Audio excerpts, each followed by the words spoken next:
my mic's not muted. Oops.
Alright.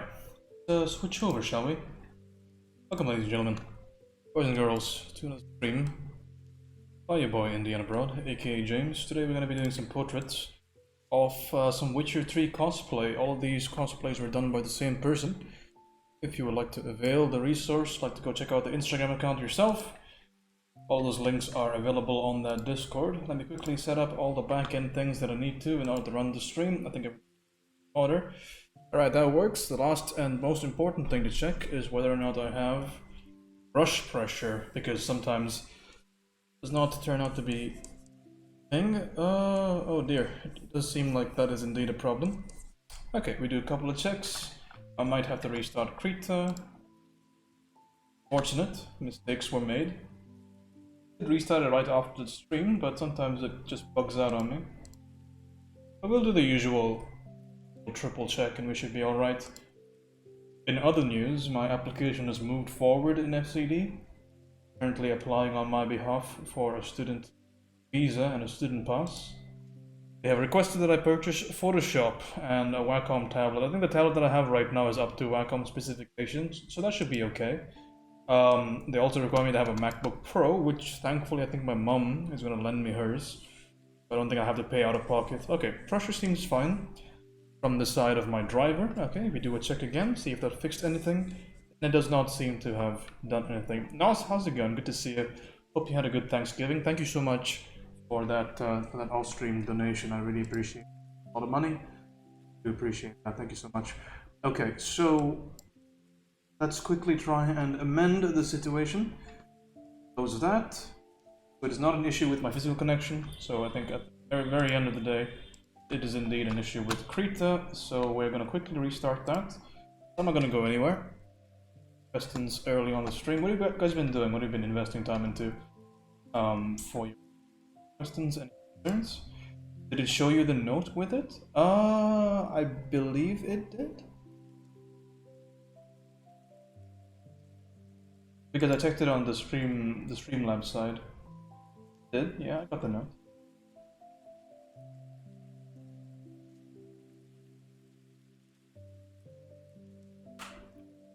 Sentiment is appreciated. It's a very peculiar time for me because a lot of people are very happy about this time of year, but there's so much going on my end. But it was very nice of you. Thank you. Nice thing to wake up to. I'm fine. I ordered a new tablet finally. What tablet did you order? What are you getting? You know what I'm thinking? Since Cyber Monday is very close by, I'm thinking about buying a tower just for my painting. Something with enough RAM, just with a good enough graphics card. I'm probably gonna buy something like that. I'm really considering it. I'll pay out of it from pocket. That's not a problem, because I really want it. I just need it and I spend time raising money for it. But I really want something. If anybody knows of anything like this, like a mini tower or something like that, you could build and just plug in the HDMI from the tablet and whatever, that would be really great because it would vastly improve the quality of the stream. So if you have any information, if you've built PCs before, do me a favor and reach out to me. Not something that I'm an electronics engineer, so I pick up on things really quickly, but I've never built computers before. Not on Raspberry Pi based computers. I think we should be pretty well back. I wanted to thank you for the help you've given me. Well, I appreciate that, thank you. And you know, definitely, I mean, I understand that some people, you know, they feel bad if it's not transactional, but yeah, I'm not gonna look a gift horse in the mouth. I'm very grateful that it did help. And yeah. That is, in that lies my true reward, I guess. Helping people with their work. Work's very important to me. Getting good paintings on me, it's a very important part of my life, so I'm always willing to go above and beyond when it comes to other people's work. Especially when I think people are fairly serious about their work. I don't really tolerate people that don't give a shit. I really like people that like to improve. So I'm very polarized like that. The whole idea, like the entire stream is really not for people that want to be casual with your work. And that's the way I do my crits, that's the way I talk about art. I don't talk about how it makes me feel or stupid things that don't really, like... I mean, of course it's important, I don't want to dismiss it. But it's really about like that hard, no bullshit attitude, wherein things are bad, things are good, things can be improved. We're not meant to coddle each other, we're meant to improve. That's the kind of thing that I like.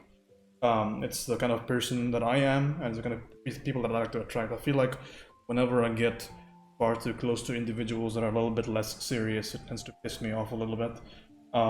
So yeah, I mean, that's just what we're doing here. So the people that are like that, I really go hard into. Anyway, a couple of Witcher 3 girls here. So Yennefer, Triss, and ciri. Some of my favorite characters, by the way. Ciri especially, have such a huge crush on that character. But we're gonna be painting all three of these today, hopefully. I just really want to just do some illustrative work. I've been doing a lot of design stuff, doing a lot of writing stuff.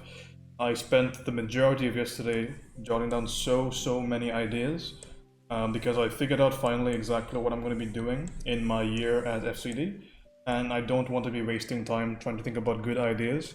And I have a lot of good ideas already, so I put all of those into a document, made a couple of copies. So hopefully when I get there, I can just sit down and then just paint. Because I'm not gonna just go in there. You know, I'm probably a little bit better than the average entrant to FCD, but the thing is, I don't want to just go there and fulfill requirements. I really want to excel. I want to get out of that school with a job. So I'm definitely going to be trying to. I'm going to really try hard, even before I get there. Like, I'm not going to expect them to teach me. So you know how I am with the whole art thing. It's very important to me. Anyway, let's do some portraits. We'll start with ciri. A couple of things to kind of think about, especially when you're working off of reference like this. The amount of shape that you actually find on your canvas, find on your reference rather, is a big important thing when it comes to the difficulty you're going to encounter. The more amount of visible shapes on your canvas, the easier it is going to be able to paint, just because of the fact that you have more points of reference. If ever you guys do portraiture fairly often, and I do portraiture fairly often, you'll kind of figure out that some things are just way easier than others. Right? And there's a certain amount of variance when you do any sort of piece, but the variance increases quite dramatically when you have to kind of account for the fact that there's so many missing features when things are way too overexposed, for example, or if the skin is too pale. It's very difficult to kind of find very clear shapes, and it's up to the artist to try and account for this lack of shape, because again, shapes are visual information, and the more visual information you have on a piece, the easier it is to paint. For example, something like this that we did that I did off stream was really easy to do, right? This was, I think, an hour and a half, like 90 minutes of work. It looks fairly finished, looks effective, and it wasn't an issue to paint. I didn't shut my brain off, but I didn't have to problem solve too much. This one is slightly more difficult, Because again, paler skin, a lot less visible shape, you can't really fall back on as much as you can usually do. So there's a little bit of internal variance when it comes to these kind of ideas. Solomir, how's it going? Thick makeup? Not necessarily, because, for example, people with darker skin, like olive skin or just straight up dark skin, they are way more easier for me to paint, for most people to paint. And I feel like I like painting them more because I get to go crazier with the colors and saturation. But it's just something to be concerned about, right? Just like it's maybe a little bit harder to paint animals with a single coat of color on them. Thick makeup about your Witcher character? Do they all have thick makeup on? I think it's because they're trying to, because it's the same. This is all the same person, by the way. So I'm assuming she's trying to like contour her face, look like the different characters. I suppose you're doing good as always. Yeah, I don't complain. That's just how I live life.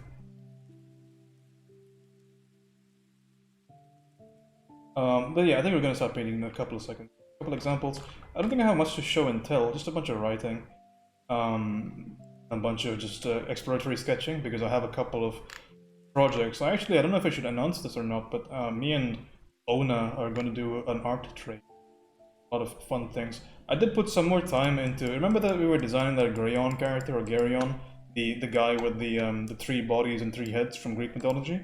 I went a little bit further with that, so I have a bunch of initial stills. They're not much to look at. Actually, I'll show you something that's better to look at. I have some lightly refined sketches that maybe you could look at. An art trade, the mic cut. Ah, fuck me. I hate it when the mic cuts. Let me check my audio levels really quickly. It should be okay for the most part. Okay, well, we can slightly adjust that by doing a couple of things. Let's lower the close threshold even further. That should be okay. Alright. Yeah, that should be fine. Anyway, I have some finalized versions of that character that I'm going to be bringing into a little bit more of detail. So it's taken quite a dramatic distance from where we started out, but I'm quite happy about these designs, and I'm excited to render them out at some point. I have so many projects right now at different stages in the pipeline, so it's gonna be really cool. I like the designs. I think they're all pretty effective. This one maybe a little bit. Fuck. I want to change I can't up. believe you've done this. Yeah, there's some interesting ideas. Ultimately, the way to problem solve it is like, oh, maybe it was 3 guys on a cart. Maybe it was a guy on a bull. Maybe it was a creature that genuinely was an abomination. Thanks for the follow, by the way. Maybe it was a creature that was like really low and crawling on the ground, and it had like a phalanx of like skeletons on its back. So like interesting things. And of course, we had some boring designs in between. And we had some random stuff in between as well. But yeah, these 2 are more animal-like. The top one's on a spider. It's based on a spider, like a spider creature that looks like a man. And the bottom one is on like a beetle that's kind of fused with a man. So just whatever way, because this came from the 3 shield idea. Because when I was drawing the shields in one of my sketches, it looked like a beetle because it was 1 shield, 2 shield, 3 shield. So I made the entire thing more beetle-like. So it's very more animalistic, and the ones on the right are going to be more grounded. This one's going to be slightly less grounded. It's going to be a couple of people mounted on a minotaur. I have so many beautiful details planned out over here, but you'll see that pan out in a second. And then this one, actually I have it in a different file. It's the story behind this last one is it's people that were veterans of the war that had lost their limbs or whatever, they could no longer fight. They kind of band together in a chariot driven by 2 ginormous dogs. And that's why it looks like there's a 2-headed dog with 3 heads, 3 bodies, 3 shields. So that's one way of problem solving it. So design is going quite well. But let's actually do some drawing rather than some painting. I'm going to try and keep these as simple as possible because I want to do 3 of them. So we'll keep maybe an hour and a half on each one.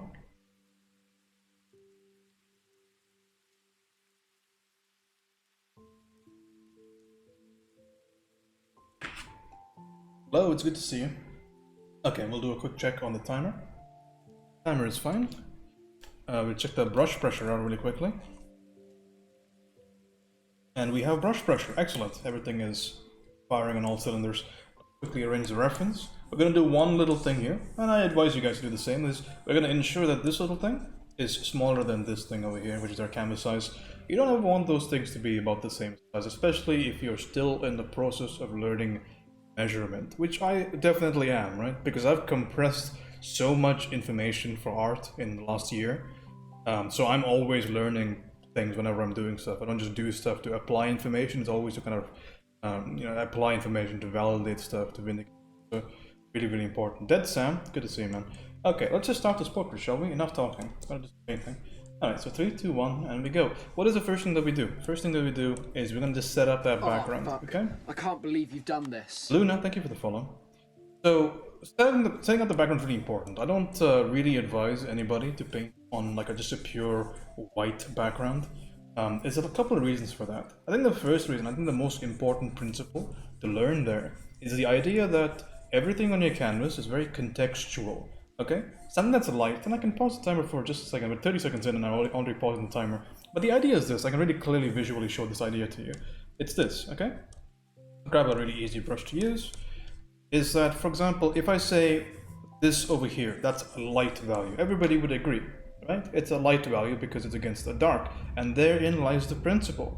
It's only light because it's against the dark, okay? Because if I did this, right? If I did this, and then I painted the same value as before, it doesn't look light anymore, does it? The answer, I mean, you might say it's obvious, but people don't really make this connection unless, you know, it's been pointed out, or you're a cleverer person than I am.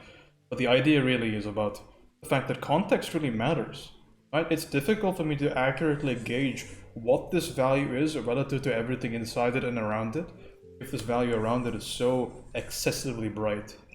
Okay, so in that regard, really important. It doesn't matter to me too much. I generally think people that put white backgrounds on illustrations are shooting themselves in the foot. Maybe put a simple gradient or simple shape in the background, far, far better. For designs, it's a different story, but for illustration, really recommend at least testing out a gradient.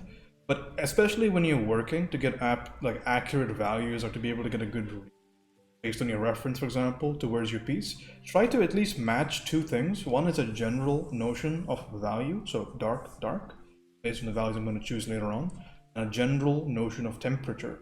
So why am I getting this blue here? Because the skin's going to be slightly warmer, so I want that warmness to really, really be, you know, strongly prominent in the piece. That's great information. Loved your last piece on Instagram. Thank you. That's a decent piece, right? What else have we done? I did this one on stream, so if at all you want to see any information, I usually, when I do paintings on stream, it's from the very beginning to the very end. So you can catch the entire painting, odds, for example.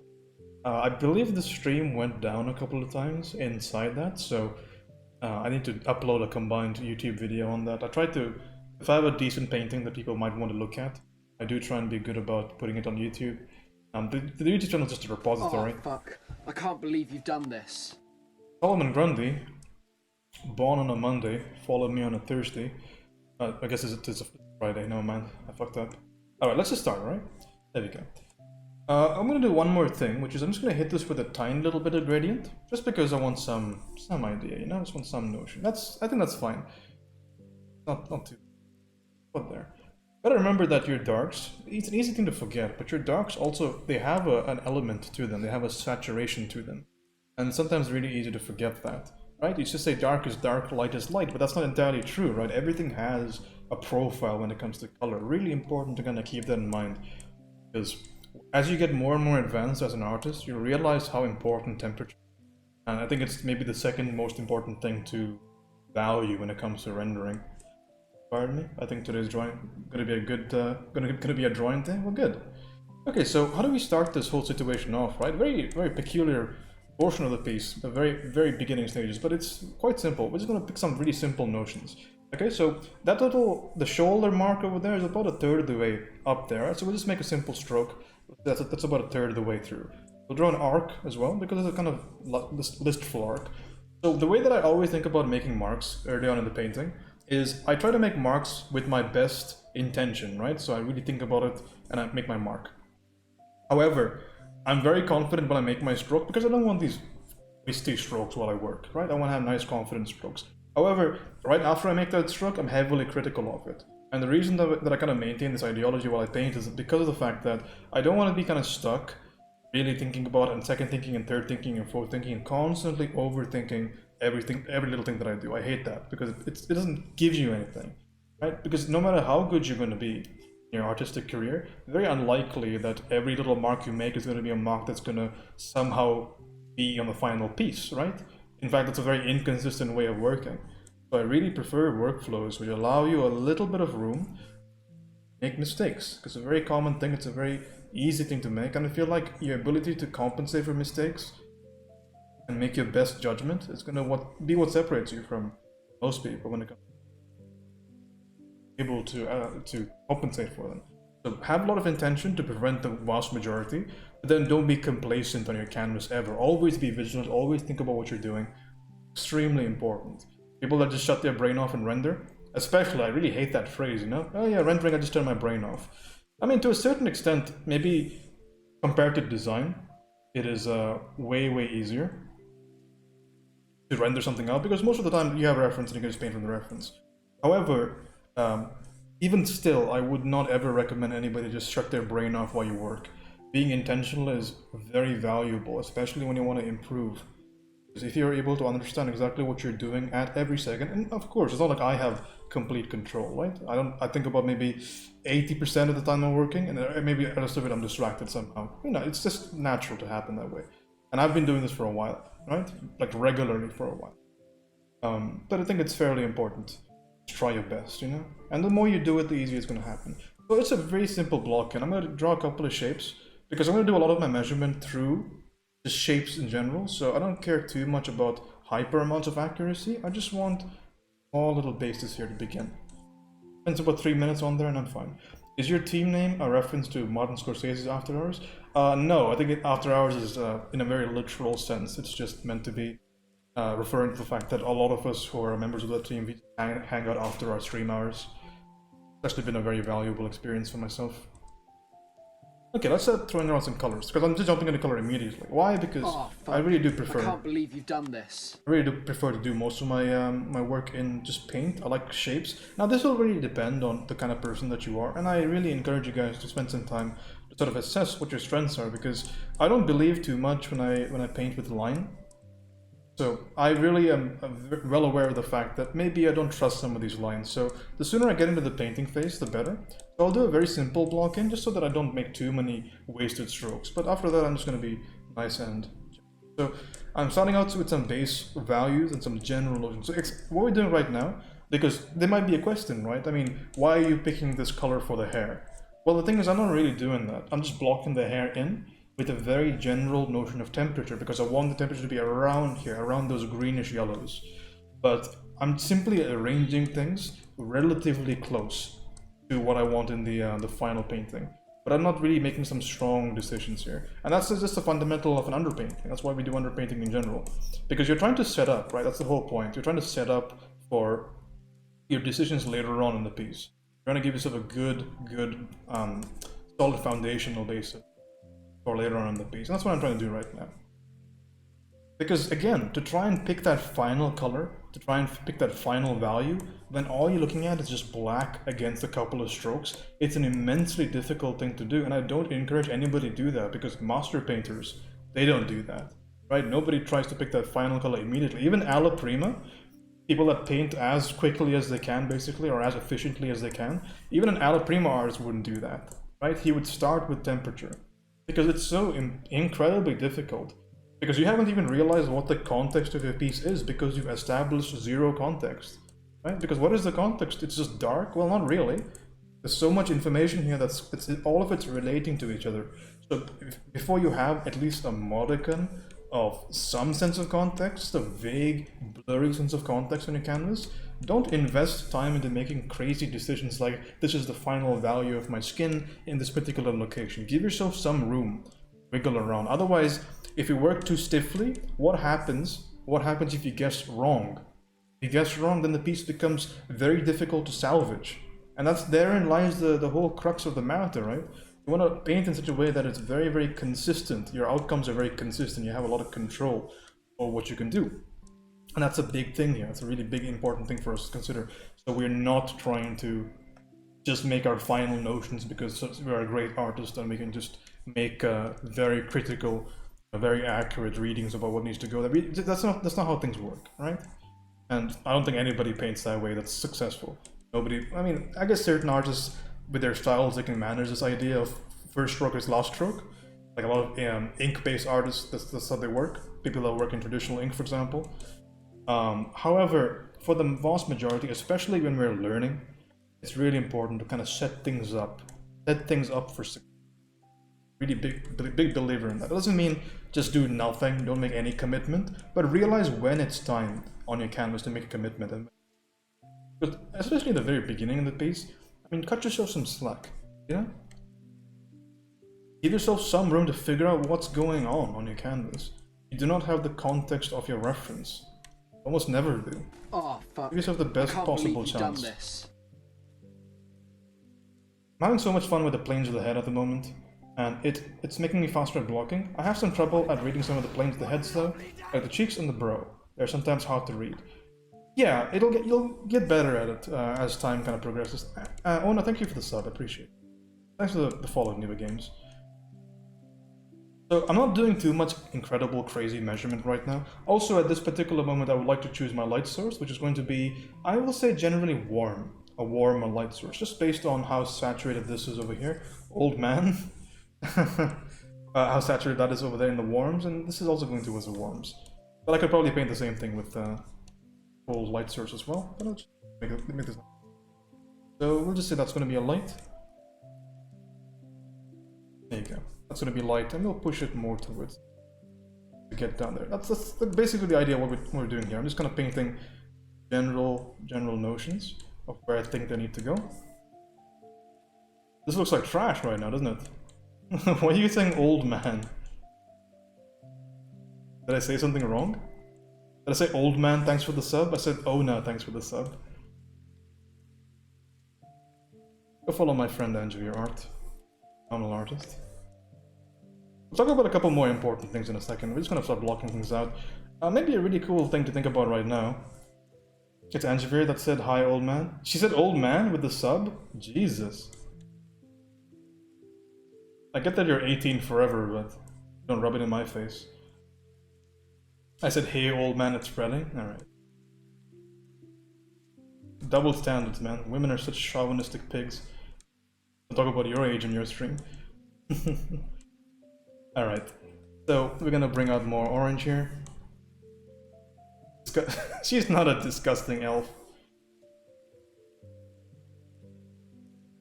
Alright, bring this down here. Okay, so what were we talking about? Like good practices to keep right now, right? What are some good practices to keep? I think one of the best ones we can kind of think about is reuse, right? So you will find a lot of the times when you work. Is it raining outside? Well, that's not a good sign. If it's raining outside, that means the stream could go down at any point. So enjoy it while it lasts, my friends. I live in India. They turn off the power when it rains. So that's unfortunate. But hey, you know. Heard my voice for a little bit. So again, I'm not trying to get anything too specific here. I'm just painting some very vague notion. And this is kind of fun, right? Because can you imagine how much stress I'd be under right now to make this look good from the very beginning? I just set it up because I just want like some large strokes, some general notions, and it's going to be really interesting, right? Because I'm sure a couple of you are wondering, how in the fuck is this guy going to pull this off? It's going to be just a trash tier painting in general, and I encourage you to stick around because there's a fairly small chance that it does indeed turn into a trash tier painting, but for the most part, I'm always able to get something very presentable out of the way, and I have a lot of confidence in that kind of stuff. I'm fine, sitting pretty. Don't you worry, your boy's got it handled. Especially on stream, I'll try hard a little bit, because if I'm on stream sometimes I'm like, yeah, I mean I can fix this, but I'm not going to. On stream it's fine. Stream actually, I'll go to the effort. We got it covered. About the monster, I had a similar idea to your spider one. My idea was one head connected with the neck to the bodies, the three bodies, the positions of the bodies is like so, the back is parallel to the ground, holding it up, the arms and legs, how does the head rotate from the shoulder up? That's interesting, you should draw it out. Draw it out, Glow. Bring it to life.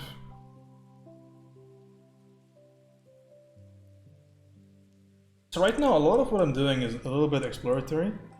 Hens, how's it going? Go follow Archangel Property, new streamer on the Twitch TV scene. Have you gotten a chance to stream again? How's it going, Mel? Good to see you. A little bit of notions. I'm just painting a very generalized idea, right? Just a vague notion. And it's kind of interesting, right? It's kind of fun. Because again, I'm not gonna bottle or bog down by nearly as much as I would be.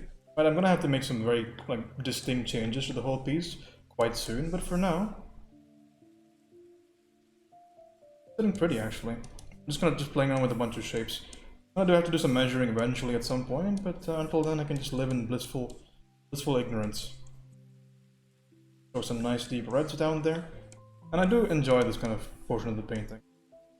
Kind of mucking around with a bunch of values. Just kind of figuring out your temperatures. It's very, very fun. I like it. Okay, so at this stage, so for you guys that are learning your Asaro, it's at this stage that you really try to apply that.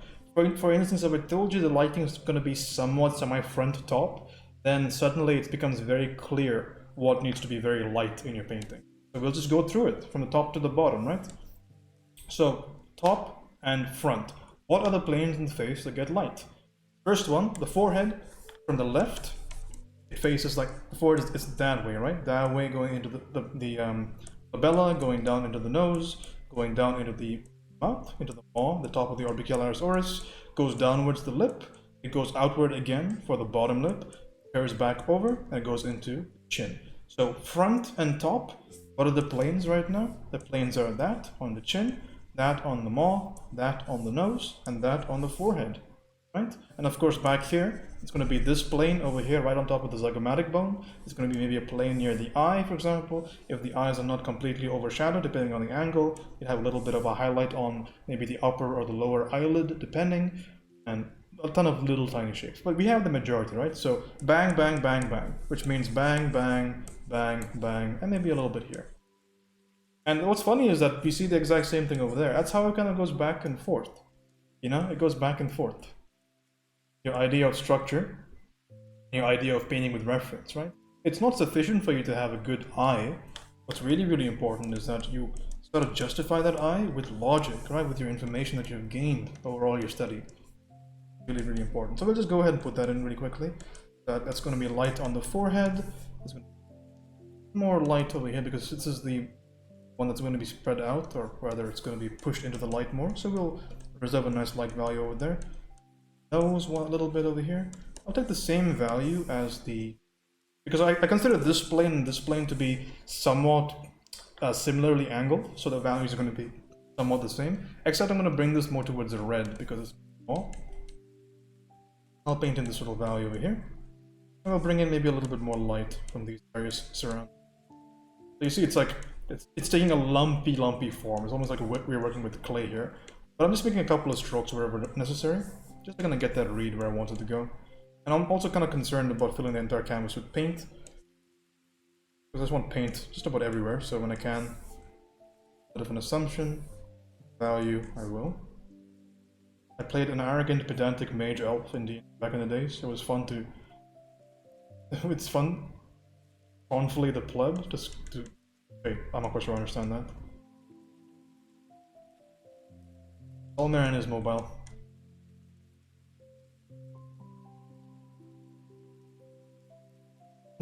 Alright. There we go.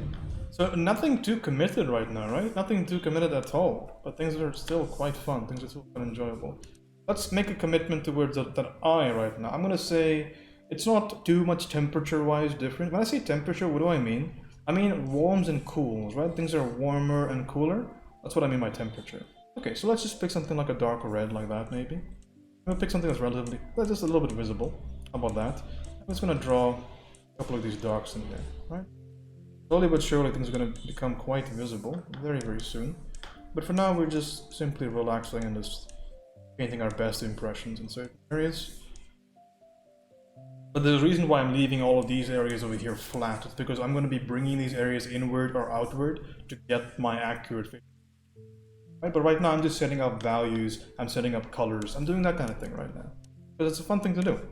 Right? You can think about this as one big swatching, and one giant amount of swatching, because I get to put the full range of my colors and values, and I'll just rearrange them, and I want to get them into better proportion, which is fun. Let's grab some values for down here. I'm probably going to just darken up that value. We'll bring it right over there. That's probably going to be accurate enough for my nose. I'm going to do a quick little thing over here before I make some conclusions. Just gonna check out the Loomis measurements. Fine. Nose needs to be brought down slightly, and then it's fine. So we'll just bring that nose down ever so slightly. Power of digital. Nose down slightly. Like I said, not too concerned about measurement at this point. I care about just vague ideas. I don't want to go crazy with it. I don't want to make too much work for myself later on, which is why I said, you know, use your best judgment. Don't get complacent. Gonna be on the side of the maw right there. Enough. We can go a little bit harder on that little lip. We can make it a little bit more strong. On that. That seems like it's okay. Probably need to finagle it a little bit, but for now that's fine. That's all I really need to do. The area. Do a little bit of a plumb line situation here. Plumb lines are vertical lines you're gonna draw with your eye, because I want to generally find out where that mouth generally falls, right? So algorithm would say it kind of cuts the eye into halves. Right now the mouth's a little bit small, so it cuts the eye into thirds. So cut this eye into a third roughly. Gives me a little bit of information about where this whole thing needs to terminate. So we can maybe add just a little bit of a mark to tell me. But again, nice and general still, right? We'll specify, but in a second. Not right now. So if that gives me the corners of my mouth, I can slightly adjust some of these shapes here, just to account for that. Bit of shape accounting right there. We're sitting quite pretty here. Okay. Let's throw in just a little touch of light towards the top of the hair. Fine. I think we're about ready to start doing just a little bit of measurement. Right, and get some accuracy when it comes to the overall idea. This is an amazing ciri cosplay, by the way. Yeah, the cosplayer is on the Discord if you want to go. Okay, so let's do some measurement right now to kind of get this face back where it needs to go. Because right now I'm just playing around with some color. And for the most part, I think I'm okay with the way the colors have turned out. I want to just throw in some slightly more orange notes kind of near in this area. For the subsurface scattering. Right over there. There. And maybe a little bit more of a note of some highlights down here. I can always change colors later on, it's not really a big deal. Always stay nimble on your piece. Always always reuse values whenever you can. So I just reuse the value from down here, up here. But again, always work with a good sense. The last thing you want is to be worried about whether or not you can get an outcome out of your piece. It's just a distracting thing. Distracting. Back of your mind. Confidence. Be fine. Alright, side of the glabella. Just quickly develop that with a nice dark value. There, and I want to kind of get just a general sense of what my eye value is going to be. The eye generally is going to be about the same temperature as your background and slightly lighter than it. So we'll pick maybe a desaturated bluish idea. Like this number over here. Get a basic notion. Maybe a bit more desat than that. Gray right now. Okay. A desaturated yellow. That's fine.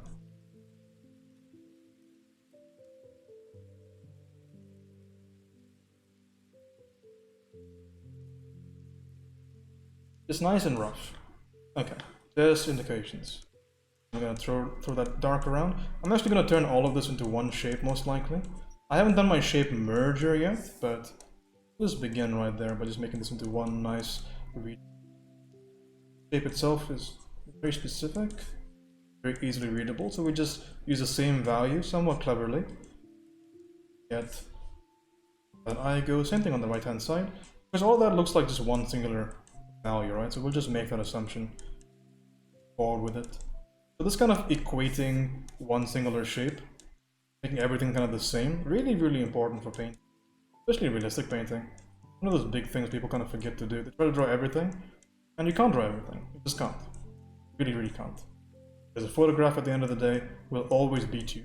And if you're trying to use clarity as your method to deliver a very enjoyable kind of product to your viewer, your photographs are going to always beat you. Photographs can be way more clear than we could ever. Right? I mean, you could bring up examples of hyper-realistic painters, but even a hyper-realistic painter will fail. Eventually, you're just not going to be able to capture nearly as much. I can't believe you've done this. So I always encourage the idea of not even trying to go too much in that realm, right? So when you try to paint, maybe the idea is not to just paint everything that you see, but paint the impression that it leaves you with, right? That's one of those biggest things that I kind of got from the Richard Schmidt book, is the idea that, well, every time you paint, I mean, you're kind of putting yourself on the canvas, right? You're trying to show something that you saw. I can't believe you've done this. Thanks for the follow, by the way, Kung Fu Papaya and Kinetic. Appreciate you guys. But you're trying to show the viewer not just like what you see, but kind of a little bit of what, like, yeah, I mean, it's just that, it's what you see, right? But with a different emphasis. Because the things that stand out for me on this painting might not necessarily be the things that stand out for you.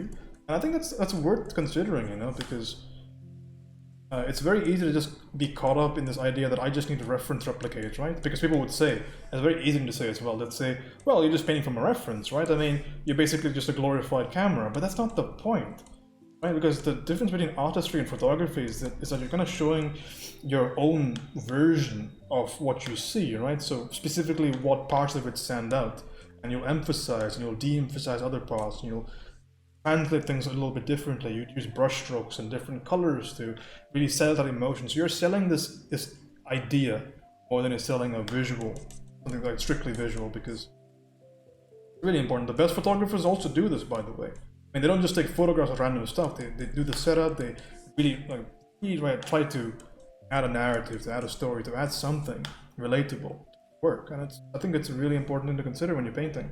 So ultimately, with all that philosophical spiel out of the way, what does that leave us with, right? So what do I do when I paint? What do I do differently? The thing that you do differently is you just observe what you're looking at and you think, okay, well, what is this painting about? What does it mean to me? And you make different changes. You make a little bit of a alteration with your process based on that. I'll give you an example. So pause the timer here.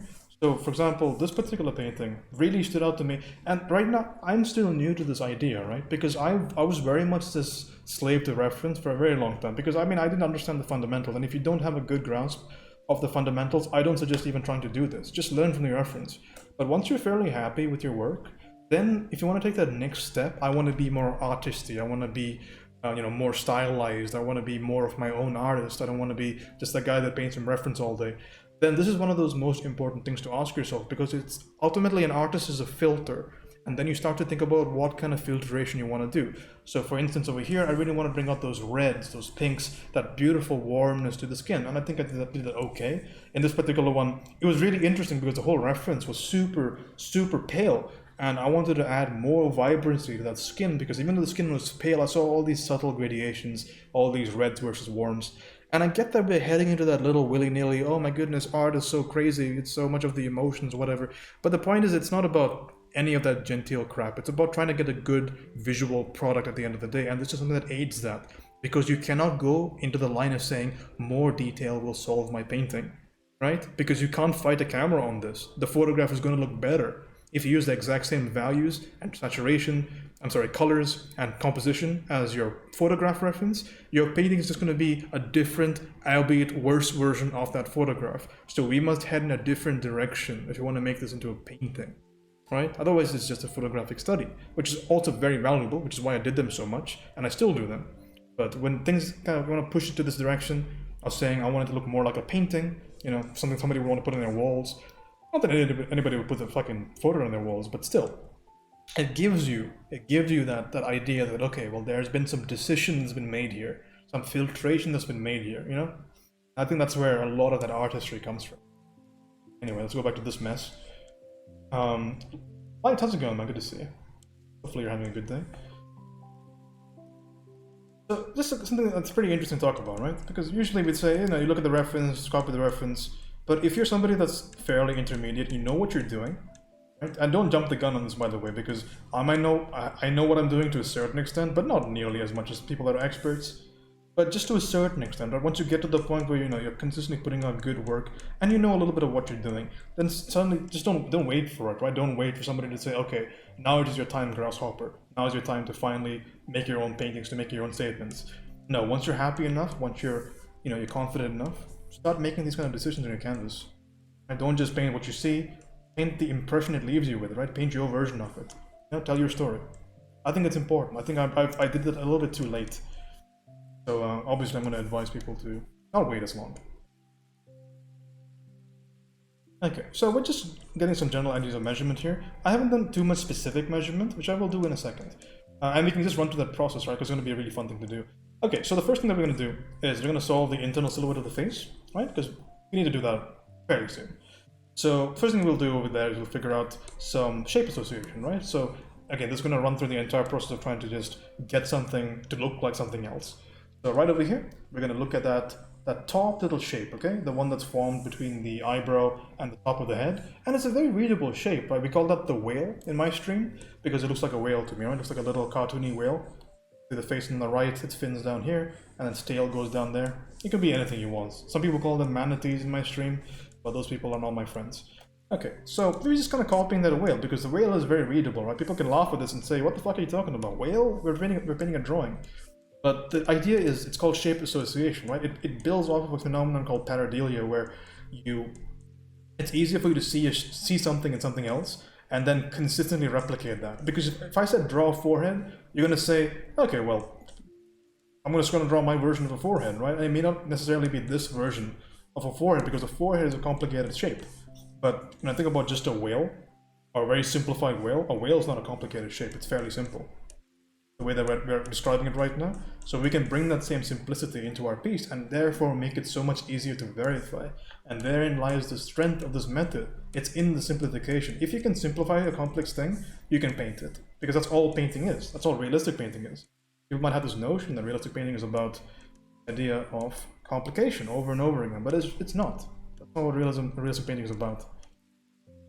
We're big simplifiers, man. That's what we believe in. All about that simplification. I'm not particularly a big fan of that hair color at this stage against the skin.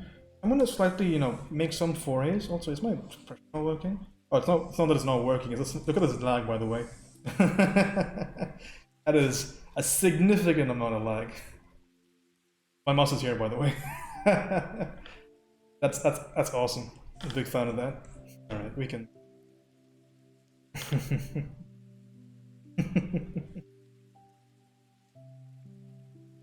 Alright, well, we can maybe use a different brush then, because that one's not working out, fam.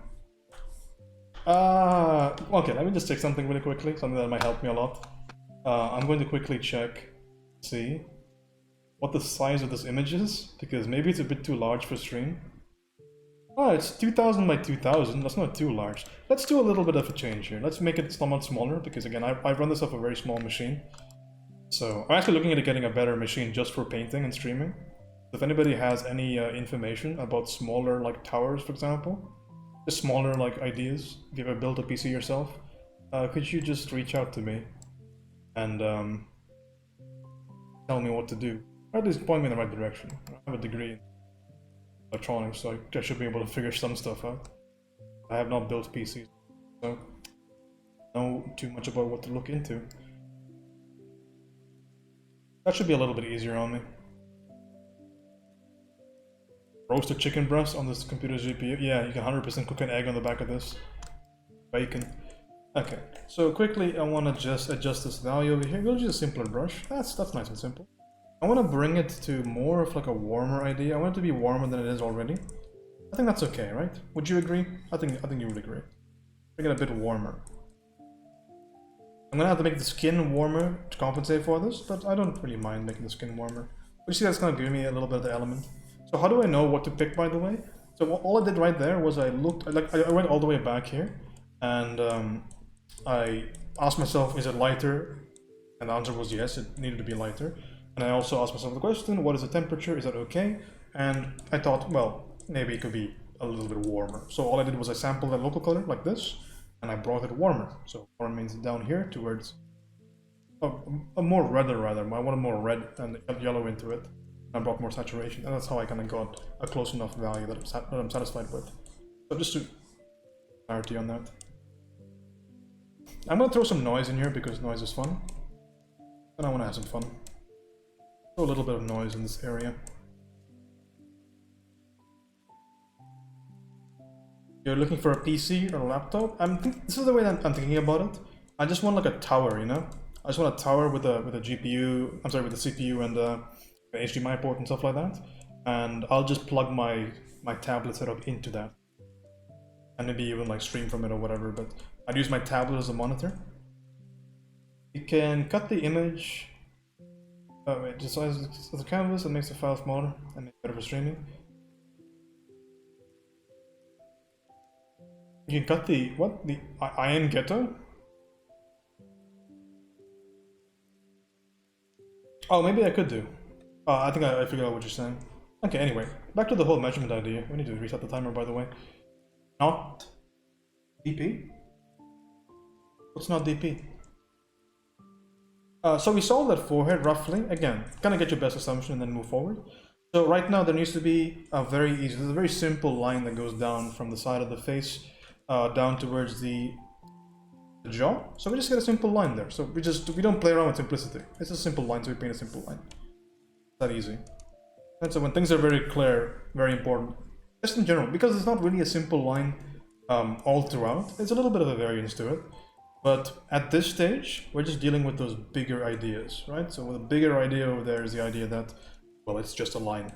That's sufficient for us right now. There's a darkness in there, small little darkness. It's the shadow of this little bunch of hair on top of this hair over here. Get that darkness over here.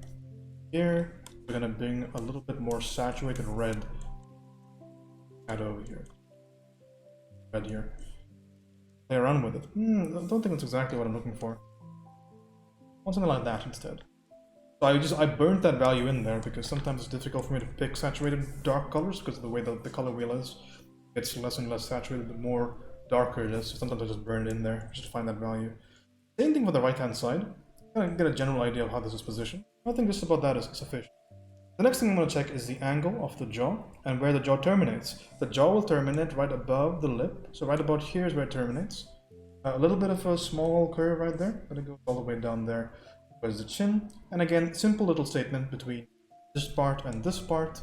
The angle is nearly it's not as stiff as this, so we can just draw it as one singular line, and we should be just fine. Image trim to image size. Oh, can we do that? Image trim. I didn't do much, but I think that's already because I did the canvas size change. But I understood what you were saying because there was so much of the image kind of spilling out. Let's see in a bit, Solmir. So right now we're getting closer, right? We're getting more human with the whole painting. Getting closer. So we have a little bit of darkness in there. Should be pretty good to proceed, and we already have our colors, so we can just have a good time. Anything else that we want to do at this particular moment of time? Well, we can check our Loomis again to see if it's been affected. There, one over there, one over there. I'll check it in reference. Because I'm wondering what I'm measuring right now. Measuring the forehead to the brow to the bottom of the nose, and bottom of the nose to the bottom of the chin. Your standard Loomis measurements. Okay, so now that I'm fairly comfortable with that outside contour of the face, we're going to slightly adjust the outside contour of the hair, because that can go severely awry, and it's important because it'll really skew your idea. By tower, you mean computer case? Yeah, just a small one. So right now, we can make some, pretty clear ideas here. For example, this little distance from this brow to the side of the hair is about the same as this over here. So this and this need to be about the same. And right now, they're not quite there yet. So we can slowly start bringing this in a bit more. Just some nice little gradual strokes over here. I also want to start to bring this little idea on the sides of the canvas into more of a lost edge. The brush does not seem to want to behave today. I'm going to lose that edge slightly. I'm going to use a little bit of blurring. You know what I can also do here? Let's just start right there. We'll just start right there with a little bit of this focusing brush. Not supposed to defocus, by the way. For some reason it's lagging, but I'm not going to complain about it. Just use it. Use it however it works for right now. I'll look into why it's not working exactly how it usually does later on. But I'm just going to start to slightly defocus those edges on the side of the hair, because they're indeed defocused in the image. And some slight little strokes. It's still lagging, can you believe that? It's still doing this. I really like this brush, but I'll look into why it's not working later. Okay, there we go, that's perfectly fine. And now we can just make some, let's just use a simpler brush, just to kind of... But we're gonna make some big little strokes here to just show me where that kind of hair generally falls. So this little lock that happens on the side of the eye right over there, so just put a dark shape right over there, just nice and simple. Then we have an angle coming from maybe about that much thickness. Angle goes outward. And then it goes inward in a very, very specific shape. See that shape over there? idea right there. Like a frog's leg or the leg of a horse. Okay, right there. Eye and the ankle. So I'm just going to use that to kind of confirm my measurements really quickly. Yellow down here. Not some yellow, throw some lighter value. There maybe. So I have some notion of the form. That's fine. Okay, see how it's taking shapes really quickly? That will really speed up once we start to work on our shapes. Just an idea of what needs to go here, and of course we can just grab just a random little rake brush just to put something there for the time being, right? I'm gonna deset red this, I think, because I can't quite see what the color is, so it usually means the deset. Up here, actually. Good enough. I like that little color shift. Happy enough. There you go. It's enough. Check that top left one, top left corner. Is that shape about accurate? We can make a couple of little changes there. First of all, it needs to go a little bit more straighter in this area over here. More angled up there. And also goes darker because it wraps around the head. So we're kind of getting more and more of this handled. Middle, there is a sense of saturation in the part of the hairline, so we'll just draw a little bit more saturation. We can cut that back at a later time if need be, but for now we're high sailing, doing quite fine. This over here, it kind of sags, right? Sags almost like a cloth. Indicate a little bit of that sag, not too much, not so important right now. But again, just enough information, just enough to get that contour where it needs to go. I'm going to slightly lose this edge over here. So losing the edge basically just means that you use a defocusing tool, use an airbrush, use whatever it needs, whatever you need to just transition this smoothly into the background value, which is really important right now. Someone called Ciri saggy. I know she's not saggy. I've done extensive research on the matter. Okay. So same thing over here. We don't want to be exaggerating anything. In general, what is this line? From, if I asked you in general, if you want to blur your eyes or simplify this whole thing into some sort of a polygon, what would this line to this line look like? It would not look like this, which is how I've drawn it. It would look more like this, don't you think? So we just draw the simpler idea. This is one of those ways you can really try to avoid making unnecessary exaggerations. Just nice and easy. Just a very simple fix, but so important, man. All of us, everybody in here, at some point, today, tomorrow, through our art careers, you know, we always exaggerate. One of those typical mistakes that all of us make.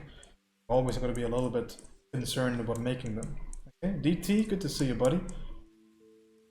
Okay, so we got some outside contours, some inside contours solved. We can solve some additional insides in a couple of seconds. Just going to make some general assumptions or general ideas of things that are going a little bit awry.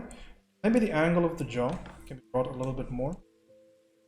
So this is, I can always play with the shape, right? The shape's a very easy shape to play around with because I have just one solid shape underneath it. So I can make it more pointy if I needed to. We'll just leave it over here for the time being. I think there might be a little bit too much space down here in general, but we should be all right. Okay, I'm probably gonna have to bring this entire jaw up later on, but for the time being, I think it's fine. Let's draw some internals, and it gives us more context because we're not just gonna sit here, right? We'll draw some internals, get a better idea. Okay, so now it's the fun little part where I get to start rearranging some shapes. So we're gonna pick specific shapes to do specific things right now. For example, this shape over here is gonna be describing shadow shape on the top of the zygomatic bone going all the way down. Use this brush for the purpose. All the way down into all right there. This is like the fun part for me to paint. Get to make, you gotta use what you already have. Make some slight modifications to it if you need be. For example, this left plane needs to go slightly lighter, like that. Then we're just gonna draw some secondary shapes here.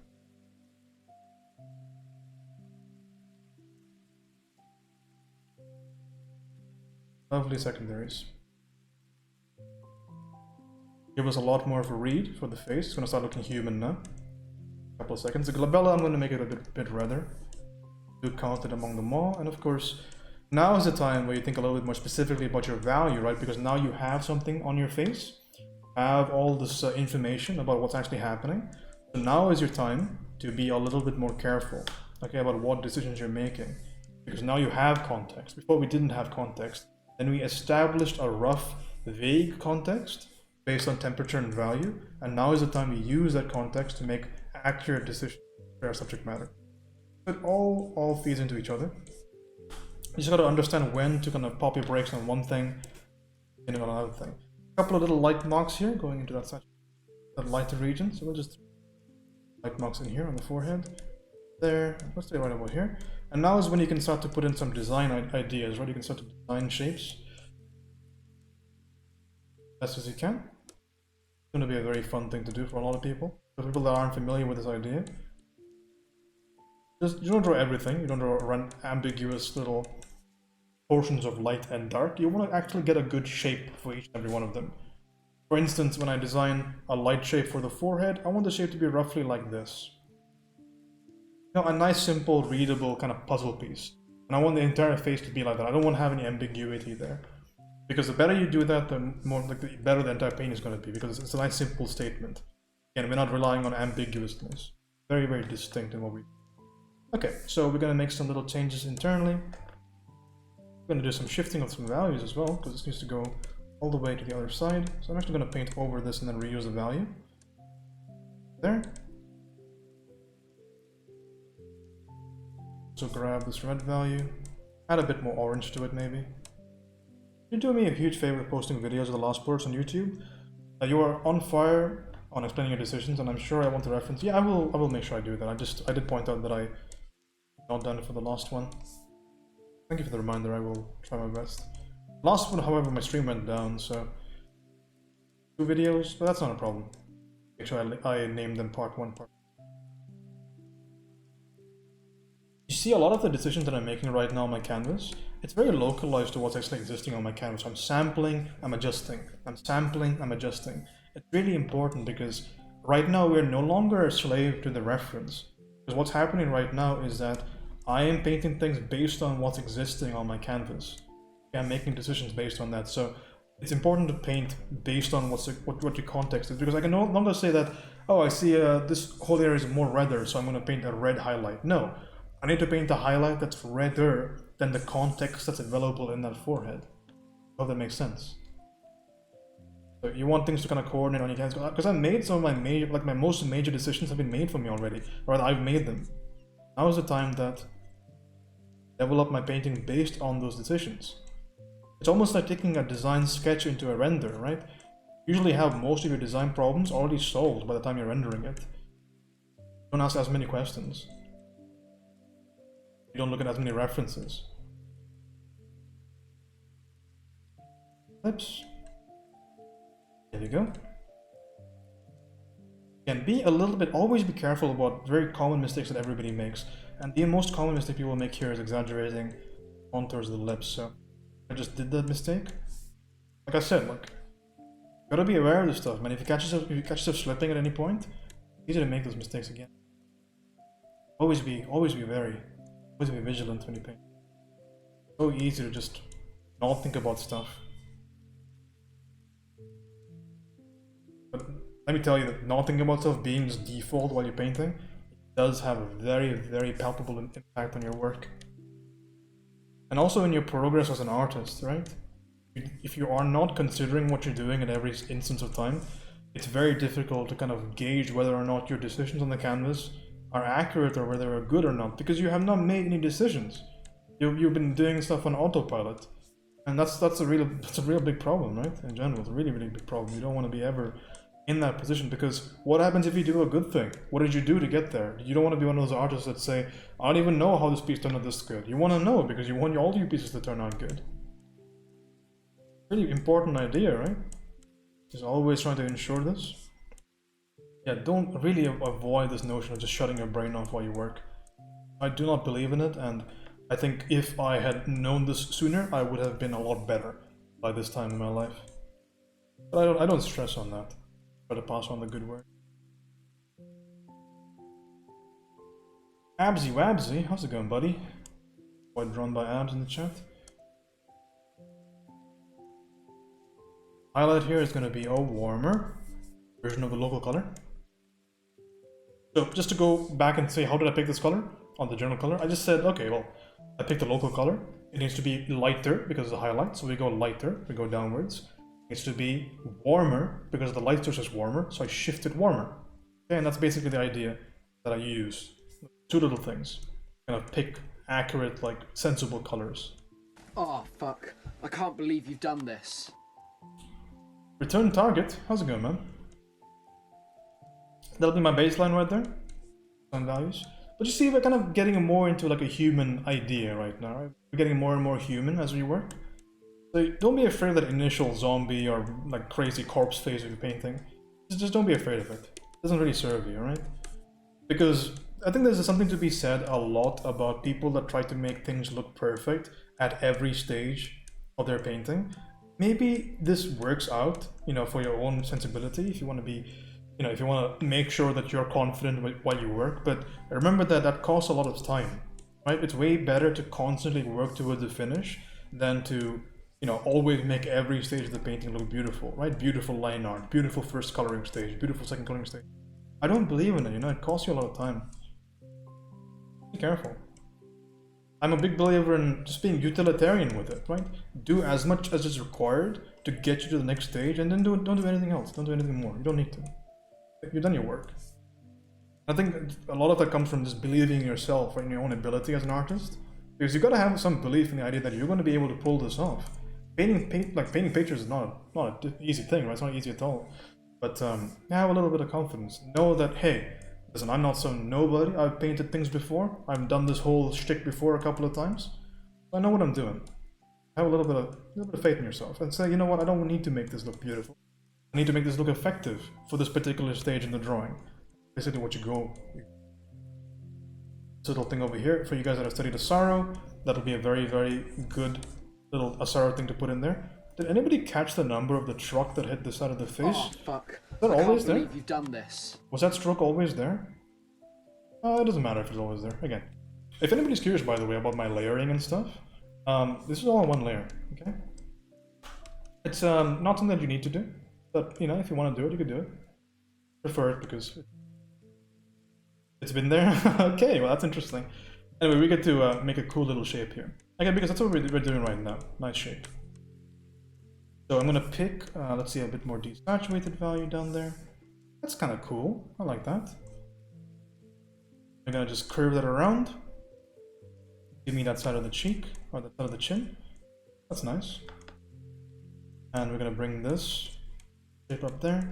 Just bring that more and more. You see how we're almost, well, we were close to humanizing this. Not that close, but we're closer. And that's the whole point. Get a little bit of a notion about the way this chin kind of operates around the lip. I'm going to do a couple of things before that. So just kind of considering what the planes of the lips are. This little side plane of the lip is going to have a lot of light on it. So I'm going to push this to maybe a more of an orange. I want to get a secondary color on this side. So get something on the bottom of the lip right there. Just for the time being, just for clarity for myself. Make a quick little zoom out, check out how things are going. A couple of things need to be changed, but thankfully I can always make modifications while I work because I have not made any like big decisions just yet, right? So, for example, there's a shadow missing over here for the bottom left side of the orbicularis oris on the mouth. So I have not put a shadow there. So while I put that shadow in, I can start to correct some little bits of errors with this proportion here. So I can start to correct it by putting in this example. That needs to go there eventually, right? Just correct it while I work. And of course, if somebody's a little bit more new to this, I would say, you know, get everything right, get your proportion right, and then do your colors and do your values. But I think the more advanced you get, it becomes easier to do this. And maybe you're already that advanced. Maybe give it a try, right? Don't try to make everything like the perfect version of itself. Again, it goes back to that idea of, you know, don't try to make things perfect at every stage. Because again, it does slow you down. It does come at a cost.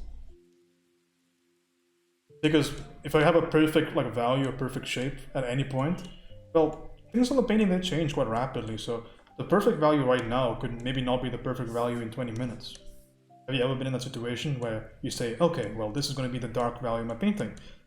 And 20 minutes later, you go, oh, wait a second, that's not dark enough. Let me add another dark value. 20 minutes later, okay, that's not dark enough. I'm going to add another dark value.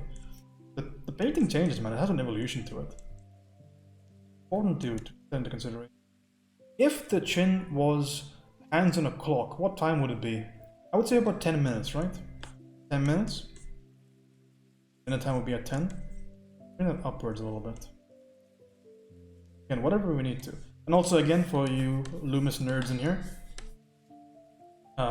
not for Loomis nerds, but just for people that study structure, this little thing over here, that's chin right now. So that's a separate shape. And this whole thing, the lower jaw, that's a separate shape right over there. We think about them independently. So this is not just one line to me, because there is a certain amount of contour. You've got to be a little bit aware of that. Also, based on the structure, the bottom plane is a little bit darker and maybe a little bit more saturated, okay? So it's worth making that consideration right now. Plane over here, that's facing downwards. You see over there, there's going to be actually a little hint of reflected light that goes down there. How much I want to show that is up to me. You know, it's up to me and what I need to kind of round out the form. Then there's so much dark on dark on dark on dark. I might tend to just exaggerate this a little bit more, but again, this is up to me. Maybe I'll just put it in there for the time being. I can always get rid of it later on. You know, just make a hint of it right now, and then maybe later we'll change it. Right now, it's of course way too harsh for it to be in any case in the final painting, but it's more like a setup. It's a setup thing, right? I'm gonna make a little bit of a change. I'm gonna just rotate the entire painting a bit to the top left. I'm physically painting on an incline right now because I need to reach my keyboard. My verticals mixed up sometimes.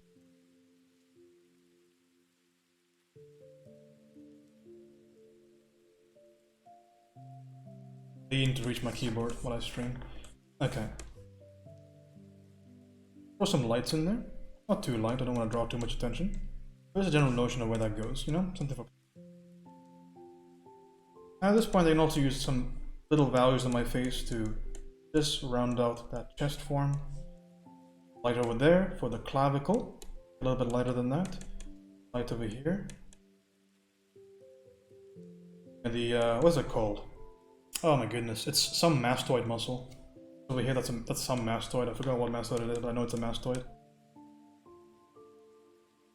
Always forget, that's a really big word, by the way. It's something something something mastoid, but all one word. I'll look it up after stream. Like Glonio something mastoid. Muscle names, always fun. Throw a little bit of a contour there for the left breast. Not too much more to do there. We have to throw a light shape in there, a nice warm light shape to indicate the light on the breast. Good. Like that. That's a very sickly green color, my friend. Maybe that's okay. There's something down there, you know? There's something to indicate stuff. Set up strokes right there. So what is that, 4 or 5 strokes? That's fine. Okay. Moving on to the piece itself. Here. Again, we've selected a light source here as distinctly more warmer and lighter. Gotta be a little bit more careful how we choose to proceed from this stage. Down here, I will add a bit more redness to it, especially near here, that little junction point. It's called the nasolabial furrow on the face. Very, very important to that highlight right there because it does catch a lot of light. Because there's some interesting forms that happen between this mouth muscle, oris, orbicularis oris muscle, along with this little plane over here, that's lateral cartilage of the nose, ringlet of the nose. A lot of like complicated things happening there. And one of the things that is a result of that complication is that it has some very interesting planes right there. Sternocleidomastoid, that's the one, yes. Sternominifra, yeah, that makes sense. Was a mastoid at the end of the day. Sternocleido, or Cleido?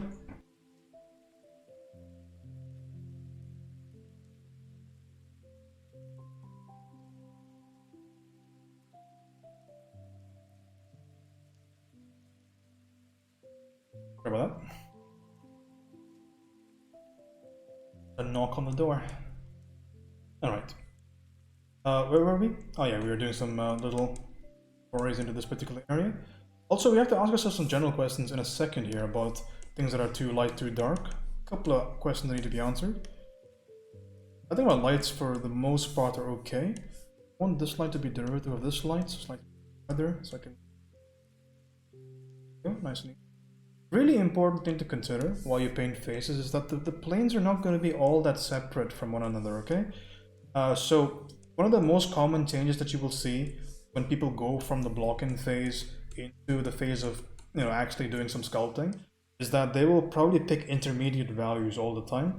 Not intermediate values, but intermediate colors, and also to a certain extent reuse their values in areas, just because the idea that if you were to simplify the face, it would be just one straight line, you know, on both sides. Because even though there's a bulge here, there's a bulge here, there's a bulge here, the plate of the face is pretty much on the same little plane right there. Really important to realize.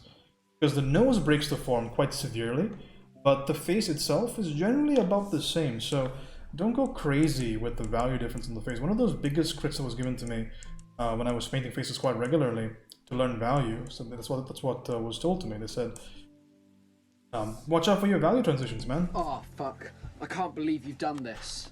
Glowtown Draws, thank you for the follow.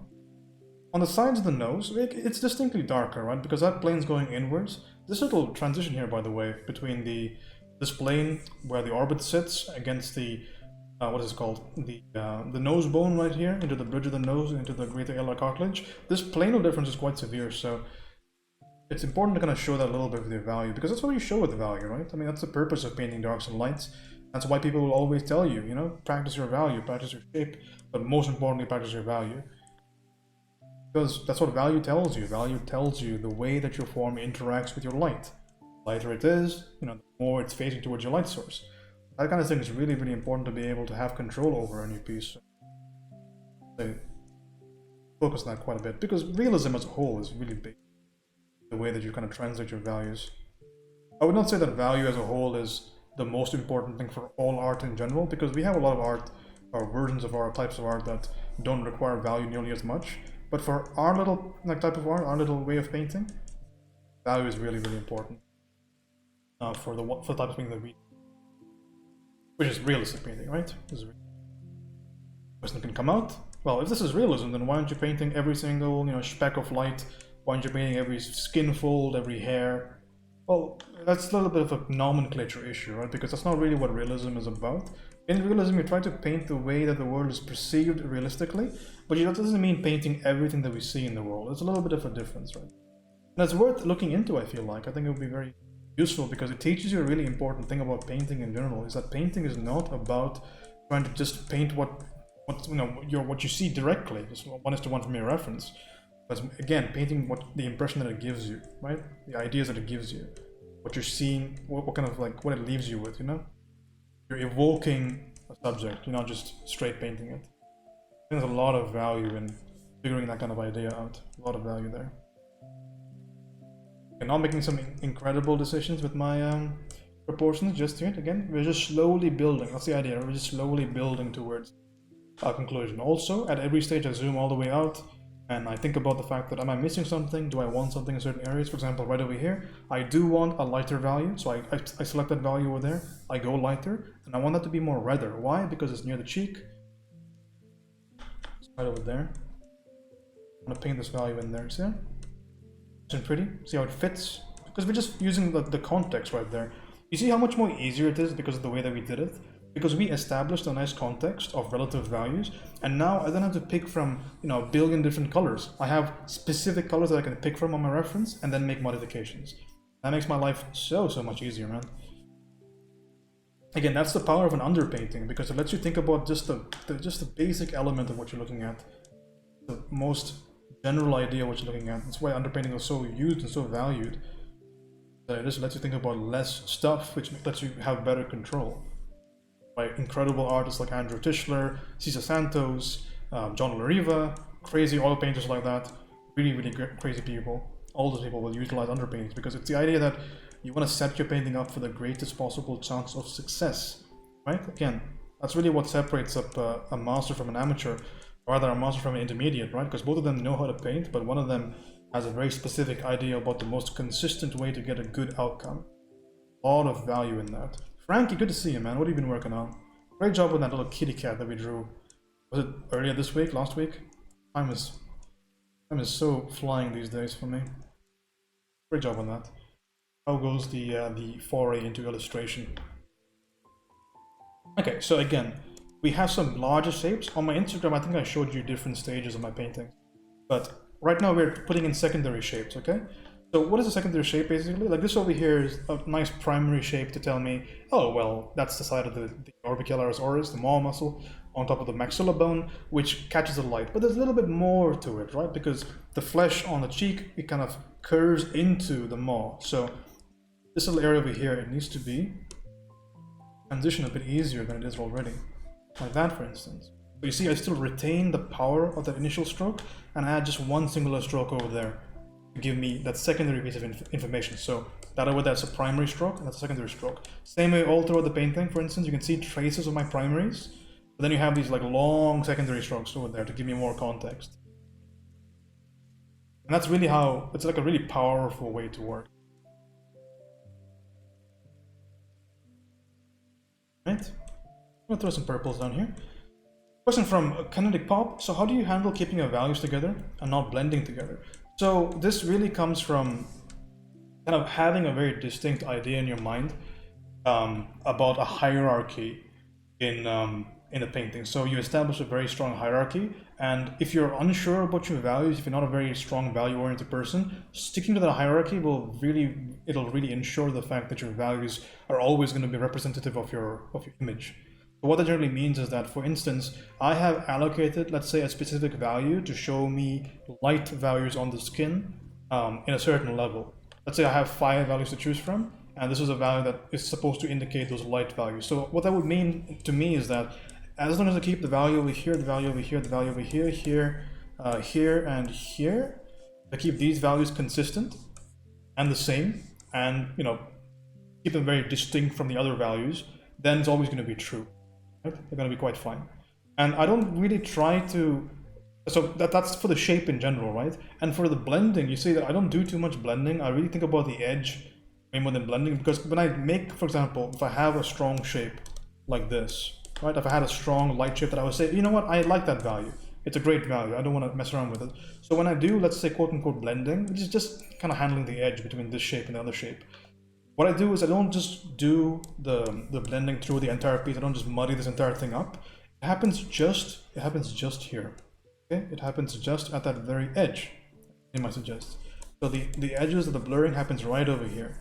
You see the vast majority of that shape and the initial value decision is retained. Okay? It's just that little edge over there that gets changed. So my blending doesn't affect my values at all. Right? Because it's going to be just a tiny sprinkle on top, right? But the majority of the information is conveyed. So all my edge is really telling me is how one shape goes into the other shape. Just about that much, right?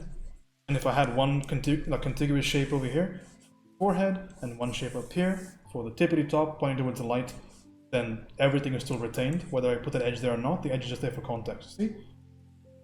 So that's how you start out with the flat edges, and that gives you the context of how those two things interact with each other. Because if you require to blend two things together to the point where it needs to disrupt your values to look correctly, what that means, the immediate thing you need to learn about, is the fact that that just means your values are incorrect, or your shapes are incorrect, right? You just made a poor decision early on in your process. And that happens all the time. I've made so many of those poor decisions on this painting. Okay? That's what that means. But you see, on a lot of the ways that I work and the work that I like to see these like shapes on the face are so readable, right? So the actual idea of blending, it only happens on some of these shapes, and that too, not on the entire one. Look for example, this eyebrow shape, for instance. You see like maybe one stroke right there, one dark stroke on top of this, one stroke right over here, right? So right over here, I hit it with a little bit of a soft edge because the hair on this portion is a little bit lighter, so it's a little bit more transparent. But I retain the hardness right over here, right? I retain the hardness right over there. I'll show you one more example of that.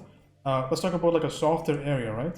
So over here, I have this little shape right there. So one shape right over there, which is giving me just the transitional area, because this entire thing is curving this way around the face, right? It's curving that way.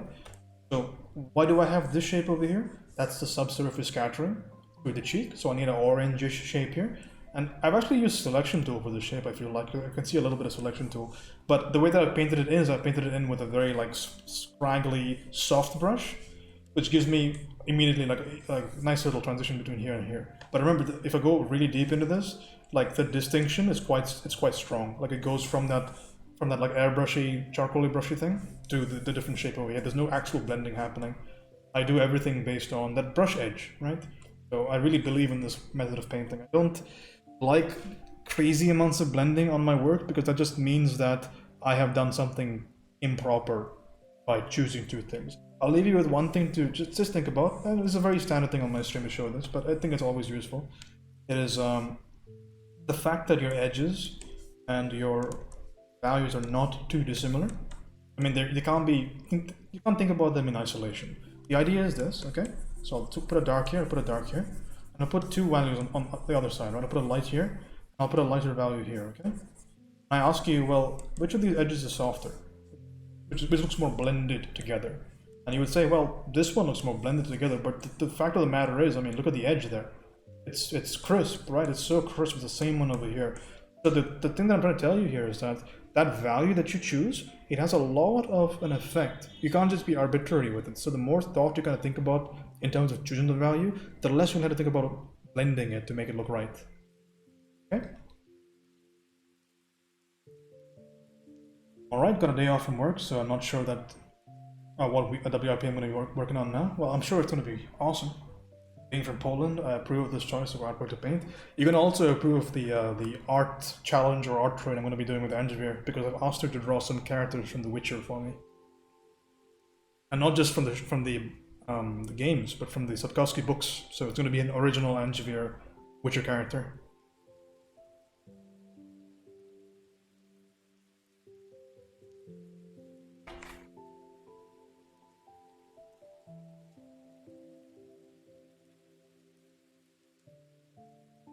Thanks for the shout out to Angevir.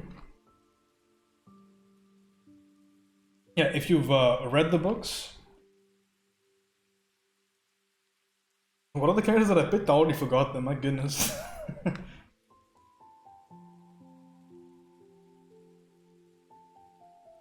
Oh yeah, Leo Bonhart and Vilgefortz.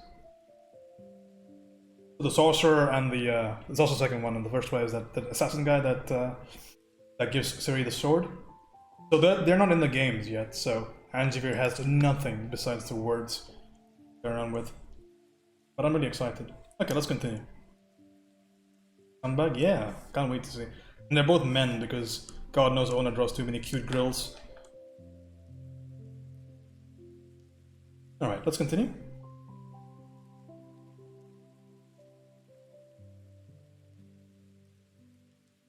Okay, so we can continue right about now. So a couple of things need to be done here. One of the first things is that this little number here on the side of the nose needs to get a little touch of a light value. It's actually a tertiary shape right there. It's a tertiary, but it's fine. We can just keep it right now. I want to just show, because the light is slightly offset to the left, so we're going to have slightly more darker values towards the right-hand side of this image. So we'll just throw in that slightly darker idea over here.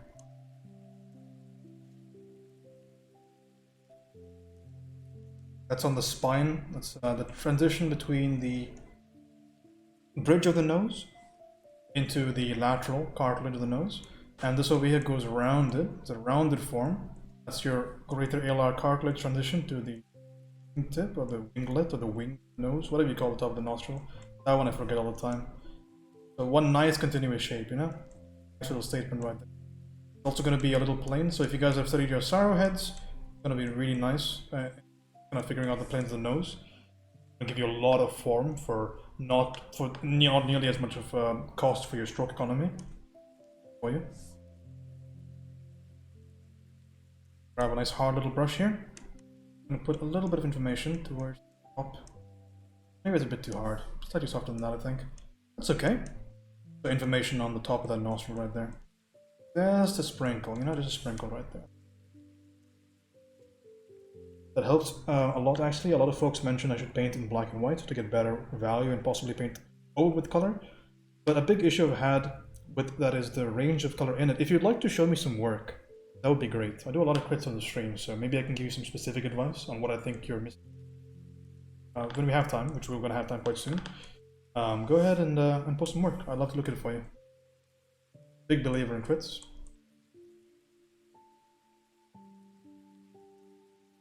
Okay. Again, general assumption. We're going a little bit too dark right over there, so we're going to slightly pollute that value with some lighter. There. We want to keep it nice and readable. And also we get to add some secondaries. Secondary little shadow shapes down here. It's going to be this little number and out right there. And there. What's funny is that Jen also has this very strongly pronounced. This over here is called, I don't know what they call it actually, because the teacher that I learned this from, he says it's called the node. Also the node right there, the node of the mouth. So I just call it the node as well. I need to learn what it's called. But basically it's a semi-spherical shape right there.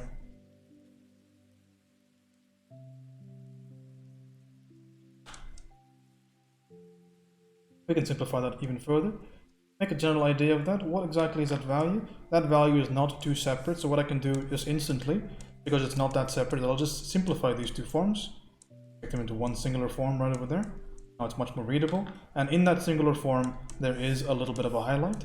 So again, don't make like crazy differences when they don't exist, right? We always as artists fight against this notion of exaggeration. We don't want to exaggerate. It's going to happen inevitably, right? But we want to control what we can control, so always be on the lookout, man. Vigilant with this kind of thing. Atake, how's it going, man? Smooth abs, smooth. Oh, his abs hitting on married women again.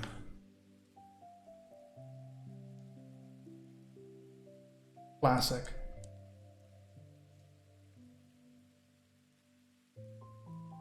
It's classic abs right there.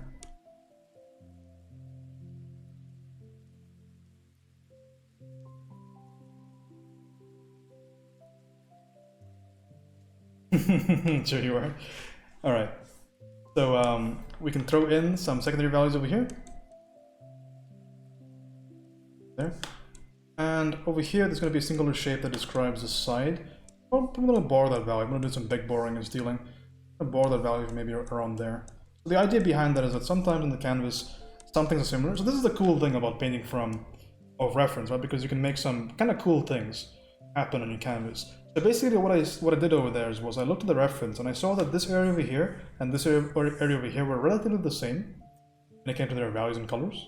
So what I did was so the idea is you don't just find this value over here from the ether, is I pull the value from over here that I had on my canvas, I put it over here and it fits, because again, if I had coordinated everything up to this point, it'll continue to coordinate as I keep painting. Okay, does that make some sense? Because it's super important, it'll save you a butt ton of time, man. Just because no longer are you just painting in a vacuum, right? Your piece itself is informing you about decisions, right? So the more you kind of paint, the more you kind of finish the painting, the more easier it becomes to finish the painting, right? Because there's always a point in every painting that there are going to be a couple of points the way that I work. The first point is this even going to work out, right? Is this even going to work out? Because of course everybody has a worry about this idea. Sometimes you can't see the end of the tunnel. But the second thing is that maybe 3/4 or half of the way through, I have enough information on my canvas that I know that as long as I contextually look at everything, there's enough raw material to complete the piece. And that's where we're at right now, because we have enough raw material to... We're just an RN. Easy enough. This right-hand side, again, so we'll use a similar idea. You see that this area over here and this area over here have a similar value. This is darker, for sure, but this and this, quite similar, right? You can just paint that in and you see how it starts to fit. Of course the edge needs to be managed a bit more, but it fits, right? It fits a little bit better than what was already there. This is the idea. That's how you kind of work. And it's really cool. It's called value reuse. If you want more information about the subject, go check out James Gurney's videos on it. Great artist, James Gurney. Works in gouache watercolor. Really, really important, man. Compliment someone. James will look as trying to bend someone over the table again. And it's coming from a person that drew a waifu pillow. You can't prove that it was me. Alright? You can't prove it was me. Let's leave the signature there. Could have been anybody.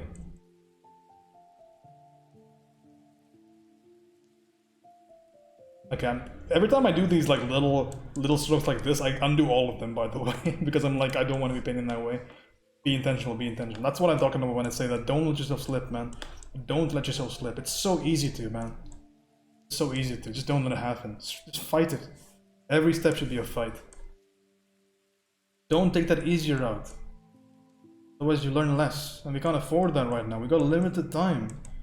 See, if you want to be a professional, we don't got till the end of the earth. The more time we spend not learning, there's more time people have a chance to beat us, to gain traction on us, to just create incredible artists, and then we're just stuck with nothing. So don't let your time go to waste. I'm sorry, but can you repeat the artist name? Yeah, sure, of course. It is this. I'll write it out for you.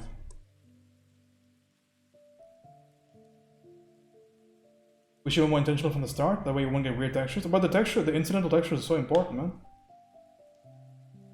It's so important. Did you see how I blocked this out? Big strokes, man. I don't want to be clean with this. I really want to be, I want to have a lot of that incidentalness, because that incidentalness is beautiful to me. Like stuff like this, for example. I really like it. Stuff like this, for example. Yeah, I really like that. It's part of that process, son.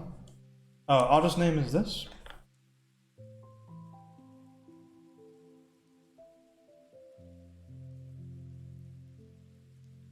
Hope you can read my cursive.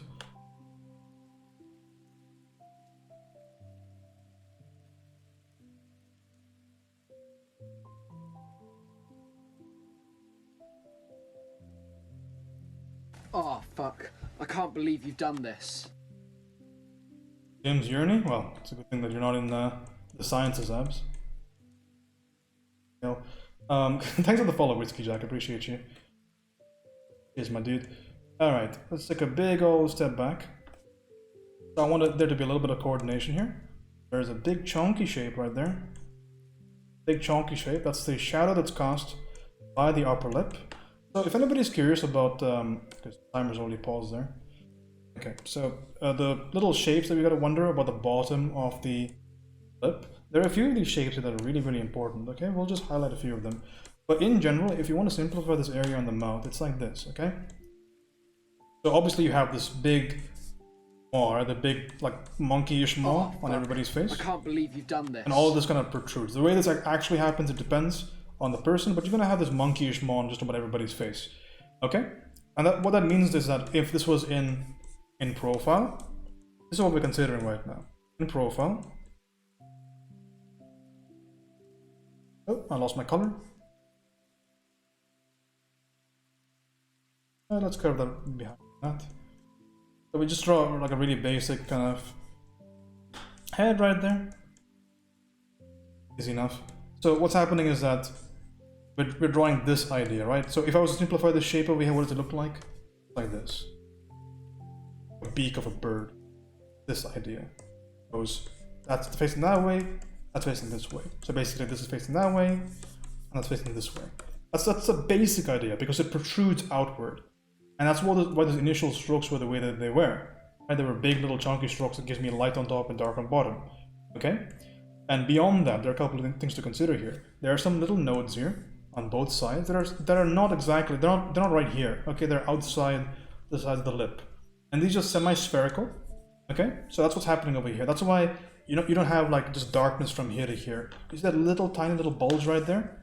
This becomes more pronounced as you get older, and also in certain face types, on certain people's faces, it's very pronounced. That's a big thing to consider, because that means that the whole topography of this is not this and it goes here. It's this, it goes slightly bulging here and goes down here into the bottom plane, okay? So it's my simplification of it. And when it comes down to the overall lip itself, right? Lip can be considered in a few ways, but I think the most important thing to consider over here is that, if I can use my pen, there you go. So this whole plane over here, this whole situation, we can just simplify that into maybe just that much, right? Just that much. Draw a curve or something there. The whole thing is pointing downwards. Okay, because again, that's pointing downwards right there. Whole area over there, pointing downwards. So it's going to have generally darker value. A little bit of a caveat that we might not be thinking about is the fact that it doesn't just point downwards, it actually curves. Okay, so there's going to be another plane down here. So whenever I paint my lips, for example, on paintings, I like to just include a secondary little darkness. You can see that over there, and also on this painting over here. Right over here. Stroke right there. So the reason that is happening is because this actually curves around. So some thought should be given to whether or not it happens. So secondary planes over there curve around. and curve under, because again, you see that this is pointing that way, but then it curves inwards. So there's going to be a slight, on some people, there's going to be a slight occlusion there. That should be considered, I feel like. Okay, but on the bottom plane, it's actually quite simple. Have this whole area. So the simplified version of the mouth is actually this, okay? Because all of this stuff is actually on one plane. So the bottom lip is different from the top lip. The top lip actually breaks the form quite severely, but the bottom lip is actually very similar all throughout this entire area. So all of this whole area is actually like almost like one singular form. I think you should think about it that way. Don't think about the bottom lip as a separate entity. Right? It's quite similar to the flaps of skin around it. Not so much the top lip. The top lip breaks form, but the bottom lip not so much. So what that means to us is that the values over here can invade a little bit here and here. They can invade, which is why sometimes you get light bands that kind of cross from this top area of the bottom lip. Okay, but the simplification is just this much because it protrudes out. We're drawing this area right now towards the chin. So it goes that way, and then the chin comes out, and you have that little light area right there. Okay, so to draw it in proportion, exaggerated there. Proportion, we're drawing this area currently. Oh, that's crazy. Okay, so we're drawing this area right now. So divots. So the bottom lip, it goes right over there, for example. That's the lip right there. I'm drawing it really exaggeratedly. So we're drawing this whole idea. Okay, so the shape we just drew on this face is this shape.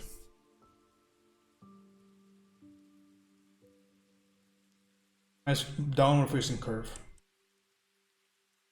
Same thing, downward facing curve. So in the internals of this, it's a little bit different. So the way that you do the internals is that you separate these muscles out. So let's say we're thinking one step further with the breaking down of the planes. So one step further than that is this.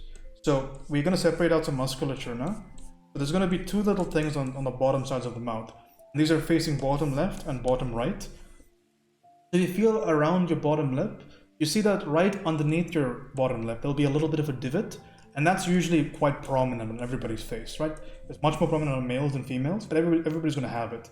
That's a little bit of an ambient occlusion point. So directly underneath your bottom lip, there's one particular point that kind of sticks out, and that'll always cast a shadow, so right below. But if you travel a little bit towards the right, or a little bit towards the left, you see there's actually some musculature there. It's responsible for a lot of the movement in your lips, right? That musculature is really important to consider. And that's actually the bottom half of your orbicularis oris, which lets you open up your mouth, right? And to do a lot of articulation with your lips. So those muscles are there, but the important things are those are downward facing as well. That's facing downwards, that's facing downwards, and this one over here is really facing downwards. That means that this is going to be kind of dark, really dark. That's what it means to you. And that's what we see. Kind of dark, and really dark. Okay? And again, what I said over here is that this plane is going to be pointing upwards, right? So again, you see how this catches light, this catches light, this catches light, this catches light, this catches light. All of these things are on a very similar plane. A little bit different from up here because all of this is bottom facing. So you get a little bit of light on top. This area is called a philtrum. You get a little bit of light on top here, but then it immediately kind of curves around and goes into shadow. And you see that curve idea we talked about earlier? So this is kind of dark, right? And then it becomes much darker down. Also becomes saturated. You know why? Because it's facing even more downward. It's curving under. So it's actually facing the top of this lip over here. So it gets a lot of bounce light, which is kind of cool. There you go. That's some planes on the face right there. Fun stuff. More information, look up Asaro heads and do some studies of them. Really pay attention to what you see. So somebody earlier asked for information about color and value and stuff. I think I asked them to show me some work. You can still show me some work, by the way. Put it in the Discord for me or put it in the chat and we'll look at it right after we finish this.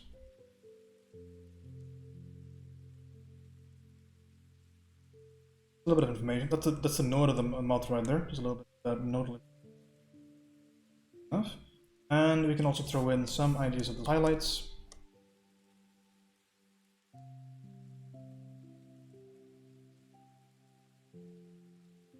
Consider that your saturation and your values are quite linked with one another, okay? So the more saturated something is, if you're keeping the value the same, the darker it's going to seem. So be a little bit careful about that. If you're not getting clearly as light as you need to be, try desaturating a little bit. Make it look brighter. indication that there's more light actually hitting that area. Okay, so it's a very clear statement with the light on top of the filter right there, so we can get a very nice clear statement there. Bam. And right there. Nice and easy. And also on the left, on her left, on my right.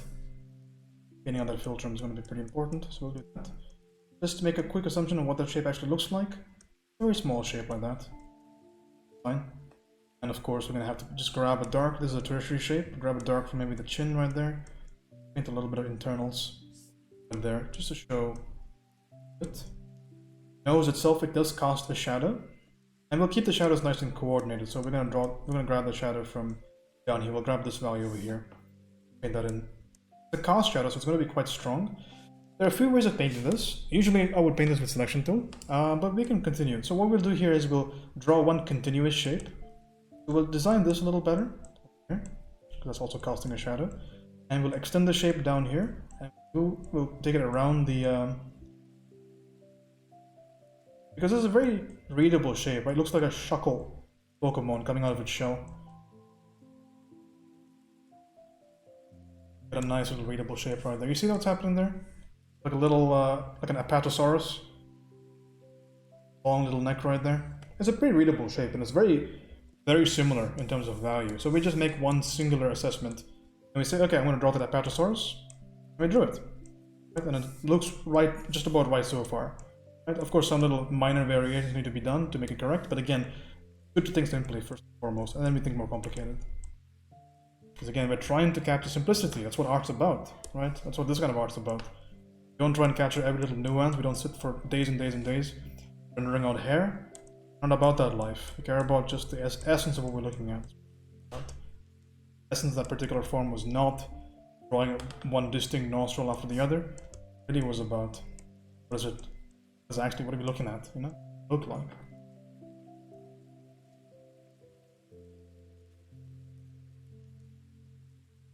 There. Enough. Maybe a little, because the light's, again, it's somewhat offset to the left, which means the right gets a little bit of a cast shadow. One of the nose was a little bit of a cast shadow. Okay, as we move forward, gently bring this nose into the. Of course, this nose is going to get a beautiful highlight at the very tippity tip of it. What about there as we get the highlight? Location of the nose. So there is a value that runs. The value is quite similar to the value down here, nostril. So this is actually quite similar in one single value like that. But I'm going to make a little bit of a change to it. We'll make it slightly redder because it's near the nose.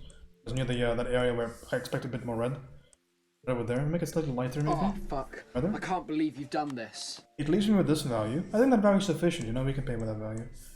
I'll paint with a bit more of a softer edge. Gorsha, thanks for the follow, man. But you kind of got that value, that whole decision making, right? So basically what I thought was that this value over here on the side of the nose is quite similar to this value over here on the nostril. So I selected this value. I didn't use it directly. I just basically I selected the value over here and I made it a little bit more redder, a little bit more lighter. It's the same value. Again, we're not painting things in a vacuum, right? We're trying to coordinate things. So much stronger to coordinate. We coordinate stuff. We get this as a result. Which brings us closer and closer to that the end result, right? Can we talk about that shape? What is it? What exactly is it to begin with? It's a slightly slanting shape, don't you think?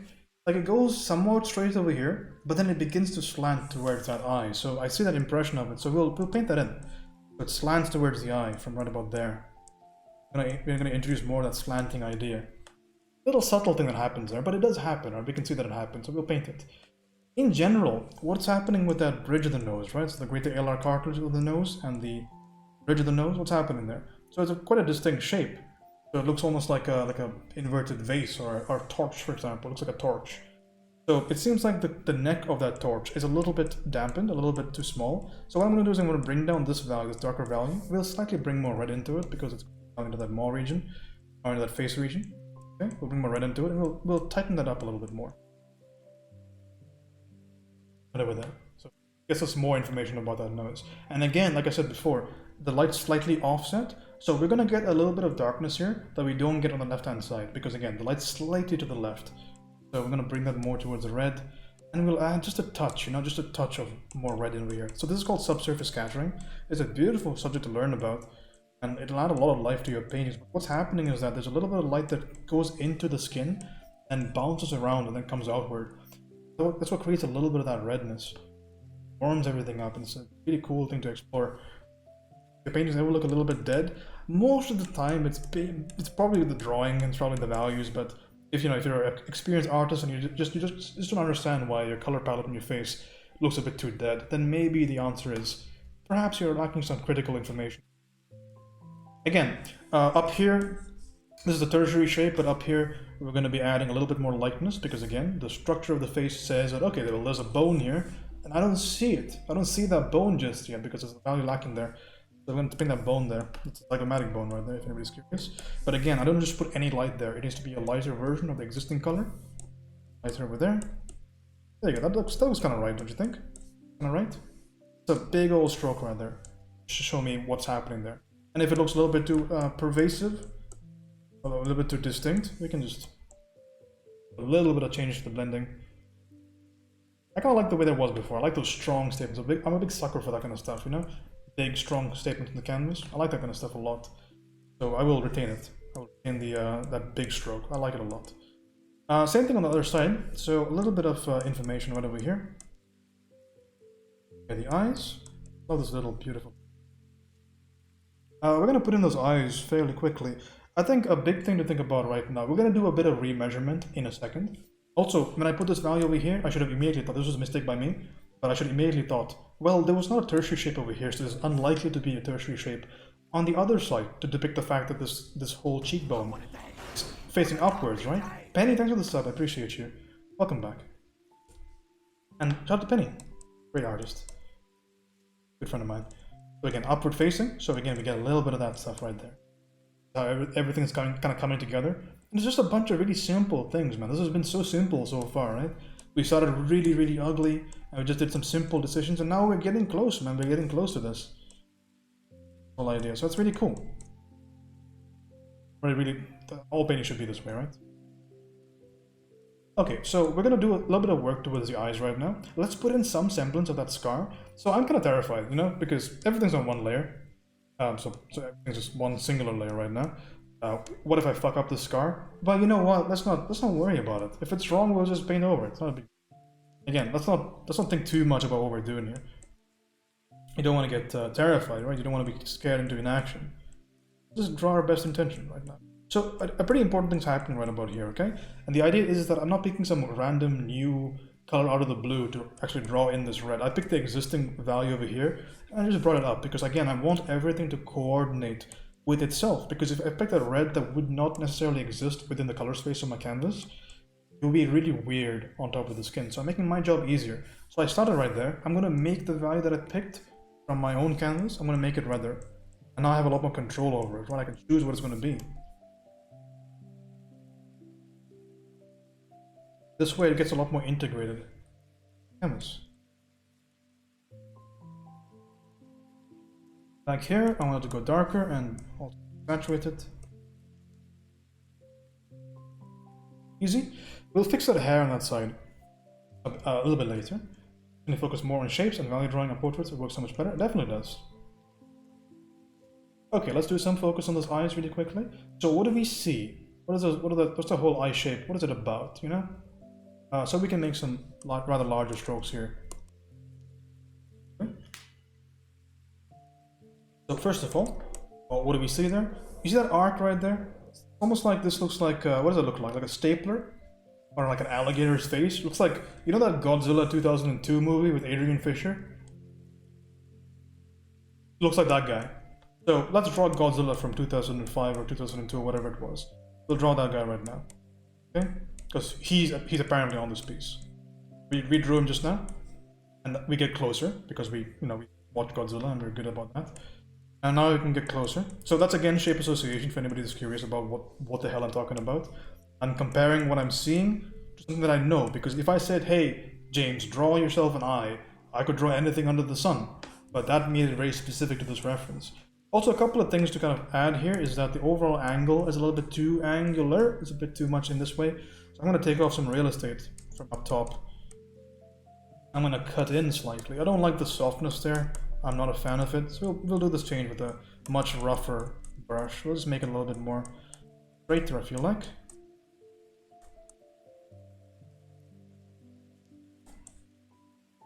A little bit angular, I feel like. We can... You're alright. Okay, we can change that later on as well. Okay, so we drew Godzilla from the movie. What else do we need to do? I'm going to select to soften up that shape up there. Because there's a transition there. There's actually two shapes up there. I will just soften up the one. A bit too warm. I'm sorry, a bit too greenish yellow for it to be near the face, right? A lot of blood goes into this area, so I'm gonna, since I have the power of my canvas right now, I have all the different values that I like. I'm gonna just straight up select a value from down here on the cheek. I'm gonna use it up here. I'm gonna throw in that beautiful warmish value. So I'm gonna start with a warmish shape right over there. And there's gonna be a secondary shape right underneath there where it curves around. The power of the canvas. Hell yeah, man. Gotta harness it. Have I ever told you the story about Canvas the Wise? Same thing down here, man. Gotta add some of that warmness, beautiful, beautiful warmth. Then throw in a little bit of lightness from up top.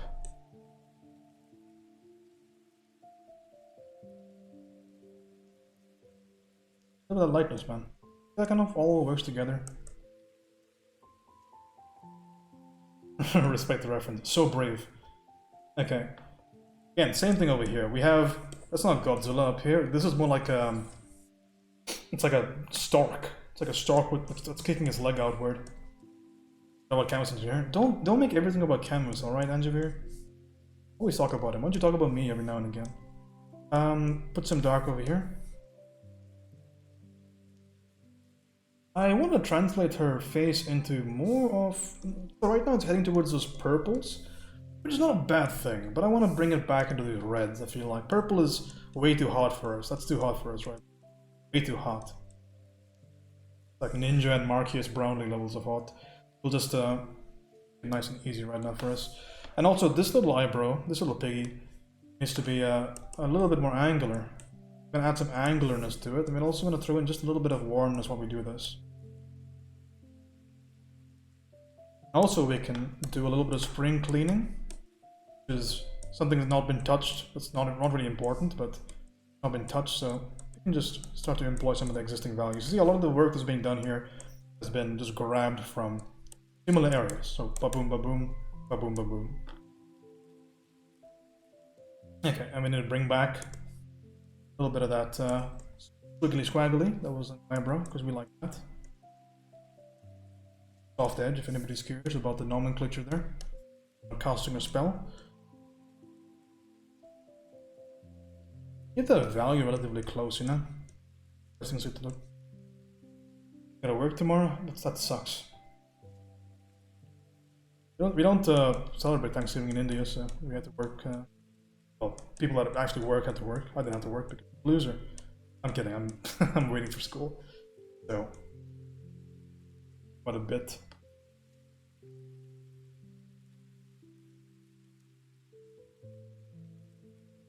Alright. That sucks big time. Not having Thanksgiving or being in India. Think carefully about your answer.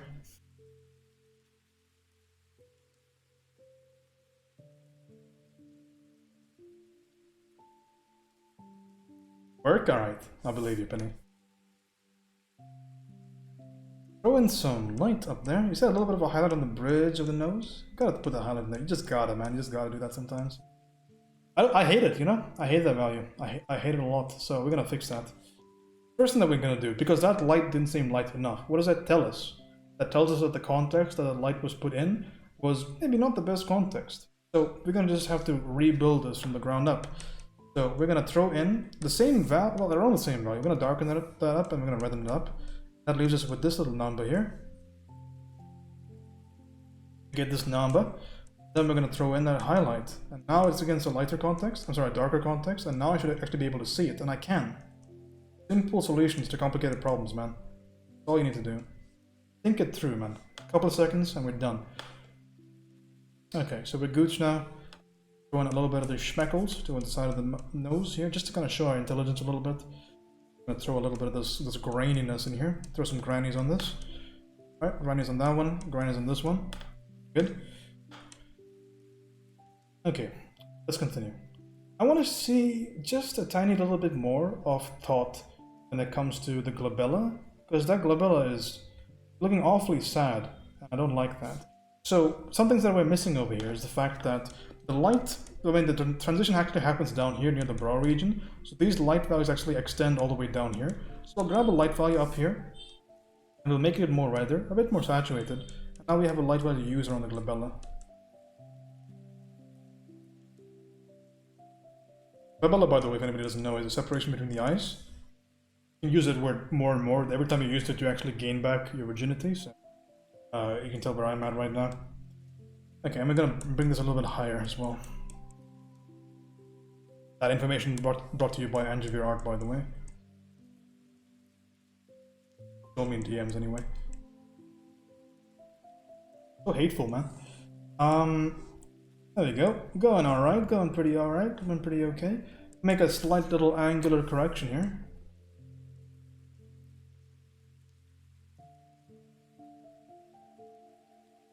Little correction right there. All the way up top, up to there. And on the left hand side, we have a sad situation, but don't worry about it because a lot of that's going to be covered with the hair, so we're plenty fine. I just want to get good forearms on the face. Okie dokie.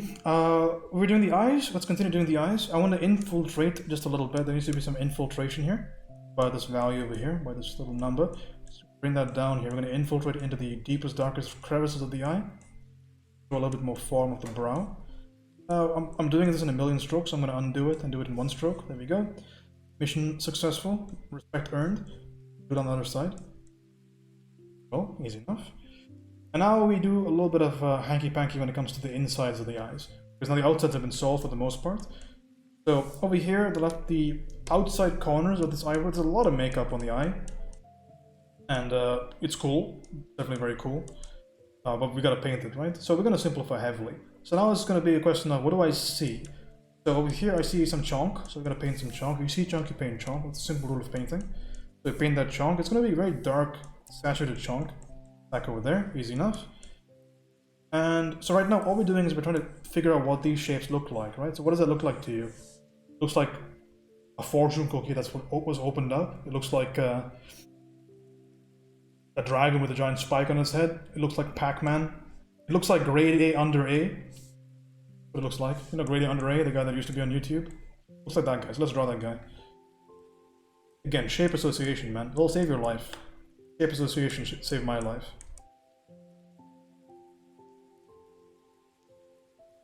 Okay. Bring it back down. I'm gonna add a touch, a little tinge, a little sprinkle of lighter value up there as well, just to give me a little bit of visual distinction on the planes. And not to have such a crazy, I don't want it to go from dark to light so quickly, so that little change over there, that little additional value was just so that I don't go from bam, dark to light. I don't like that. I'm gonna bring this upwards, and we end up with some pretty thick little makeup right there, which is pretty okay.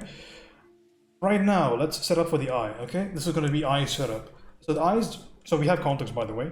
How light are the eyes? I would say that the eyes are about as light as these light areas on my canvas over here. So what is the value here? What is the value here?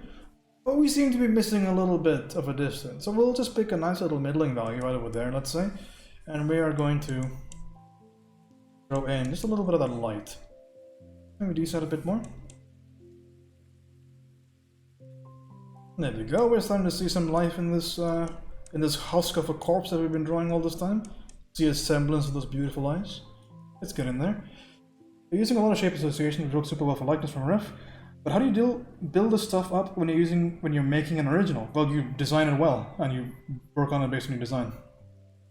This idea of painting the impression of something only works when you have something to make an impression out of, right? So you would not shape associate. I mean, you could think about shape associating when you're designing good dark shapes, okay? But ultimately, it's based on your impression of what you're looking at. So you need to be looking at something to be able to do something like this. right? So that's not something you do when you're making original work.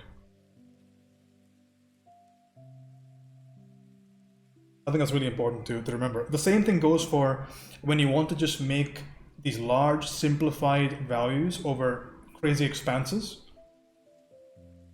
of your piece. For example, to be able to say that I will simplify this entire area of the eye into one continuous shape, what you're really trying to think about is the fact that you're looking at the way that it was represented in your reference. But that's entirely up to you on what you want to make your reference. But if you were designing this from scratch, well, you're kind of showing what you what you think your best assumption is when it comes to the design of that eye, the design of the makeup. But you would not base it on anything else because ultimately you have nothing to base it on. So perhaps you have a past sketch, a past render, a past character design, a past turnaround, a thumbnail that you would want to draw elements from, and to draw elements from those past pieces of work quickly, you could shape associate from those. But again, it's a visual measurement tool, so you need to have something to visually measure. You can't measure nothing. Oh, that makes sense. Bill, thank you for the sub, man. I do appreciate it. Go follow Bill Nash, !Bill, in my stream. An artist's best friend. We're talking about reference right now. An artist's best friend is a great photographer, and Bill is a tippity top photographer. Go check him out. Based in the Las Vegas area for you famous people in the chat. Go give that man some money. How's it going, Bill? All right. But yeah, this is visual measurement, Anjavir. Just like it's a similar question to like plumb lining, for example. Like you can plumb line for algorithms, but you can't plumb line for specific reference-based measurements. Okay. Like for instance, like if I say this is the plumb line for this, I mean that's ultimately up to you, right? It's the way that you can replicate this. So, for example, if I paint this from imagination and I want to draw the same character from a different angle, then I can say, okay, well, I need to make sure the plumb line in perspective is appropriately positioned. But you need to have something to be able to do these. I hope that makes sense. Recovering from yesterday's lunacy? What happened yesterday, Bill? Fill me in.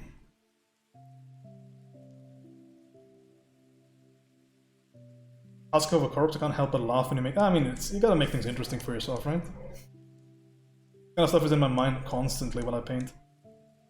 Back end of it. Add a little bit more warmness. This little area over here, you need to add a bit more saturation to. I want it to be really red. Not really red, but somewhat red. Somebody hit that Bill command, by the way. Anybody can do it. Did we actually do it? Yeah, we did. Never mind. I didn't see it. I have to look at my other screen.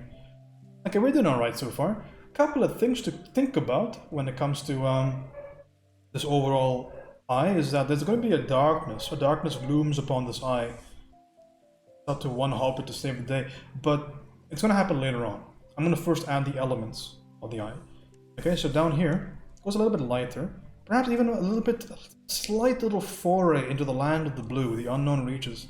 So I'm going to throw in some blue right there, just a little bit, you know? You wouldn't even know if I didn't tell you. But it's there if you look for it.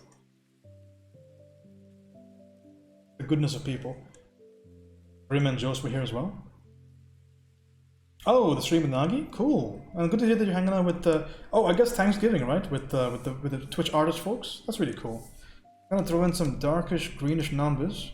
And again, we're going to coordinate this green. It's not going to be some random green all over here. It needs to be distinctly a yellowish green because the skin, again, the color space right now is right over here. And of course, the assumption can be made, do I want more visual distinction? But at the very corners of the eye, I don't want that much visual distinction. So we'll pick something over here and we'll say that's our best guess. Again, we don't make committed things right now, but again, our best guess right over there, let's say. Some of that green. There, and right over there.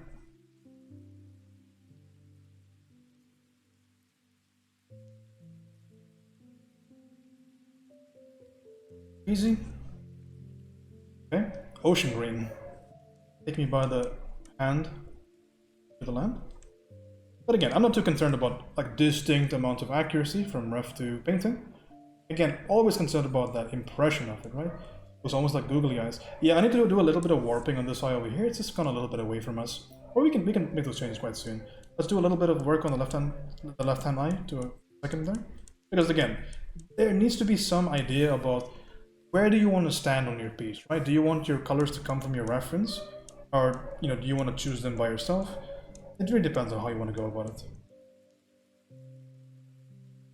Because there can definitely be good color ideas coming from your ref, right? It can easily happen. It depends on like how you want to judge of things. Okay, that's going alright. Googly eyes are best size. I'm gonna disagree. Again, using the same little shape right there, same shape, we'll bring it down here. So there's not that much visual distinction between the darkness of the iris and the darkness of that eyebrow. So you see, this becomes the same shape. And you don't question it when you look at it. You're like, oh yeah, that's fine. Looks okay. And that's the idea, right? Because that's what we look at. That's the impression it's what we see in the painting. So it's a really big deal to do things like this. Just make one singular, because this whole eye started out with one shape, right? A shape like this. Adding more context and more context and more context. I'll give you an example of more context. Adding just a little bit of lightness over here to show you that upper eyelid. That's more context, for example. A little bit of that lightness. Give you a little bit of information about that upper eyelid. Really, really important. Because now you get to see, man. Alright, so the lighting situation is going to be somewhat yellowish. So pick the color of the eye, which is right over there.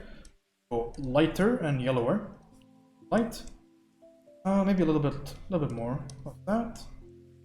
That's all right. I want a bit more green there. That's all right. Cool. Let's throw this idea in here.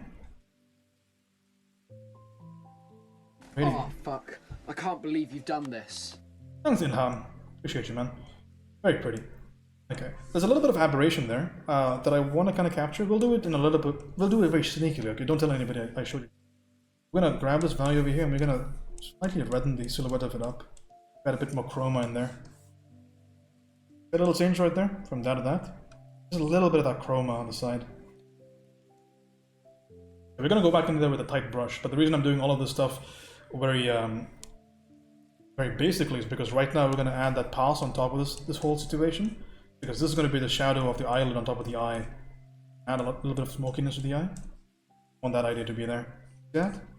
From this to this, a little bit of that shadow coming in there, because the eye does cast a shadow on top. I want to add some slight notions towards the side. We're going to do this as we can, because again, I don't have the liberty of using different layers here. Jets, it's been a while, man. You okay? How's it going, buddy? Thanks for the sub. Throw a bit more red in there. Fine. And of course, we're going to have to line this sucker out. We'll do that in a second. Line the sucker out in a second. The lining itself is going to happen with a bit of a bluish green, a darkish bluish green. Nice. Right over there. We're 1 hour 30 minutes into the painting. Not too bad. I want to throw in some specks of some lighter orangey yellowish idea. Right over there, just for some additional chroma in the eye.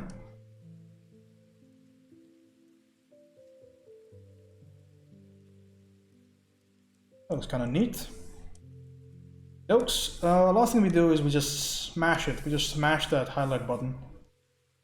It's going to be slightly warm, because the light source is slightly warm.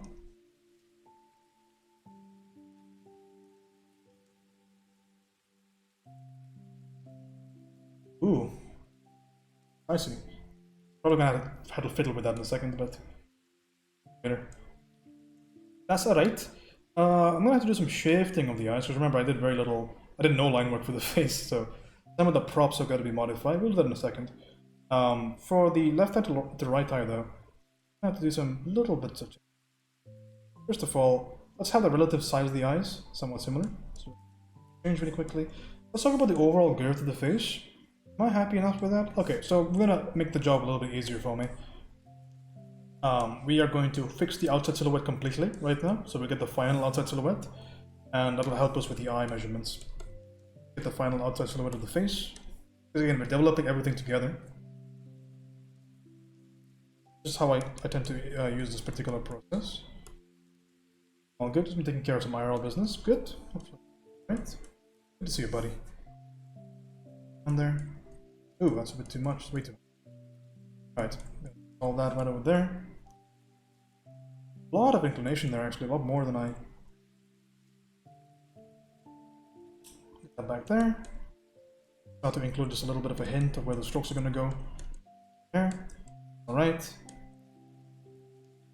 Blur that out slightly. Okay. Then back here, again, make a nice distinct notion of exactly where this jaw terminates. Jaw terminates above, which is right over there. So again, just making some updated ideas towards these measurements over here. Bring that up there, for example. Heading back to where we want them to go. Here is going to be slightly curved towards the bottom and be more saturated red.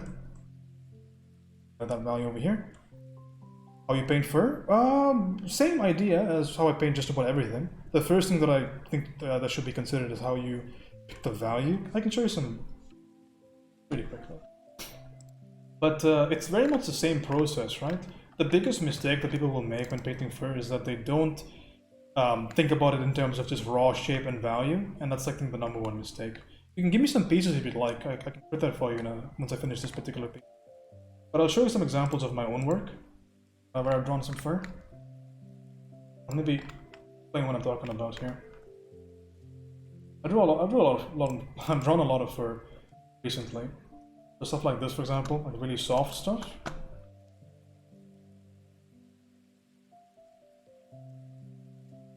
That's super soft.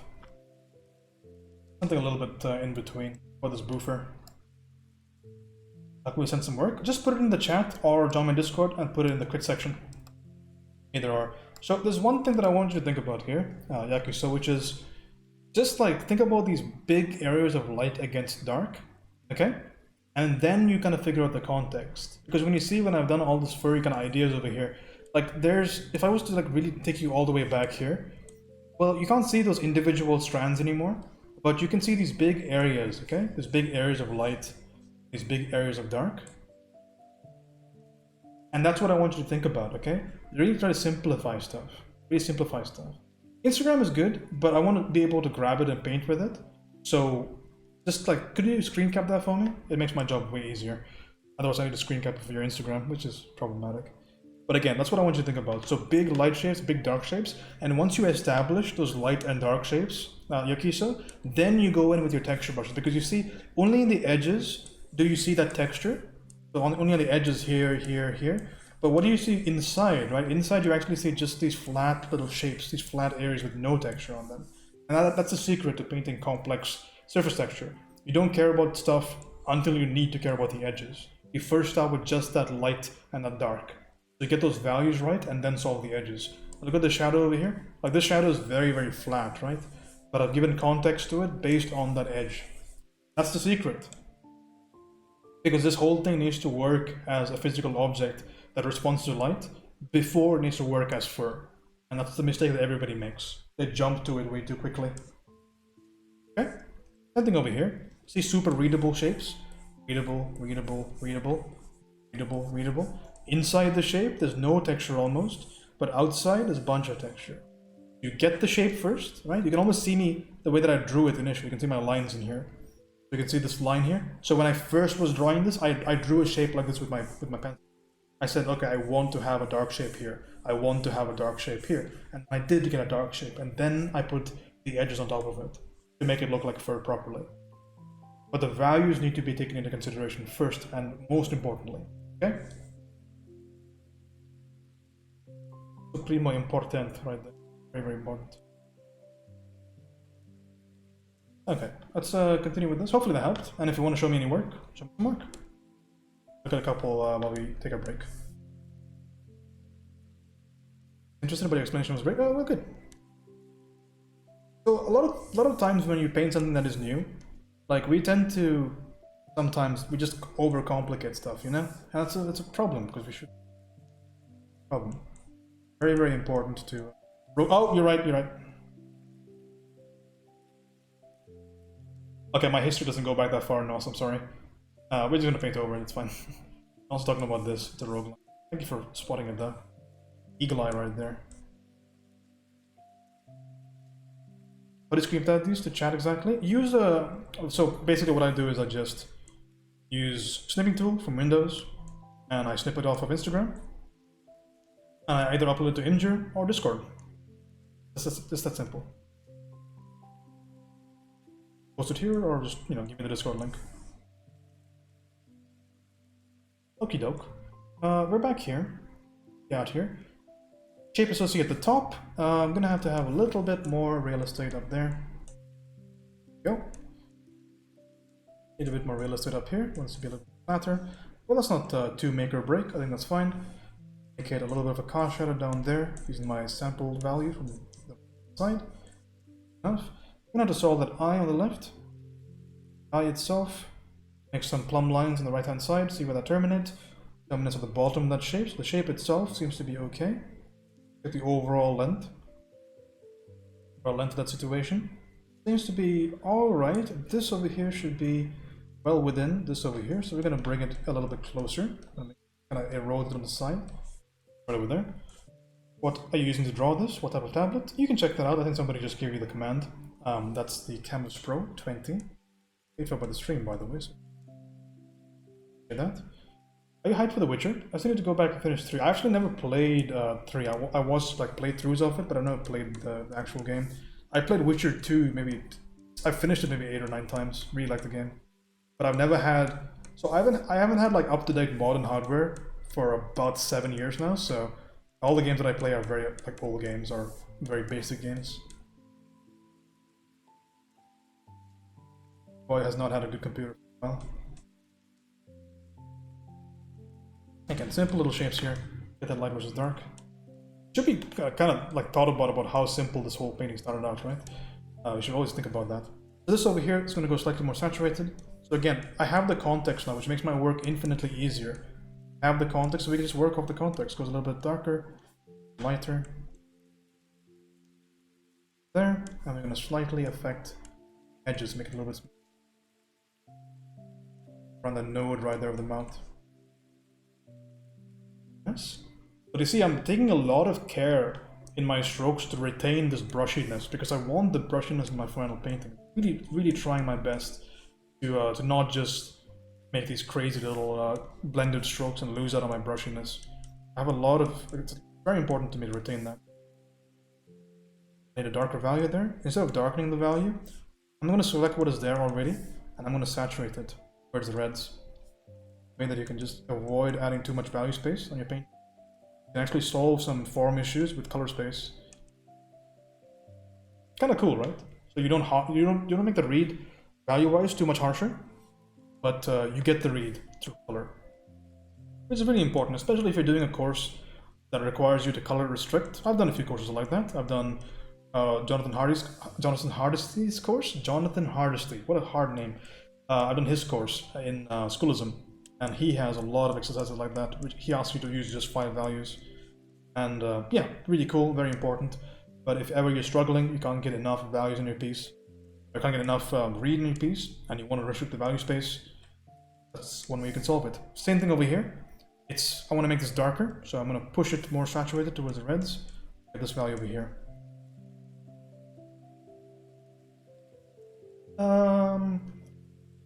Okay.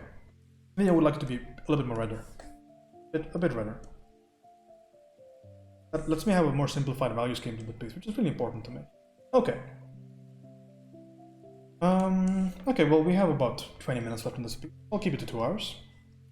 It's a gag I'm working on. I need to check out Schoolism. Okay, well, do you mind waiting 20 minutes so I can finish this portrait? Because if you need to leave, I'll do it now. I'll take a drink of water while you decide. Fancy.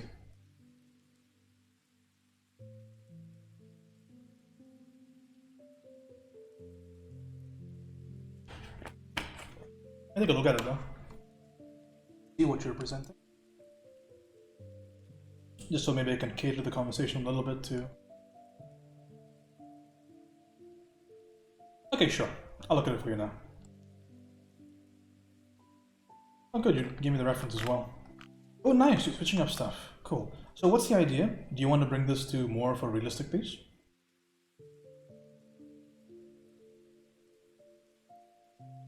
And more realism to it?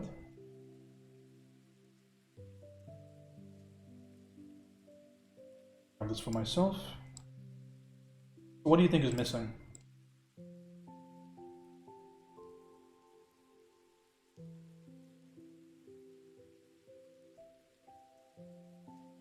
That's the piece, very nice.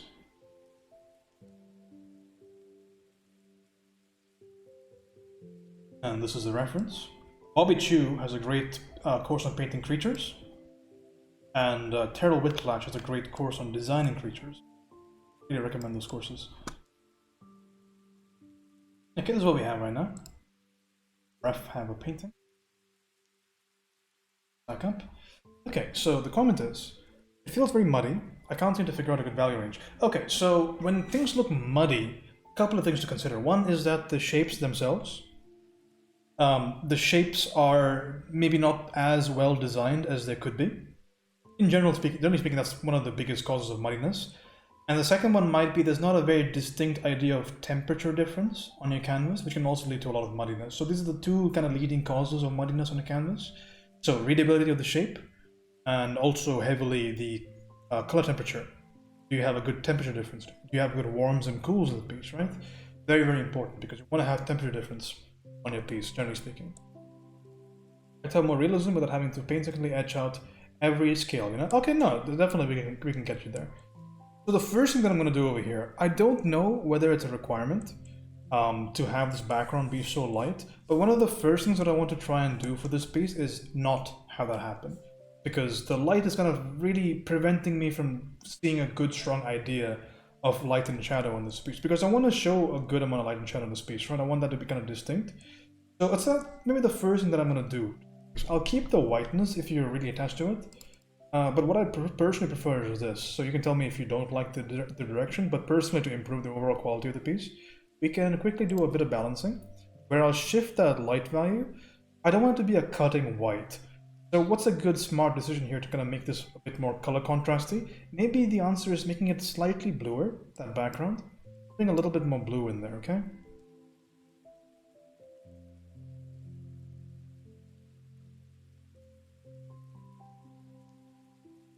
Of color balance. Ooh, that light is causing a little bit of an issue, isn't it? We can do it this way. Not a big deal. Great painted wise. Are you too attached with that light background? I need to ask. Might be. Maybe it's a commission or something and you need it. But I would just do something like this to begin with.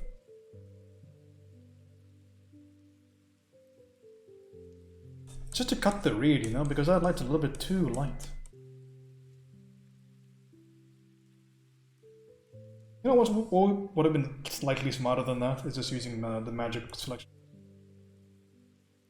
Way quick.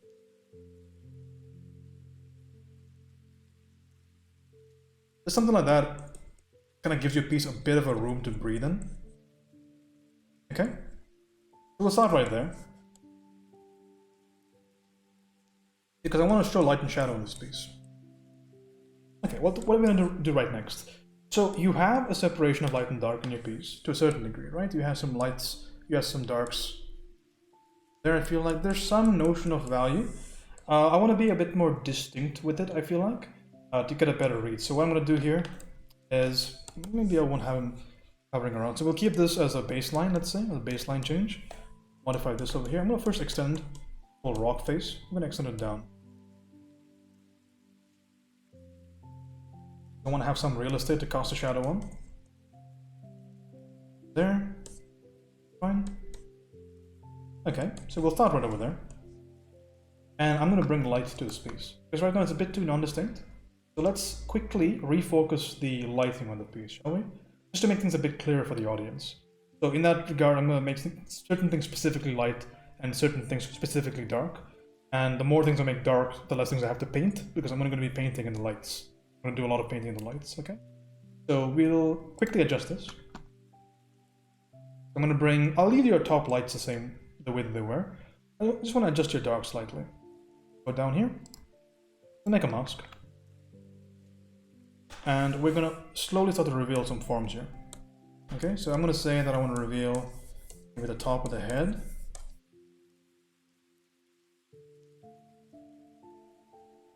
Okay, so let's say light's coming from the top left light, okay? So the planes are going to get hit on the top left, right over there, there, to a certain extent. Top left, fine, top left. That goes top left. Light right over there. That goes into the light right over there. This gets a little bit of light form on the shoulder. Terrace major, terrace minor gets a bit of light there. This plane probably gets a little bit of light there, right there as well. Now we have a bit more of a visual distinction of what we want to expect in the piece, right? And also, this whole rock face now gets a lot darker because again, top light, right? Top light, meaning this whole rock face is going to be significantly darker. Yori, how's it going, man? Good to see you. Also on the eyes,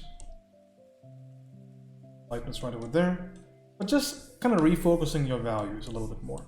Now get a stronger impact with them. And of course, to unify the entire piece, meaning to not have it so spotlight, I'm going to have to raise the value of the background a little bit more, because of course the same light that's going to be lighting up this character is going to light up the background as well. Imagine there's one singular light, so I'll add a little bit of that light there.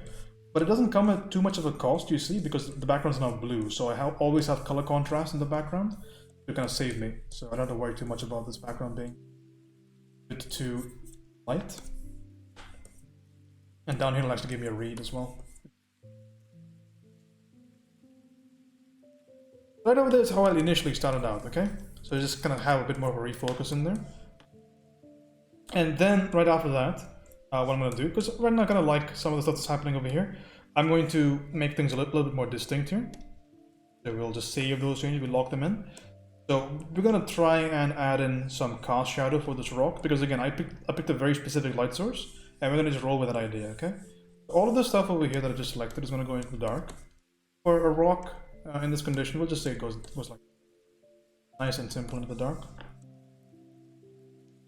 Again, we're adding the idea of light to the piece, right? Goes into the dark like that, okay? Secondary thing is that the piece itself, right? So this whole little it barks to me. Is it bark? It could be bark. You're right. It could be bark. I think that it is a rock because of the angle. We'll just say rock for the time being, okay? The same idea applies. So we're gonna add some shadows to this, and we're not gonna pull back. It's a type of cork bark. Okay, well, we can maybe make that work somehow. Shadow doesn't go. Oh, also, I forgot to do something really important here. View state, which is this whole thing over here actually goes lighter. The planes over here. These planes need to go lighter because the light's coming from that direction. That goes lighter as well. What is the color of it, please? That's the color of it. A little bit of light on there. Not as much for it to be distracting, but just a little bit more light on there. Okay. Now we're gonna lose some detail that we don't really need for the painting. So right over there, I'm gonna have some very nice readable shadow shapes. Okay. So we'll design a good shape right now. The shape needs to say two things. Number one is that it needs to give me that idea that it's curving away from the light. So we start with the baseline. It has these little ideas in between, right? Flaps of skin. So it's to give me allowance for them. So we're gonna design a shape for that. We have a nice simple shape right now. Then it goes down as well. Gives me more. We're just gonna do something that's kind of scary, but we're just gonna make it flat. Okay, we're gonna flatten out that shape because it's gonna make things a lot more readable. While we flatten out this shape, we're gonna think about something very strongly, which is what is the local color of this particular area. So we're gonna say for most organic creatures, local colors and the colors of the ducks are most of the time gonna be quite warm. So we just make this temperature, we make it quite warm. Something to consider as well, additionally, is that the skin is green. So I wanted to have, greenish yellow, so I wanted to have some small amount of temperature difference. So we'll bring it slightly towards the warmer, rather darker section. Quick little checks here on what I like. That's kind of cool. So we'll invest into that. The nice little proper, distinct little shadow shape. It's pure selection tool right now, it's pure selection. And we'll do the same thing around the piece, okay? So I'm gonna basically lose detail, but get a better read in the process, because this is how we kind of deal with light realistically, right? If I want to make this realistic, I gotta deal with light and dark shapes more than I deal with like lines, for example. I want this piece to be held with value. So you see, I'm still getting all of the information that I need to, but I'm doing this with big shapes of light and dark, not with lines. Things are still quite distinct, right? But we don't need the lines anymore, because again, I have a very distinct idea. And honestly, this is going to get stronger and stronger as we continue painting, because this is just pure selection right now. But more context I can add to this idea. So for example, if I throw in some lights over here, for instance, more information I add here, more this read is going to be a lot more solid. top right, again, keeping the light quite consistent. Light right there. So we're heading to that realistic lighting Thursday right now, right? So that's just a question of just the shapes, right? The design of the shapes. Even on the face, we don't really need to have that much visual distinction in a lot of these areas. Maybe near the eye, we can go a little bit more specific. We can say that the eye casts a shadow below it. Have a little bit of that shadow coming up here. Here. There's this as well. See how much we can lose while we paint. So we're not trying to make everything super distinct. So for example, over here, you're trying to indicate there's a plane up there, but we can just do that with light, right? If there's actually a plane up there, then this would catch more light. Like that. So you're translating your line information into paint information. Value information right there. And we can also design this shape to be better, right? We can make it more of a triangular idea, maybe. Same thing over here, right? You have this line to show that there's like a bump or whatever on the top. But that bump is already spoken for because we can see clearly by the way it's been lit, there's indeed already a bump there. So we don't really need that line anymore. A thick internal line. I'd much rather have it be nice and readable like this.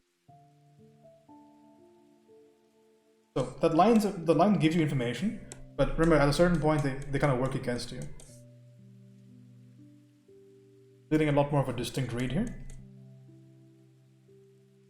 Again, these light areas as well, the lighter, they actually get a lot more light than these darker areas because again, lighter colors are more reflective. So this is going to have, to make it more realistic, for example, you would probably have this, a lighter value like that.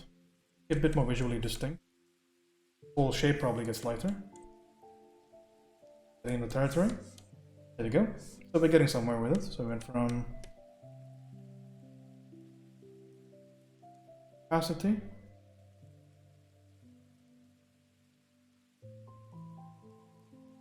Again, adding more ideas of light.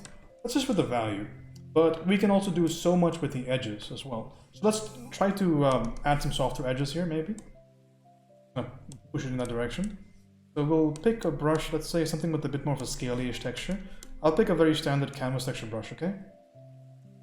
When I was having the pattern straight properly against the lighter and darker value. So all you have to think about is that the context of what is lighter and darker just change depending on what the color is or what the material is. So this in general is lighter than this, like the local value of this is lighter than this, which means that when both areas are subject to light, light in the context of this and light in the context of this are different. So this would be overall lighter than this always. That's the idea. So for example, if both of them are subject to equal value of light, this has to be lighter in general. Something like this. Okay, nice and distinct.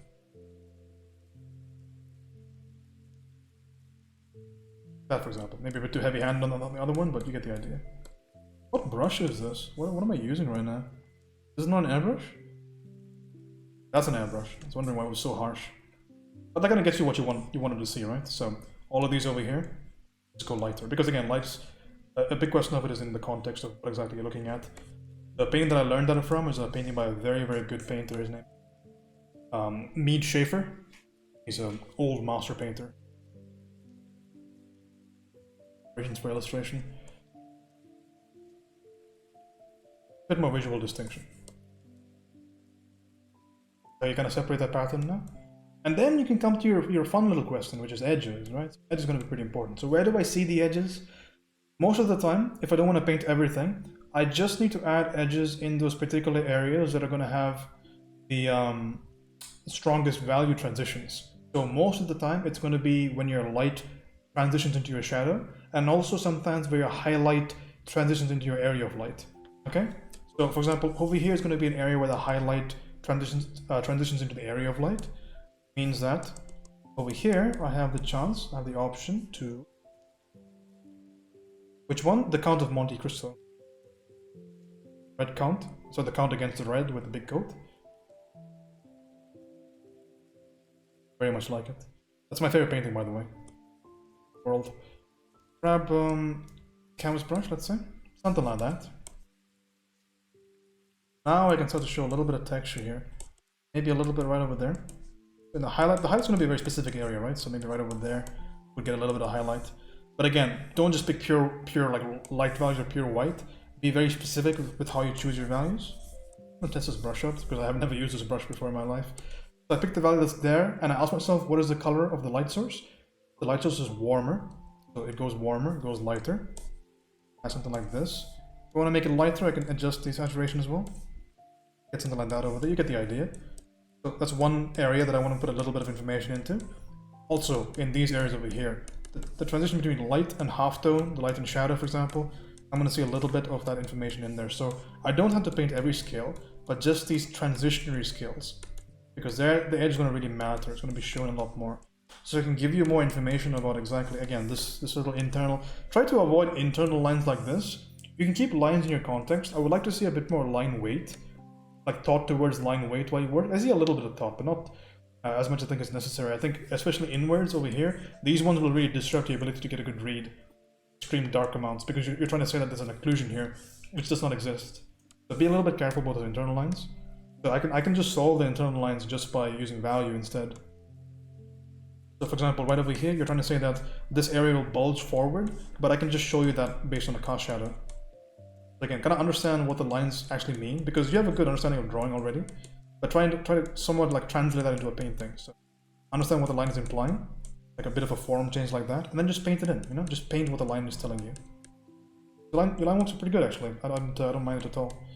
Just the line weight is an issue. The translation of the line weight into your finished piece is a problem. Same thing over here. So essentially the same thing we just did over here, which is just where the light goes into the shadow. We're going to show a little bit of that texture, okay? Slowly but surely, the more we work, the more we get to see what the actual surface is, okay? See, I don't need to show it everywhere. I don't need to. Same thing with fur, right? I don't need to draw fur everywhere. I need to give you an indication, a bit of a visual indication, and your mind will fill in the rest if I do my job correctly.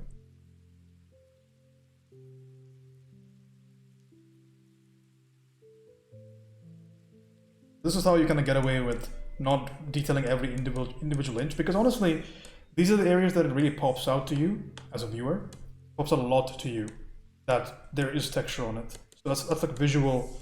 That's visually how it happens in real life. So as a realistic painter, we piggyback on that idea and we say, okay, well, if that's how people look at these kinds of things in real life, then I'm just going to paint that particular idea, that I will distinctly notice texture in that transition area near the terminator, right? If you use standard nomenclature when it comes to light versus shadow, the terminator line, the line between the halftone and the first shadow, that is where you see a lot of texture. That comes from the Sargent book about texture. He says that the main purpose of that transition between light and shadow is to, one, give you the read, and to, two, tell you the texture. Big deal.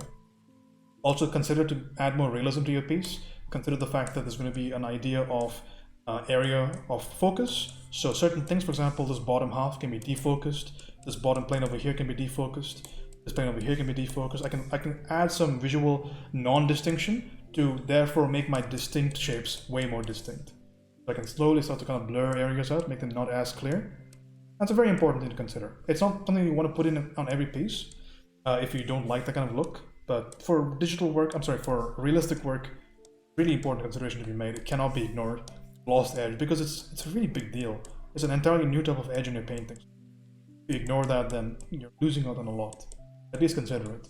Also, don't just use texture brushes everywhere. Some things need to be straight painted. So for example, over here, they'd be like chunkier, I guess, little scales. So don't be afraid of doing a little bit of straight painting, right? Don't use brushwork. A little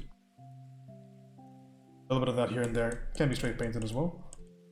Just to add a little bit more flavor, make things look a little bit less clinically produced, which is what happens when you use too many brushes rather, and not enough intelligent brush strokes. So things look a little bit too like manufactured. Avoid that. I would always say do a little bit of painting, or just switch up your brushes, you know? Another way to do it. So I've done whole paintings with zero amount of actual painting. It's just selection tool and brushes, and people can't really tell. Same idea that we talked about up there, right? So we talk about the idea of adding in the texture only in those big value transitions where you can really see it. Again, another example of that is right over here, wherein we can add in just a little bit of that texture near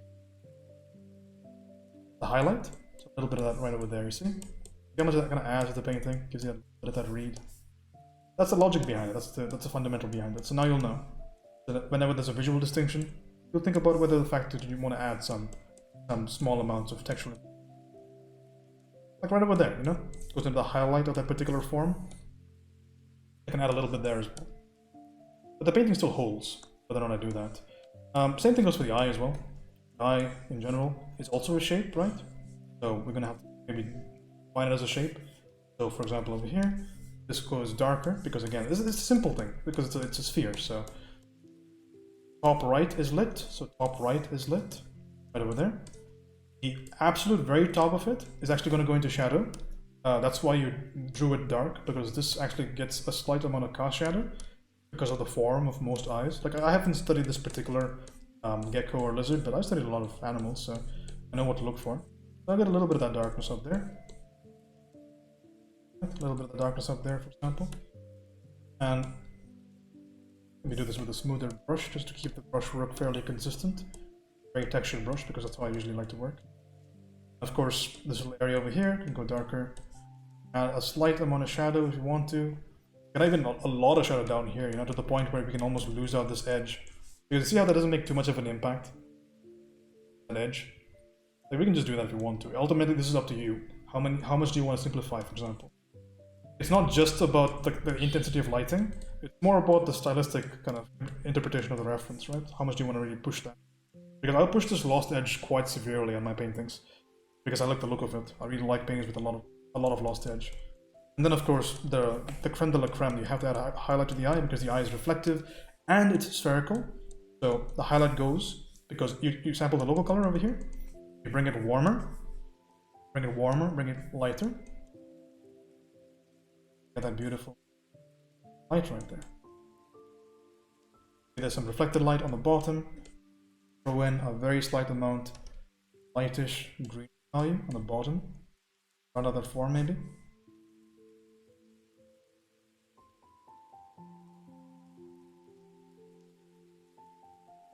Throw in a bit more.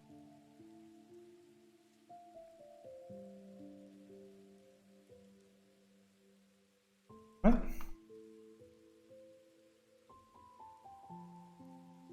Some things to think about, right? I'll give you this file if you'd like. I'll put it up on the Discord for you. But I've only done it in a selective amount of areas. For example, there's so much work to be done, like right over here, for instance. Like, I was explaining principle after principle, but I have not done that much painting. This whole area over here on the mouth gets a lot lighter. Just think about like what your lines are like implying, and then value them accordingly. Okay, that's like the biggest lesson here. That your lines are good, but think about what they're implying and how to translate that into. I think that'll be the biggest thing. Right. Okay. There you go. I'll put this up for you.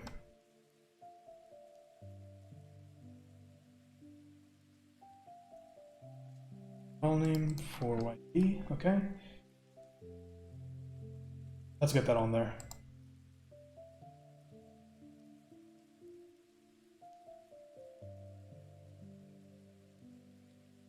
Also, if you want to look at any of the past critiques, everything's on there in the Discord.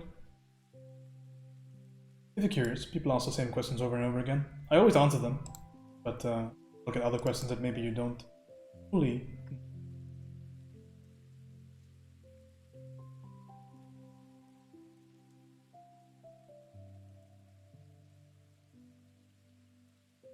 All right.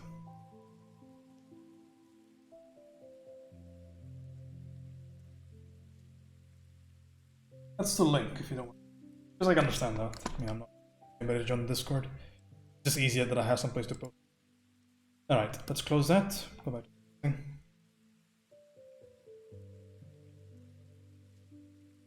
We had to solve this eye, don't we? Okay, do a bit of plumb lining. Left hand side. Bottom of this eyebrow should be about the top of that. The bottom of the eyebrows here is about the top of that. That's about roughly correct. Needs to go a little bit lower than that. A little bit lower than that, but I think we're sitting kind of pretty on that one. Okay. What about the internal eye shape? Now with the new changes, the eye becomes smaller like that. And I'm making big, large strokes here because I want it nice and large. This right hand side, I draw a plumb line about the same as the left hand side. So this actually goes a little bit higher, so I can pull it higher. Again, just like systematically is going about making the change. That's what's really important right now. Pull that a little bit higher. And look at the overall shape. So a lot of my measurement is done based on other planes of the face or other portions of the face. But now we look internally. What is the shape of that eye? I'll make a change accordingly. The change over here is the fact that the eye itself has a divot for the caruncle. The caruncle is somewhat okay situated. Maybe I want to shift that eye a little bit more to the left. Potentially, we can make that change in a second. But most important is that I go from caruncle. How far away? About that far away. So that's right there. More ideas. Bring more color there. Up. Flat. It goes back into the rest of the eye. Roughly about correct. It's a little bit too weighted in this direction. But you can make that correction with adding a little bit more darkness back there. I think that gets me close enough with the shapes. Maybe the caruncle has been a little bit exaggerated. Bring that back up. We'll paint in this little valley that's been missing here. A little bit clearer than that. There we go. Give it the same treatment as the other eye, where we bring in iris on this side. Whole eye, if you like, needs to go a little bit larger, a bit to the left. So, love the fact that she has so much pink near her eyes. More colors to play with. I'm gonna grab the dark value, eyebrow itself, bring that down. Because again, just like we did for the crypt, we shouldn't artificially separate certain areas in the painting. Because the more we separate it, the less realistic it's going to look. Because when you look at this yourself, you don't see as much visual distinction. When you perceive this realistically, as something that's that's out in the world, you don't look at this as this is my cornea, this is my eyebrow. All of it kind of blends together. It's really important to think in this simplified manner because that's what's going to let you really portray things effectively as real. Realistically, you don't see everything about everything that you look at, but you see a notion of it, you see a version of it, but you don't see everything, and that's more design oriented. Like a design than an illustration or a painting. For the light values up there, we're gonna just grab maybe a yellowish value like that, for instance. A little bit too bright. Let's grab something that's locally situated. How about there? A bit brighter. A bit more desaturated because makeup's probably gonna cut stuff out. A little bit of light right there, that top eyelid. A bit of information, right? Because you always need only nearly as much as you think you need. Worth reminding myself about that. Okay, so I'm gonna add some similar values over here. It seems like this light value and this light value are similar. I'm gonna grab it. I'll make it a little bit more redder. A bit more red. That's nice. When a light value there for the bottom eyelid. Might end up changing this value slightly. Seems better for me. That's okay for the time being. Now to use a bit of blending there as well. Ordered. So we're heading there. Again, we'll complete the shape that we were drawing initially. There. And right over there. Easy. Jazz, how's it going? Shout out to Jazz Sparks. Excellent artist. Fantastic, fantastic human being. Her work. She is titillating. How's it going, Jazz? Having a good day? How's the weather over there in the UK? Doing a quick little Ciri portrait. Jazz is actually cosplayed as Ciri. Got her Instagram. Or follow. There you go. I'm gonna grab some values that I've already chosen on the left hand side. Again, your reuse is going to be so important. The idea of color reuse actually comes from traditional art, wherein you'd have everything mixed out on your palette, and you can just use things again and again and again. And it's very well advised to because it saves you a bunch of time in mixing, and it allows you to have everything be quite well coordinated with everything else. And there's a lot of value in that. So even when it comes to digital art, where we have so much control, it's even still doubly more important to think about this idea of, okay, well, I want to reuse stuff. Because it makes you much more effective, it makes your painting look a lot better, because you don't have to worry about crazy islands of color, and makes your decision-making process so much more smoother. All these things are very important, very attractive things to think about. Definitely worth exploring. Again, nice readable shape. Too willy-nilly here. And the UK weather right now is just about as gloomy as you'd expect. I mean, I actually quite enjoy the weather in the UK. I'm very well suited for it. I spent some time about maybe this time last year in the UK. I was in London, and then I went after that to the where was it? I went to Scotland for a few weeks, and I really liked the weather. I was a big fan. It is very, very gorgeous. I think the name of the cosplayer is on the Discord. But she did all of these. I'm actually going to be drawing all of the Witcher ladies today. She did the same cosplayer did Yennefer and Triss, so I'm going to be doing Yennefer and Triss. Witcher ladies are very pretty. Baz is also a big fan of The Witcher, because I believe, if I'm not mistaken, one of your alert sounds is the "ha" from The Witcher. Scares the shit out of me, because usually I like your music on your stream, so I have you stream quite loud. It kind of takes some years off of my lifespan every time I hear that.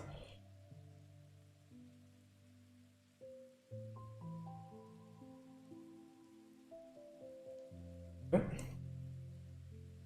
Eyes are roughly solved.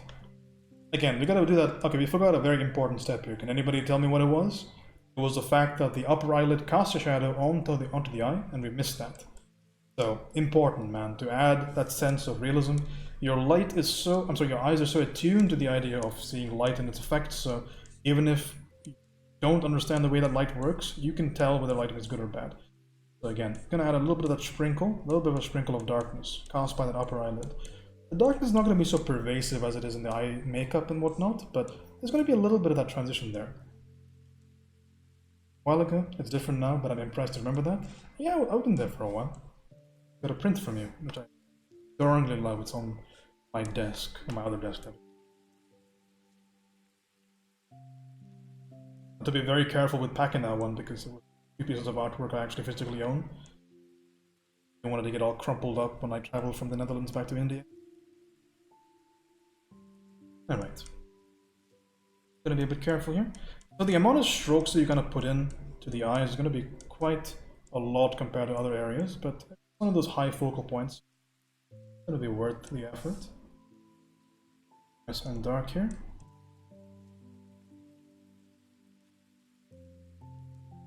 Okay.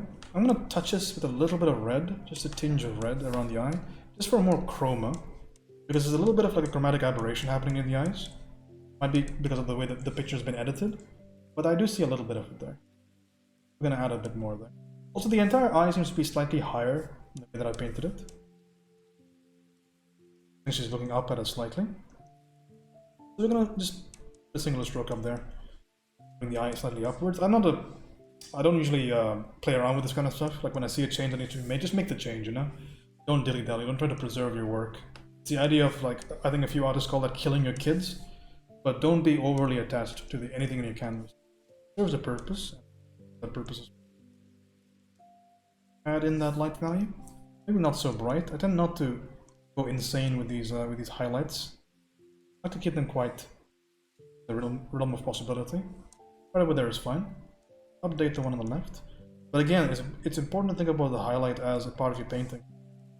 It's not always going to be a crazy amount of light. It's not always going to be just a flat light. It depends on the context of the material you're putting the highlight on, and also depends on the light source. So highlights are not always desaturated. Sometimes highlights can be quite saturated. So always consider all these elements. Lead to a much more belief.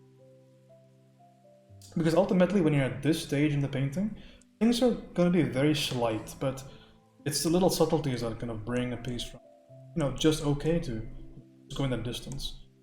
So there's not as much visual distinction down here near the chin. So we're gonna have to solve this area right now because there's an unsolved area on our canvas. By unsolved, I mean we have elements here, but the elements are either not cohesive with elements around them, or they are not consistent with the reference. So a couple of things need to be done here. For this area over here, we're gonna bring the values to be slightly more desaturated, slightly lighter, I feel like. No, that's slightly darker. So we'll start at that value for our baseline. Bring it up here. I've actually been given a bath by an elephant. My mother is from a place called Kerala, small little, not small, but it's a state, south portion of India, and having elephant baths there is special practice. Probably hideously cruel to the elephants, by the way. I'm sure that they have better things to do than baths to hairy Indian children, but was one of the unsuspecting victims of such a bath, such an event.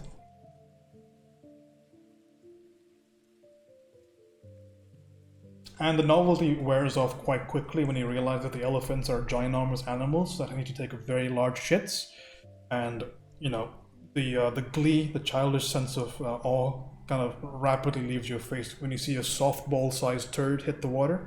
You realize that's the same water that's being sprayed back into your face. So it's an interesting experience for sure. I would recommend it. Bring a clothing pin. Alright.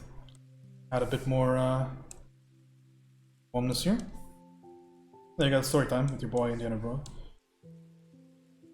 Must give a lot of gratitude to my parents that even though they didn't spend a crazy amount of time raising me when I was younger, they did take me to a lot of places. That's kind of cool, I guess. Can you guys claim to have been baptized in the feces of an elephant? I don't think so.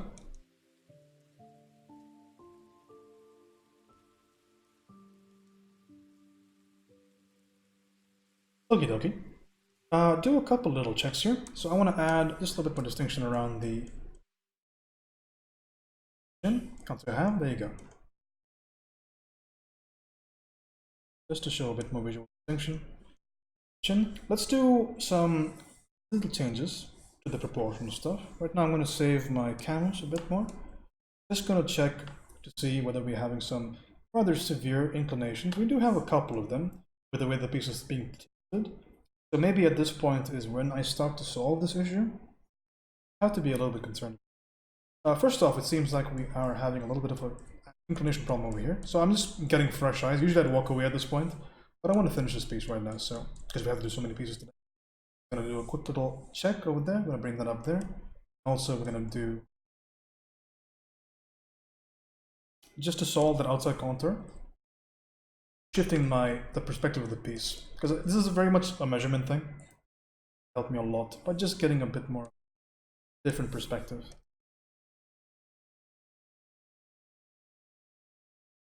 In that side, no, really side. Enough. Check that right hand side a little bit, get a little bit more girth up there, and grab the same darkness, put it in here. We are also going to do a little bit of a check towards the eyes. I think I still need to make that whole right hand side eye a little smaller. So using the power of digital cheating, we can actually make that happen. So we'll just check and see if this is actually a good thing to do, because it's at no cost to us, right? So we can just check this really quickly. So just quickly make an adjustment here. A new layer. We'll slightly make that smaller, and we'll ask ourselves, do we like that? Well, do we like that? That to that? I think we kind of do, don't we? Maybe it's too small now. Because I know I'm not that far off, but I know I am far off.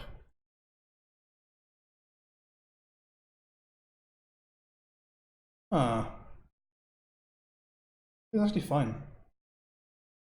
Maybe it is fine. Maybe the only issue with the read is the fact that the eyebrow needs to go a little bit lower. Because we did solve the shape, right? We did solve it with painting already, so perhaps it's not a big issue. Let's leave it as it is. Not a big deal.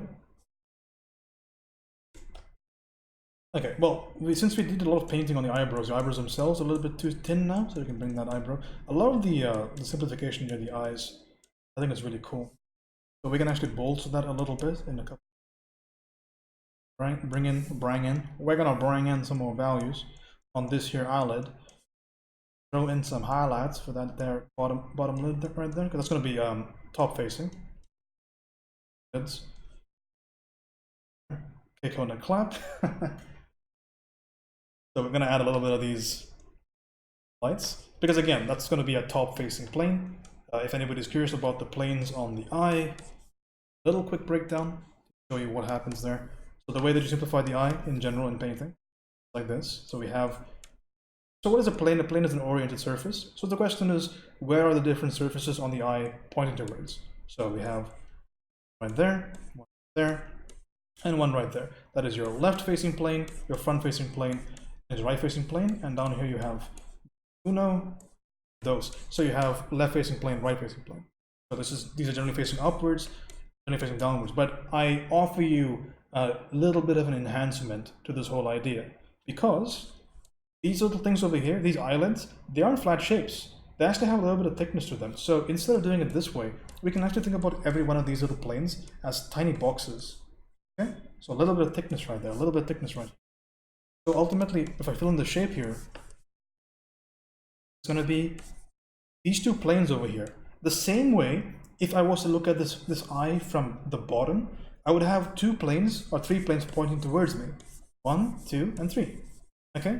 So I would see something on the upper eye. So if this is lit from the bottom, for example, there's a chance that this little upper eyelid that has a bit of thickness to it will get a bit of light on there. Which is why highlights like this, for example, they make sense. Because if the light's coming from front top, it's going to be able to see this little thickness on the eyelid, and you're going to be able to put a value on it. Okay? So it all makes sense. A bit of a structure right there. Again, it's always good to know the principle behind why are we even doing this stuff, right? Does it make any sense? The answer is it does. It does make a lot of sense. It's very cool.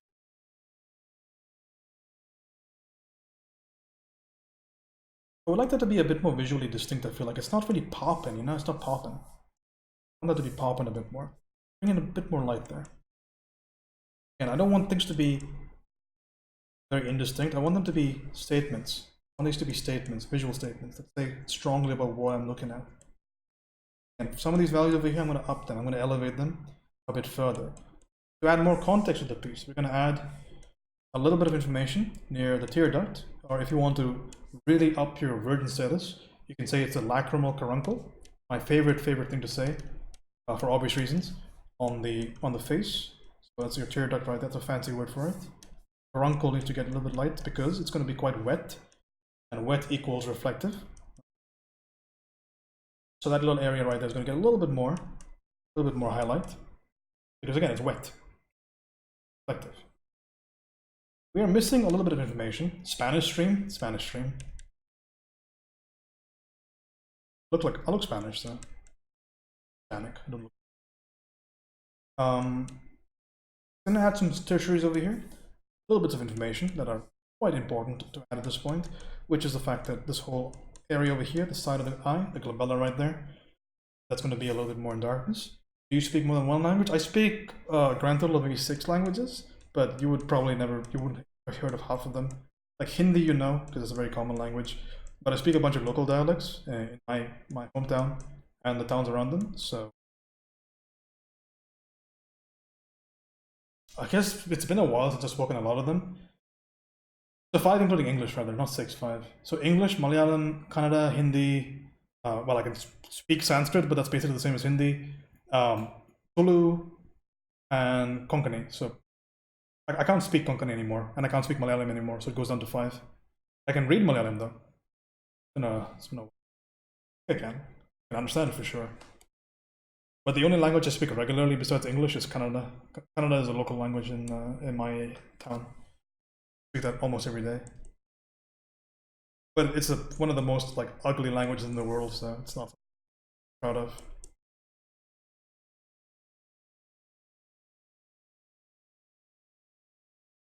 Okay. You are so cool. All right, I don't know about that. We're gonna have to add a little bit of information. Yes, tell us a good day. It's just namaste actually. Like namaste is kind of universal. Technically in Kannada you say namaskara, but you don't say namaste. But because there's so many Hindi speakers, people interchange them. So the vernacular is still namaste. And for example, goodbye is dhanyavadagalu, but you usually just say bye because it's easier.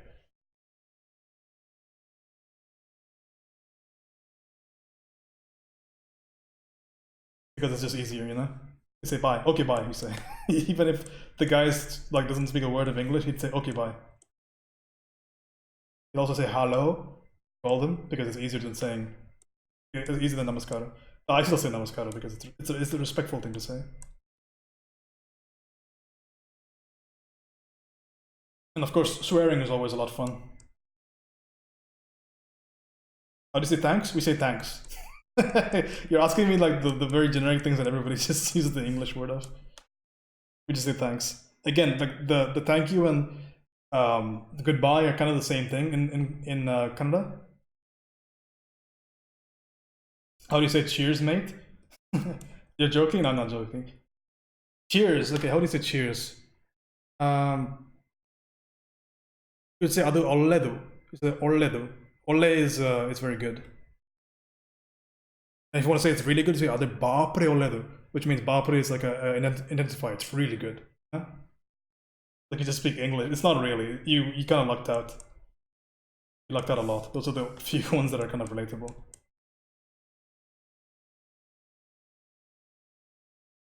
I'd like to learn ASL. Ooh. How do you say not bad? Good size? You would say adu tumba sari untu. Size is what is size? I don't think I know the word for size, honestly. I don't think I ever use it. It's not ugly at all? Ah, nice. It's a little bit like it's like all the sentences are like doom bada doom, doom bada doom bada doom. That's how Kannada sounds like. It's like Hindi, it's like da da da da da da da da da, especially the swearing, like adar mate chud, thank you laude. It's like da da da da da da da da da. That's the cadence of it.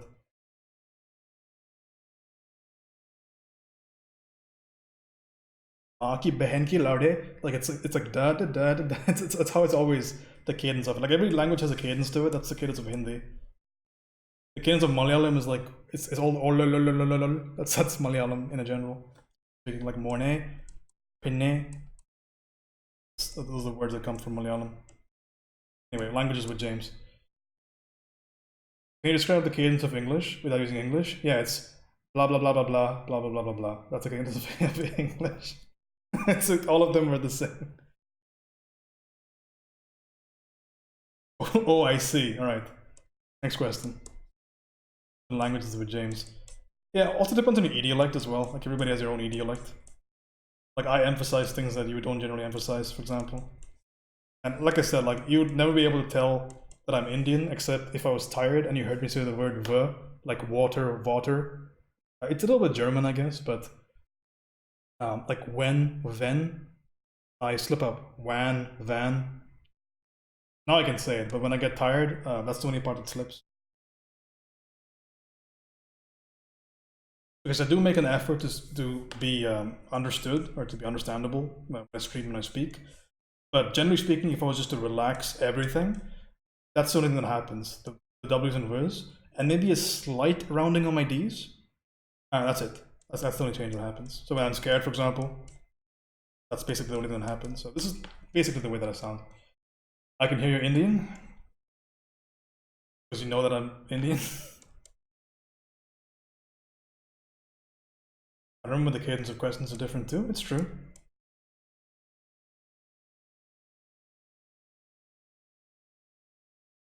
Alrighty, tidy. We're getting to the close to the end of this particular. Find that. I want to add more of a gap between the lips. We'll throw that in there. I've gotten a wide variety of things throughout my lifetime. I've gotten Egyptian, Australian, Surinamese, like a whole crazy litany of things. Thought that I was.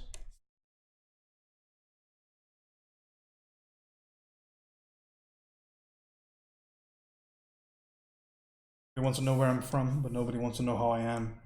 Bad man.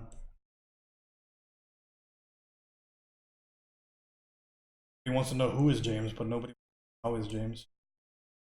Try every time.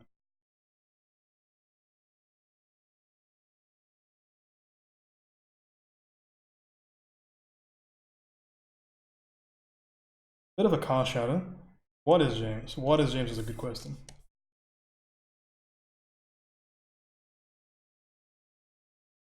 Make this little car shadow a bit more visible.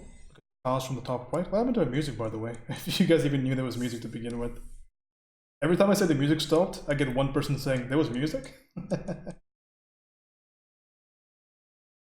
It's visiting some cleanup right now, making sure some shapes are readable. Shadows look like shadows. Just doing our due diligence here.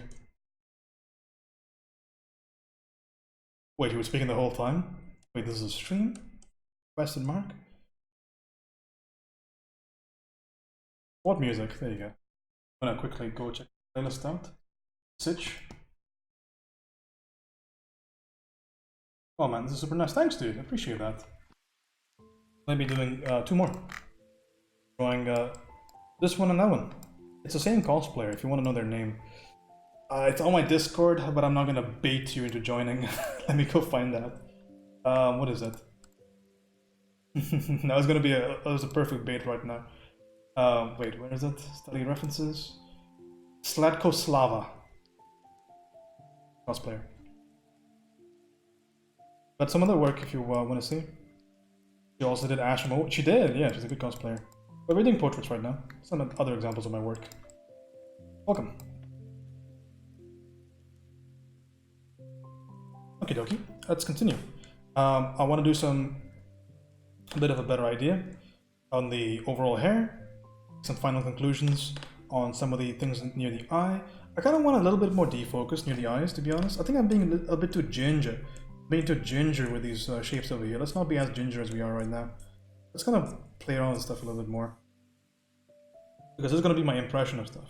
The line, frosted nose. I see it. We'll fix that in a second. I was getting OCD. It's been there for the last 20 minutes, and you know, if you didn't bring it up, maybe I'd fix it, but now you did. Suffer. I spelled her name incredibly wrong and still found it. Nice. That's how you know you're popular, when you can butcher the find you.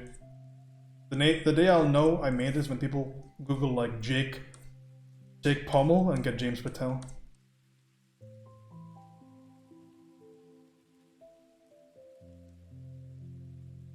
Steve Carell, James Patel. We'll finish up and I'm just like, what about I'm sorry. Okay? We'll get there. Relax.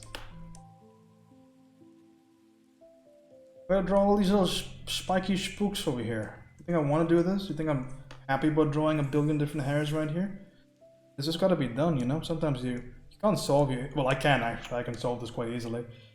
How long did this took you? If I remember to put my timer on, this has taken me about 1 hour and 50 minutes.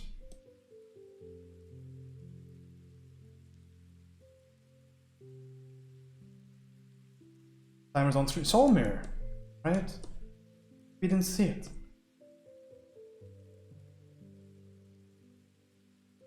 Oma doesn't tolerate that kind of shit, man. A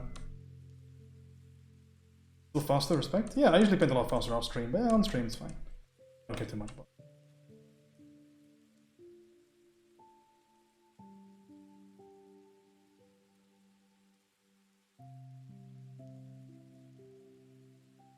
Just gonna add a little bit of transitionary values to the hair. That things are gonna be alright. The problem is that when I'm painting on stream, it's not that I paint all that much slower. It's that I stop all the time to try and explain what I'm doing. Because I like to teach a lot. I can help people, I like to help people. But that usually costs me a little bit. But it's fine. Again, it's something that I choose to do. So I don't really have to about that. I have to do it. And again, if I really wanted to kind of finish this piece in a small amount of time, I would just not talk during it. I would probably not even stream.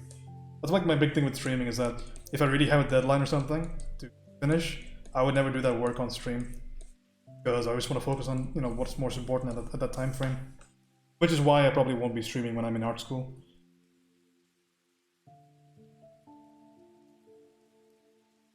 Feels bad, man. We'll see how I'm able to manage it. I will try though. I don't feel good about just abandoning everybody here. I'll keep you updated. Maybe in the weekends, you know? Maybe I'll do it in the weekends. How we'll do it. Or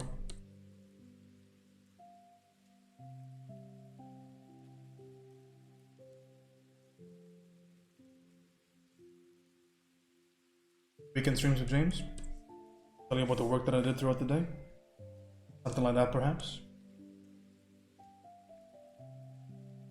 And update this value in the background really quickly. Beautiful dark blue in here.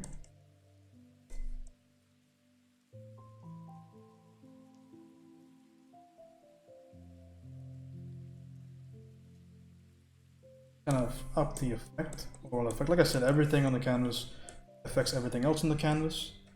Always be a little bit concerned about what you're doing. This little line over here is about the same as chin, so it goes a little bit higher. Just filling out that area. I'll add some paint there in a second. Let's make sure to carefully paint outside the line, just to trigger certain people in chat. Line's gone.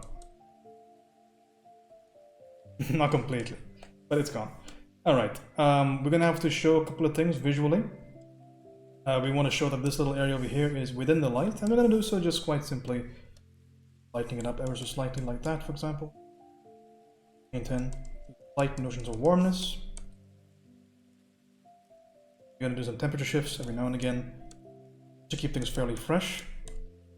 Because it's a large flat area is the way that I'm going to be painting it, so I want some notions of temperature changes while I paint. A little bit of this yellow in here maybe. That's fine. Maybe generally speaking, want to keep it quite warm. We'll have the general colors be quite warm, but we can add, maybe do a little bit of color noting throughout. Not a big deal. This little side value is the big one. That needs to go quite a bit warmer and also darker. It's already dark, so let's make it warm. That, for example. Looks fine. Off a little bit more. Warm. Not too much, of course, but just a little bit. And I'll add a little bit of ideas of the texture right over there. So I'm going to throw some texture between to tell you exactly what you're looking at. A little bit of this furry idea. Add some furriness to her.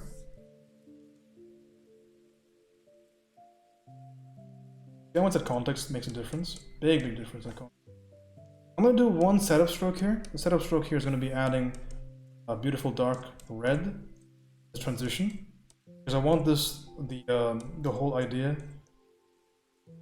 of this fur overlaid on top of the skin. I wanted to create a nice, beautiful, dark occlusion.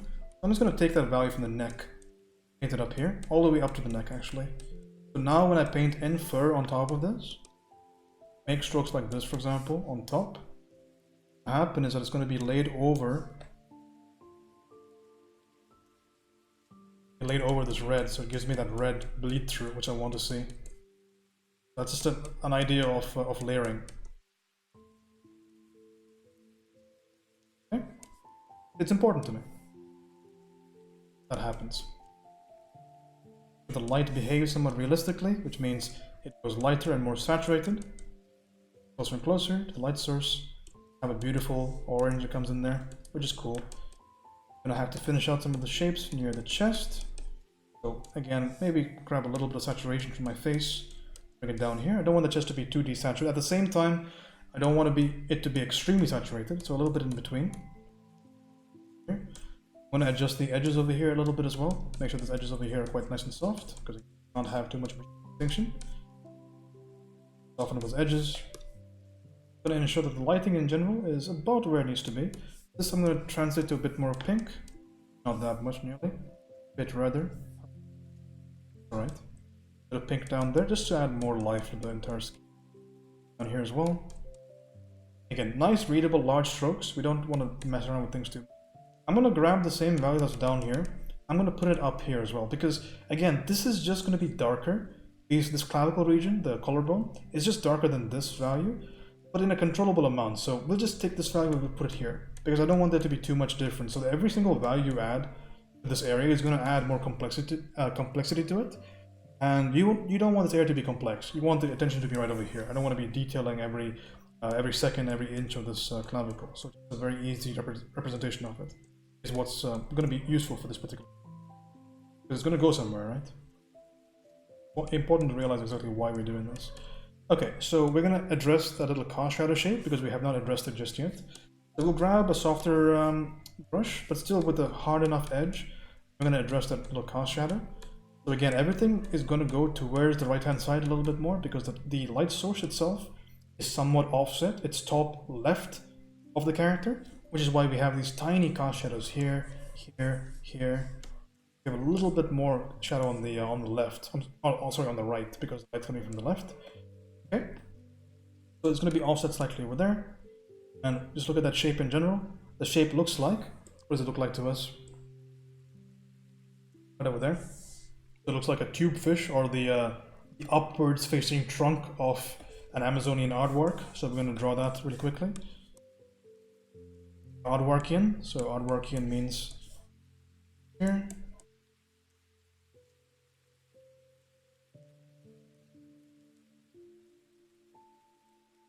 There, for example. Here. Gotta bring that aardvarkiness to it. It gives us more accuracy. I have to address that edge a little bit more. Do a couple of things to verify. Seems to be not too game breaking. To prevent this from looking too flat, we need to add just an additional area of resolution here. So we're going to grab this value over here. We'll step it up by 1. We'll step up the value slightly. We'll bring it to more of an orange to show reflected. We'll paint a flat shape in between here. Not too much, something like that is sufficient. Just to show the neck curvature. Like that is required. However, the color there, I'm not a big fan of. We're going to use the same value, but I'm going to use a brush that doesn't chromatically aberrate that much, so not without color dynamics. So we're going to use this over here. Nice flat brush with nothing on them. Basically nothing on it, so I have more control. And I'm going to bring in more orange. It's okay. The light is not quite there yet, so that instead. You find it. Easy enough. So you kind of see that whole thought process there. I want to add a bit more redness. Redness to these areas over here. Bring it a bit closer. Okay. I want this little edge to be not as muddy, I feel like. I want this edge to be fairly clean. So again, I need to have a limited number of shapes here, so I need to do the most with that same value. So I can make some hue shifts as required. I want to do as much as I can with the same values. Down there is important. This whole shape goes around near the divot between the clavicle and goes back up. So we need to paint all of that still. To give more context to what we're seeing. It goes up there. Near the sternomastoid, I guess. What that muscle is. This needs to blend more with that side of the neck. It's a bit too visually distinct right there. So we're going to make it a bit closer. We'll just grab this value over here and we'll slightly use a grainy brush like this. We're going to use that to bring this value a bit closer. Right? A little bit of a visual blending. So it's not so distinct. Okay. And after that, we're going to do a little bit of edge. Here, for example. Distinct. Just managing the stuff on the neck.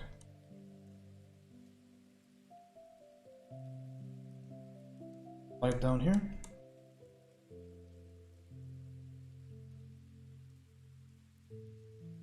Shabby.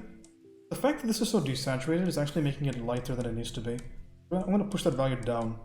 So that makes a way, like a huge kind of change right there, right? Way too light. And now it's still the same value, but I bring the saturation up so that the entire shape is not so distinct. Little things like that, very important. Matter a lot. Neck. Some degree of completion. Seems to be quite okay. Orange here. Ensure that I have enough raw material here to kind of get a good read on that chin. Right over there and get a nice shadow shape as well. Go in. Look with some shadow shapes in here. Fine. Get some shadows for the hair itself. We'll grab that from other areas in the hair. Keep the hair somewhat consistent. This I want to maybe push a bit more towards the orange. It's so near the skin that some of these values I want to maybe make it slightly warmer. It's a common thing that people do. It gives the notion that it's semi-transparent, which it technically is when it gets smaller and smaller. And we're gonna have some notes in the hair. Whoops, my tablet's bugging out. Notes in the hair about the highlight. Oh.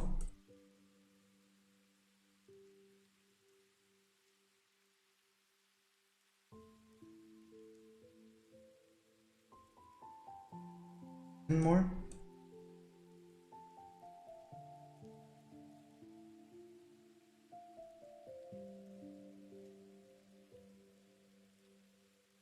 Just unifying some shapes as well whenever I can. Doing a little bit of checks with shape association, see if I can get some final little details in here. Again, whenever I have the chance to make sure a shape is nice and continuous, I'll take it. So for example, I can extend this little shadow over here all the way up, show you the shadow of the hair. Same thing on the other side, I can show you that shadow of the hair, make it easier. Same shape, so again, it keeps my values quite consistent. But important to note that I don't want it to be too clean, okay? Because if it's too clean, it breaks the illusion of reality. So every now and again, I'm going to slightly muddy that up, just so things are quite believable. Same thing down here, so it's going to go into the skin. I'm just going to muddy it up slightly, because again, it's not a very clear transition. You go from the idea of hair into skin. It's going to be quite a tough transition, so I'm going to indicate that a little bit.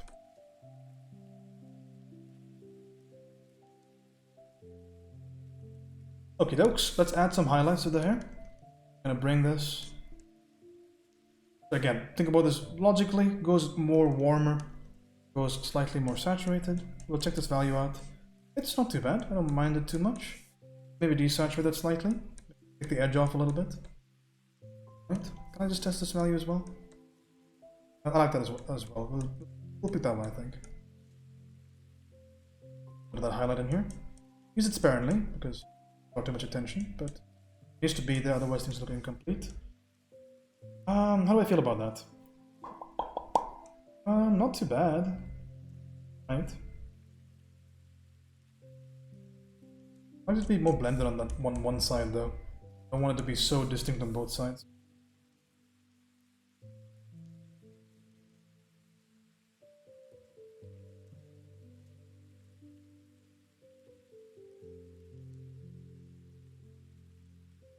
Areas, curve it.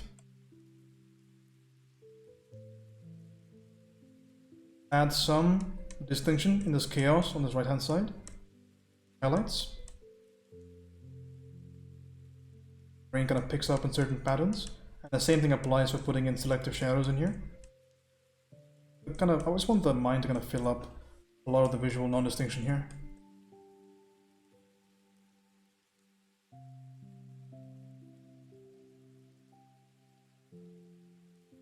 You can crop this slightly vertically. Look at the way that it's cropped currently. So quick check here. You can also crop the sides as well a little bit more. How much information happening in the sides. We'll try this crop really quickly. Crop inwards. Adding to my piece. Slightly. Yeah, it's fine. Crop it there. And also crop it up a little bit more.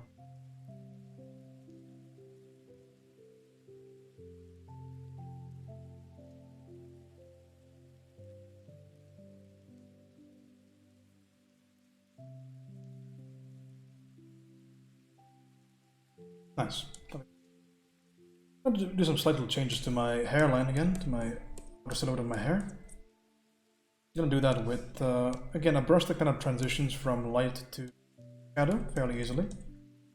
Like that is fine. Just to get that lost edge in there.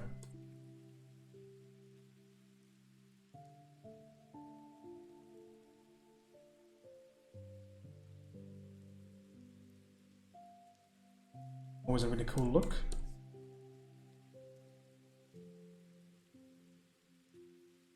Yes. John, how's it going, man?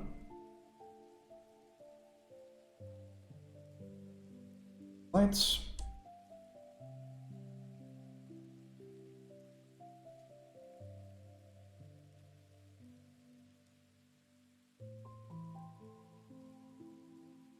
These are a little bit non-distinct again, because I don't want to kind of draw too much attention to the areas that are not focus.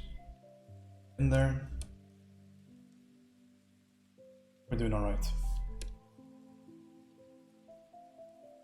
For the last trace of that line. Don't care about that line too much.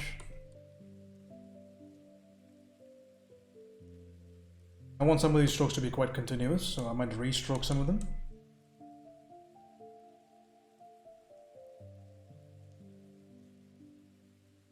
and just paint over it. There's a lot of value, I feel like, in strokes like that. It makes it more of a statement, and I am all about statements these days. Visual statements, that is. Interesting, there's a little bit of that cloth kind of coming through. In light as well, so we pick it light value.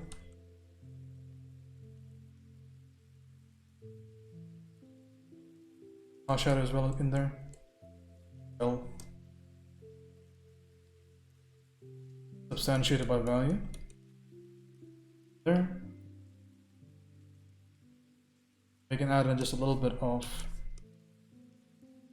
detail with the hair. Makes sense that not part of the overall situation, just for context.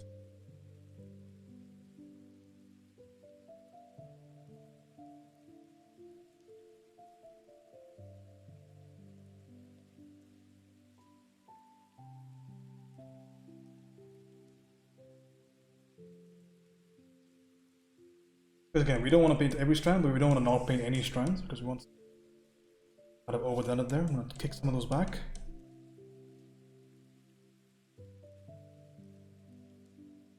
Use this to help more naturally terminate some of these lines off a little bit.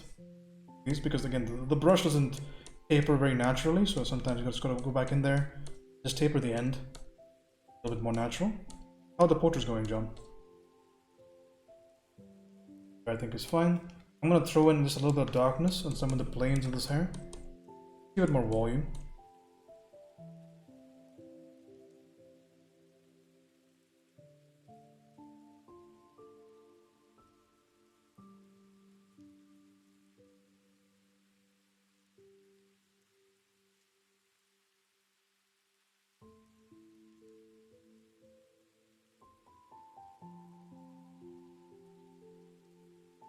Nice. No.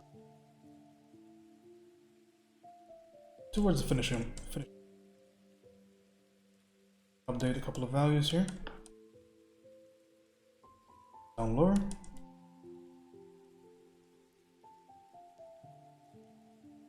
Dark lines. Update this value to show the clothing. The edges is where that information is going to be mostly conveyed. Edges somewhat distinct.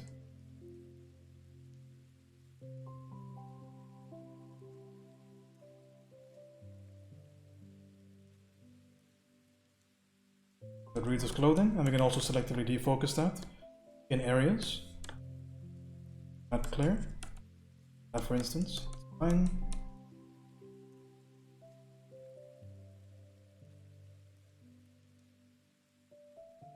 Happy. Consider the overall silhouette. I want to bring the left-hand side a bit closer. Or bring the entire face a little bit closer. Just do some fine little shifts here.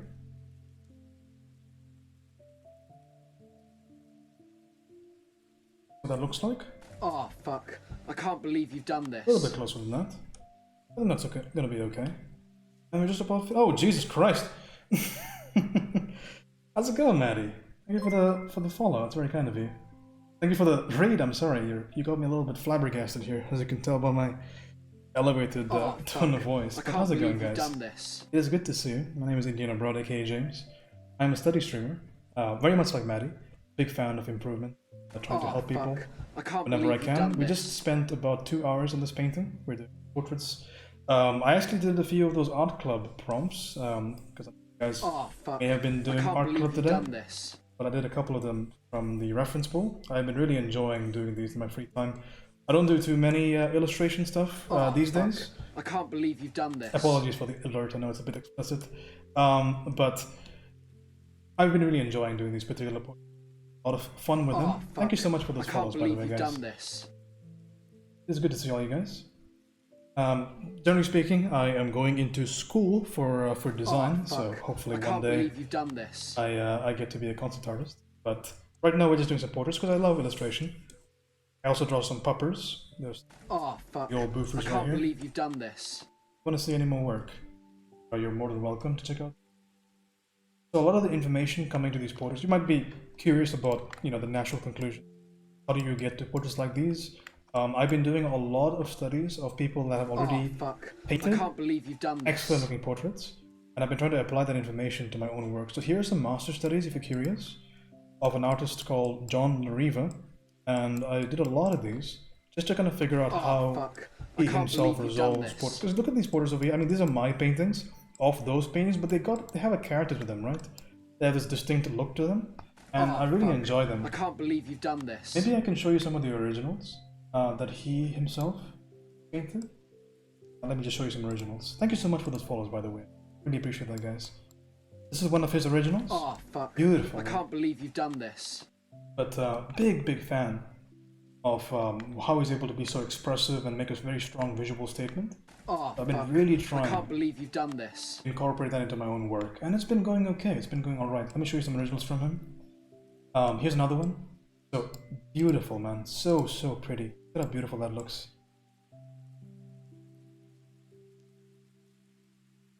So this is like, it's heading to that extremely like artistic kind of interpretation of stuff, and I really love that. I love it when it's not just a reference, but there's so much of the artist kind of poured into it. Big fan of that kind of painting. Only recently learned of John Lariva. He's awesome. These are studies. Yeah, highly suggest if you have the time, Maddie. He has a Patreon that if you just give like $1 or $2, you get access to a bunch of his process videos, and I think it's very well worth it. So again, a comparison between my study of the piece. Of course, I think this is an unfinished version actually, because I remember changing the lighting on this slightly. If I have that, but I mean, I'm getting there, right? I'm getting kind of close, but a lot to learn, right? So this is my master study. I think it took me about 2 hours, and I've been doing 2-hour paintings ever since. Oh, fuck. I can't believe you've done this. If you guys are familiar with Ashley M. Hills, I painted her recently. Same kind of style. What is the name of the artist? I'll write it down for you. Maddie, what were you working on? Would you like to share any work? Please, huge shout out to Maddie, by the way. She is absolutely incredible. Big inspiration, by the way. I feel like whenever I'm down in the dumps and I haven't painted today, I always see your stream on here or Behance, and I can't believe you've done I think, this. oh my goodness, Maddie's going to be painting 5 different paintings or something today, and I'm sitting here doing nothing. I gotta catch up, man, otherwise you're going to leave me in the dirt. I always try, at least do something every time I see her online. Sometimes I do the art club stuff, but oftentimes I just work, you know? Fuck. I can't believe you've done this. It's hard not to when there are such inspiring people around you. This is the name of the artist, by the way. On Lariva. There you go. Oh, fuck. I can't believe you've done this. Likeness of Ashley? Yeah, it was a lot of fun to do. I've done a couple more like that. I've done fellow friends of the channel. If you're a member of the stream, most likely I'm going to be at least at one point or the other. I've done streamers on the platform, like I've done a lot of creative streamers. If you guys are on my Instagram, I've done portraits of just about everybody that I'm friends with, including Maddie, by the way. So I've done Maddie, I think, one time, and there's another painting that you're not supposed to know about, but but I've done more popular stream. And I think there was a question in there that I missed. Any advice on studying values? That's a good question. So, with values, I think a couple of things that I want to talk about is, the first thing is really think about painting with a hierarchy. I feel like that's something that people underestimate all the time. It's that you don't require a billion different values to be able to portray a reference effectively. Okay? So let me give you an example for maybe an example of how this works. So consider a painting like this. Okay, this is a painting of Jen. If you guys know Jen, the Fit creator. Actually, she changed her name twice. She changed it to Jen is Fit and then Jen Creation. I did a painting of her a while ago, but there's something that I want to kind of draw attention to this painting. It's that the values themselves are very distinct. Okay, so I'm not using a billion different values. They're very relatable. Okay, so that's the first thing I want to kind of get you thinking about, is the fact that the values themselves, they're not that many. It's Marco Bucci is a great teacher. He talks about values like notes in a musical piece, right? So if you had just every note under the sun, I mean, it would sound like a cacophony. It would be crazy. But if you're able to just really distinctly pick certain elements, very beautifully, pick certain elements and then utilize that in a sensible fashion, it leads to a much more stronger readable piece. Readability is a really important thing. Okay, Had a great stream. I'm going to sneak off and get some food, but I hope you have one food. Maddie, thank you so much. I really do appreciate it. Your raids are always so generous, and your people are always such incredible individuals. Some of them are incredible members of my community. Very much do appreciate that. Again, go follow Maddie, give her a shout out. What little I can provide to you, I will dutifully do. Very much do appreciate it. How's it going, Mel? It's good to see you. What is an teacher? Mark what? Oh, I'll give you the name. It is this. So Marco Bucci, incredible art educator. Big fan of him, man. Before I started doing a lot of tutorials that I paid for, a lot of my free information was very well organized because of the information this man here has provided. I highly recommend his YouTube channel. Very, very good. And in addition to that, if you're looking for... You just shout out Jen again. If you are looking for good workshops to pay for, heavily suggest his workshops on digital brushwork and also on the planes of the head. Not a day goes by on my stream that I don't talk about the things that I've learned from that planes of the head stuff, because there's so much information to unpack, especially if you're wondering how to use Asaro heads effectively in artwork. I think one of the master classes in using Asaro head to get effective quick reads on a painting. I mean, you should have seen how this thing started out. I mean, this started, my stream can attest to you. This was a bunch, can anybody grab a picture, by the way, to show anybody? Because this was just a bunch of random shapes, and then it turned into a beautiful woman. So I think a really important thing to consider. So it's well worthwhile. So that's the first thing. But let me tell you the most important thing, if for whatever reason this is not clear with the concept of value. It's the idea of this, okay? Maybe I need to for this, but we'll do some writing, okay? Because writing is boring, but it's important. We're gonna get. But the idea is this. So this is going to be my last thing I'll talk about value, but it's this little notion here. It's called separation of light and dark. And if it's not very familiar to you, then this is going to instantly make everything you paint better. Right? It's one of those big things. I'm talking about some big. So when you consider the value space, anything that you paint, there are going to be certain values you can allocate towards the light and a certain value allocated to the dark, but there's one overall, always, there's a tautology in there, a very truthful thing in there, which is the lights are going to be lighter than the dark. It means that I have, let's say, my highlight value, my, maybe not as bright value. Maybe this whole canvas is a bit too light. Let me quickly change that. There you go. So let's just say that this is my highlight, right over there. Hades, how's it going, man? My mid value. This is my halftone value. These words might get easier and easier to understand. Paint. Can I post? Of course you can. Of course you can. Please post it. Let's just say this is all the values that I'm going to use for my painting, right? 5 values, more than enough for most paintings. So the big thing to kind of keep in consideration here when you're painting with value is it's not this. When you say what is the contrast, or somebody asks you to increase the contrast in your work, they don't mean increase the distance between your lightest light and your darkest dark. What they actually mean, or they at least even if they know it or don't know it, is to increase this distance over here. What is this distance? That is called the separation of light and dark. Sold. So really, really, really important. So there needs to be a good distance. You see that jump right there from the halftone, which is the darkest light, to the shadows? This is really important because that's how light works realistically. So we can't have a painting which keeps having a darker and darker and darker. Light does not gradually go towards dark, right? Light is additive. So when you're no longer in the light, you plummet into the dark. And that's the foundation for most realistic pieces. That's how things work realistically. So if you're a person that selects a bunch of values for your painting, don't account for a good separation of light and dark, please do so.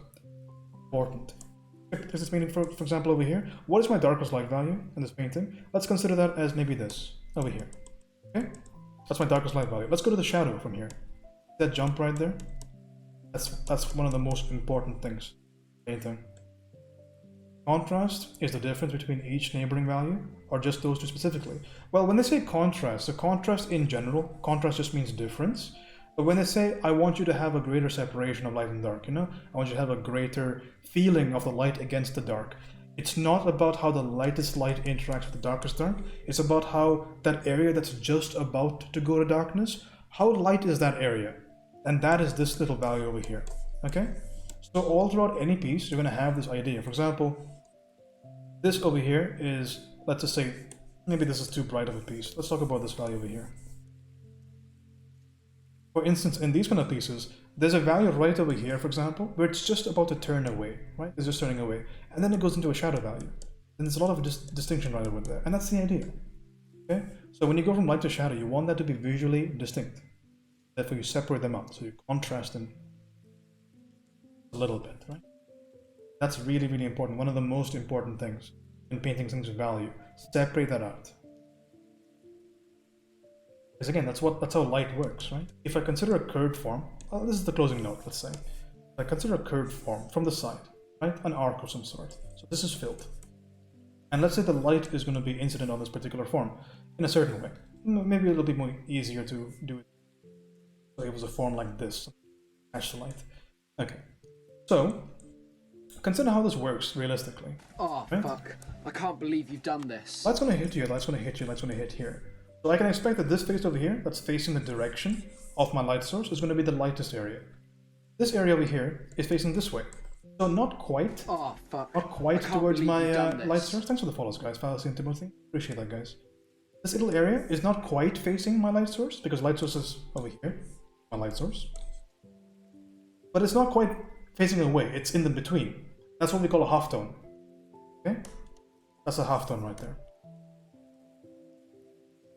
But then this area, when I go from my light area to areas that are not pointing towards my light source, I don't just pick this value and I don't just go slightly darker. There is a jump. Okay? So because this is my halftone, and then it jumps to shadow. Jumps to shadow. Now this is not to talk about the fact that there are additional light sources in the piece. We're not talking about that right now. But the idea is this, okay? I go lighter, less light, less light, less light.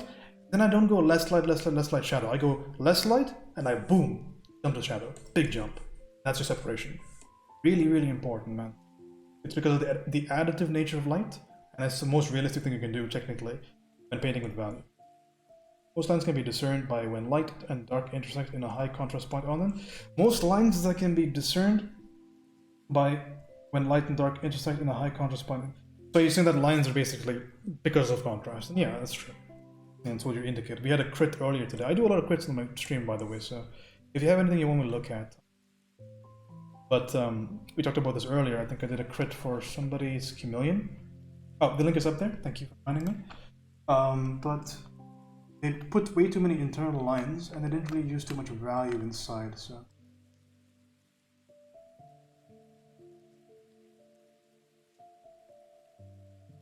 Shadows rarely gradient, not entirely true. Depends on whether there's bounce light or not. Oh, that's very cool. I actually have a WIP of this myself.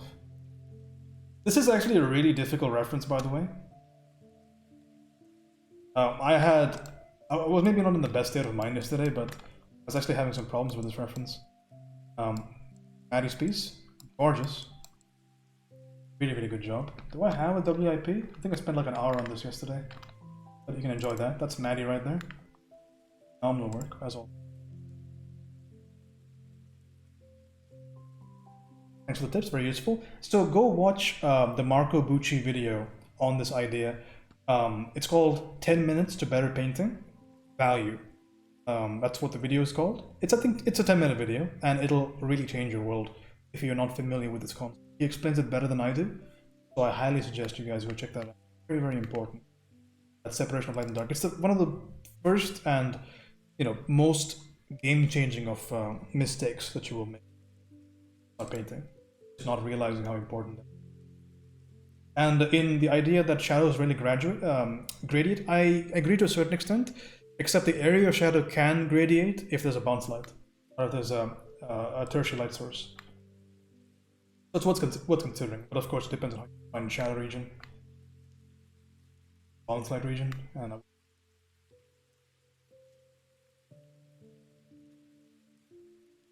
just to point it out.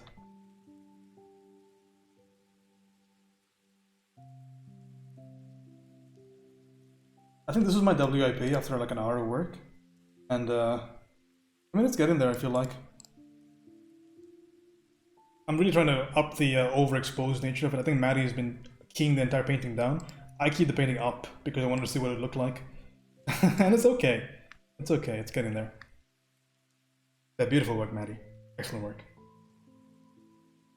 Yo, those brushstrokes by not blending a lot.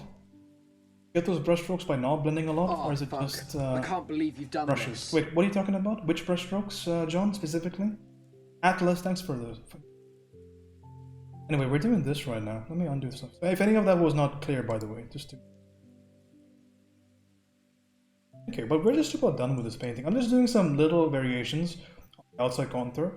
Something that's really worth considering here is that the way that I painted this drawing, I didn't do any line work for it. So my proportions are a little bit skewed, but that's okay because this particular painting has been done mainly for the idea that I really want to focus on my painting. So I just kind of just jumped the gun here and I tried to get to painting as soon as possible. Now, if proportion was really important to me in this piece, I would just do a proper block in, but I didn't really care too much about it. I just want to do a painting. We didn't care too much about it, but I'm going back here just for some visual distinction. Just gonna make the painting a little bit sharper than it is. And there are a couple of things that I want to change. Of course, I want to make the jaw less pronounced, for example. I want to bring that whole area up, but this is something that we can do later on. Did anybody else do that reference, by the way? Mills, did you do that reference? Mills, I've been dying to see your work, by the way. I know you paint. I know you do. I can't lie to you. Lie to me, rather. A certain Ashley appreciates that James for the shout out earlier, but I appreciate her. Ashley is a very good friend. I found Ashley, or rather she found me when she was first on the platform. I think I found Maddie through Ashley, I'm not quite sure. I think Lee also painted. Lee's a very good painter, man. Big fan of Lee's work. Quite interested to see what he would do with digital. I know he has a tablet.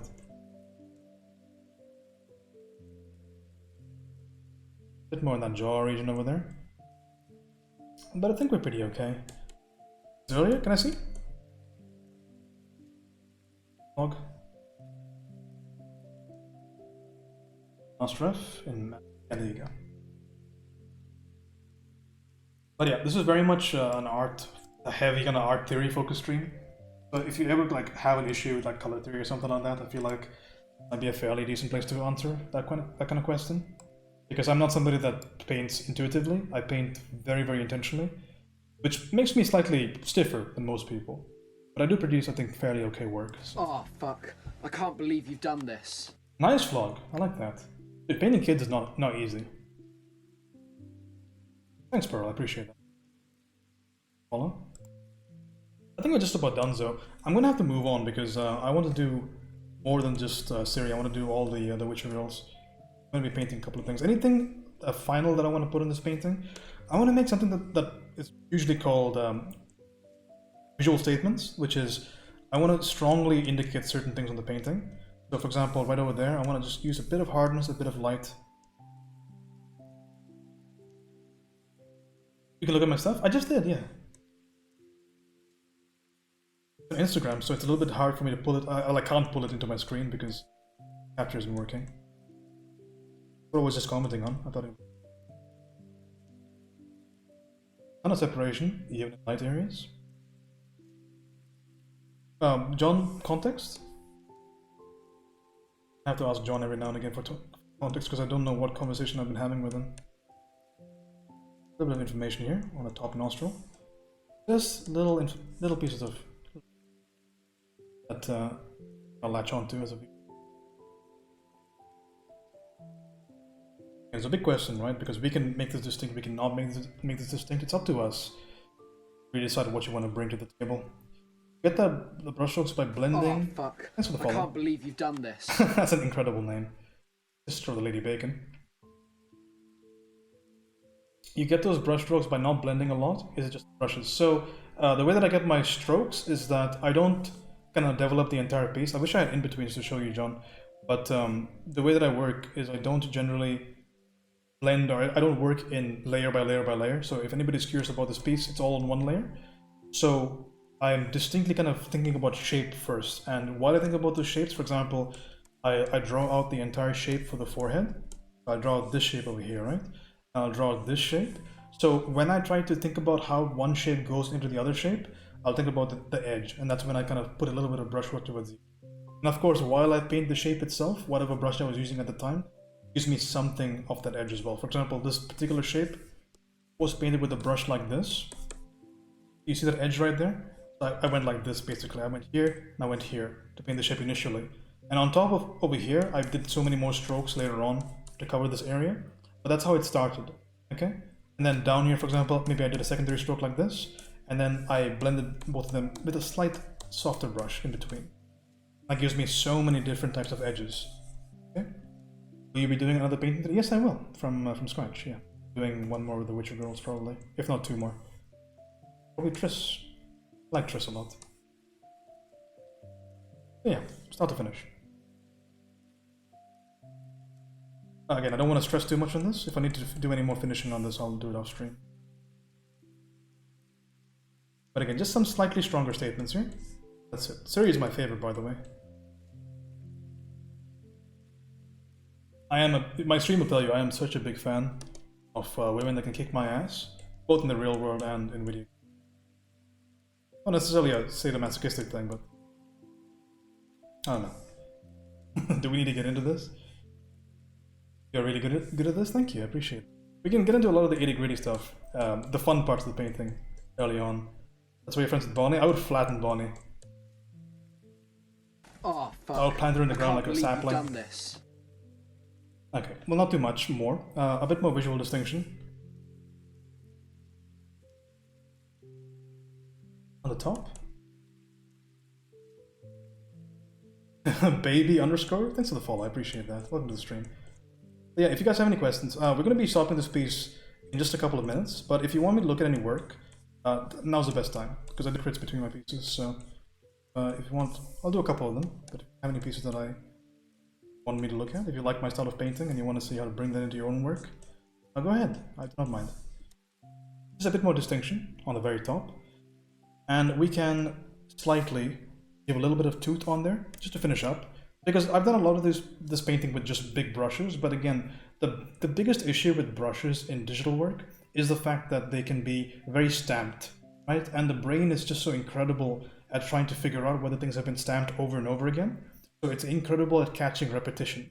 So you got to be a little bit careful about this. So when you use brushes, for example, in all these areas, it's good to just go back in there and paint a little bit of that unique kind of lines in your, a little bit of those, you know? Give you a little bit of sense that it's a bit more organic than you've actually painted them. I did the same thing for my animals, for example. So I'll paint everything over here, for example. You can see those hints of those big brushes, but every now and again you'll see these little break away from the pattern, right? For example, that stroke over there breaks away slightly. No idea.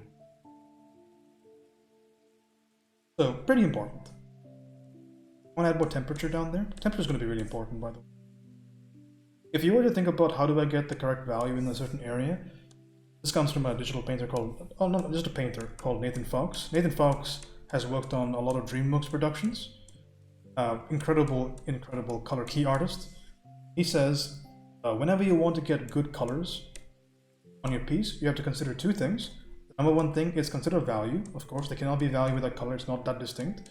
And number two, the number two thing is you consider the temperature, warms and cools.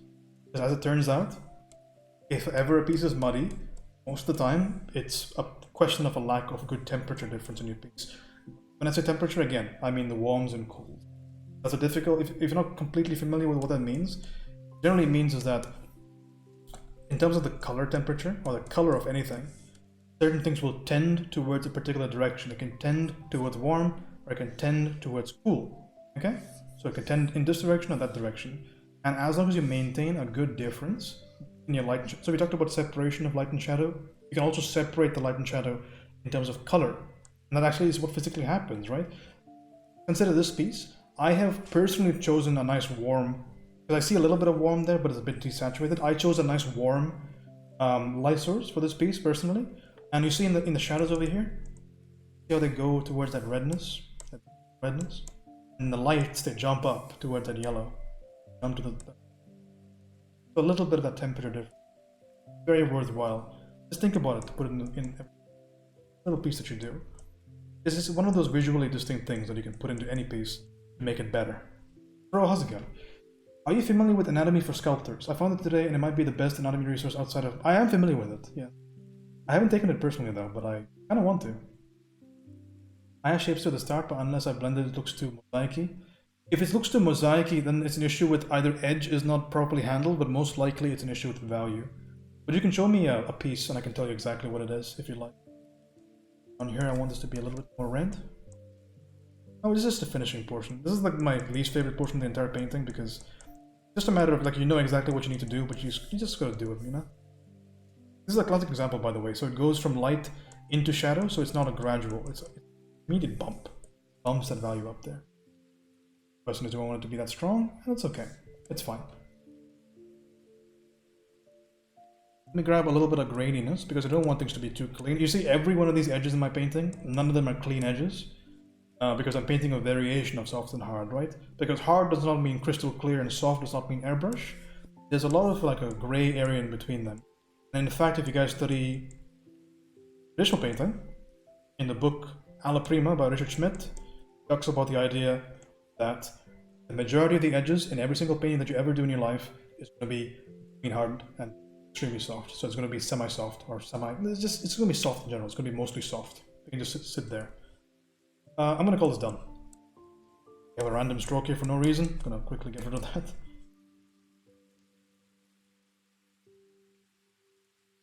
Call this done.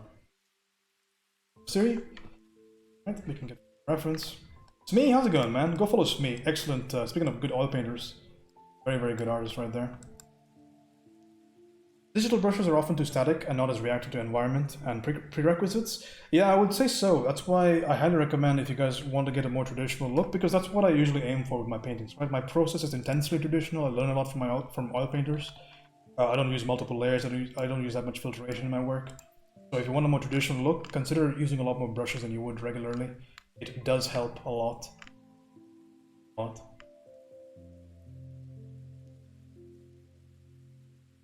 Thanks, me. I appreciate that. It was a good little 2-hour-ish painting. 2 hours, about 2 hours 15 minutes, 2 hours 10 minutes. I don't know how much I was talking in between, but that's what that was. I'm going to quickly export this.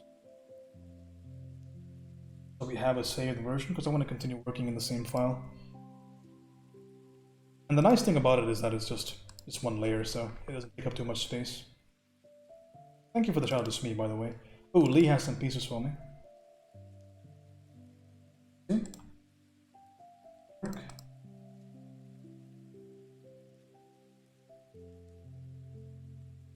I'm scared Photoshop will crash on me again. Gotta be careful, man. Back that stuff up. Dude, Lee's so good, man. I actually know the ref as well. That's one that I plan to do myself. Lovely purples right there. Very cool. Love all the colors you put in there. Go check out that link that he posted in the chat.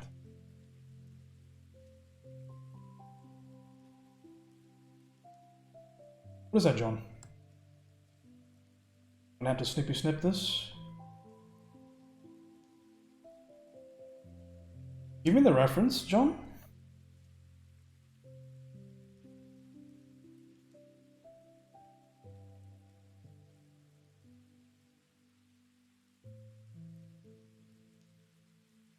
That'll be pretty useful. Answer a question or two. Okay. Meanwhile, let me export this file and keep it on my canvas just so I can look at it. I don't want these pieces to be too far away from each other. Because we're going to be doing more of them. How's it going, Smee? What have you been working on recently?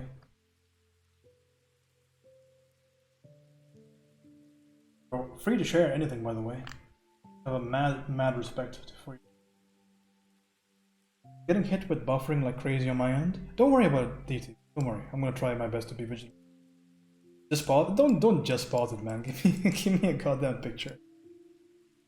Ask me to load a YouTube video in the middle of my stream. You want this stuff to crash? Just give me a snippet of it. Not for me.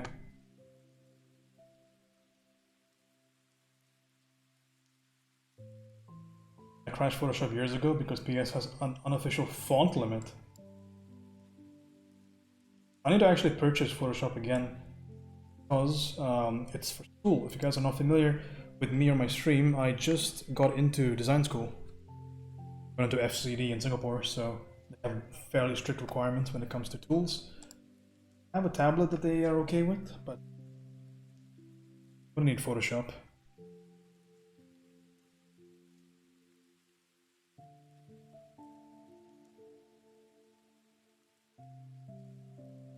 been traveling the last few days. I'm assuming for Thanksgiving, right? I hope you all had a good one, by the way. But we're gonna do a painting. Anybody have preferences, by the way? Does anybody have a preference between Yennefer and Ciri? But this is a big question for anybody that likes the Witcher franchise, but does anybody have a preference? The Ciri reference is just better in general. It's a better shot. But if anybody has a preference, I think this will be a lot easier to, a lot more interesting to paint it. Thanks, John.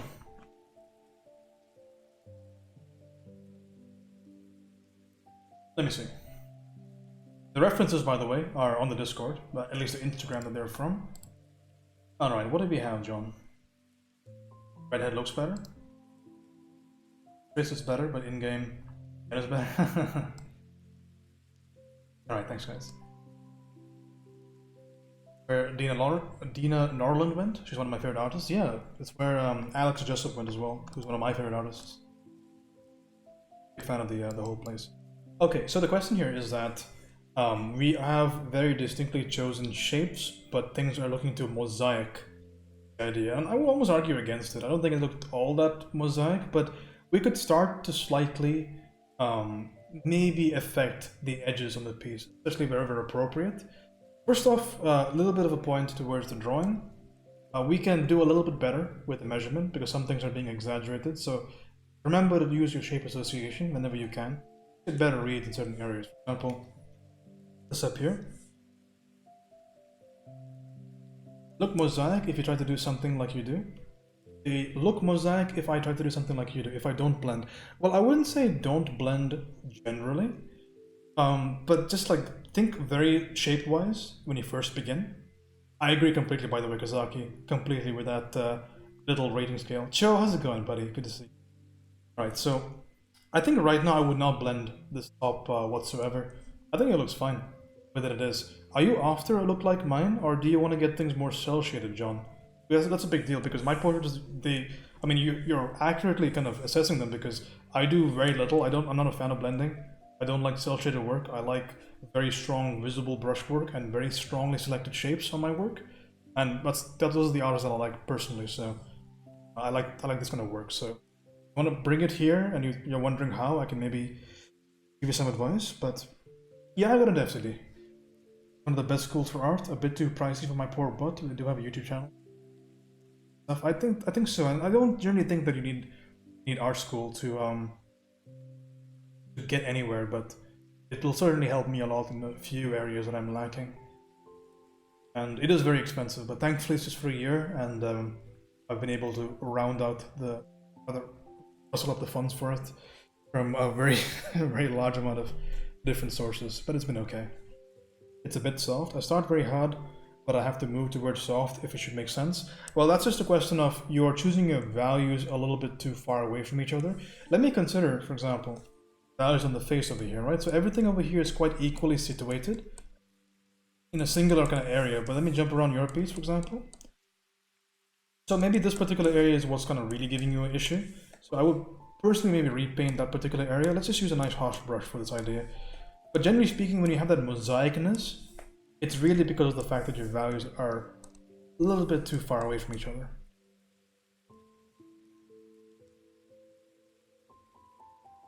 Nice bits of distinction right there. That brings me closer. I can use the same value down here as well. A touch of opacity on these, but there's not really that much. So I'm kind of solving a lot of this just by saturation, and whenever I need to, I'm adding a little bit of a transitionary shape. If I think it's around 50k for the whole year, maybe I'll go there one day. Well, maybe I'll see you there one day. I really wanted to go there too, but it's just no way for me to do it. What's stopping you? I'm wondering. Is it a bit too light? I feel like, or a bit saturation.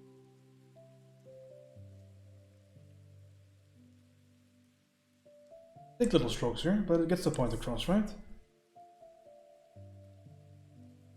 I know if any of this doesn't make any sense, but again, I'm just, you've seen the colors that I'm picking, right? You see the values? All I'm doing is I'm just solving your piece with just slightly better designed shapes, and I'm playing around with the saturation a bit more to get slightly darker, or rather stronger reads in certain areas that I think might deserve to have those stronger. What I like about FCD is that they considered my illustration a lot. Why I think I got accepted. I have very strong illustration skills. You know, I'm okay with illustration. Definitely a lot better than my concept stuff. My concept stuff is not bad, but not a very good designer compared. And quickly making some little. I'm just bringing the values in the overall piece to be aware. Are you intentionally caricaturizing this, John? I think that's a question to ask. Otherwise, the next that I'm going to be making are going to not make any sense. I'm an Eastern European brat. 50k is 4-bedroom apartment in my hometown. That sucks. I'm sorry. But hey, if you put the effort in, man, that's the biggest, most beautiful thing about the industry is that nobody cares what fancy art school you went to at the end of the day. If you are good, if you are better than everybody else, if you're better than the vast majority of other people, people will pay to have you on their team. People draw for them, right? It's a question of skill. How you acquire that, it's up to you. Like there's so many interviews of people in that are made it to the industry, and a lot of them are self-taught. I'm sorry, what's that mean? I thought that was the weird exaggerations cartoon. Yeah, just to kind of ask the question, because like the forehead versus the face over here versus the mouth and the chin, it seems like there's some selective exaggeration there. Is that intentional? Or can I start to maybe bring that slightly closer to the reference? Because we're having some severe issues with the measurement, right? So the question is it intentional? Because I have to ask, right? Yes, Cap, it's not intentional because we can fix that. It's not a big deal, right? So let me let me just show you what the issue is. So remember, and it'll happen every now and again, and I don't want you to think too harshly about this idea because it happens to me as well all the time. Maybe 1 in every 15 faces that I draw, it happens still. And that's just that the Loomis measurements have gotten a little bit away from you. So let me consider the Loomis on your particular piece. So when I say Loomis measurements, if anybody's wondering about the nomenclature, I mean the distance over here. So from your forehead down to your brow region, your brow down to your nose, and your nose down to your chin. Right, so we have a little bit of disproportionateness, which may potentially work on a face, but generally speaking, all of these are going to be relatively equal in size for an average, idealistic human face. Okay, but let me consider the ones on this little idea, this little number here. So I have that, I have that. See how close these are? So maybe a little bit of an exaggeration here. A bit of an exaggeration. The nose is not so much smaller. It is, I guess, slightly smaller than you would expect, even though the brow line is being slightly depressed because of the way that his head is furrowing, because the brow line is actually a little bit higher. But they're a little bit closer, don't you think? So we are running into a bit of an issue there, okay? Which is easily solvable, right? We just have to do a couple of things over here, which is, well, let's consider what was already there. So what does this mean? It means I need to keep things in proportion. So I need to base everything on something else. So to keep things in proportion, I have to either make this nose area a lot larger, or I need to make these areas over here a lot smaller. So it's just going step by step. So maybe it's easier to solve this area over here. Let's make this area a little bit larger, the area in the middle, okay? Because it's just solving one area instead of solving two, so it just makes a lot of sense. So what we'll do over here is we'll do a couple of quick little selections.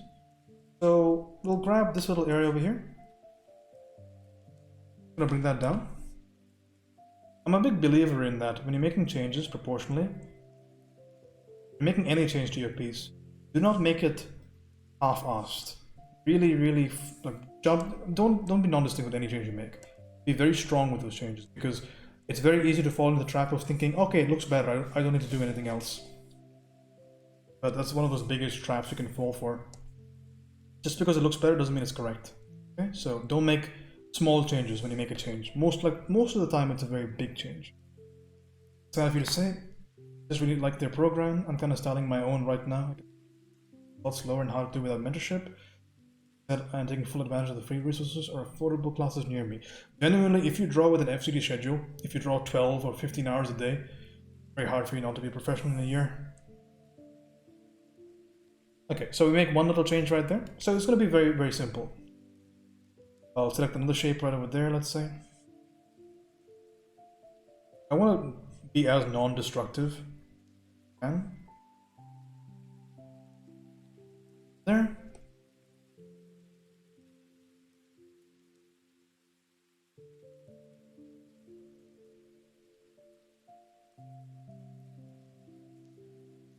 We'll just make it longer.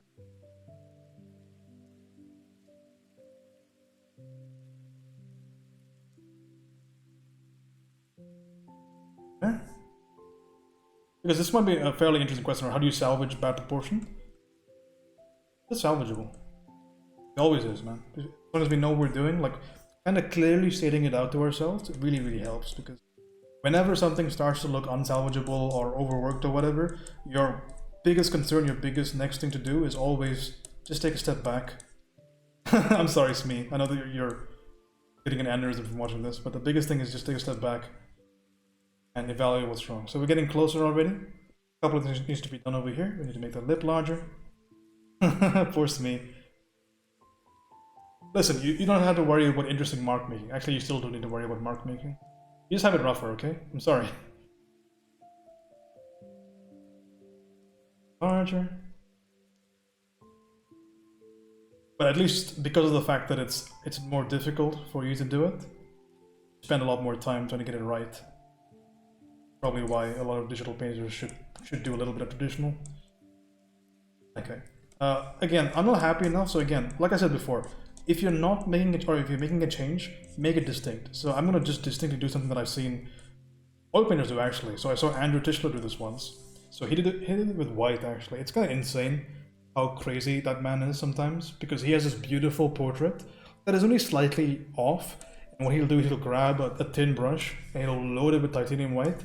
And he'll make a distinct correction line, like on a fully like rendered canvas. And he'll make the correction and he'll paint over that line eventually. It's very awe-inspiring how little he cares about his current product, and like how much he cares about the finished product. It's a good lesson there to learn.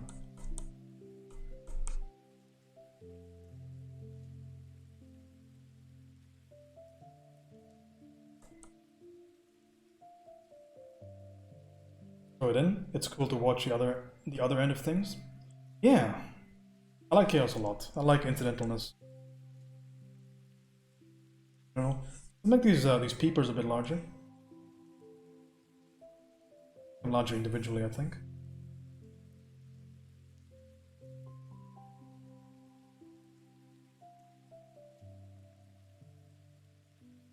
There.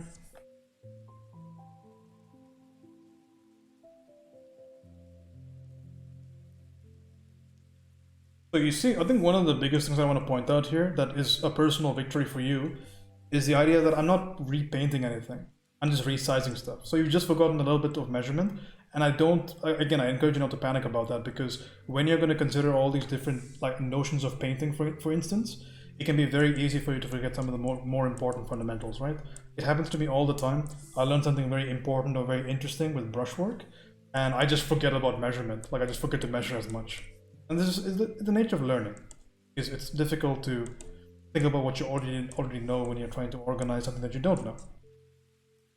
That's natural. It tends to normalize out in a couple of. It used to be a joke on my own stream when I was first learning how to paint in general, right? For the first time, learning values, learning edges. There used to be a joke on my stream that whenever I learn a new thing, I will just forget how to paint for a couple of pieces, because I was just spending that much time trying to reorganize my thoughts to try and fit everything into a larger puzzle piece, or into a larger puzzle rather. So it's okay. Don't get discouraged, but it's important to kind of understand where things need to be heading. Tischler is fantastic. How do you get edges like your paintings? Is it possible on soft light like this? Yeah, it is possible. I mean, just a question of thinking about shape. I mean, this is how brushwork in my pieces generally go, which is it's very much like an alla prima piece, right? So I just basically select a shape that I think is best representing that particular part of the face, and if at all I require a softer edge in certain areas, then I just soften the area up with maybe a couple of brushes. But very, very like solemnly do I really need, or rather very I don't really need them that often, you know? Very few and far between.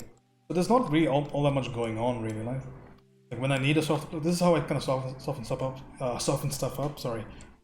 I need to take a drink of water because my tongue is really suffering right now from the lack of hydration. But we have areas like this, for example, which is just 3 strokes, right? 1, 2, 3, with just like a wettish texture. But it can be done with anything, right? A little bit more graphite, perhaps, could be a way of doing it. graphite texture, anything with a bit of tooth to it, I feel like would be fine. But again, it's mostly about trying to select good shapes, good representative shapes, and of course being good with your values. For example, this painting is becoming more and more readable, and we're not really doing all that much to it, right? Singular brush, not much happening. But again, before you come to the idea of thinking about I want to have more interesting edges, your edges are more like icing on the cake when it compares to value and shape, right? Because a piece should be able to hold its integrity without having to resort to using edges. Edges don't save a piece, right? It's not a cornerstone of a piece as much as values or just straight up drawing is. Worth considering that if there's something wrong, maybe it's with some of the larger parts. Because no amount of edges is going to save a painting. Same way that detail is not going to save a painting. So I think we've gotten closer. We're not all the way there yet. There's a couple of things to be done. But again, just to kind of show you that, you know, your proportions are okay because we're a lot closer already. A couple of things need to be kind of handled here. For example, eyelid value right there. Just need to go right in there. So think about your shape design. Think about simplification, and think a little bit more about saturation as well. So don't just like, you can stick with your value scheme for the most part, but don't strongly adhere to like having transitionary values. Like maybe half the time, like half the changes I made on this canvas were mostly about trying to just adjust the saturation to get a good read. For example, for down here, that value is way too dark for it to be the front-facing side of the nose. So all I have to do is pick a front-facing value like this and just redden it up.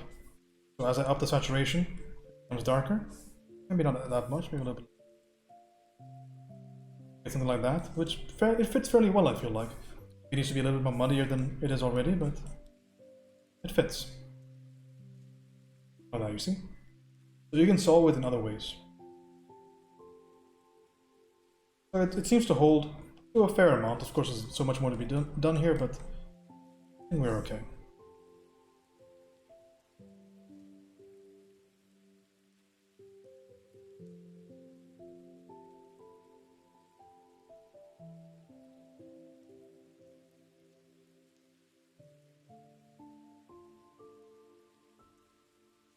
Quick little before after maybe.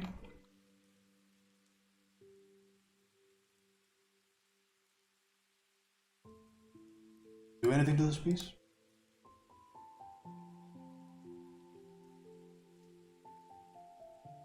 Also, if anybody's curious about my own personal work, because it's always important that you be super cynical as a person. You want to get art advice, be very cynical, otherwise you will live to regret it. So whenever somebody gives you advice, always go check what their body of work is, and if they're not to a level that you respect, kind of attribute the appropriate amount of concern towards it.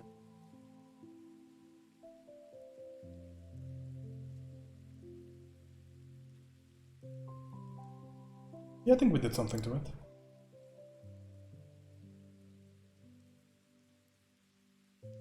I don't know why the cropping became so weird, but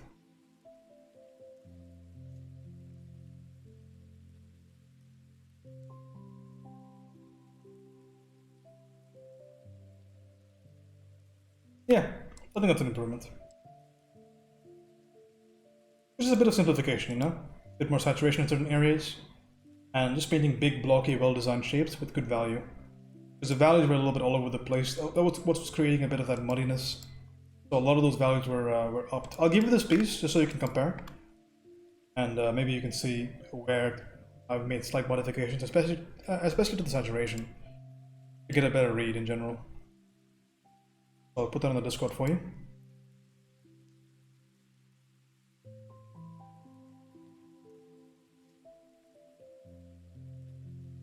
Hopefully that was helpful.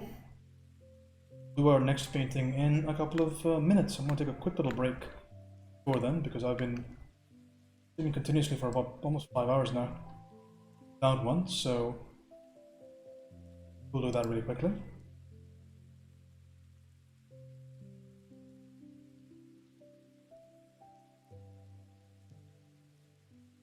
So my words are getting all razzle-frazzled. Just need a little bit of a break from talking. Of course I could just stream without talking at all, but that's not really the point. Get some water, bite to eat. That won't be long. About 5 minutes maybe.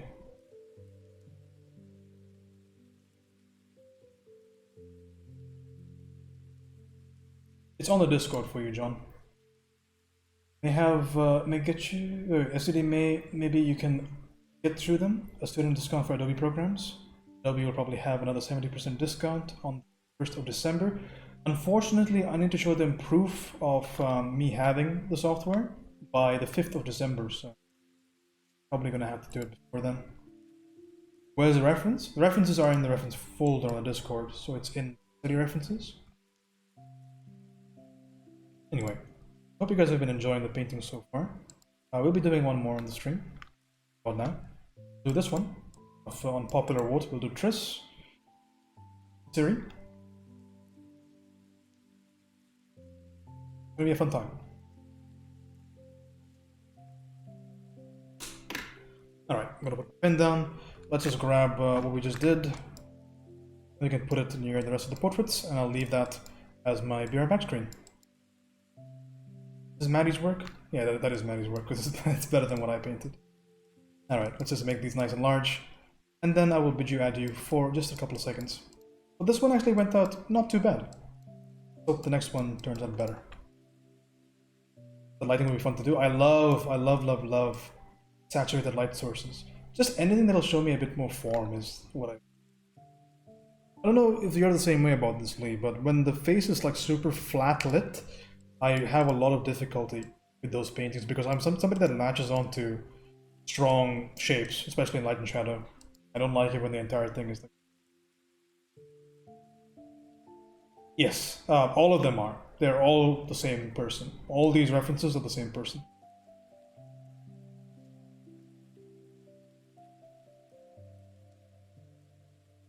Okay, we'll leave you on the screen.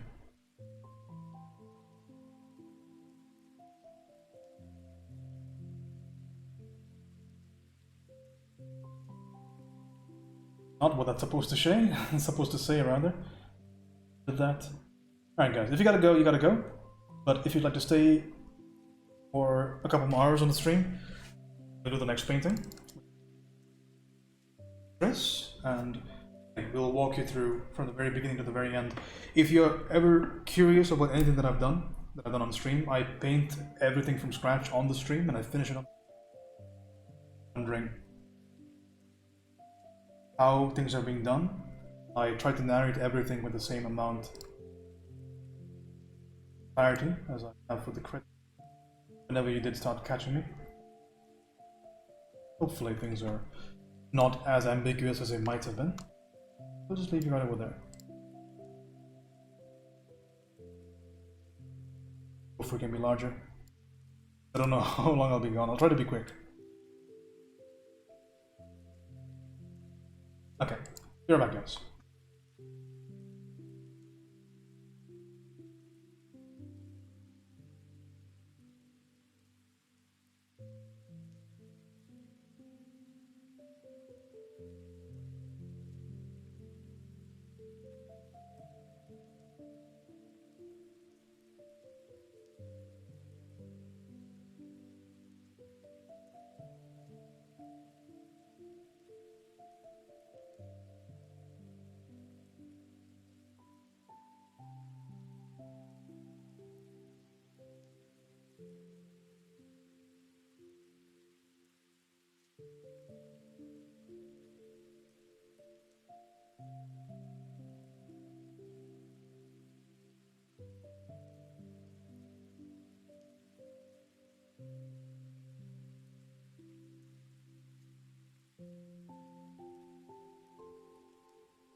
Alrighty, we are back.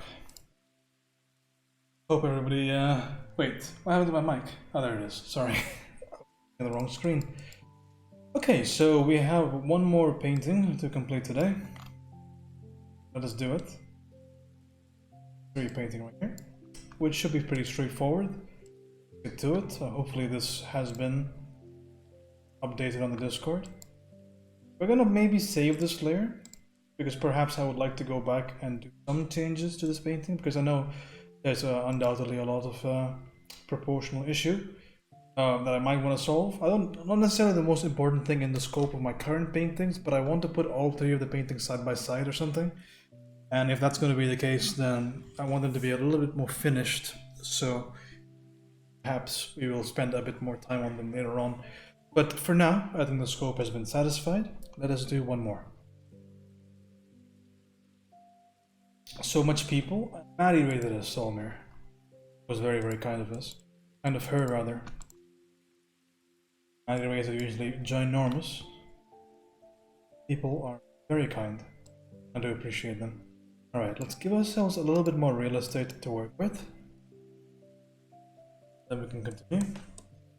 That's crazy, it's the same person, but she looks like both. Yeah, I think it's a lot of the angle, the lighting, the makeup. Very clever.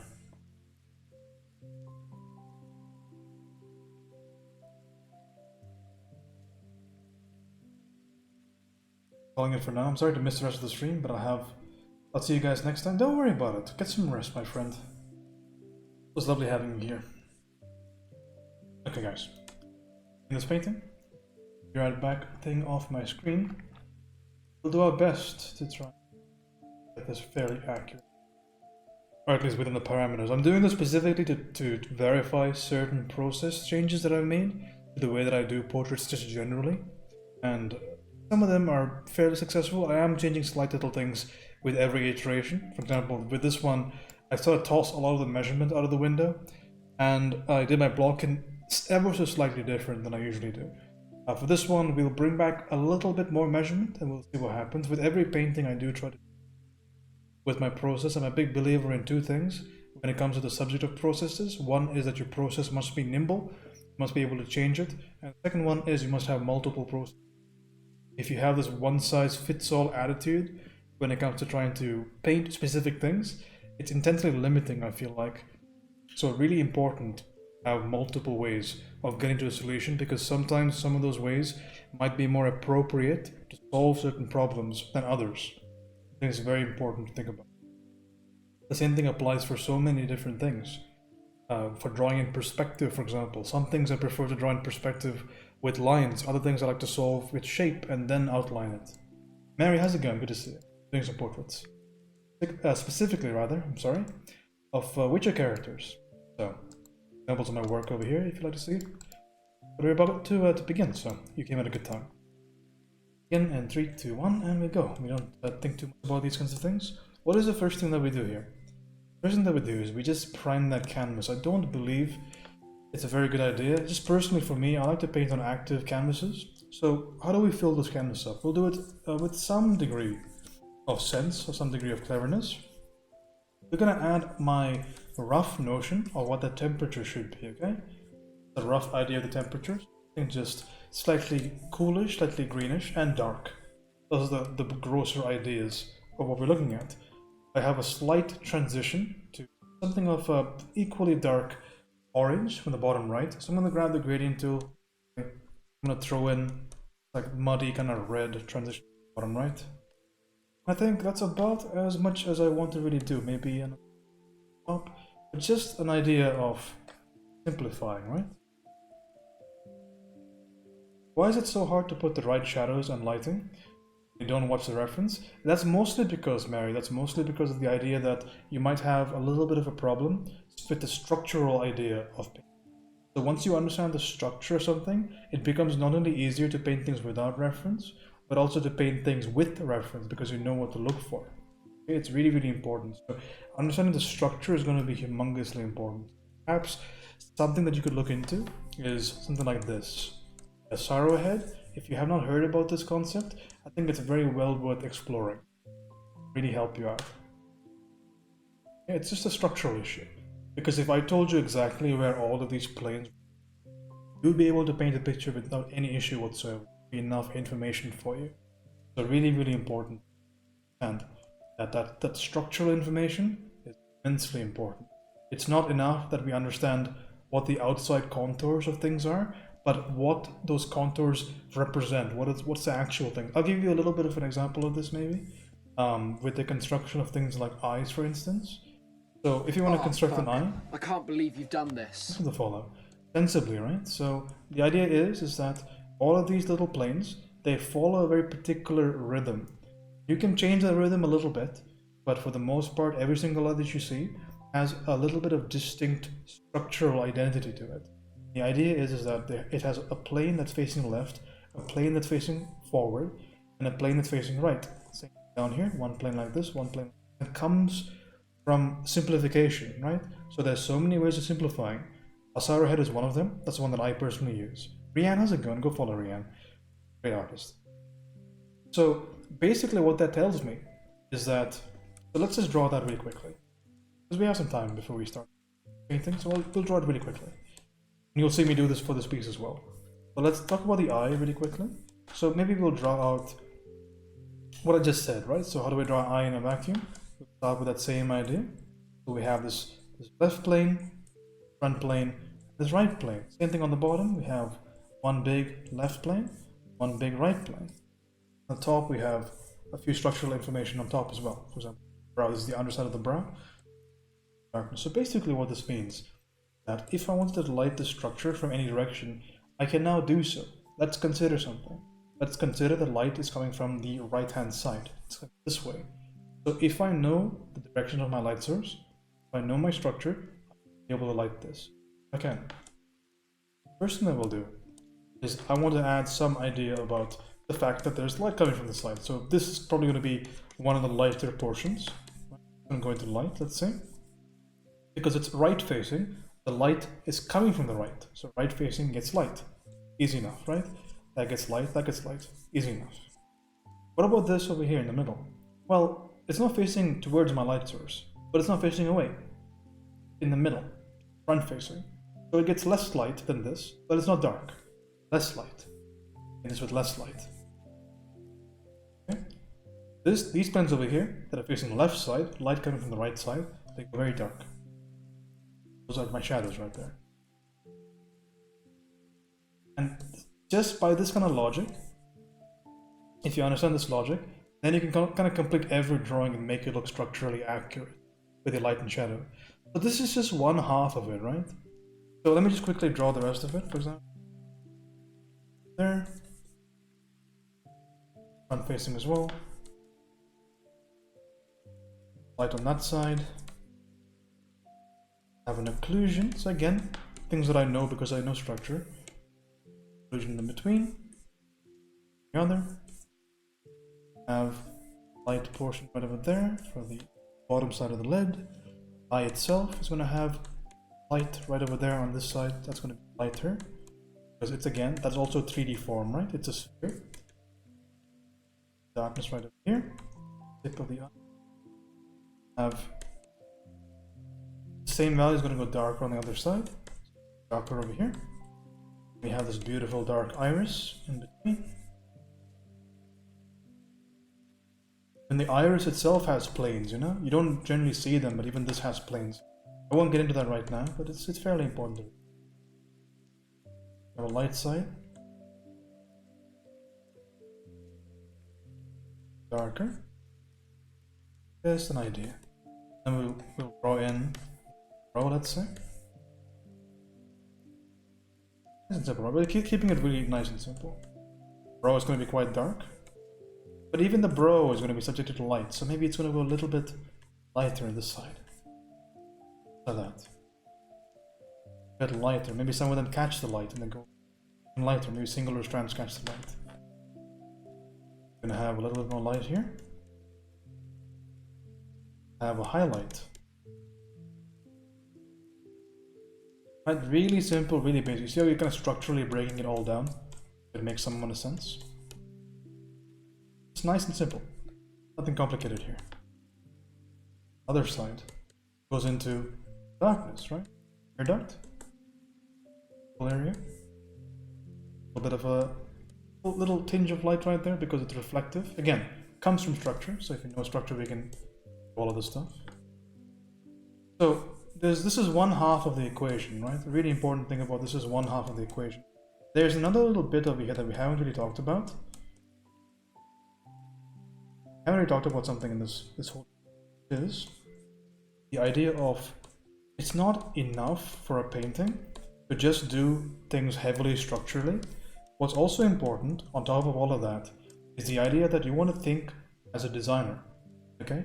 Because while I can say that this is in shadow, this is in light, I mean, realistically, this is not exactly the way that it happens, right?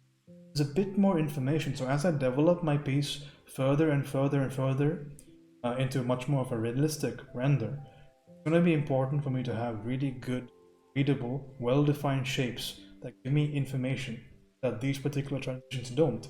So for instance, over here, maybe this light shape over here will be a little bit curved. Maybe I'll define this as just simple little statements here. Maybe I'll just curve some of these like that, for instance. I won't make them so distinct, squarish. Just a little bit of a curve like that. Even that's kind of enough sometimes. Towards the plane, right over there, for instance. I don't usually draw the eye up this close, so terrible all these details. Maybe I can start to blend some of the edges in between to make it more artistic, basically.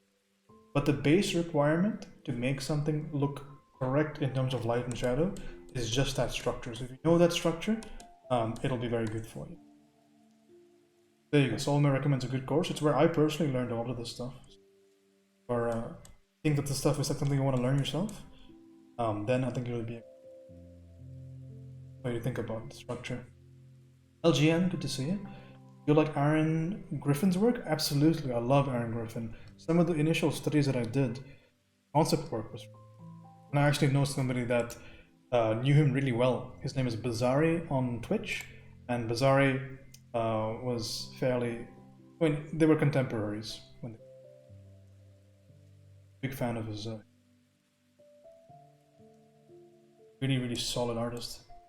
His Buffalo City on YouTube, that video, I go back and look at it all the time. A lot of interest from there, but just a big fan of how he paints with texture. I would like to go a little bit more in that direction. It depends on what I'm particularly studying at this point. Right now, it looks more oil painty than anything else. Illustration work. But once I go back, once I stop heavily investing time in particular style study sort of stuff, my work is going to go back into being much more heavily textured. It'll resemble Griffin's work a bit. But I'm very versatile when it comes to edges. I have a variety of different processes, so that's I guess one of the advantages. I don't have to worry about not having a very distinctive visual style because I've done so many master studies of so, which I guess is an advantage. I didn't do much competitive. Hey, don't worry about it, Solomon. pinkies, where the true learning resides. But yeah, to answer the question, I know a long-winded explanation. Has anyone ever gone through Draw a Box? What do you guys think of it? I know a couple of people in my community have gone through the first few stages, and they said that it was good.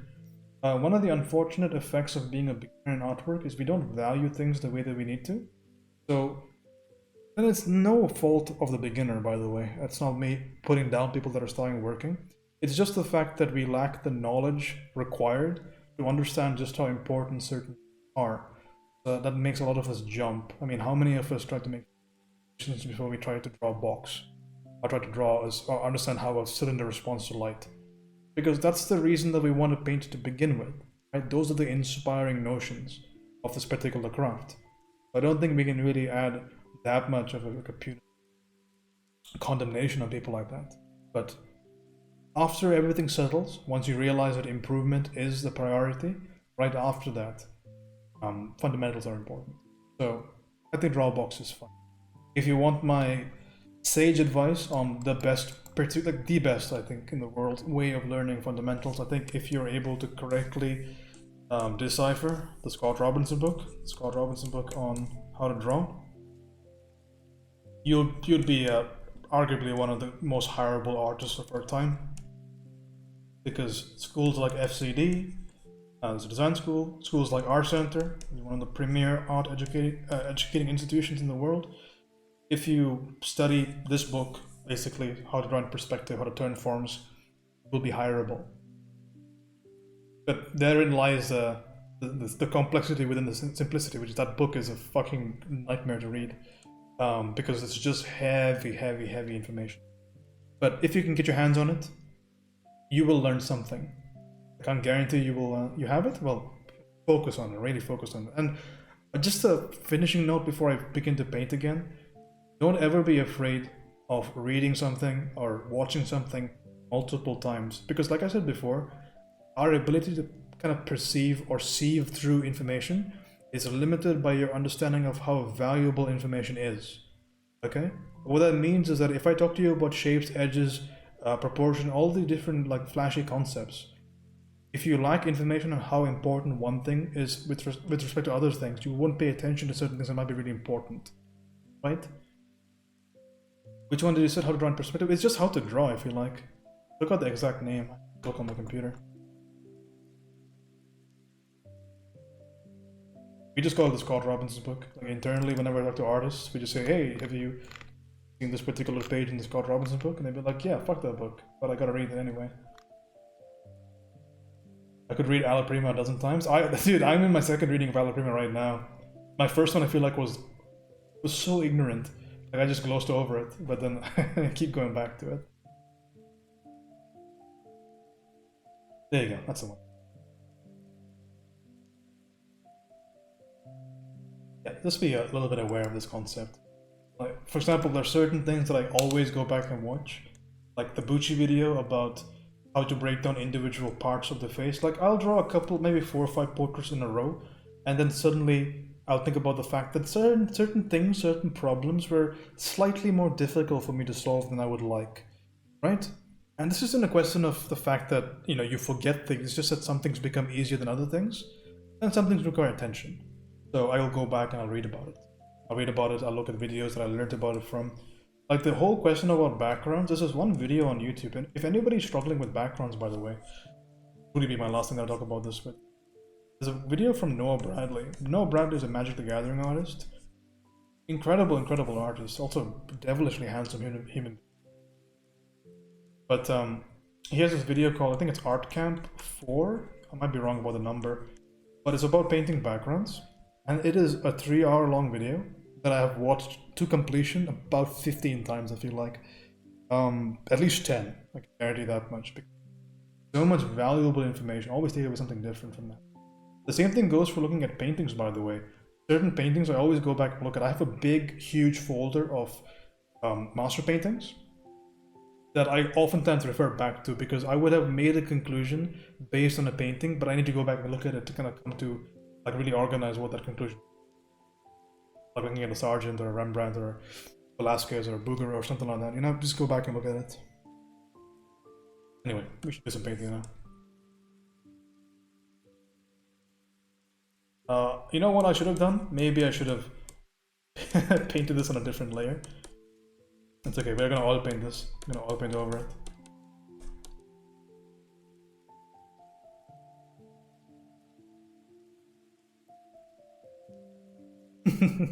Good as new. We'll stop painting in a second. One second. Take a drink of water.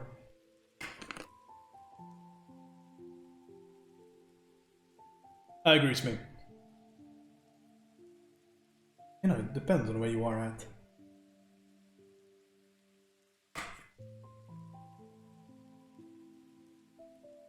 The one change I'm gonna do with this painting, the big one, just to speed up my own comfort, is I'm gonna draw the initial stage not with a very complicated brush. Because usually when I block things in, I want to include a lot of texture, because I like the bleed through from the initial strokes. But what I'll do is I'll maybe finish up the initial larger shape block in with an interesting brush. For example, like this one. But that's fairly interesting. Can I show you? This one over here is meant to emulate thick oil on canvas, which is okay. I mean, it's not really, but it's okay. But it is very slow to use. You see that? So my mouse is right over there, or rather my pen's right over there. So it's a little bit of a disconnecting experience sometimes painting on stream. And I never complain about it because my choice to paint on stream. But it is a problem. I wish I had a better machine, which I might pay for soon. But yeah, just for my own convenience. I want to see what the result looks like, because every decision you make is going to have an impact. So instead, we're going to paint with something like this, you see? A lot more responsive. We'll see what that does. How long have you been drawing for in general? Okay, I'm going to stop the timer here. But I've been drawing consistently. I've been painting and drawing and learning consistently. Year and a half now. Very, very consistently. I've drawn most of my life. But I want to kind of draw a distinction between just doing something to do it, doing something with the notion of improvement. I've learned more, even the last couple of months of working, I have through my entire life of painting, drawing. That's just because, you know, I'm now oriented towards trying to get better actively. The channels through which I must work that needs to be put in, get that improvement. I've been doing this consistently enough that I have the work ethic to sustain these kind of ideas. A lot can be done in just a year. I don't think that I'm anybody particularly painting. I just like doing it. Makes things a lot easier for me. But in general, I always say this on my stream whenever people ask me about painting experiences. I think that anybody could get to where I am in a year, or way less, if you put the effort into it. Not somebody that likes to really think about people casual painting, I guess. I don't really believe in the idea of doing something and not trying to improve it. Your improvement is the most important thing for you. Want this more than anything else.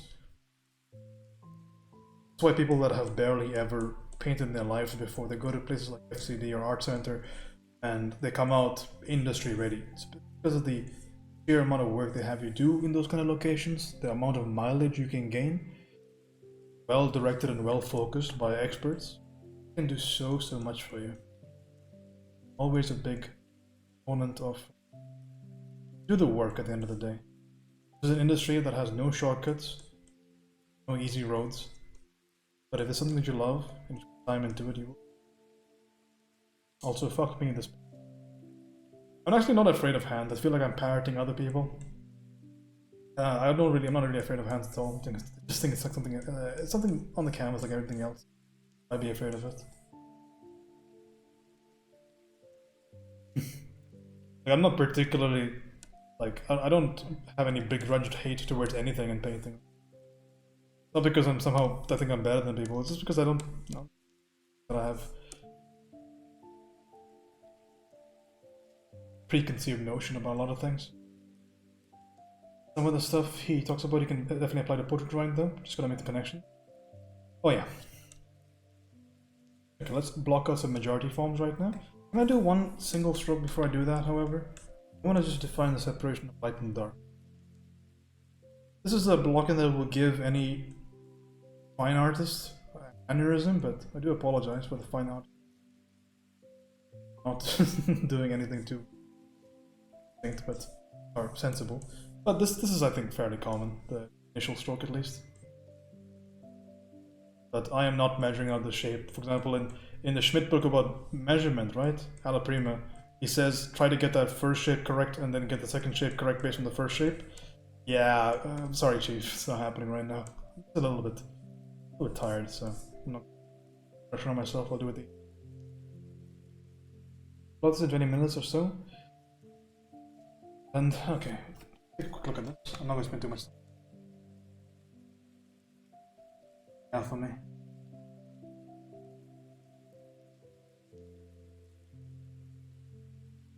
I decided to choose hard and soft. It's all soft mostly. Hard and soft is not particularly an edge thing. It's also a value thing. So think about your lights versus darks, and you could make a decision there. You could say your transitions from light to dark are a lot harder, for example. Also, one other thing about that painting, paint everything before you make a lot of decisions. Do not paint in isolation. It's a very dangerous. I see this in a lot of beginners. Just to point out what I'm talking about right now, right here. If you're somebody that kind of does this sort of thing, please try and paint the overall notion of the piece first. It'll be immensely important to try and get context on your values and shapes. It's really, really important. So paint at least a sensible, gross notion of what goes around. Just blurry value, if blurry value, blurry shape, but have something. Very difficult to problem solve without context, like I mentioned before. So you want a vague context whenever you paint. Okay? The painting will always inform itself. It's not the reference that purely informs the painting, it's the painting itself. Because unless everything that you've done up to a certain point has been directly 1:1 with reference, which never happens, I can show you it never happens.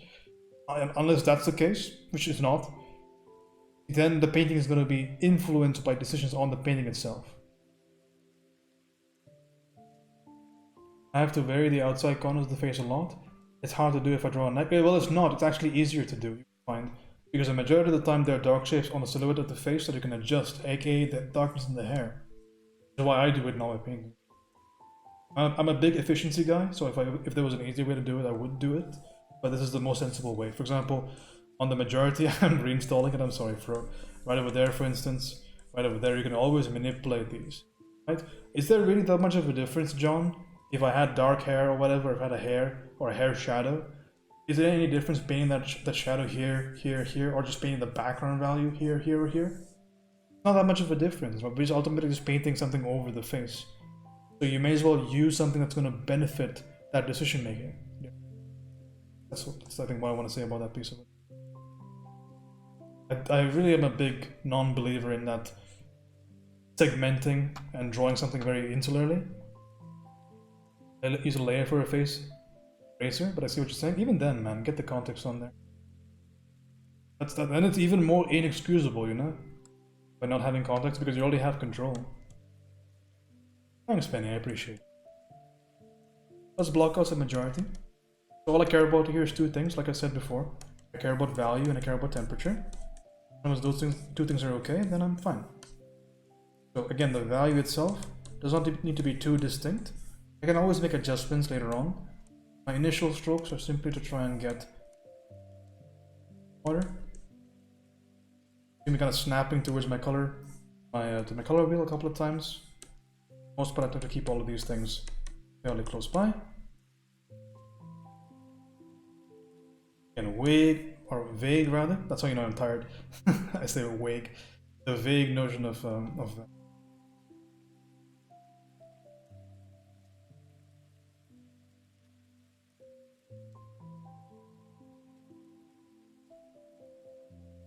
your eyes always amplify the piece. I like what you do with the strokes and highlights there. Cheers, man, I appreciate it. I spent a lot of time, I mean, one of the things that visually distinct the eyes from the rest of my pieces, I spend so much time on the eyes, just because, you know, that's nice distinct strokes. We don't have to really play with the initial portions of the painting. It's good to just have nice little strong visual indications. Makes things a lot more controllable. It's a dangerous thing to kind of play around with though, because necessarily your mic keeps cutting out, you need to be I'm so sorry. Hold on. I'm trailing off. How long have I been streaming? Okay, I need to just adjust a couple of things with my noise gate. Sorry. I actually should have known that would happen. I'm like muttering to myself at this point. If I do this. That right there. James gonna fall asleep? Nah, I'm gonna be up for a while. Filters. We're gonna decrease the open threshold and decrease the closed threshold. I might just take off my noise gate entirely so you just hear everything. You know what? Let's just do that really quickly. Let's just do that. It's way easier.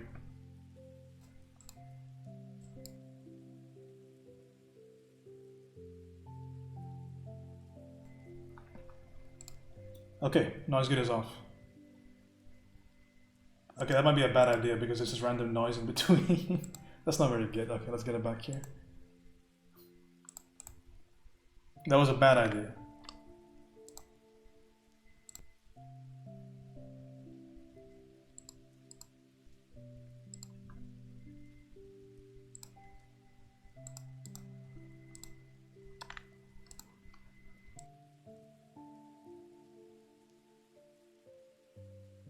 We'll just make the requirements really low.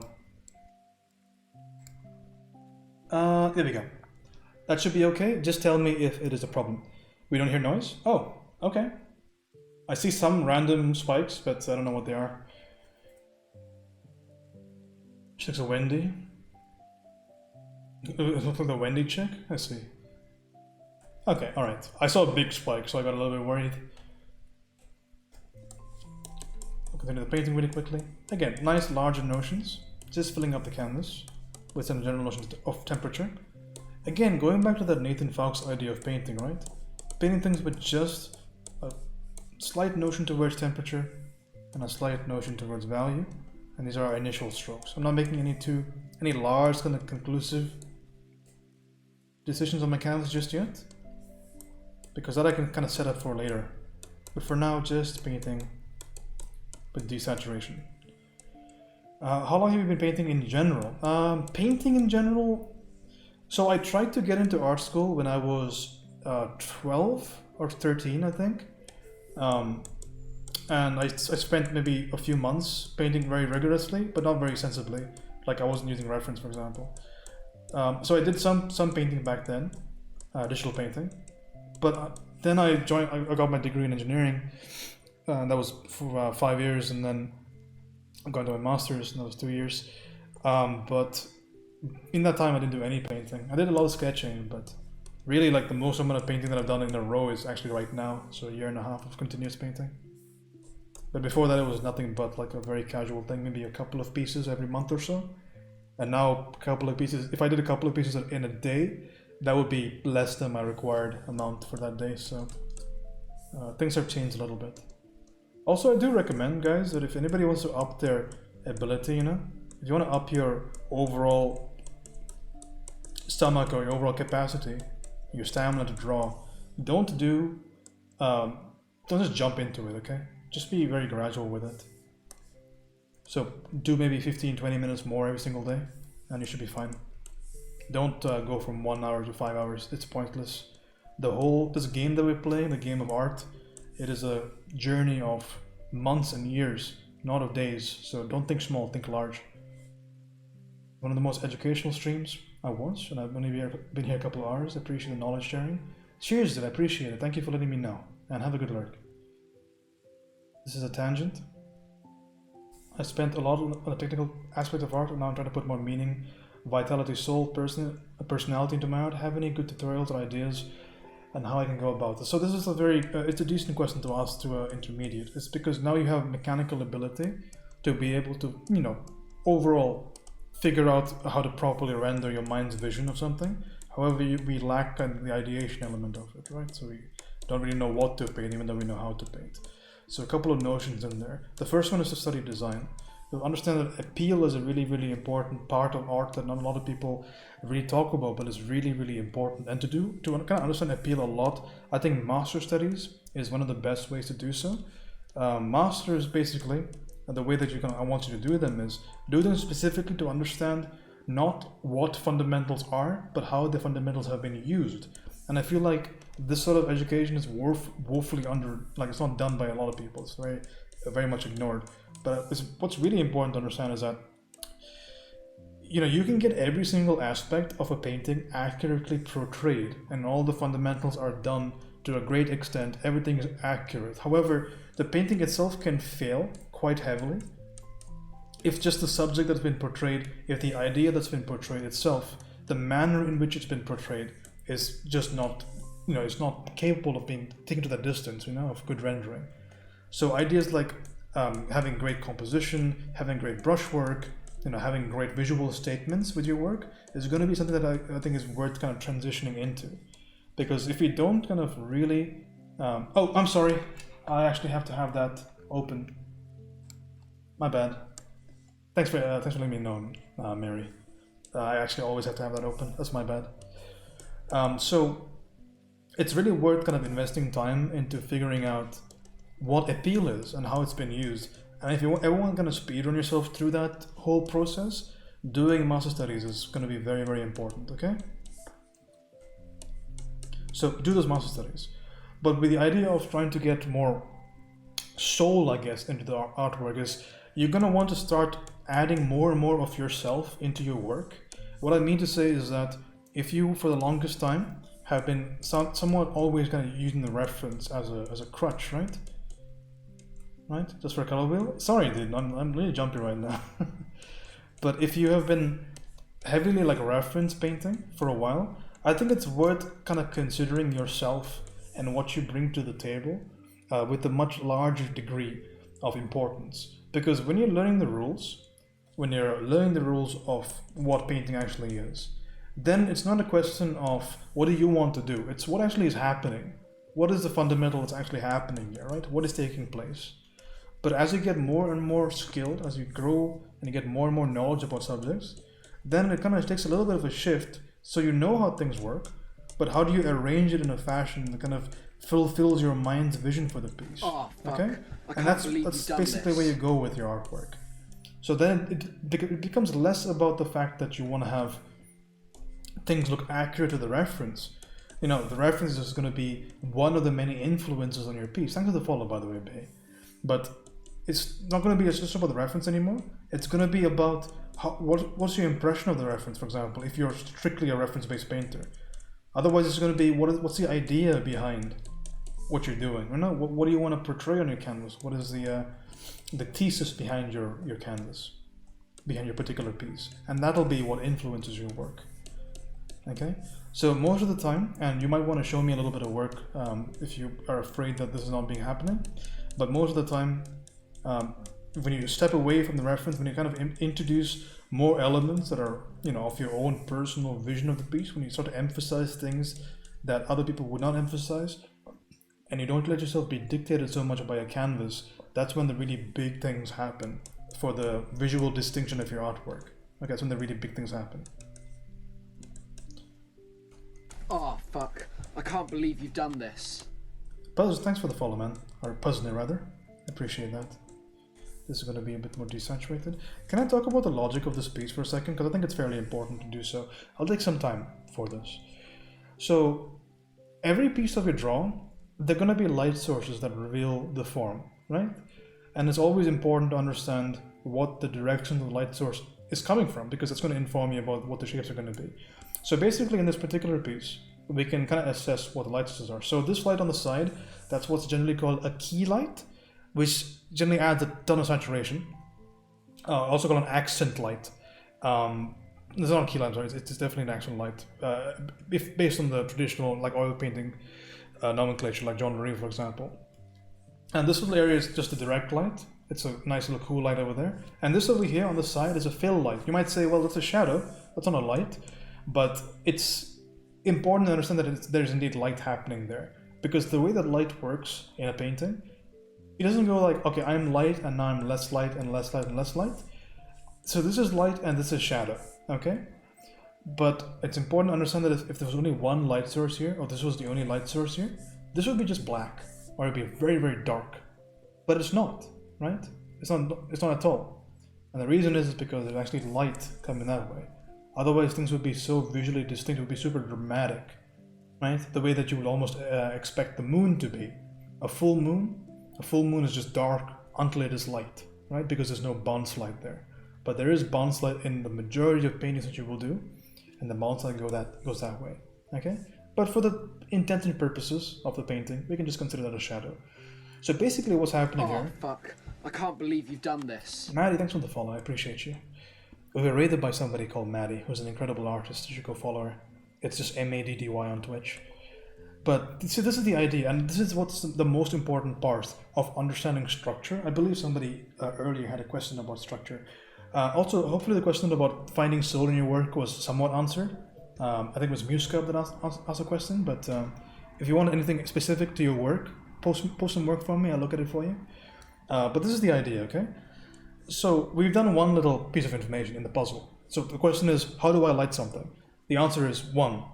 What is the direction of my light source? So we have boom from the right side, and then boom from the top. What is the next most important component of this little situation? It is, where are the planes pointing? And to that end, it's important to understand structure. So as you get more and more advanced as an artist, you will realize that the face itself is not anymore just a sphere or an egg or a square or whatever. There's a whole bunch of intricacy that happens, and if you're able to correctly assess where these individual planes, a plane is an oriented surface, where these individual oriented surfaces, aka planes, are pointed, you can light and draw and paint just about anything accurately.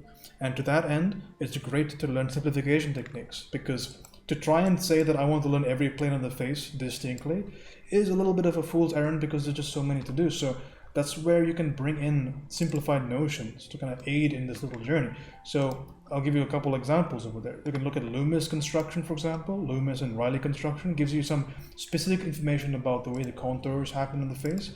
And if you want very distinctly plane-based information for the 500th time on the stream, we can talk about Asaro heads, right? I've talked about it a few times in the stream, but maybe we can show you a couple. Let's show you some heads. So an example of an Asaro head, let me try and get one that actually fits this particular lighting situation. But if you're not familiar, it's spelled A-S-A-R-O. If somebody could type that in the chat, it would be great. But let me just view this so I can see what the thumbnail is. Okay, so we'll take this lighting condition, let's say, just roughly speaking. So this is an example. Thanks, Homer. So this over here is an example of that. And you might look at this and say, oh, that looks like a PlayStation 2 graphics head. I'm pretty sure I saw this in same column as Lara Croft's triangular chest, but it's really important to figure this out. So it's not about the lighting on this particular drawing, because lighting is important, of course, because it gives you some information, but what's most important is, where are these things pointed, okay?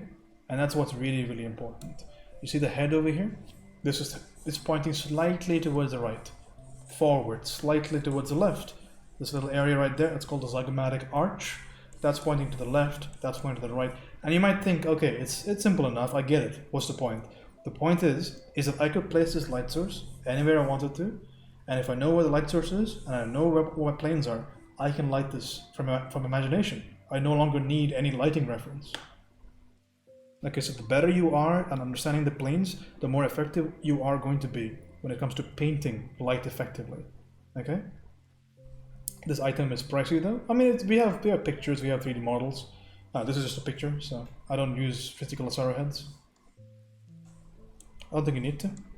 I mean, it will be useful, way more helpful, but yeah. So ultimately, what's the relationship with this piece? Because right now I can say that little bluish, coolish light is coming from the top. So what does that mean to me? Top. So top facing planes, right there, right there, right there, maybe a little bit right there, right here. All of these top facing planes are going to get just a little bit of that top light, okay?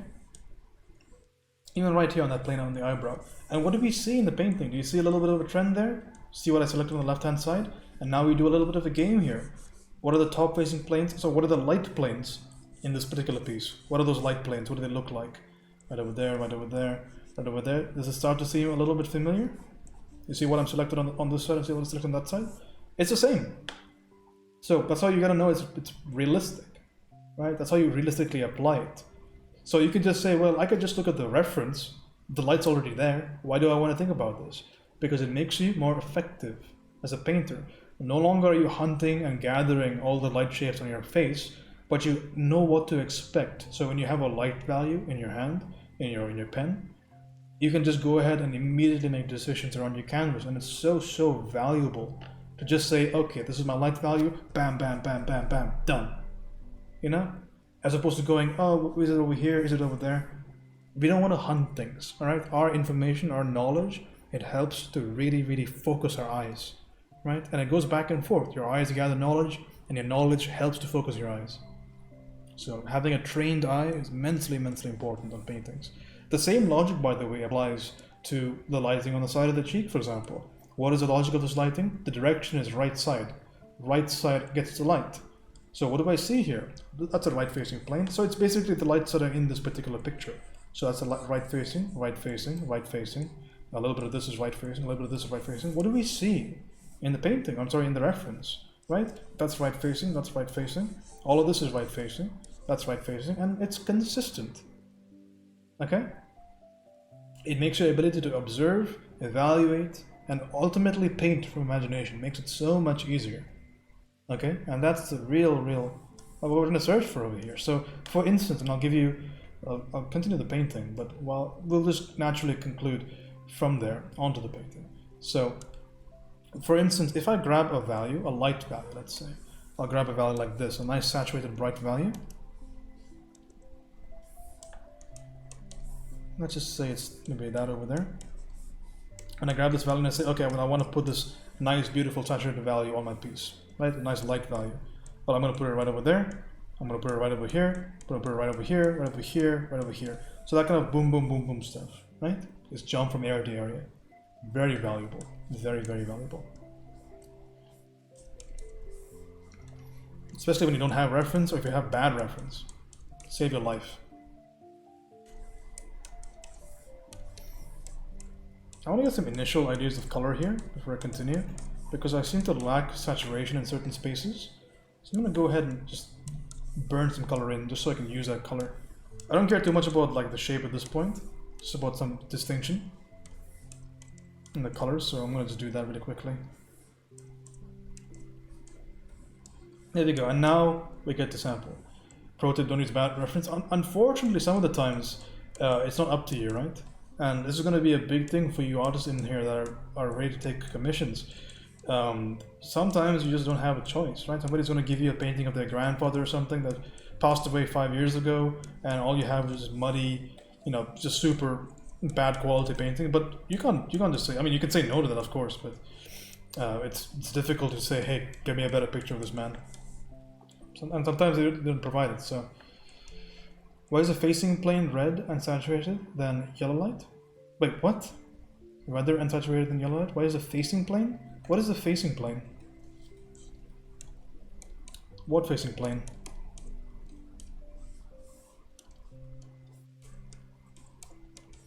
Something I'm noticing here is I lack the same amount of chromatic aberration, or just chroma. That there's a little bit less because of the lack of color dynamic that I need to account for slightly. The ability to use a bad ref lies in the stuff James just talked about. There you go. This goes warmer. The right cheek, for example. I'm gonna have to ask you to rewrite that whole sentence. I can't believe you've done this. I really need you to do that right now because I am a little bit tired, so I'm not gonna reconstruct that. Throw in some orange right there. Dwarves have it as well. Have what, Rian? The Asaro head? I'm gonna bring that darker. Just basically completing some amount of separation of light and dark here. Good enough. At some point I want to transition to using that much more textury, decent brush. We'll do that in a second. Thanks for the follow, by the way, Charlie.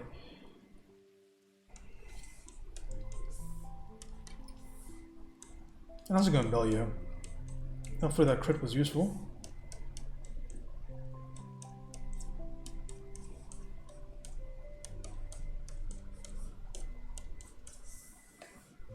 throw in some more saturation. I think a good little tip for you guys that are working in color right now for maybe the first time is when you have a transition in value, always consider whether or not there's a transition in color as well, because it invariably is, just because of how effective or how impactful light is. How impactful light is against to kind of affect the color space of your drawing. Just consider, just every time that you have a value transition, just think about the fact that the colors might change, because it's one of the best ways to avoid having a muddy piece. Colors are so hard, that's why I started in black and white. Yeah, I mean, if it helps you with the overall colors, definitely, because like I said before, the most important components of having very good colors is number one, value, and number two, temperature. So value is half the deal right there. There are two bands in your face, right cheek yellow and red in ref 2. Why is there so much red? There are two, I need to pause for this, I need to devote my entire attention to this. There are two bands in your face, right cheek yellow and red in ref 2. Why is there so much red? I'm probably going to say subsurface scattering and leave it at that, right? The light source itself is a warm light source, but I'm just going to say subsurface, okay? It's a arrowhead I made a while ago from a dwarf. Really cool. Do you ever take the colors directly from the photograph, or do you try to find them on your own? I'm an amateur with painting and barely use Photoshop, so random questions. So all of the colors on all of my paintings are things that I decide to use from my little wheel over here.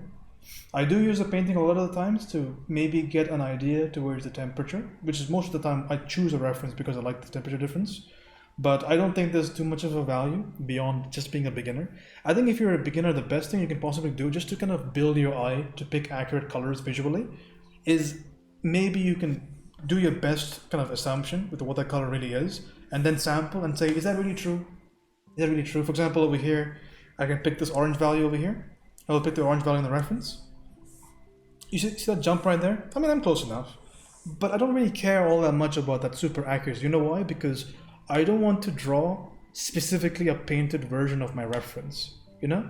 And this might seem like an odd thing to say because I'm painting from a reference, right? But I want to draw a version of it that I particularly have designed, right? So whenever because I can see color really well, I'm very good with seeing color. One of the few strengths that I have as an artist. So I know when the colors are not accurate, but I'm totally okay with that because I want a nice controllable value that's close enough to the reference, but I don't mind if it isn't, so that I can start building the entire piece from those little ideas. Like the ciri thing that I just did, like these, I mean, I don't think somebody that's not very familiar with the colors, maybe they don't really understand what I did here, but I've changed the temperature of the light source a lot on this particular piece, and even further on pieces like this. And I think the biggest thing to kind of think about is that just because I'm not restricting myself to my reference so much, I get to add so many colors, so many different decisions in the palette of my piece, because I'm no longer thinking about the reference as much, right? Just a vague notion of temperature, and that's it. And that's what I think all of us should try and build up. So this is new to me, so I'm not an expert at it, but it is making a very impactful, amount of difference on my pieces, right? I think it's something that we want to work towards. All of us want to work towards, right? Because you don't want to be a slave to your reference, right? Your reference can give you good ideas, but ultimately the piece, that's from you. So I hope that answers your question. Okay, so if you're learning how to get accurate colors, sample, right? Just like, for example, this might be a weird thing to say to some people in here, but I say that if you want to get better proportion, draw your best idea of what the reference looks like, right? Better visual proportion and a visual measurement. So I would say draw really good, really accurately as much as you can. Use all the tools that you can, your technique tools that is, and then after you're done, trace. Take your painting, put it on a layer, take a reference, put it on top, and trace over it, and then get rid of the reference. Compare the tracing of your reference to your work, and I think there is a lot of value in this. I personally have done it so many times on stream when I was learning how to get good proportion, because I learned so many things. Maybe the majority, maybe 80% of the artist that I am right now has been learned on this stream live, right? So from the very beginnings to the very ends of my proportional measurement, that whole camp that I was doing for myself, based on the Jonathan Hardesty course on schoolism called Essentials of Realism. I did most of those paintings on stream, and at the end of every single painting, we even had like a drum roll. We had a drum roll and a bunch of applause whenever I got close. But I used to take my painting, I used to take my reference, I traced over it with blue. We call it the blue line trace over, and we compared it. And towards the end, in 1 hour, bam, perfect. I got like 5 or 6 in a row that were so close that I thought, okay, fine. Finally, I can maybe move on. I really believe in this kind of idea. So as a beginner tool, because at that point with the idea of proportion, I was a beginner. So there was a value in that. But beyond that, there's a certain idea that it's not maybe we don't want perfect reference. We want to understand how to get perfection if you need it. But the true artistry lies in the ability to like modify or manipulate these various factors that go into painting good, beautiful paintings, right? So the best paintings in the world were not done perfectly to what the artist has seen, right? Think about your Sargents, think about your Bouguereaus, think about your Rembrandts, your Da Vinci's, whatever you're familiar with, right? I guarantee you that if I took a photograph of what that artist was looking at when he painted that picture, you would go, what the fuck are you smoking? Because that looks nothing like what you see. But that's the point of artwork, right? You're trying to distill things visually. You act like a human filter. And you say, this is the information I would like to convey to you in the way that I think is the best way to convey it. Right? And that's what art is. That's what a lot of art is. Is there any clips? There might be, actually. There might be a clip titled, "Oh Jesus." And I think that's one of them. I think that one has the Pokemon evolution sound to it. Like there's a Pokemon evolution sound in the background, and I'm comparing the reference. Those are the good times, man. That my stream had maybe 5 or 6 people in them, and I was just painting every single day, which is really fun. Because most of the people at that time, I mean, people ask the question like, you know, why do you stream? And I really stream for improvement. That's all I care about, really. It doesn't really matter how many viewers are in there. So it's those days that are gonna get me, they're gonna make who I am. Gave me the work ethic, you know, just constant work. But yeah, there you go, that's an answer to your question. This photo is attracting. Those are the times. Rihanna was there, man. Rihanna's an OG in this channel. What a trooper. She stuck with me through all of it. Absolute unit. This photo is attracting my attention a bit too much. Come on. We're just painting some little abstract notions. I'm going to be using selection tool a little bit here. And this might be a little bit different. Like I said, I always keep things nimble on my paintings. So I don't, generally speaking, paint everything the same way. In fact, I never do. I always have something that's changed in every single painting that I do. So it's really, really important that... so that's why everything's recorded and also kept on YouTube whenever I can, is because I want them to be saved in case anybody likes a particular look. Because everything that I do right now is, it's going to have an impact on my piece, right? Because all these things that we do, they come at a cost, right? They come at a very strong cost with the overall look of the painting. And sometimes the cost is so great that it tends to sabotage the entire piece. It can happen. Has happened so many times. For any of you guys that were in, the last time this happened majorly on stream was when I did a portrait of one of my friends, Pomada K, and it was just a glorified, I can't believe you've done this, shit show on stream. And it's really funny when that happens because I have a very, thankfully one of the things that keeps me going is that I have a really good attitude about these kind of things, so I just laugh at myself. But it was laughably bad. It was fun. Let's be honest, it's a lot of fun when that happens. Because I like the fact that I've painted things that are really like, have gotten way more attention than they needed to. Gotten like thousands of likes on Instagram, thousands of upvotes on Reddit, and at the same time I can easily paint something that looks like trash on any one day, and it looks like absolute trash. And that's fine, that's in the nature of things. I need to go to sleep soon. Is there a way to fast forward? What you can do is you can go to my YouTube channel, or you can go back in the stream and you could speed run through this entire painting if you'd like to. Just jump around, you know? See if you find something useful. Ross Goebbels, thank you for the follow, I appreciate you. Also, I forgot to pause my timer when I was talking, shit. Are you doing the art studies? No, I will not be. because of FCD, I don't even know if I'm going to be streaming. And if I am streaming, I'm going to be streaming work. So this whole stream is going to be very much different in a few months, just to let you know. Papa Chronic Lop, how's it going, buddy? Yeah, this whole stream is going to be completely different in a few months. But such is the nature of things.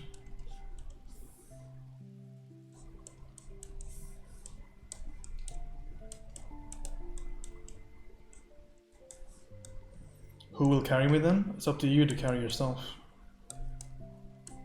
I think one of the most important things to realize is that when you as a person decide to make a personal change, when you want to benefit yourself in any one way or the other, it's a lonely journey. It's a lonely journey, man. It's like people that when I first started lifting, people were like, hey, will you be my lifting buddy? And me being the absolute cynic that I was, I said no, I don't want to, because I was an asshole. But now I'm almost glad that I did, because this is a personal journey, you know? Because when you are tired, when you're sick, when you don't want to get up and do the work that you know you have to do, there's not always going to be somebody that pushes you, you know? There's never going to be that person always. So it's up to you to kind of decide whether or not these things are important to you, and it's very important to me. Like, I cannot stress about how important all this stuff is for me, so I have been good about it for the last year and a half. I've been very regular, I've put the work in, and hope I will continue to do so. How are you? I'm pretty good. I'm pretty alright right now. I'm glad to be painting. Always happy to be streaming. I just wish that I could, you know, stream my usual brushes. Okay, right now I'm gonna start to add some of my some fanciness into this whole mixture. But yeah, I think that's a big thing, man. Don't wait for anybody to make a change in your life. Just change it. I know it's like it's a forehead statement to make. Just change it, lol. Just make your life better. But it's a slow process. But don't wait for anybody to do it, you know. Just do it. It's not even meant to be a motivational thing, it's like, it's just a sensible thing to do, you know? I'm gonna look what I do art. No problem, man. What are you gonna be working on? I like how you said I'm gonna lurk and then I ask you a question. And suddenly I'm interested in what you're gonna do. You just leave. It's fine. I forgive you. Alright. That's one of the reasons why I'm so free with information on my stream, is mainly because if there's somebody out there that was just like me,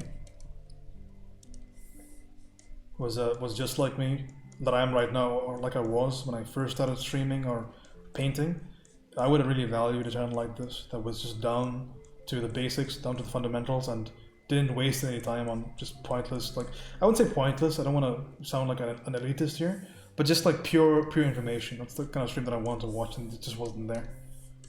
So that's the stream that I run. I don't even have that much information to share. Half the time people ask me questions, I give you the answer, but then I immediately say, hey, look at this guy, look at that guy, because I mean, I don't have any, you know, crazy experience. I haven't worked in the industry yet. So important, I just point you in the right direction. I say, this is where you go. Go learn from this person. Listen, poses, cool. Carry on, man. Watching some old clips of you really shows how much you've progressed in a year. It's been a while, man. It's been a wild journey.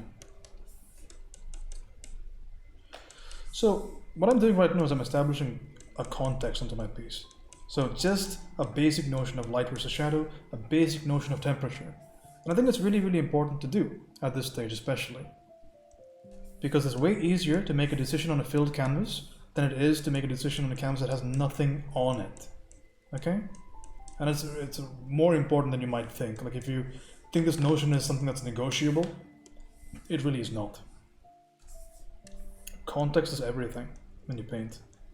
Nothing is as dark as you think it is, unless it has that same light context, right? Nothing is as red or blue as it's supposed to be, unless you have the same context. Context is everything in painting. Everything from proportions all the way down to edges. And color, it's all context based, so don't ever forget that. If something doesn't look right, the first thing you're gonna check is the context.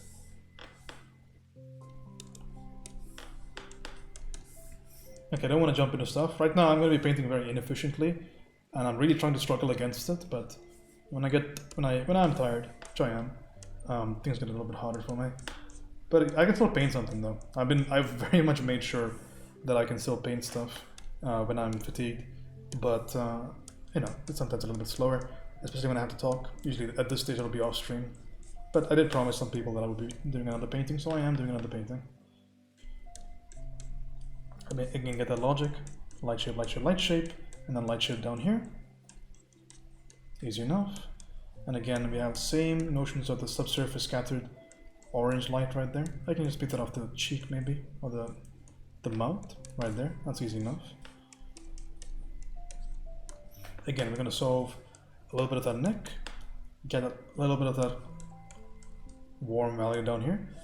Did he just say not focus on talking? If so, I won't post the question. No. You see, no, that's not the right way of looking at it. Because if I chose not to talk, I would just not talk. Don't take upon that kind of burden upon yourself. You know?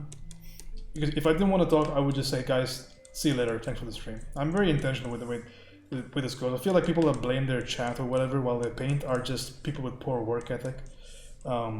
Ultimately, if this was a painting I really needed to get out of the way, I really need to do this painting, I would just put the stream off, right? Because what matters to me is a painting at the end of the day. So don't worry about it, dude. That's not on you. The same when it comes to timing, for example. You know, sometimes it's very tempting to say, I would have been faster if I did this off stream, you know? Well then, motherfucker, if you want to be faster, then don't paint on stream then. Like, otherwise, don't complain, you know? I think being just very straightforward with what you're doing is valuable as a skill. And don't like bullshit yourself.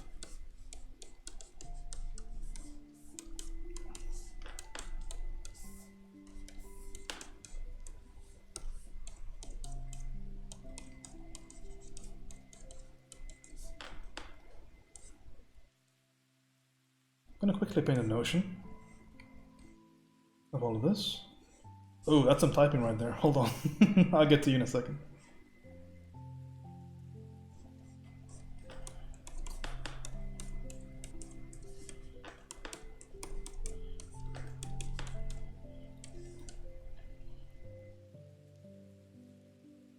This is being done a little bit differently because I'm using selection tool a little bit more on this piece, just on my initial block, and I want to see what effect it has. Because selection tool is super important, by the way. If you haven't employed it yourself while painting digitally, dude, give it a shot, man.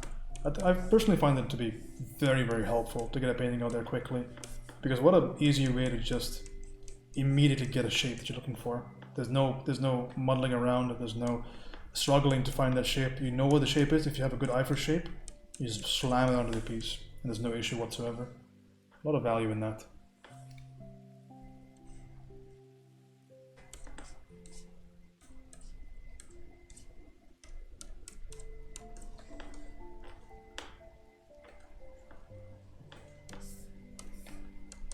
A little bit of saturation here.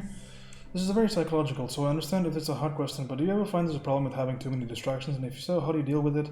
I find myself getting distracted very easily, especially when I draw digitally. Oh my god, how do I answer this question?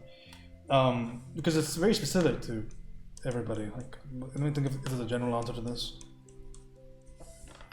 I mean, are you just painting casually? Is this something that you're just doing because you enjoy doing it? Do you plan to try and be a professional? Because I feel like that's the first question I need to ask. Like, do you plan on being a professional one day? Or is it something you want to do? Because otherwise the pressure kind of diminishes drastically, right? So if you're just doing this for enjoyment, then just do it whatever way is enjoyable. There isn't too much of an issue. Like, nobody can police your enjoyment. I really strongly believe that, by the way. Nobody can tell you how to enjoy something. But are you looking to try to break into the industry?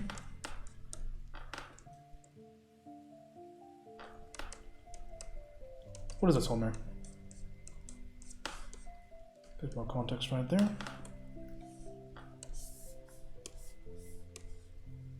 Explain this, Homer. What that?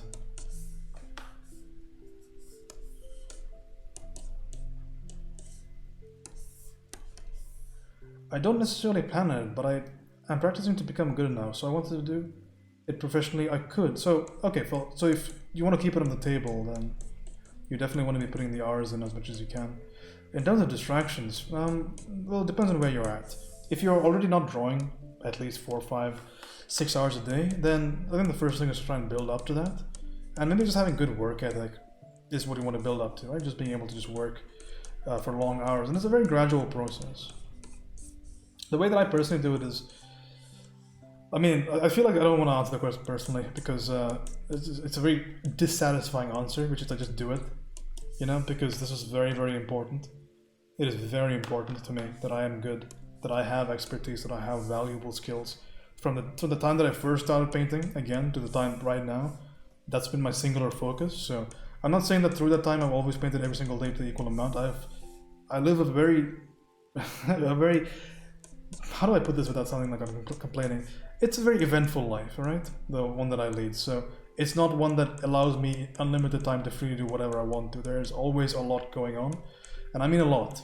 So it's ultimately a question of what is most important to me personally. But when it comes down to you, I guess it depends on, you know, how much experience do you have already. Maybe the motivation, the feedback you've been getting. It depends. I guess I need to know you better because everybody works a different way. Because the things that are going to be important to you, or the way that you value things that are important to you. Ultimately, understand that if you want to get anywhere in this industry, you simply have to work. There are no shortcuts, right?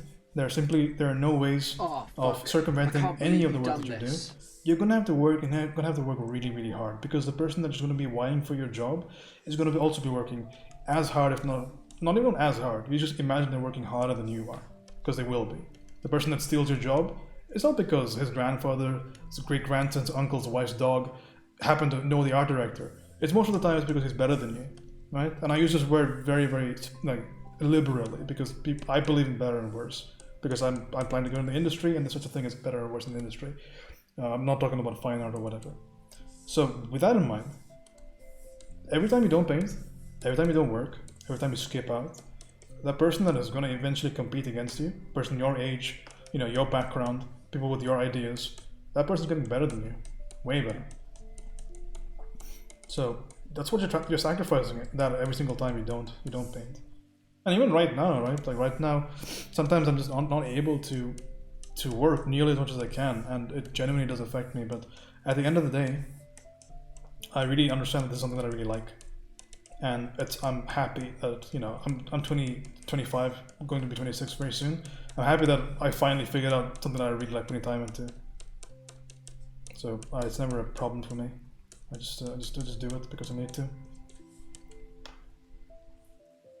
I've been watching artist streams like this. Often helps me stay focused on digital because I can just listen.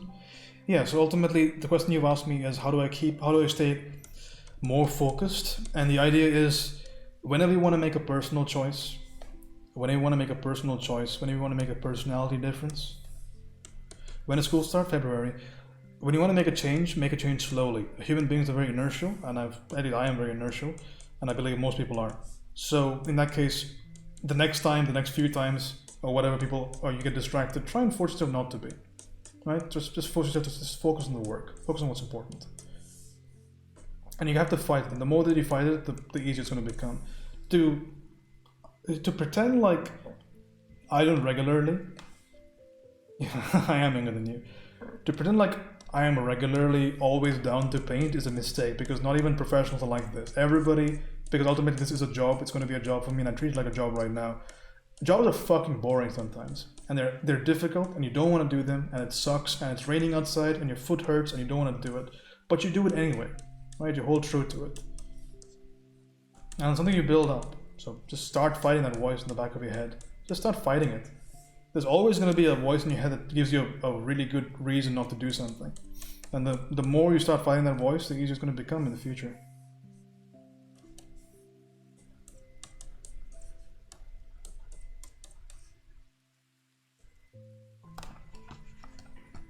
Is there a question in there? I don't look at it as work. Well, it is work, man. It is work. Like I don't bullshit around, man. This is a really important thing to me, and the type of community that I attract are people that are hopefully fairly like-minded. Because I'm not going to use the word casual, because I think that has a negative connotation. But I don't do this for particularly fun. I enjoy this, but it's not recreational. It's with the mind of being professional, at least one day.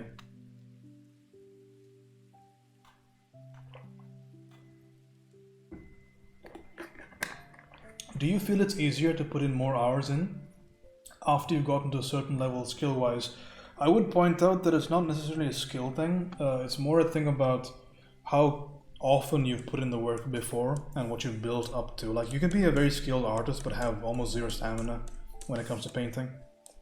It's not really that much of a question of, you know, how skilled you are, because you can be very skilled and put in very little work.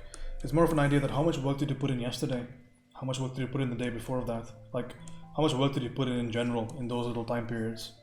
And sometimes the answer is not very much. Most of the time it is. So I think it's really worth considering.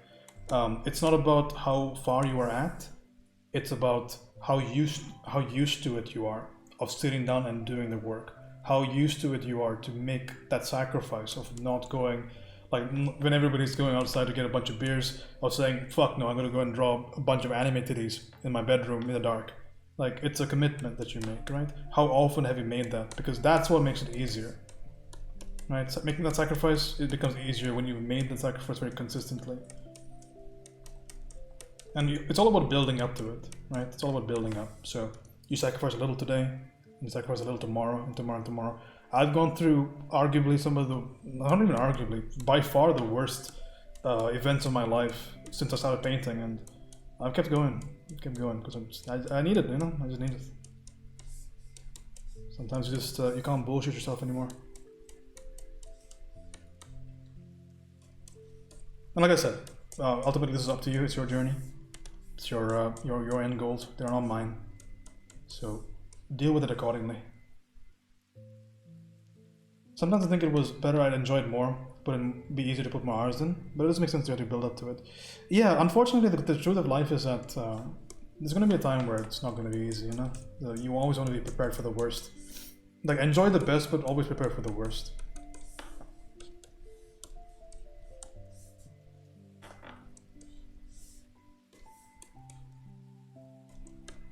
Like, the way that I work right now, like, for example, I'm enjoying this painting right now. I'm having a good time. I'm with you guys.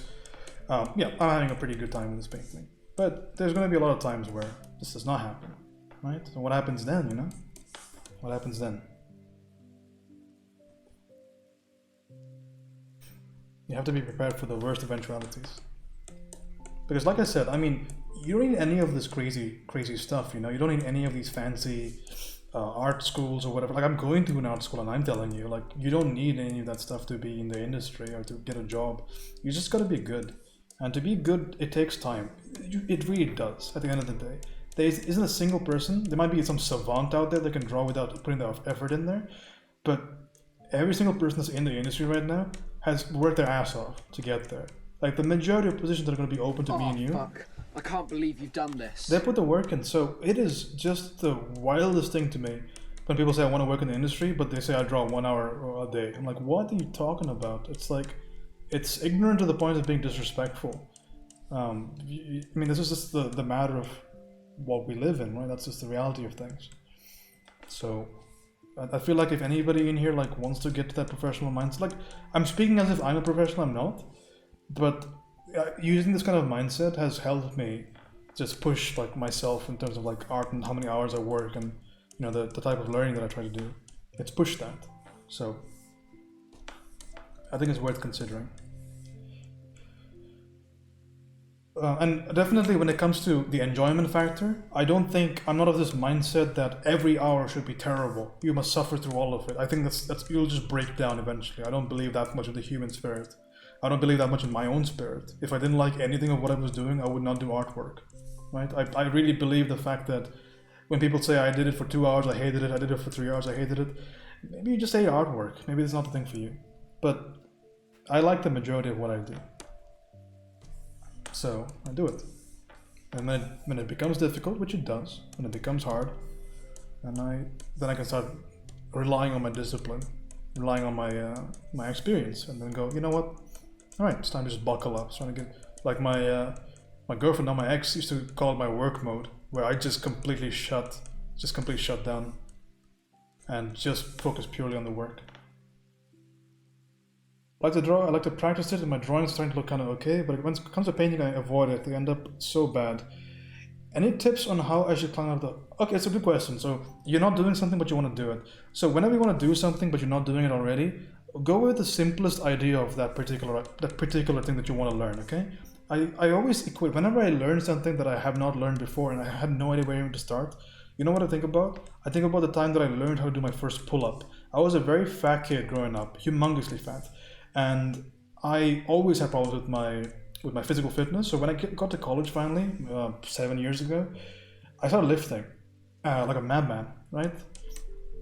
And one thing I could never do was a pull-up, and I never even tried. So I spent a year in the gym consistently, every single day going to the gym, and I never did pull-ups because I was just so afraid of them. But the funny thing about it is I never got better at them, yeah? Even though it's general physical fitness or whatever. I was doing bench, I was doing deads, I was doing squats. Never ever built anything on my back. So it never worked out. And even if I did, there's a mind-muscle connection that's missing there. So you know how I finally learned how to do it? I did something called negatives. Negatives are these things where you don't go up, you control your descent, right? You grab a bar, you jump up, and you control your descent downwards. So you do a reverse pull-up, which anybody can do. Anybody can do a negative. And that's the advice I give to you, which is the idea that don't try, if you want to get better at painting, don't just go ahead and do every aspect of painting altogether. Pick the simplest, most easiest achievable version of painting and do that. Which means single brush, single layer, value paintings of simple objects, and you work your way up from there. Everything becomes easier. That's how you can learn basically anything, is when you're learning, when you're trying to get better at something, you pick the easiest, most achievable form of that thing and you learn that. Just do the weight pull-ups. I do weighted pull-ups. Now, right? Now I do weighted pull-ups. Back then, no, of course not. My record for weighted pull-ups is 30 kilos on my belt. And I weighed 83 at the time. As an assisted? No, I don't like that. I don't believe in assisted pull-ups. I think it's bullshit. I've worked out in gyms all around the world. Personally, I know they exist out there. I have never seen somebody, I've never ever seen somebody get from assisted pull-ups to regular pull-ups. Maybe band assisted, but okay, I'm not gonna talk about workout stuff here, but I will say maybe band assisted, but never regular pull-ups. Also, never the huge machine pull-ups. I think it's all trash. I don't think the range of motion is anywhere near enough, and I don't think the muscular engagement is anywhere close to what it needs to be.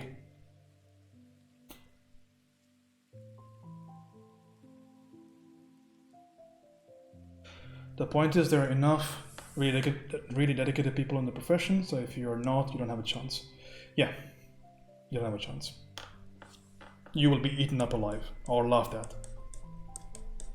Professional art is not like fine art. There's no, you can't market an idea. Like you can't explain why your idea is good. Your idea is good or it isn't. Okay, that's just how it works. Also, thanks for the follow. What is that? Is it Papu Dimpin? Thanks, dude.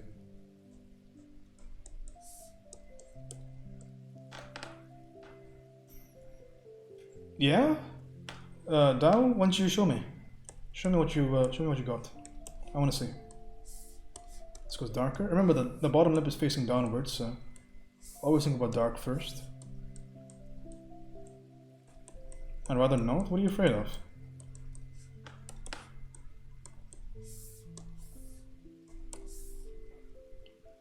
Top facing light is cooler. The skin color is warm, so it ultimately ends up being somewhat desaturated, but still warm. My highlight color. Again, it's all justified, man. So if you're wondering any aspect of any piece that you see me do, if you're wondering what my decision is when I drew that piece, just ask. If I'm doing my job right, I should be able to tell you, and if not, then you'd revealed a valuable thing to me, which is I'm not paying enough attention. I really don't. Personally, I have a lot of strong opinions. Hopefully, you guys already know that because I've been talking for a while, and they come out a little bit more when I'm tired. But I'm not going to use that as an excuse.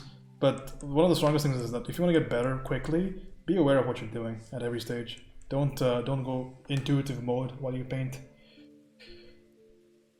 Don't go into that flux ultra instinct Goku state where you're just ambiguously just doing whatever you like to. While you paint, you shut your brain off. People talk about that as if it's a joke almost. They're like, yeah, I mean, I shut my brain off and I paint it. I mean, if you need to recover or something, like when I have art block or something, I don't. Okay, I'm not gonna talk about art block. I'm gonna get into a rant. But when I have something that people might call art block, maybe I'll do something like that. I'll just paint it mindless. But even then, like, still think about stuff. Goku, my soulmate. I gotta draw some. Dude, Goku and all those other like Dragon Ball Z characters are some of my first paintings. I'm not gonna force you to post it, man. I'm not. I don't coddle on the stream. Hopefully, I'm the only thing I hope is that you got some value out of the painting, because to me, there are two types of paintings: one that look really good and one that you learn a lot from. So there's no such thing as really bad or good. I mean, I do believe in bad or good, but not in the context of learning. Are they on your Instagram? No, I don't think so. These are very early paintings on. I mean, maybe I can show you something here, which you might be interested in. This is something that I painted. So, like I said, I didn't paint for about 5-6 years. But, so what I mean by didn't paint is I made maybe 1 or 2 pieces every year. So I'll show you one of the paintings that I did, I think in 2015, 2016. I hate asymmetric mount. Solmir, just flip that canvas upside down, man. An interesting opinion of a teacher which what is in the business for 25 years saying, enjoy the process of doing, not the result. I agree. It sounds like something that Cesar Santos would say. Somebody asked me to draw their OC Saiyan character. So an original Saiyan. Let me show you what I did.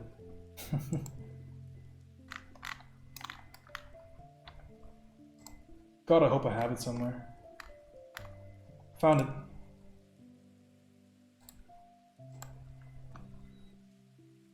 Is this stream safe?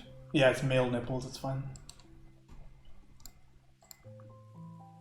That was my original painting right there from a while ago. Man, look at them folds right there. Full God.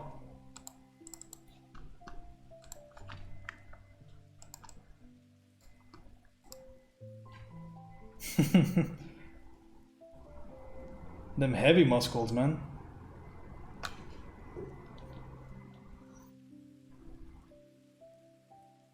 Holy shit. I'm not cringing though. I think it was pretty good for my skill level at the time.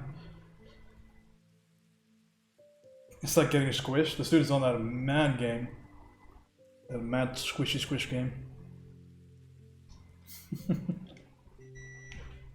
But I want to draw like a realistic character.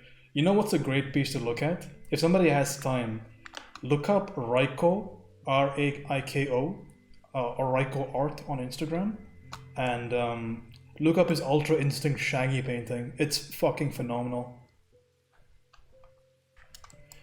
It's like those Instagram models only train their ass, except he only trained his V, the Adonis belt. Mad respect.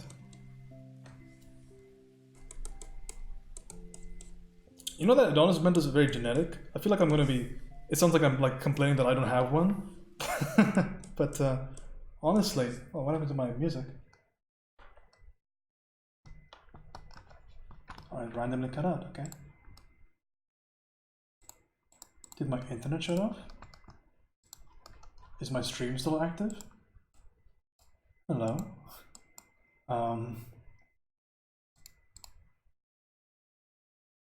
I need to test something really quickly. Okay, well, the stream's still going, just my music failed. That's fine, we can just play without music. But, yeah, I got down to maybe 9 or 8% body fat, and I still didn't have one. So, I'm like, yeah, genetics, bro. Gotta hate it. Probably I just took my body fat percentage wrong. Maybe I was closer to like 10, I don't know.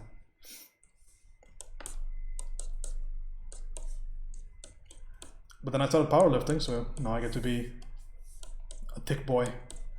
Super thick. You're okay? Well, good. We're gonna have to make a couple of proportional changes here. Shall we do that really quickly? I'm at 14 at the moment. I don't give a damn. I don't give a damn. Are you an upper abs bro, Solmir? The top 4? I'm a top 4 guy myself. All over those top 4. Top 4 Watch Mojo abs. Okay, we're gonna have to make some rather severe adjustments to the face. Let's make sure everything is in decent proportion. We can do a couple of things here. It's overrated. I don't know if it's overrated, but definitely not important if you're lifting for strength or whatever. I mean, who on earth, who in their goddamn mind would want to try to bulk and lift, not bulk, I'm sorry, but just lift in a deficit? That shit's so horrible. I've done it twice in my life. I'm never gonna do it again. I'd be a corpse before I started bulking on or rather started lift heavy on a deficit. It's just pointless. Okay, we're gonna have to do some adjustments on the face really quickly because I've done 0 measurements so far. So let's just fix a couple of things, okay? First thing we're gonna fix outside contour of the hair. So we're gonna fix that really quickly. We go 1 right there. Make sure the timer is actually running, and down right here. Then we're gonna just take a big assessment backwards. We're gonna quickly grab that face plate itself and we're gonna reposition it.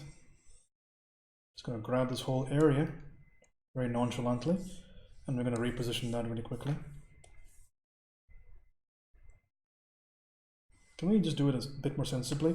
Just to point out, by the way, since there was no measurement done here, I had to make some rather large changes. But in general, when you're making changes like this, for example, don't just Control X it, Control C it, Control V it, so that you actually have something underneath it, and that'll prevent you from having to deal with these white underneath parts. Because if I didn't do that, then there'd be a bunch of parts underneath here that weren't properly handled. So it's worthwhile considering. It's a little bit of a change. So just Control, aka copy, don't cut it. Gonna make some slightly bigger differences with my shapes here, and bring in some of the angles. So this one I'm kind of painting a bit quicker and to the point. See ya, Belio. Have a good night, man. The jawline goes back here, for example. Goes back there, and now I can correct the jaw in general. Again, using values from down here. But we're gonna have to change the whole body. No, actually I don't need to do that. It's totally okay. Also, you'll see that most of the time I'll do my changes with proportion. I don't use liquify anything. I tend to just cut and paste, or just use brush strokes. I'm a big believer in that, by the way. I feel like liquify, you can do it for small changes, but for larger changes, just repaint it. Just repaint it, or just grab something bigger and then paint from there. I feel like it ends up with a more strong result in general. Otherwise, things can get unnecessarily too ineffectual, and I don't like that. I'm not a big fan of ineffectual changes, because it's something that very much happens to me on a regular basis, especially when I was first starting out, right? Very ineffectual changes. It's going to be the death of a lot of good paintings. I'm going to slightly raise these eyes, by the way.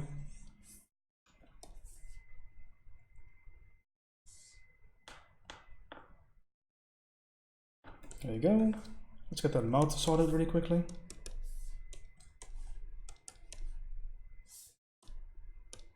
So again, this is less about brushwork. I'm going to introduce the brushwork at the very end of this painting. I just want to get a very quick blocked out, well-colored painting at the very beginning, and then we'll see how much we can salvage to bring in the brushwork. Okay, make sure this is nice and saturated.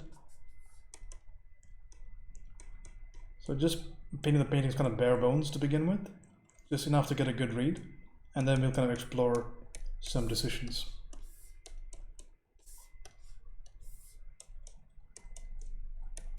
So like I said, having a multitude of different abilities or different methods to work is going to be really important. It's going to be very well worth your time to explore all these different possibilities.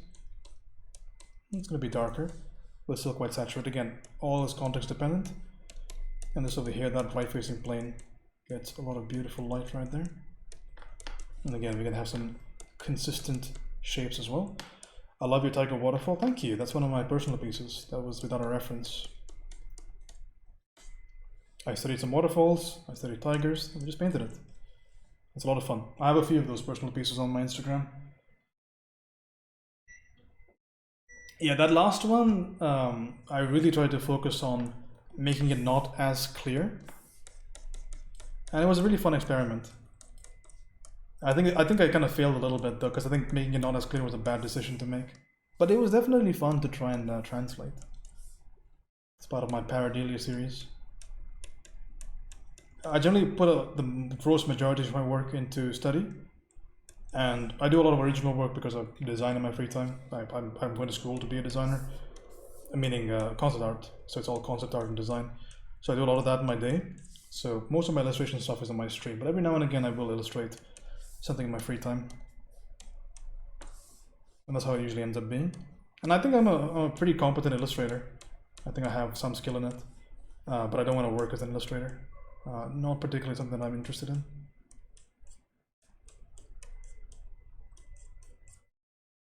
And I know that just how easy it is, because I've done illustrations for over 12 hours maybe in a day, and I've done concepts for over 12 hours in a day, and the concepts I feel like I get a lot more fulfillment, a lot more enjoyment from doing that kind of stuff.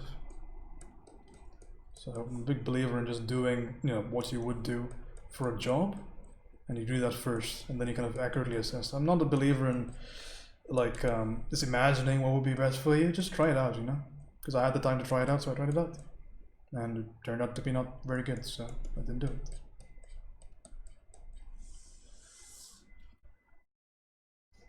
Because I think I could easily get into like Art Center or something with my illustration portfolio, but yeah, you just have to know what's not for you. I still love illustration, don't get me wrong. If anybody is concerned about like the definitions, illustration is just you're trying to not show a design or show an idea very distinctly.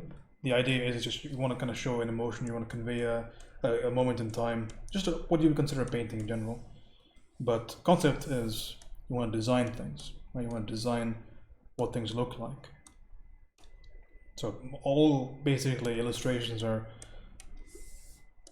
at least you see from games, for instance, they come from concept. So somebody's taken a concept and then illustrated it in a way that is visually appealing. But it all starts out as a concept. And I'm a big idea guy. I like talking about ideas. I like figuring out problems. So that's what informs a lot of my decisions. A bit too cool right there. Maybe I'll tone it down slightly. It's an interesting question right there about how I want to tackle that. We'll leave it there for the time being, because I can freely make this cooler, right? Just by adding a bit of saturation. It's up to me though. We'll just leave it as is right now. We'll see if we are okay with that. I'm a little bit concerned about exactly when I want to bring in more texture, because I'm painting things quite flat right now. Maybe once I get my block in, maybe I'll start putting texture in, because it's way easier for me to block stuff in, especially on the stream with the simpler brushes. So we'll just complete the block in and then we'll see. I want to have a nice amount of saturation and pink around this lip here. That lip is going to be top facing, so it's going to get a bit of light. And then we're going to have a bottom facing plane on that lip. And that bottom facing plane is actually going to go quite saturated.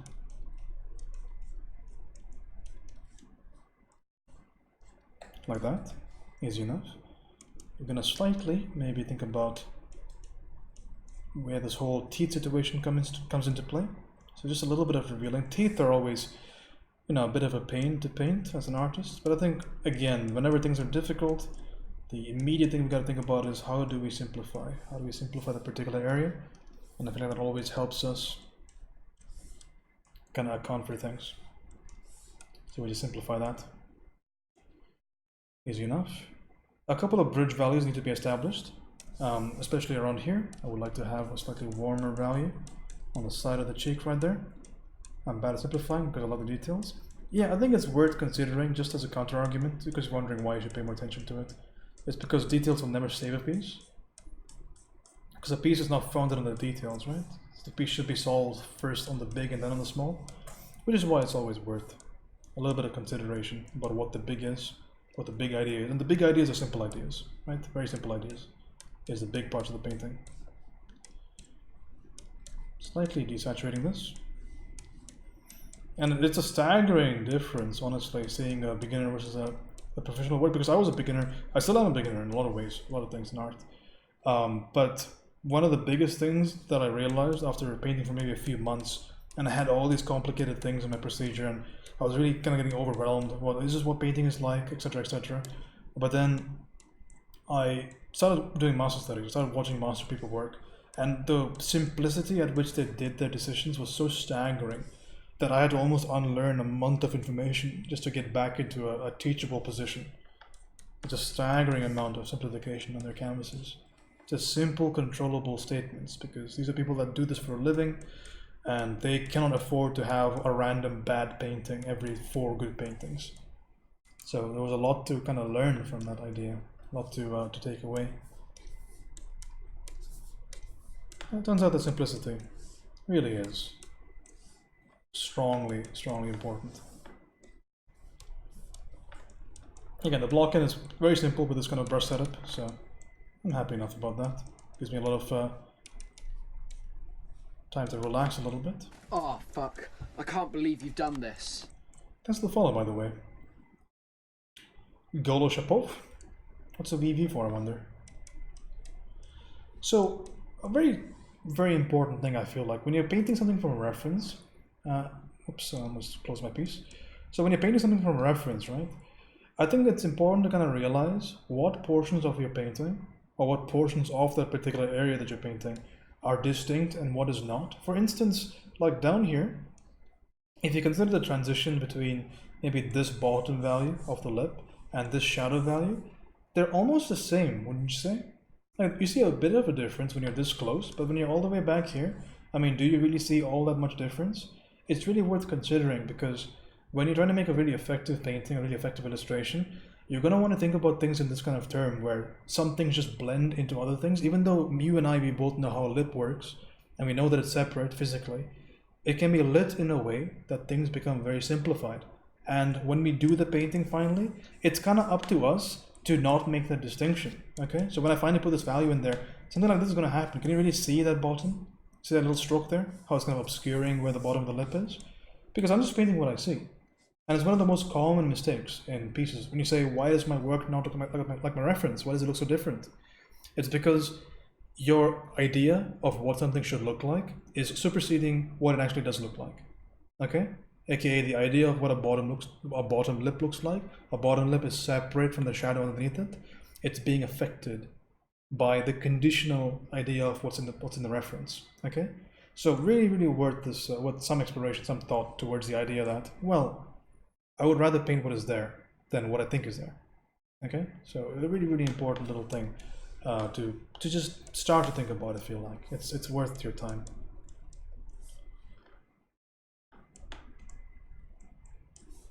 So if we look at any sort of popular painters' error checking methods, we'll look at one right now. Let's talk about Mark Comer, aka, I think his channel is called Draw Mix Paint on YouTube, a great channel for oil painters. Any oil painters in here, definitely go check him out. Very, very good oil painter. Great instructional lessons. I watch him all the time. He has an error checking method. He calls it the Geneva method of error checking. And I think number 2 or number 3 in that method is the idea of... I can't believe you've done this. Exaggeration, you know? So what does exaggeration mean? It means that when we see a certain notion of something, because the human mind is really, really good. You have to understand that we're very good at certain things, like at a baseline, you know?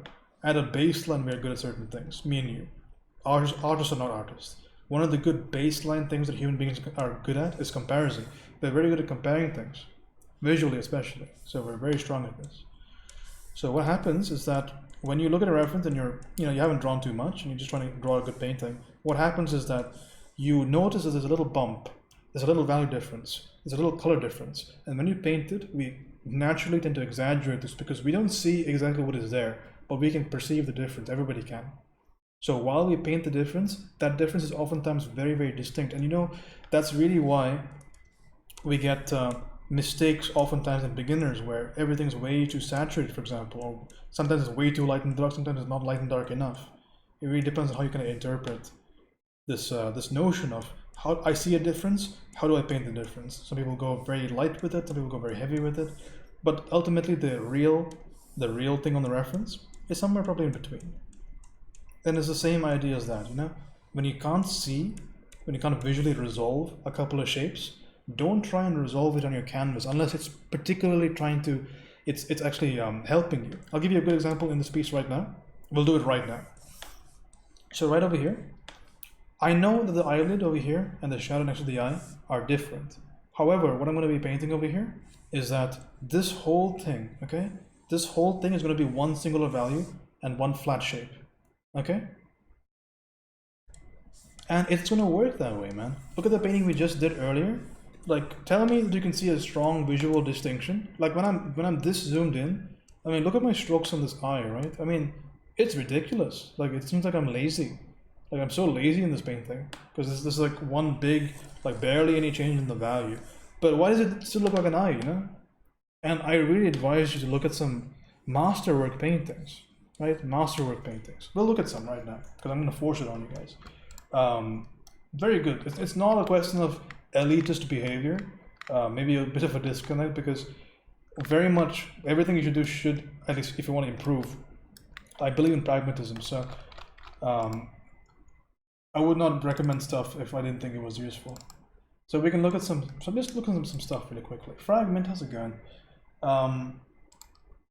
So let's look at some random pieces that I pick. Okay, let's not be random. Let's pick some really good paintings, so you know it's being done by the best people.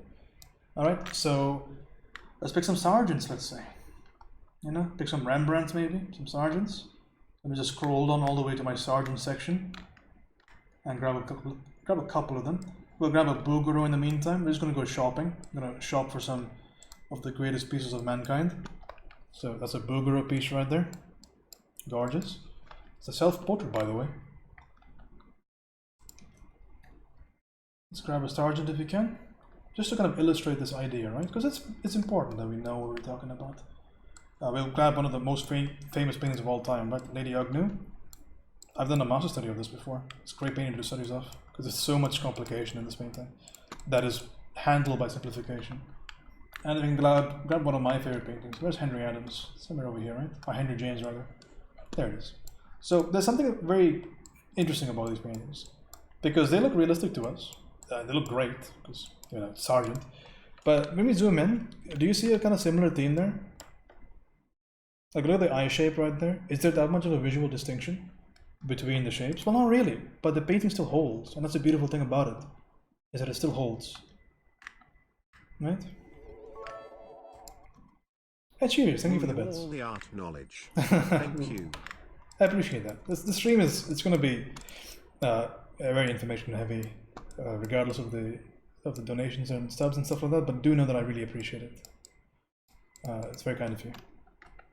It's all going to go towards, well, hopefully if I make $100 more bucks, I guess, in my PayPal, I can buy schoolism for another year. So that's going to be fun. But I'm not going to push for it because I can probably, I don't know, I'll make it work. So same thing over here, right? I mean, look at the visual distinction between this over here. That's why I don't have like sub stuff and donation stuff. I mean, this stream is just about learning, so I'm not going to pay it anything, but it's very much appreciated. So again, same thing over here, right? We have that little non-distinction from the bottom of the nose all the way down to the hair of the beard. Really cool, right? It's one solid shape, even over here in the eye. So Bouguereau was such a big fan of adding such a great amount of intricate detail, right? And he did so very painstakingly sometimes. Look at the beard, for example. I mean, this is not that common on realistic paintings to see so many small strokes, but even still, he understands the concept of how you perceive things. So even then, in the shadow, you look at that continuous little shape right there. How cool is that, right? Well, Lady Agnew. Same idea, man, same story. So look at that continuous shadow from the eyebrow all the way down to the shadow underneath the brow, and even somewhat infiltrating into. Because I guarantee you when Sargent made this stroke, he made one big fat stroke right there, right? And then he made a smaller stroke right there, a smaller stroke right here, and he carved it out of one single stroke. Oh, fuck. I can't believe you've done this. Well, that's the idea, man. So remember that when you're doing an illustration, it is so important to not think about things so distinctly, because you yourself, we don't perceive the world distinctly. Consider where you're sitting right now. You're sitting in front of your computer. You probably have like a water bottle or something. This. Thanks for the follow, MJG, sorry, and Iya. But consider the fact that when you're sitting down and you're looking at the room around you, you don't perfectly perceive everything. So what you're looking at distinctly, look at your microphone, look at your bottle, look at your phone, you see that clearly. What about everything around you? Don't you think that everything around you seems a little bit blurry? You might say it's obvious, because it is. It's blurry, the colors are not that strong, the values are not that strong. You tend to simplify the things around you. The things that you're focused on are very distinct, okay? And this is a similar idea to what I'm talking about, because perception does not mean what is there, it's what you see. So as a realistic painter, your job is to kind of paint perception, not to paint what's actually there. That's a designer's job. Okay? And one of the foundational principles of illustration is that we don't want to show you everything. Richard Schmidt, one of the greatest painters, greatest modern painters of all time, greatest modern painters of all time, greatest modern painters, let's leave it there. In his book and in general, he has this phrase which goes, an artist should always leave a certain amount up in the air for the viewer to solve, right? Let the viewer solve something. And that's one of the big, like, foundational good principles of illustration, which is we don't resolve everything. We leave some stuff for you to resolve. And that's a really powerful thing in a painting. How you want to interpret that, why it's important, is up to you. Maybe it's because people can insert themselves into it. Maybe it's because it pantomimes reality. But ultimately, it's a good, beautiful thing to see. So that's why some things are so visually non-distinct, right? Near the hair, for example, down here, he chooses to make things non-distinct. Look at that side of the neck right there. How that almost goes into that value. You see how crazy that is? Like, it takes a lot of balls, especially at Sargent. So Sargent didn't invent this technique. Sargent learned from a guy called, what is his name? Carolus Duran, in an atelier. Duran was very popular at the time. And what was really interesting about that whole story is that Sargent used to say that Duran was able to take a painting that was done in 2 hours and work half an hour on it, and he would make that painting worthy of a museum, which is really interesting. And why are they able to do this so quickly? It's not because they're flash and they're moving at hyper light speed, breaking the sound barrier with every stroke. It's because of the idea that they are much more effective with what they do with every single stroke, and the fact that they don't paint everything. Big deals, man. Don't paint everything, right? Some things are distinct, like you can't just not paint an eye. It's ridiculous. But this neck, that's a question, right? This neck, it's a question. Some things are questionable, and so consider this. It's a phenomenon of lost edges, for example, is something you can look into.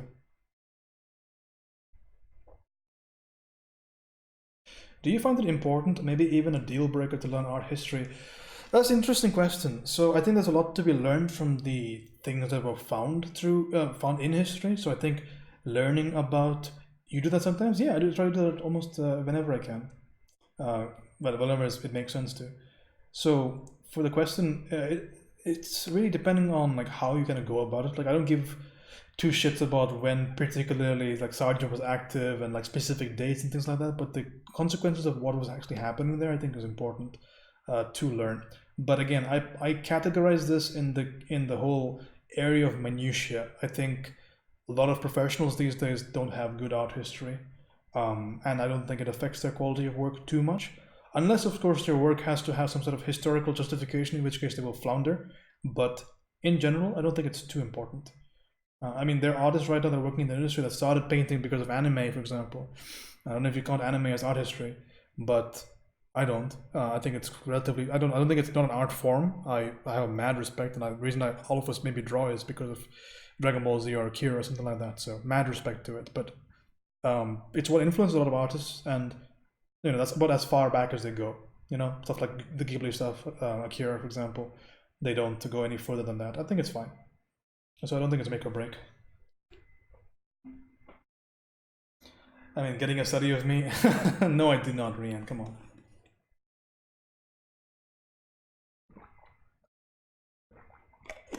I think having a functional knowledge is good, but anything beyond that is a personal interest kind of thing, not too important.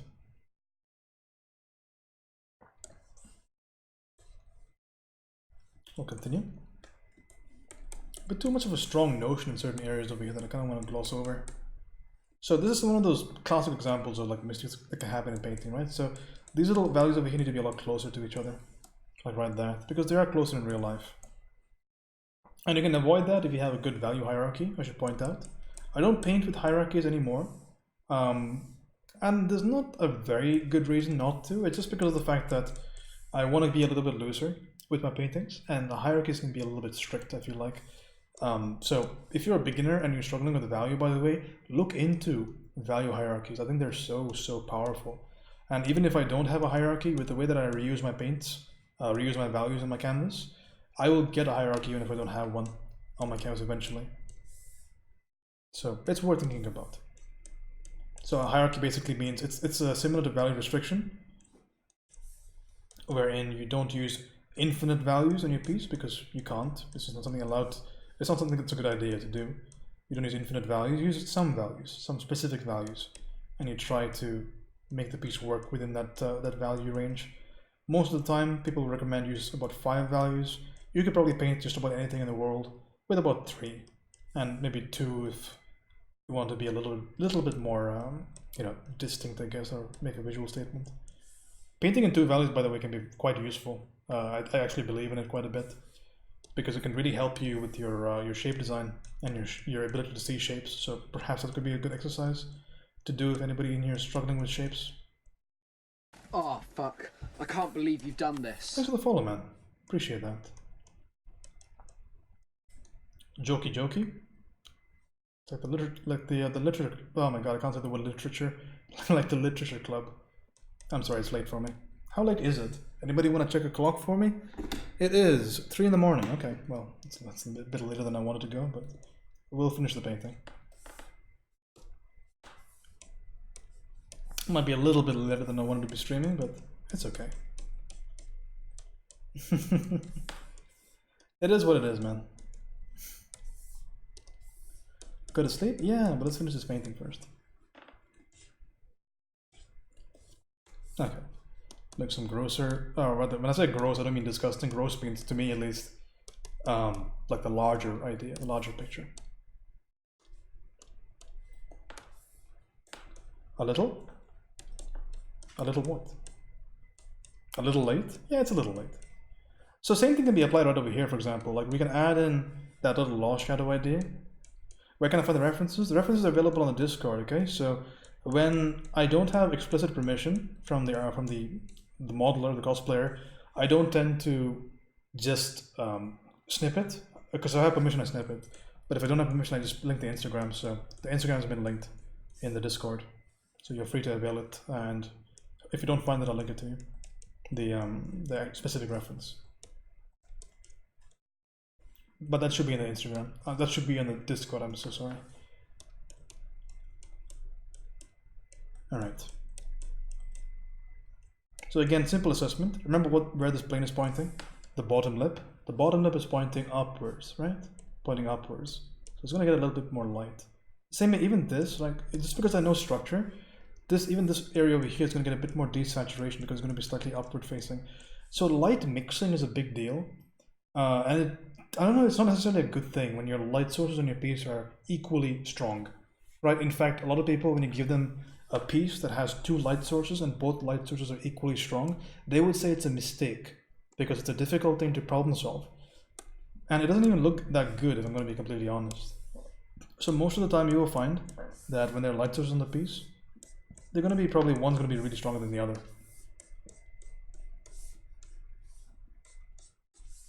So in this case, the orange is always going to be heavily influencing over the blue, for example, because it's not like in this particular area, the blue light or the cooler light can't see it. It's just that this light over here predominates over it, so that's why you can't see it. If anybody in here, I'm sure a lot of you guys understand the concept of diffuse light. That's what happens with diffuse light in sunlight, for example, because the light of the sky is a diffuse light. So therefore, even though the sky and the sun can see the same plane, the sun value will always predominate. And of course in the shadows, the sky value predominates. It's just the fundamentals of painting things outside. That's just how it works. I want to make some strong visual statements here. For example, I want to add a beautiful little orange right there, just to kind of indicate the greater what is it called? The greater alar cartilage of the nose. You don't need to know what things are called, by the way. A lot of professionals actually don't know the nomenclature, and there's nothing wrong with that. As long as you know how to paint it, that's all you have to care about. We're not linguists. We're not in linguistics right now. But I learned it just because it's easier to Google. It's very easy for me to Google search stuff if I know what it's called. So it's easy to find reference. So I try to be good about that kind of stuff. But again, it's not necessary. The person that wrote the book on good proportion, Andrew Loomis didn't know the words for half the things on the face. He didn't know what anything was called. He said face muscle, smiling bone, stuff like that. It's very ambiguous. Nothing wrong with it, by the way. Again, if you know what you're doing, it doesn't matter. Like, it's just like when you're gonna get hired, for example. If you're able to make work that is significantly better than your competition, and you can do so at half the time, and you come to the office and they say, hey, how's it going, man? We need you to work on the Wacom Cintiq, and you say, actually, you know, I did all the work on an Etch-a-Sketch. They won't say, okay, well, fuck you, we're not hiring you. They'd say, well, we really like your work, so we'll make it work. Cool, let me get you an Etch-a-Sketch. I mean, that's just how it works. It's a very meritocracy-based industry, and if you have the skills to pay those bills, I guess, people will take notice of you. Which is a good thing and a bad thing, because it means that ultimately, if you're not as good, then you're gonna get run over. But we don't operate on those terms, right? We don't think that we're not gonna be good. We all, I mean, everybody in here, if you put the work in, hopefully me included, if I put the work in, if you put the work in, we should all be able to make it. That's something we care about. It's a skill like anything, like any other thing is a skill. And skills are learnable.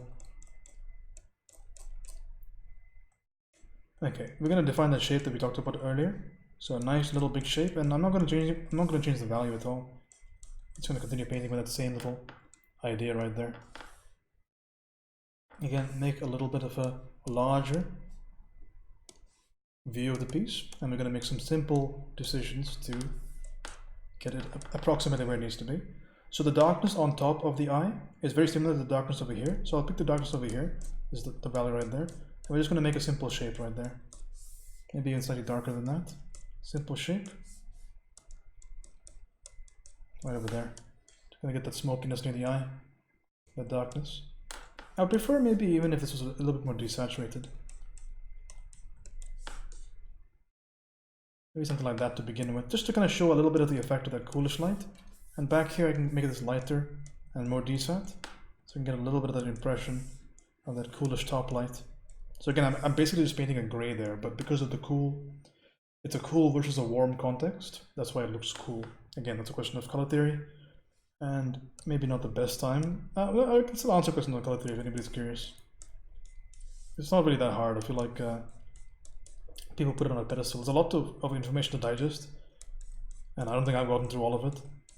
I'm not an expert in every aspect of it, but I know enough to functionally make paintings. The stuff that I don't know is mostly outliers.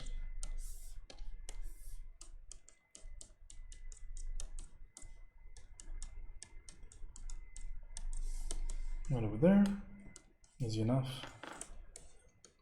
We can put in some semblance of the eyes really quickly. So what is the eye constructed of? So very, very light little bits of paint here. So we'll quickly kind of jot down where that eye needs to go, using just a hint of value, not nearly as much as we might want to put there. So it's very easy to just go there and just slam some white down, but again, just enough for us to kind of get that read, you know, get enough of that going. And right after that, what we're going to do, let's make a general assumption on the shape on the top of the eye. The shape's quite visible, right? It starts right over there, it goes almost straight to the side and goes down. So your ability to kind of figure out what the shape actually is going to be pretty important, right? So I kind of see a shape like that, roughly. And it does have an impact, right? When I put that shape like that right over there, it does have an impact when I put it in. Like that, for example. And you might say, well, it was way too harsh, it's way too distinct. But, you know, it's a good building block because now I don't have to half-ass the shape anymore. Because what I can do right over here, and this is a very legitimate way of working, by the way. I haven't done through the entire piece, but I'll just show you an example of it working over here. Is I can just simply corrupt that edge with a little bit of blending, and suddenly it looks a little bit more like it fits, right? Wait a second, are we making it work? So when you throw in a little bit more brush strokes, maybe up there, it works even better. So add even more context, and it'll work even better. For example, add more context to the eyebrow right over there, and now it's almost at that point where it looks like it's supposed to fit there. What's missing? Just a little hint of value, just a little hint of that vertical, that upward-facing value up there, and now it looks like it was always supposed to be there, right? So I think it's a very strong and very important to learn, like this idea that don't worry too much about the way things look right now. If you have a good solid process, if you know where things are supposed to lead, kind of have the confidence to just go through with it. You know, just don't worry too much about what's happening. this notion of trying to make your painting look beautiful at every single epoch is gonna waste you a lot of time. I think if you have a good understanding of what needs to go in certain areas, you're gonna be okay. It's not gonna be a problem. You're gonna be able to draw whatever you want, and it'll look good. And if the painting fails, then you just made an assumption incorrectly somewhere or the other, and you get to find out what that is, and then you won't make it anymore, or at least you'll make it less number of times. It's all going to be valuable. And the only thing that can discourage you is just not having faced failure before. I feel like is the only really real part that's going to discourage you. Like if you painted enough times in the past, this kind of stuff becomes. It's another part of the day. Like a piece failing, it doesn't surprise you anymore. You're like, yeah, fine, it's a piece that failed. What's the big deal? I feel like it's good to kind of get to that level. Somebody asked a question earlier today. They said, is it easier to put in the time or put in the work if you're better or if you're at a higher skill level? And I said no, and I agree with that. Because, again, it really depends on like what you're used to. Like, are you used to failing? Are you used to putting the time into things? It's really about like what you're currently subjected to. I think that's what really matters. And how much time have you been doing this for? You know, how much mileage have you gained? You know, how much have you suffered? All this other stuff. Like, how used to all of this are you?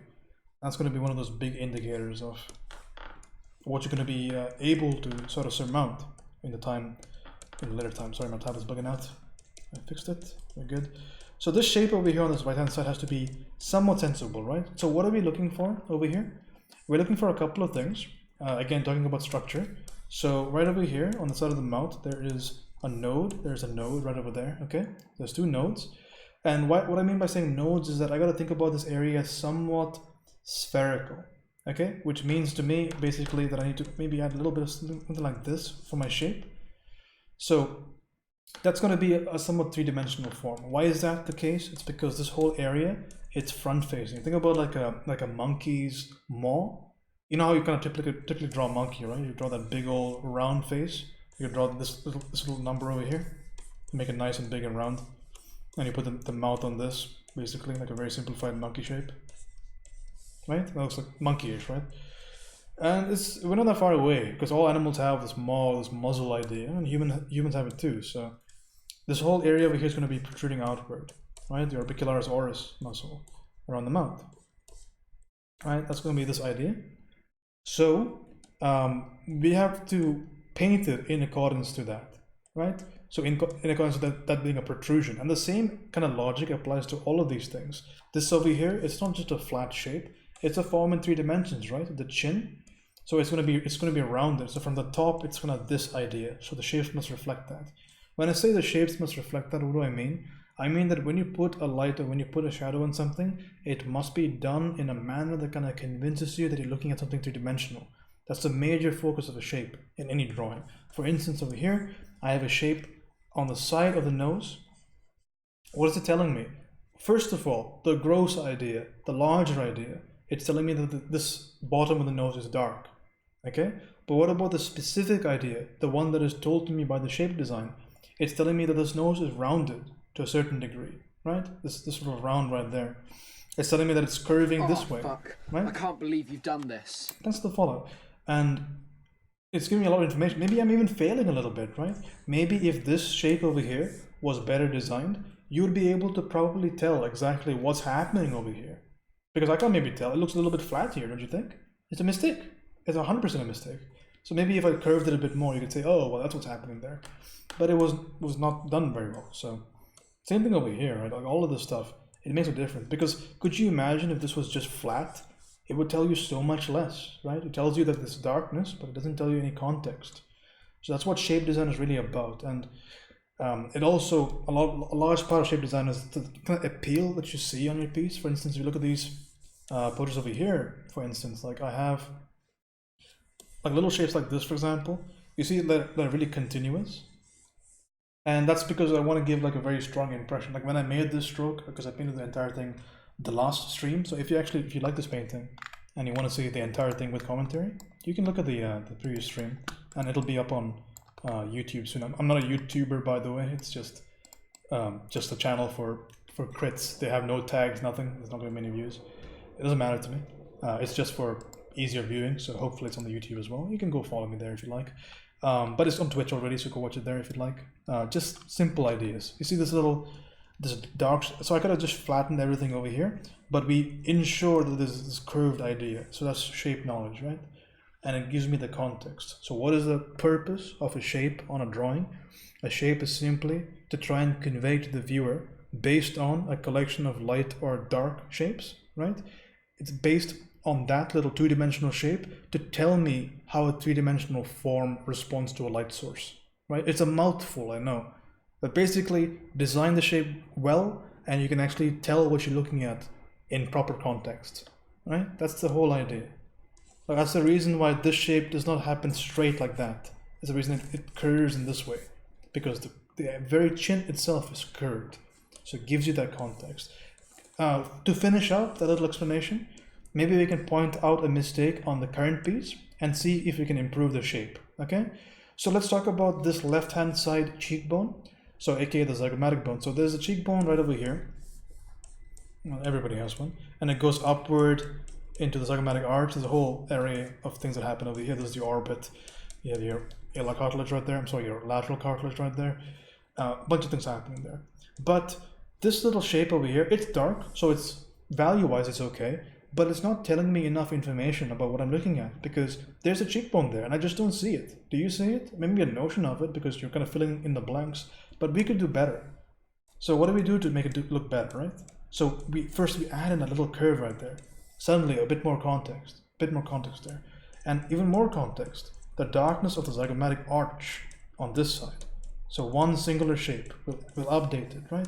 We'll bring it all the way here. Can we do even more with this? Can we go crazy with this? Maybe we can, right? Maybe we can join it up with this little orbit in there. So I went from this to this. And you see how much I got way more out of that shape? Way more out of the shape, which is simplify my drawing, which is a good thing. Simplified ideas are good ideas. And I can always go back in here and make subtle variations to this, right? I could make this over here subtly more, you see that? I sample that value, make it subtly more saturated. The shape is still retained, I just have a little bit of that saturation in there. So I can do things like that if I wanted to. We'll leave it as is for the time being. But you see that difference it makes from here to here? So it's the same dark, but it's being used much more effectively, okay? And that's the idea, right? You want to be able to effectively convey what you're looking at, right? Because you can't just leave the entire drawing empty and then expect the viewer to complete the drawing. That's not how this works, right? It's up to us to describe what they see, which is why, and it's really up to us to do it well, to do it in the way that we expect, because everybody is great at looking at faces, and not everybody is good at painting faces. So it's like one of those situations where you have a hard subject matter and you have difficult critics for it. Like if I said draw a rhinoceros's face from imagination, you'd pull up some good shit, I'm sure, but it'd probably be inaccurate. Mine would be inaccurate. I have no idea about rhinoceros anatomy. I have a lot of animals in my brain, but that's not one of them. But the thing is, I could probably get fairly close and you would say, yeah, that's a rhinoceros, it looks fine, because you're not familiar with looking at rhinoceroses, right? That's not in your visual library, most people's visual library. Not in that, but it's not really something people see, so it's difficult to error check. But if I was to show you a portrait and the eye was maybe an inch off of where it needed to be, you'd be like, what the hell have you just drawn? What sort of Area 51 alien is this? So it's a worthwhile thing to consider, don't you think? So really think about simplifying the shapes and using them as much as you can. Do you make critiques? Yes, I do, yeah. Just post them on the Discord. I run the whole stream off the Discord, by the way. I know that everybody has like 50 billion Discords that you join, but mine's just for notifications when I go live, and also for a bunch of art tutorials and resources and stuff like that, like brushes and things that I think are interesting. And of course the critiques are on the Discord, so you can always avail it if you are interested.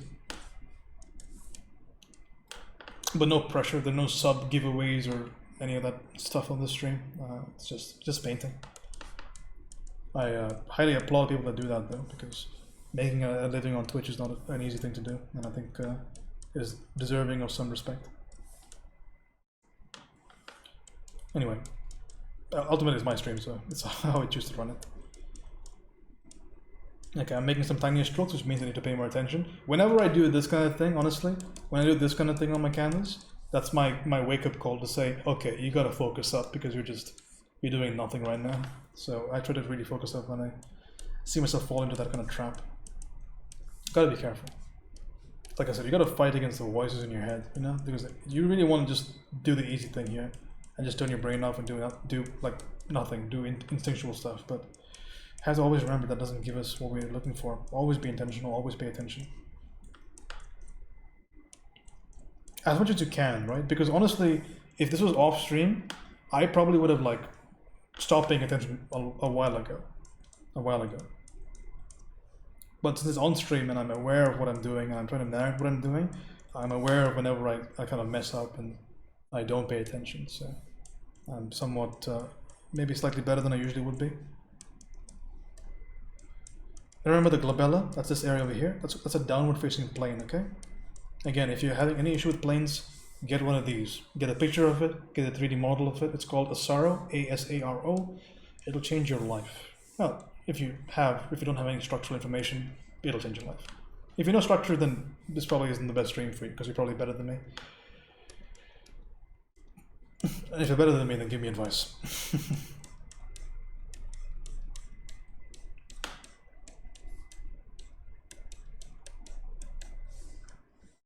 Find the glabella and you're good to go. Yeah, the GGG. Good googly glabella.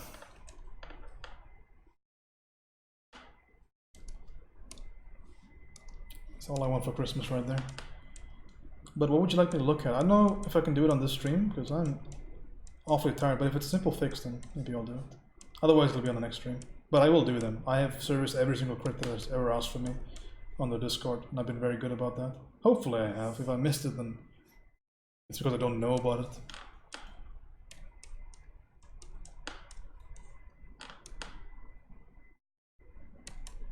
Yeah, but I'm a big believer in the whole critique stuff. This is an upward facing plane, which means it gets more desaturated. Posted it, don't worry when you can. Okay, sure. Maybe we'll look at it before we end the stream. This gets more desaturated. Because it's an upward facing plane.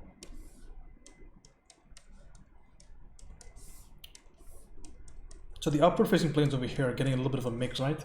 They're getting a little bit of that orange, but also a little bit of that blue, which gives you a little bit of a pinkish mid kind of transition in this entire piece, which is really cool.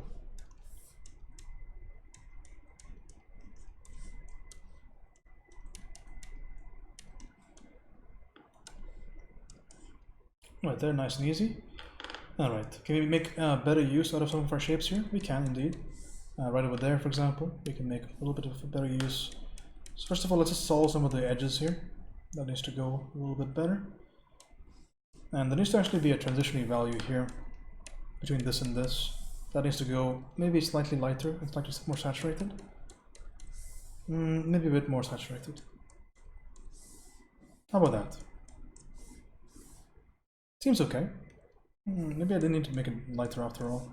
I can just solve it with saturation. That's alright. And of course, for it to have context, it needs to be defocused because it's a form shadow. There are only two types of shadows in the world, by the way. There's only form shadows and cast shadows. And the form shadow is going to be dictated by how crisp that edge is. So between cheekbone down to the shadow in the hollow of the cheek, not that distinct. So it doesn't have to be painted that distinctly. The only one I have watched so far and explains everything that he does. Thank you. Yeah, don't worry about it. That's basically the point of the stream.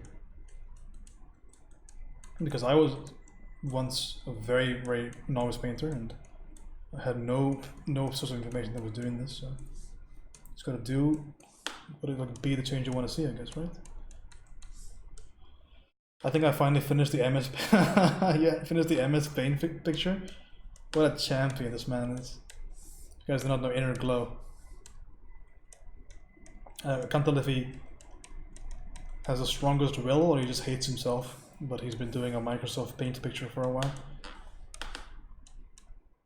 I think it's a bit of both, honestly. Yeah, post the glow, let's see it. I will give it the credit that it deserves.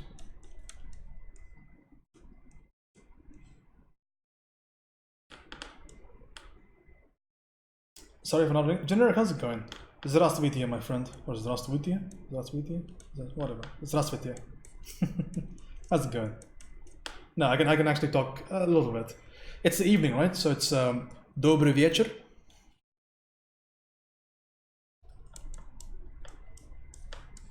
Dude, I can read Cyrillic. I just it's not coming to me right now. I should be able to read that.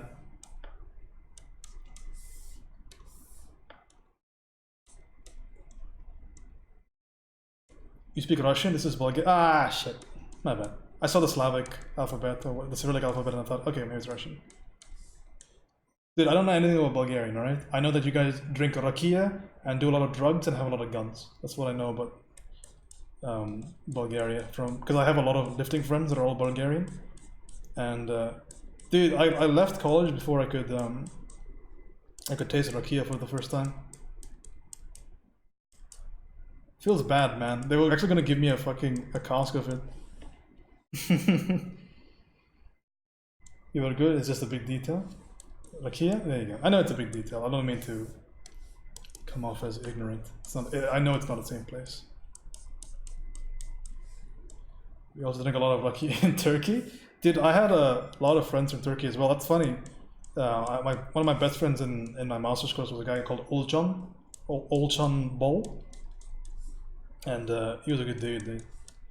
We actually got almost arrested with each other. That's like the most Indian Turkish thing to do. Like we bonded over being almost arrested by the police. So it was a fun day.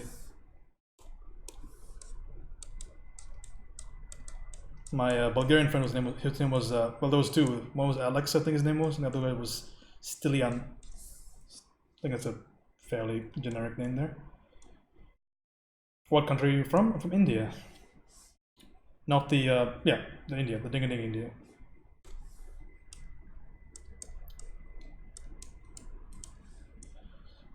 Was that in Eindhoven? Yeah, it was in Eindhoven. The police were very understanding about our position. Wouldn't have guessed? Well, okay, I don't know if I consider that a compliment, but I will. Of course I don't sound very Indian, I get that. What you got for me, Glow? Does anybody care if I stop this painting at 1:30? Because I'm slowing down and I don't feel like I'm effective anymore.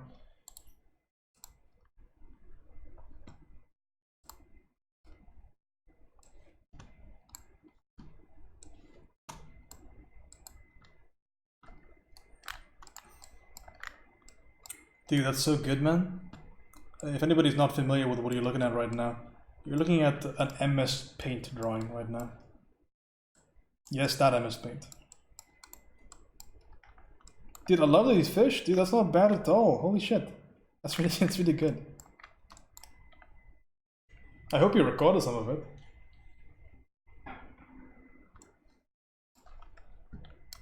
God damn, man. Really cool.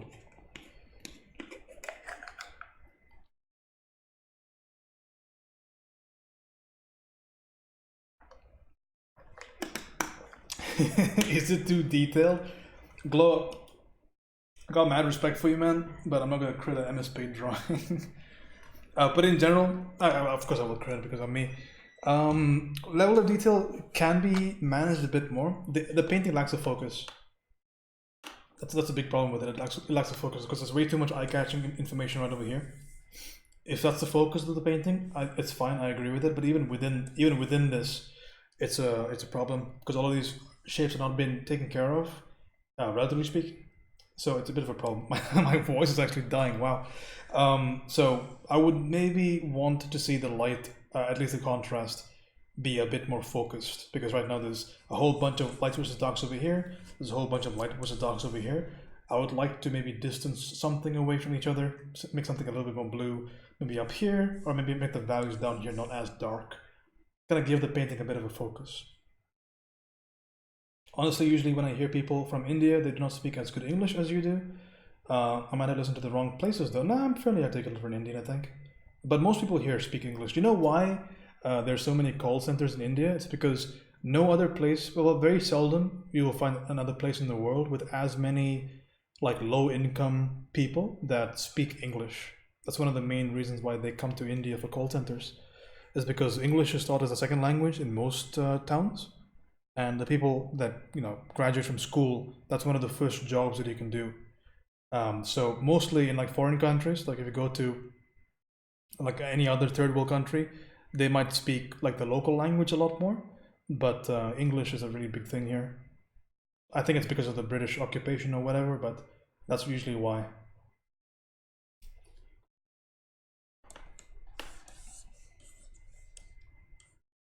But good painting, man.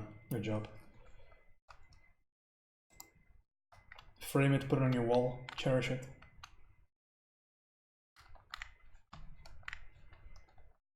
Yeah, but that's usually why you have that that high percentage. And also, you know what's really funny? It's that MS Paint art you did. Each time I see it, I can hardly believe it. I know, man. The guy put in the effort. He did the reps right there. Like Rocky. Let's add in a little bit of information for these eyes, shall we? First of all, I want to add in a little bit more darkness. I want to smoke that eye up. Yeah, that was MS Paint. I'll throw in the darkness right there. Nice and easy.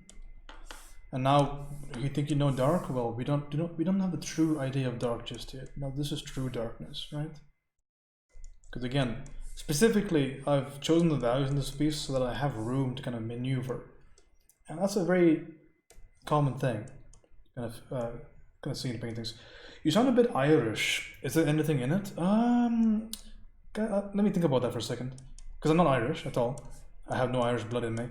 It could be a little bit about how I roll my R's, maybe. Like roll my R's like an Irishman. You know? But no, I'm not Irish. Can I ask how much you're Can I ask how much you're guessing a year at FCD is going to cost, including housing and food, etc.? Well, let me think about that. It's about a lot of money. But the payment information is on the website. I'm going to be honest. I've specifically written the number down, but I try not to remember it because I feel really bad about asking for financial support from my parents and other people as well to fund it. It's expensive. It's very expensive. Do you mind critiquing my MS Paint drawing I did a while ago? I don't know where to put it up though. Instead of a drawing. Don't you already have a crit to be done? Can I do that instead and do the MS Paint one later on? Because I feel like the current painting will be more effective. Okay, I might just pop the brakes on this piece. I feel like I'm being a little bit ineffective. Just because people are in here. Let me just put the highlight in there. But bam. Look, it looks finished. It's not really. It needs work. But I'm not going to leave that in there. I'm going to leave this here for the time being. Where's the art school? It's in Singapore. Is that right there? We'll look at the crit in the Discord. I missed that. Did you say do your painting? I said I'm going to quickly stop this painting for the time being. Well, I'll finish it maybe off stream. I'll probably finish it tonight, to be honest. You do Irish accent pretty good, maybe in a previous life? Maybe. I have an ear for accents sometimes. I can do some accents. Ooh, nice piece. Let's look at it. Wait, who? Wait, I got the wrong people, I think. No. Blue, you're not the person that drew this. This is, I think, Mary's work. Yeah, post it. I'll do it right now. If I finish my degree to get a job, I might be able to go to FCD in 5 years' time. Yeah, or take a loan. You know, it sucks to say that, but if you're confident, then I think you'll be able to pay it back. Nice stuff. I don't know where, so we can take it another time. It's on the Discord, Blue. But you're also perfectly, it's acceptable to put it in the chat as well. I just say put in the Discord so that people can look at the piece that, you know, come to the critique section randomly, so they can see the piece back and forth. Because the entire piece, I don't know how long it is, but there must be at least 100 pieces in there that I've created since I started streaming. So James can also play the mandolin. It's not the mandolin, it's the ukulele. See you, Fro. I haven't realized how difficult it is to play this with the with my glove on. Also, is this out of tune? It's slightly out of tune. Mandolin, Jesus Christ. disrespectful. When you're at FCD, do tell us about it. Fro, there is a great posted in the critique section. There you go. Thanks, Amsterdam. But there's a great video series. Before you leave, let me get you the name of the person that runs it. It's somebody that I actually did the sitar. I can actually play the sitar. I can also play tabla. I have a degree in playing the tabla, if that's something that you can laugh at, because I think it's very amusing. I have degrees in engineering and playing the tabla, and hopefully an art degree after this. All right. Let me find you the name really quickly before you leave.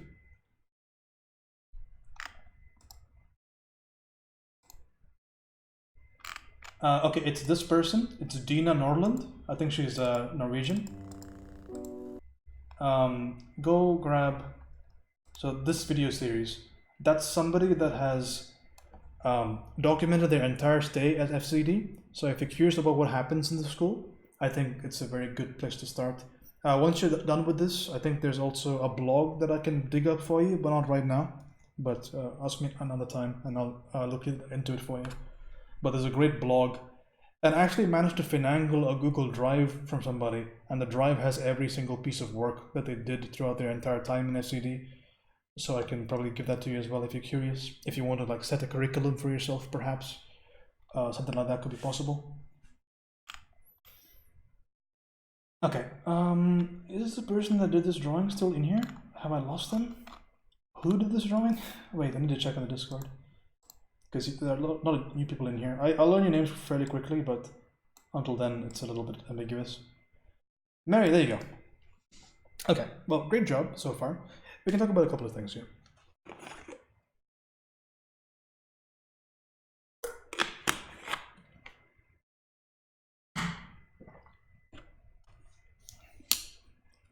Okay, so generally speaking, really good piece. What do you have an issue with the painting? Because I want to specifically address your concerns, because I like to ask what the painting is about, what kind of style you're going after. Things about the crit are pretty important, because I can crit this realistically, but I don't want to make this about how I want to paint it. It's about how you would like it to look like. So what do you think is lacking? And we'll address it, okay? In the meanwhile, talk about some things that are pretty good. Overall, I think facial anatomy is fairly strong. Things that I think are lacking slightly, I see a little bit of a lack of structure on the painting. Maybe a little bit more structure would be good, because some of the forms are going a little bit more ambiguous than I'd like. This is wildly type stuff out, by the way, just general things that I think could be improved upon. For instance, the neck going down to the shoulder, we have one continuous form over here where we would prefer to actually see a little bit of the anatomy there, right? I want to see the mastoid going into the clavicle. I want to actually see the clavicle itself, show a little bit of the deltoid, stuff like that. I think the anatomy on the neck is weird, and the hair. Okay, so we'll look at the anatomy of the neck and the hair. That's how we'll create the painting. Just to point out a couple of things before we do that, we can maybe make some of the decisions in the piece a little bit stronger. And this might necessarily not be what you want for the painting, but just something to consider is that you can always play around with the lighting, especially when it's an original piece. So we could very easily do something like this, for example. We could easily do a little bit of readjustment with the lighting, and you can tell me if you like it or not. But I could bring that down a little bit, and I could maybe reveal a few of the forms like this. And I can show you like the light a little bit stronger. Now you can not tell me if you like it or not, but just something that is generally worth considering, that you can do this if you wanted to. So this kind of helps you. So basically what I just did there was, forget the filtration and stuff like that. Principally, what did I do? I just increased the separation of light and dark. So I made the lights and darks more separate to up the drama of the piece, basically. That's just what I did just now. So from there to there. Okay, it's something to consider. I'm not saying do it, but a consideration to be made, right? I'm sure you can understand that. Okay, so I'm not going to include that in the crit. I'm going to leave that there, unless you want it to be improved upon. That's why I'm struggling too. The lights sometimes I make it stronger, sometimes not. Well, realize that if ever, since it's digital, a couple of things to consider. One is a principle. If you want your light to be stronger, it's not just about how light your lights are, it's how separate your lights are from your shadows. For instance, if I make this light value, so I'll keep the change since you like it. Maybe I'll be a little bit more specific about what I did here. Let's go right over there maybe. Just make sure things are a little bit more unified. Okay, I'll commit the change really quickly. It's committed. So this might be the issue here, is that I can make this look lighter in a couple of ways. The first way is I just make the light source itself lighter, like that, right? The second way is I make the darkness more darker. So you have a room to kind of modify and manipulate and kind of change the things that are on your canvas. So you can kind of burn the candle in two ways. So you can do one or the other, right?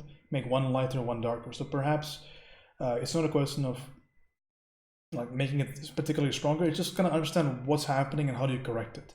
You look at the piece and you say, okay, well, the lighting is too strong for me to like really like on the piece. So where I go from there, I need to adjust the value, because again, it's a question of value when it's a question of light. So I just adjust the value. So I evaluate what I've drawn and I say, okay, well, I made maybe the shadows a bit too dark, so I lighten up the shadows. I'll see how that looks. Maybe I'll lighten up the lights a bit more. I'll see how that looks. Maybe I'll dim the lights a bit more. I'll see how that looks. So the biggest thing I want to encourage you to try and do is don't be afraid of trying to make a change. Okay? So here's what I first thought, because I understand how difficult it is sometimes, because you're afraid of like messing things up and it looks so good so far. It'll suck if I make this change. Oh no, it's like it looks weird. I can't control it. It's a worrying thing, and I totally get that, because I still remember that. So what I really encourage you to do is just save everything, right? Save that layer or whatever. Save everything. Lock that layer, and grab everything that you just did, collapse it into one single layer, right? And just start playing around. And if at the end of the time it's not like good enough for you, if you didn't like it, well, you still have your old piece. You can just go back and continue painting the way you usually would. But save it, because this is the real power of our medium, right? Digital might lack with interesting mark making, right? It might lack with the brush variety, for example. It might lack a little bit with that organic feeling of mixing of paint. But what it does not lack for is the ability to iterate whenever you need to. So harness it, okay? Save everything that you've done and it'll always be there for you. And then just jump and make some large changes. I can't believe you've done this. The Hero John, thanks for the follow. Okay, so save the state and then make the change. Okay, so that's what I just did, right? I have your original right here and I just changed it.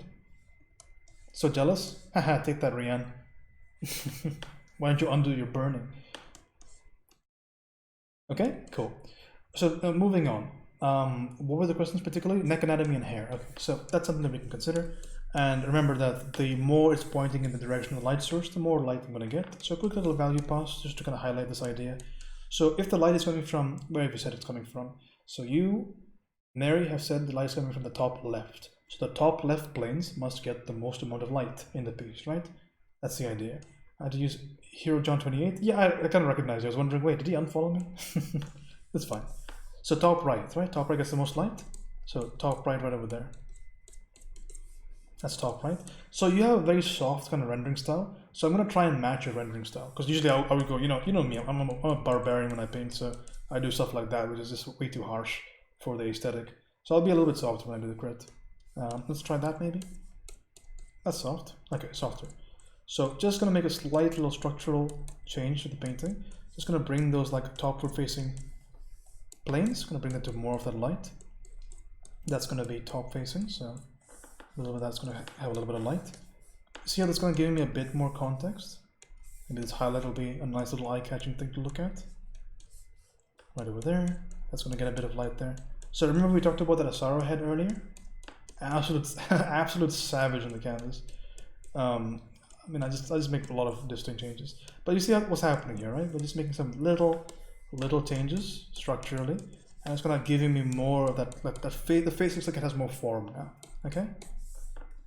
This is the idea that we're working with. And again, how do I know where to place these? Just because I study structure, right? Because I know structure. So right over there, for example. So again, we're going to push that a bit more. Plus 3D. No, yeah, that's the idea, right? Because we're showing what's called form. So just showing more form. And the same thing applies the reverse way, right? Even the reverse way applies. So I can show a little bit more form just by showing a bit more of the shadows. So maybe I'll use your own shadow value. And I'll show, remember that little thing we talked about in the lip? That goes a bit darker right underneath here, because the planes are like this. Planes are like that and like that. Should I post finished piece? Yeah, of course, because I can create a finished piece, I don't mind. So remember that's the planes right there. And also this is also going to get a bit of a highlight because it's a nice rounded form. A little bit of a highlight right there. Even back here, and it depends. I mean, these could conceivably have highlights. It depends on how you want to interpret. But you see how that kind of pushes the piece a little bit, right? Yeah, of course, it's okay to post an unfinished piece as well. So you see that kind of gives me a little bit of light there. So this is important because you will learn good structure. Like you will learn it, right? I believe in you. You're going to learn good structure. So once you learn that structure, this is how you show that structure while you paint, right? You just kind of figure out. So you saw my thought process, right? I said, okay, where's the light source, and then where are the planes? Very, very simple, right? One and two. It's not really that complex. So you go right over there. The top facing plane of that lip goes right over here, and this needs to go. Well, this entire thing can go darker, I think, because it's bottom facing, and this down here goes quite dark. And same thing over here. I'm going to get a little bit of light on the tippity tips of this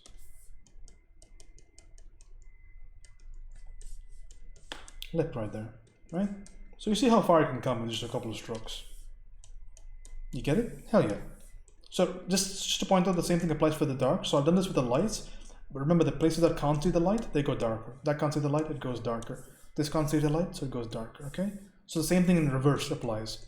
So the planes that can see the light, those are the planes that are going to get a lot of the light. It's going to get more light. It's going to get more light shapes. And the same way that these planes that can't see the light are going to get darker shapes. Okay, I just really want you to think about that because it works in reverse, and both of them need to be there in the piece for the piece to be effective. I think it's really important to understand. So you see how much like form we're kind of adding to the piece just because we're kind of considering. So this will go warmer, go subsurface, but we're adding a ton of information to the piece right now. So I like the shapes, I like the value. I don't think they're that bad at all. I think they're quite good. This can go dark as well. But that's the idea. So I'm not going to do much of this painting, but just a quick little back and forth. That's going to go quite in the darkness on the right hand side, right over there. And we can blur this out slightly. So just back and forth. Right? Any bad mistakes? Not too much. I think just learning structure is what I want to. I don't want to overload you with stuff. Like most of the mistakes are just structural, you know. Like for instance, right over here, I would expect a lot of darkness in this particular area because it's the bottom of the brow, and I don't quite see the darkness in there. So it's in there, but not as much as I'd like it to be. It goes slightly darker towards the inward facing plane. Same thing goes right over here. There's going to be a plane that's pointing upwards in this direction. It's going to get a little bit more light, so I expect it to be something like that over there. Not directly a distinct transition. So little things like that, you know, all around the piece. They're very small, but they do matter when the piece is going to be. Jesus. Thanks, Solmer. Tipped $30, Indian 10 bag. Indian 10 bag. What a fucking legend. Thanks, dude. I appreciate that. Thanks for the donation, man. Solid donation message. I posted a drawing that I'm not happy with. Yeah, I will check it right now, actually. They're small, but I didn't know them. Yeah, little things like that. So I think the best thing, Mary, because now that I've gotten you thinking about structure, is that keep doing pieces. And I don't really care if you're in the stream or not. I mean, I care if you're in the stream, but what I mean is I'm not going to get mad if you don't get in the stream. But if you just want to keep posting crits, you know, even if you want to do it daily, I don't mind. But like once you do your next piece with structure, like do like 5 good pieces, learn the structure, kind of really apply it, and maybe give me the 5th piece, and then I'll be able to say, like, because I can't crit you on something that you haven't even like strongly heard of, right? So let's get you thinking about that a little bit more, and then you show me what you can do, and then we'll go from there. I think it's going to be the best for your own personal learning. Okay, so going back into the whole piece itself, I want to have some sort of sense of structure. So what do I want to see here in general? So what is anatomy here, basically? So I have a collarbone. We'll draw it out first, just so you know nice and clear. So I'm not going to paint. Usually I just straight paint this, but I want to show what I'm doing. So there's going to be a collarbone right over there, let's just say. And there's going to be the craniomastoid? Not cranio, sterno. Inner glove. Google that. Google this muscle right now. Google this. You tell me what it is. What is this muscle?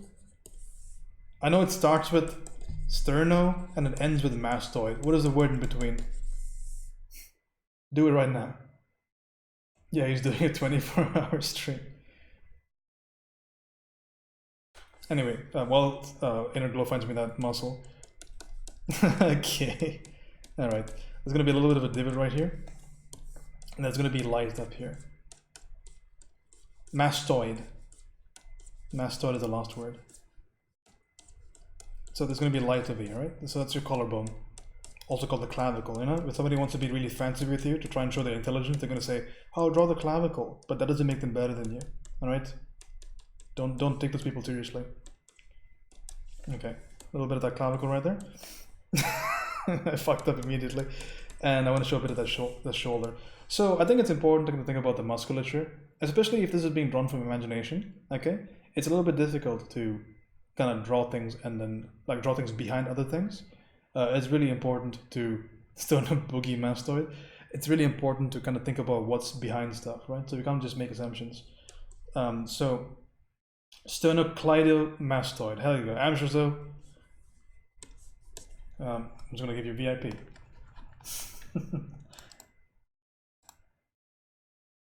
There you go. Sternocleidomastoid, you huge nerd.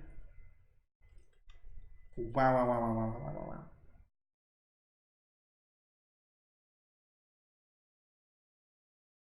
There you go. Enjoy your diamond. So we're gonna have to add a little bit of that information over here. So what did I say just now? I said don't kind of hide things that you're not completely sure about. So what is the anatomy here? It's a quick question. What is the anatomy here? What is the most important parts of the anatomy, okay? It's the fact that, okay, we have a neck, right? What are the two major muscles on the neck? One is the look, he looks at chat, sternocleidomastoid.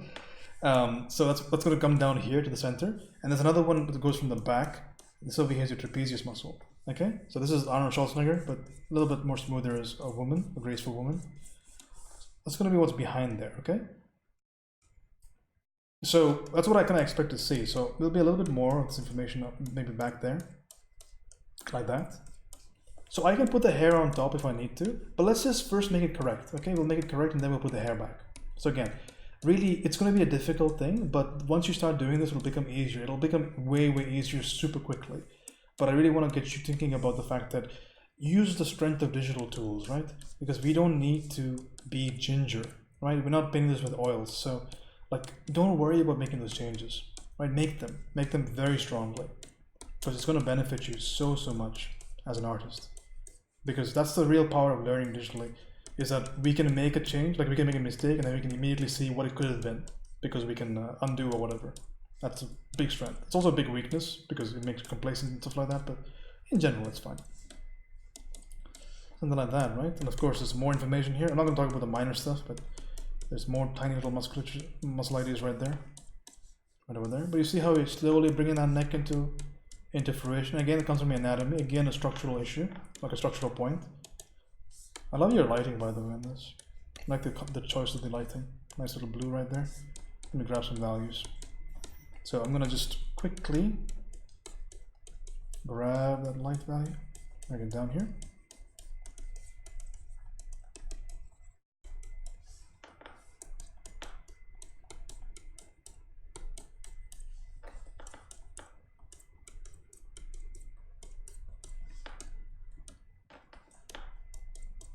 Okay, that's just the shape, right? Because I haven't done anything with the edge. There's a little bit of an edge right there. I can't believe you've done this. There's going to be a little bit of a shadow right here. This is actually going to be in shadow right over here. It's going to be in shadow right over there. There's going to be a little bit of a highlight on the very tip of the clavicle. Right there on that side. And of course the shoulder, you're going to see a little bit. I have a pet peeve about this, just for other people in the chat, is that be a little bit careful when you're doing this with line. It's that this little thing connects behind this little thing, right? The trapezius connects in the middle of the deltoid. So the clavicle goes right over here, and you have your ant delt right over here, you have your med delt right over here, so your medial delt. Just remember that this connects on the top. From the top view, this looks like this, right? That's a terrible deltoid drawing. So it's like that, okay? So So you have your anterior delt, your medial delt, and your posterior delt, and this connects right over there in the center, okay? So just be careful about that. So when you're drawing this with line, don't do something like this because it's just wrong, okay? It connects here in the center. So just be a little bit careful about that kind of stuff. And visually, how do you show that with color, with light? You show it like this. So this area over here is going to catch light. The link I posted shows as well. Please click on the link. I'm assuming it's an anatomical thing, Rian. Always useful. So show it with color and light like that, for example. Show it a bit more light down there on the top, let's say. So that kind of idea. So if you want to show that, for now I'm going to leave it quite, well actually I quite like it to be honest, so I'll leave it there. Do remember that this is, again, there's not going to be so much crazy form changes, so the values are going to be at the end of the day quite close to each other. So I've done this with very rough strokes, but that's the idea. It's a blue light, so I'm keeping your lighting quite consistent here. But that's the idea. So now that I have some idea, some basic notion of what's going to happen to this shoulder, right? I have some notion of this. And maybe we can add a bit of a highlight there. With fancy names. I like fancy names. Maybe I'll look, can you, actually I'll look at it in the chat later, once I'm done streaming. So basically we went from this to this. We added a bit more of an intonation. Same thing on the other side, by the way. So this clavicle over here, clavicles are mobile rather. They're mobile bones because like this, just feel your collarbone. Just feel your collarbone and then lift your entire shoulder up. The whole thing, the whole situation tends to move a little bit, right? Because the clavicle is controlled by some rather large, it's sitting on top of your like biggest movers in your body, right? At least some of them, like your pectoris major is sitting on the inside of your deltoid and it's somewhat connected to your arms, it's connected to your lats. So a lot of stuff happening there. So this is going to go upwards. It's going to go like this, basically. Connect to your shoulder. So I'll show a little bit of a hint right there because you can't ignore it. It's pretty big, right over there. That's how you kind of solve the neck area. And now I can just throw some hair onto it, right? Because we're talking about hair. That's a second question. We had a question about hair, so we can throw the hair in there. So now that I know what's going to happen there, I can just selectively unwriggle it, right? Because again, it's a big lesson to be learned here, I guess, which is just don't be. Where was the hair again? Huh? If it's going behind, then it's going behind. Then it's correct right now. I thought it was going straight down. I mean, we can leave it as is. I don't mind the way that it is. Maybe I'd throw a couple of stray hairs like on the top, on the side of this maybe. Yeah, I'm fine with the way that it looks. Okay, so question about hair is, the one thing that I want to think about hair, again, is a question of value and structure. Is there any good course about anatomy? Bridgman has a great course on anatomy, Proco has a course on anatomy. But ultimately, it's a lot of like just drawing from life, I guess, drawing from pictures. But I think the Proco videos on YouTube is a great start. As you know, I know it's a free thing, and you might not like consider it as strong, but I've personally learned a lot about it, a lot about anatomy from that channel. And they have a $90 course on it if you want to spend some money on it. But again, Mary, the issue with the hair is a little bit about the form of it. So how are we really like respecting our light source over here? Because we are kind of, it's not that far off at all. I don't think you're far off whatsoever. I've been all over the place. Champ having bathroom issues in multi-morning. Hey, don't worry about it. Multi-morning is fine. And take care of Champ. That's what's most important. It's all good. So I don't mind the hair as much. I think for the most part it has fairly good form. I just want you to think about again the fact that the hair in general is going to be quite dark because it's like dark, like bluish gray hair. So maybe we want to be a little bit more careful about the way we choose our shadows here. For instance, this over here is going to be facing maybe slightly away from my light source. So I want to bring in more of this darkness in here. So it'll give me much more of like an effective look to my hair, right? So if I just, so I'll give you a very quick way of doing this, or I'll do this in a quick way, which is I can just select the areas that are not facing my light directly, and I can quickly make a change there by having this effective light be a little bit stronger. So those areas I can slightly darken, not saturate, but just darken.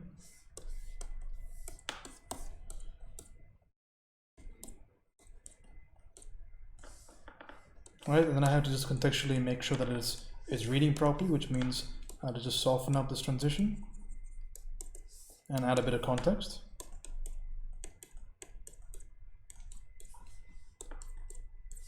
But it gives me much more of a richer kind of turn to the hair. Because again, if I wanted to turn more, all I have to do is simply address the values of it. Same thing up here. Just a value situation, right? This is the biggest mistake that I see people do. Because if you kind of assess exactly how this is turning against your light source, you can say that, okay, maybe this little area over here gets the most amount of light, which means you get to put in a highlight there, for example. So again, consider what it actually is. So it's way easier, I think, to do this with hair, because you get to decide what's happening, right? You get to say exactly what's happening to the hair. So if you said this hair is kind of focused a little bit, like if the light source is coming this way, so this is turning away from the light source, this is directly on the light source, if the curve is consistent. So over there, you can maybe put a little bit of a highlight in there. Kind of get that wow factor that maybe you're looking for. Do that highlight.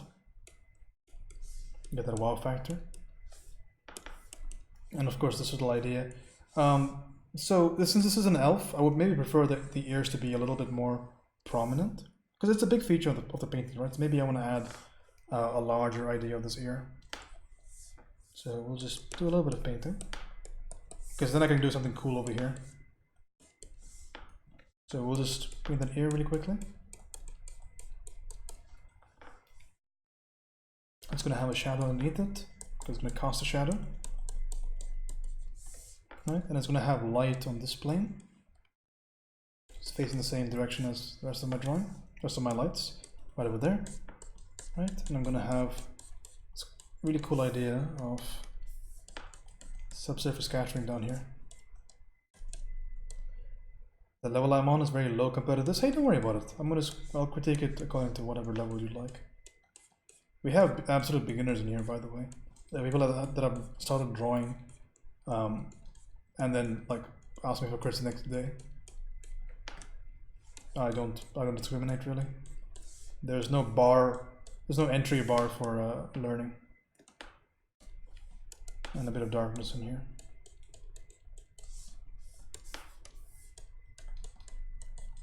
So I'm gonna get more of an impression of light, right? Kind of cool. I'll obviously have to do a little bit of tweaking for the anatomy to make that work a little bit better. But something that is possible on the piece.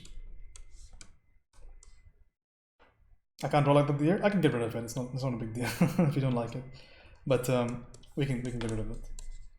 But bam, it's gone. Oh shit! It's in the wrong layer. Mary, it's stuck. Mary, I can't get rid of it. I don't have enough undos. Can it stay? You like it? Okay, cool.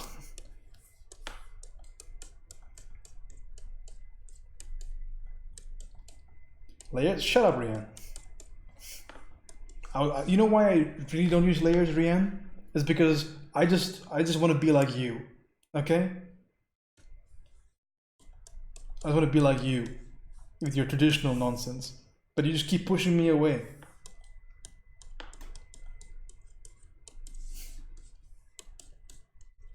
It's like a Linkin Park song. I love Linkin Park, by the way, big fans of music. But basically every Linkin Park song that I really like, the lyrics are, I'm trying my best, you don't like me. I wish that things were the way they were. Will you even remember me when I'm dead? Like it's like the same thing over and over again. I'm very like weak with my taste in music. Too relatable? Yeah, I mean there you go. No matter what I do, you're never satisfied. Your stack is too weak. Your stack. Okay. So hopefully that helped you with the hair, okay? You saw what I kind of did there? Just made it a bit more, again, structure, right? I thought about this as a curve in 3 dimensions, right over there. And I said this part's going to be facing the light. This part's going to be slightly facing away from the light, okay? So I made it darker and I threw in a highlight. So this is facing directly the light, so that gets a highlight. That gets a lot of light in there. And this over here gets darker. So this kind of idea. So we went from here to here, right? A little bit more interesting, I think. And solve some of the issues. Okay? Right, folks, how's it going? Good to see you. I'll give you this piece. It's going to be on the Discord if you want to like sample around.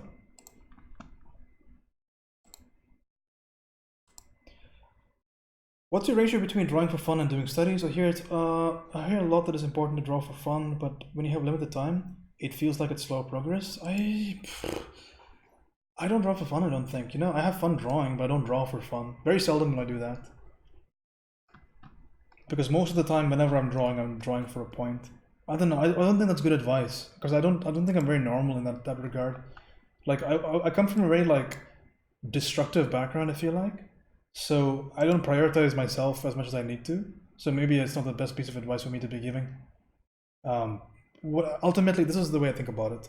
Do whatever you need to. Yeah, that's true. I drew Maga Charizard for fun. That was good. But my opinion about everything when it comes to what do I do, like I know what people do. What do I do? Do whatever gives you the most effective results. Okay, I really believe in. I'm a very result-oriented person. I'm very utilitarian.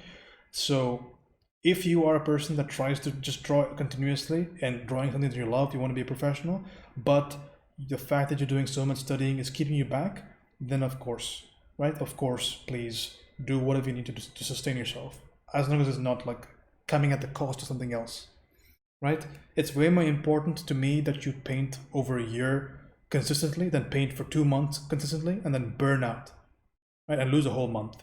It's so think about it realistically. So whatever you need, like what you need, what is the best thing that you can do for yourself, that's what you do. I mean, if in engineering, work with at least 200 layers, more like 200 mistakes, but I get it.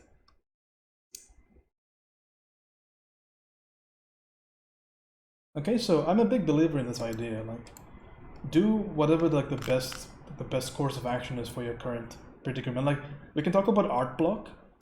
I don't even think I get art block. It's not because I'm a superhero or anything, but for me, like, if I feel like I'm slowing down in painting, I just like paint something else. But in the year and a half that I worked every single day painting for at least, I started with an hour a day and now I'm up to upwards of 10 hours a day. I've never stopped painting even for a single day, and people have given me advice when I first started, especially now that I actually know a little bit about what I'm doing.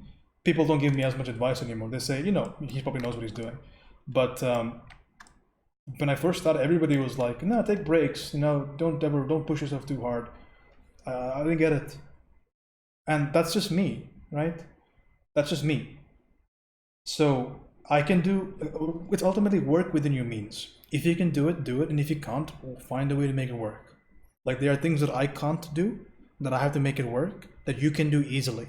So we're the reverse in some ways, right? I don't know you well enough to point out what that is, but I'm sure it works out some way or the other. See you, Solmer. Thanks so much for hanging out, my friend. I do appreciate you. Have a good night.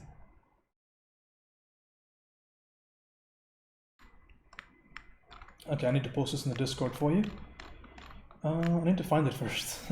What is it? Elf1. I found it. Okay, it's in the crit section if you'd like to look at it, Mary. Okay, last thing on the stream. I'm gonna look at this little drawing over here. Who's this by again? I'm sorry, there are new people in the chat. Is this by Blue Alien Bird? Cool, I like it. Let's go. Okay, give me some background, please.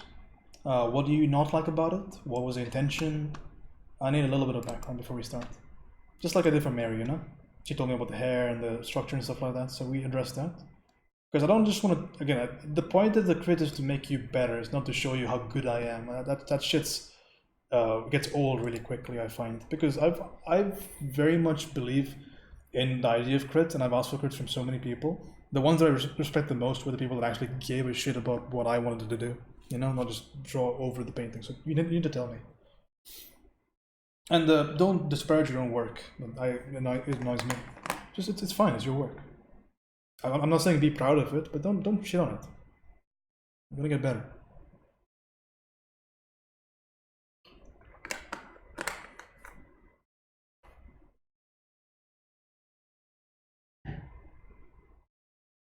Well, I feel stuck, more or less. I honestly don't know exactly what to say. I use no references. I just wanted to play with imagination, but I want to make the lighting and colors work. Okay, so we can talk about this we can break this down slightly.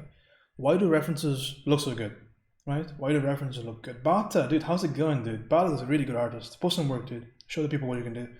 But, so why do things in reality look so good in terms of lighting and color? Well, there are some fundamentals in there that really make it possible. So there's some fundamental rules perhaps that we can start to state that will always be good.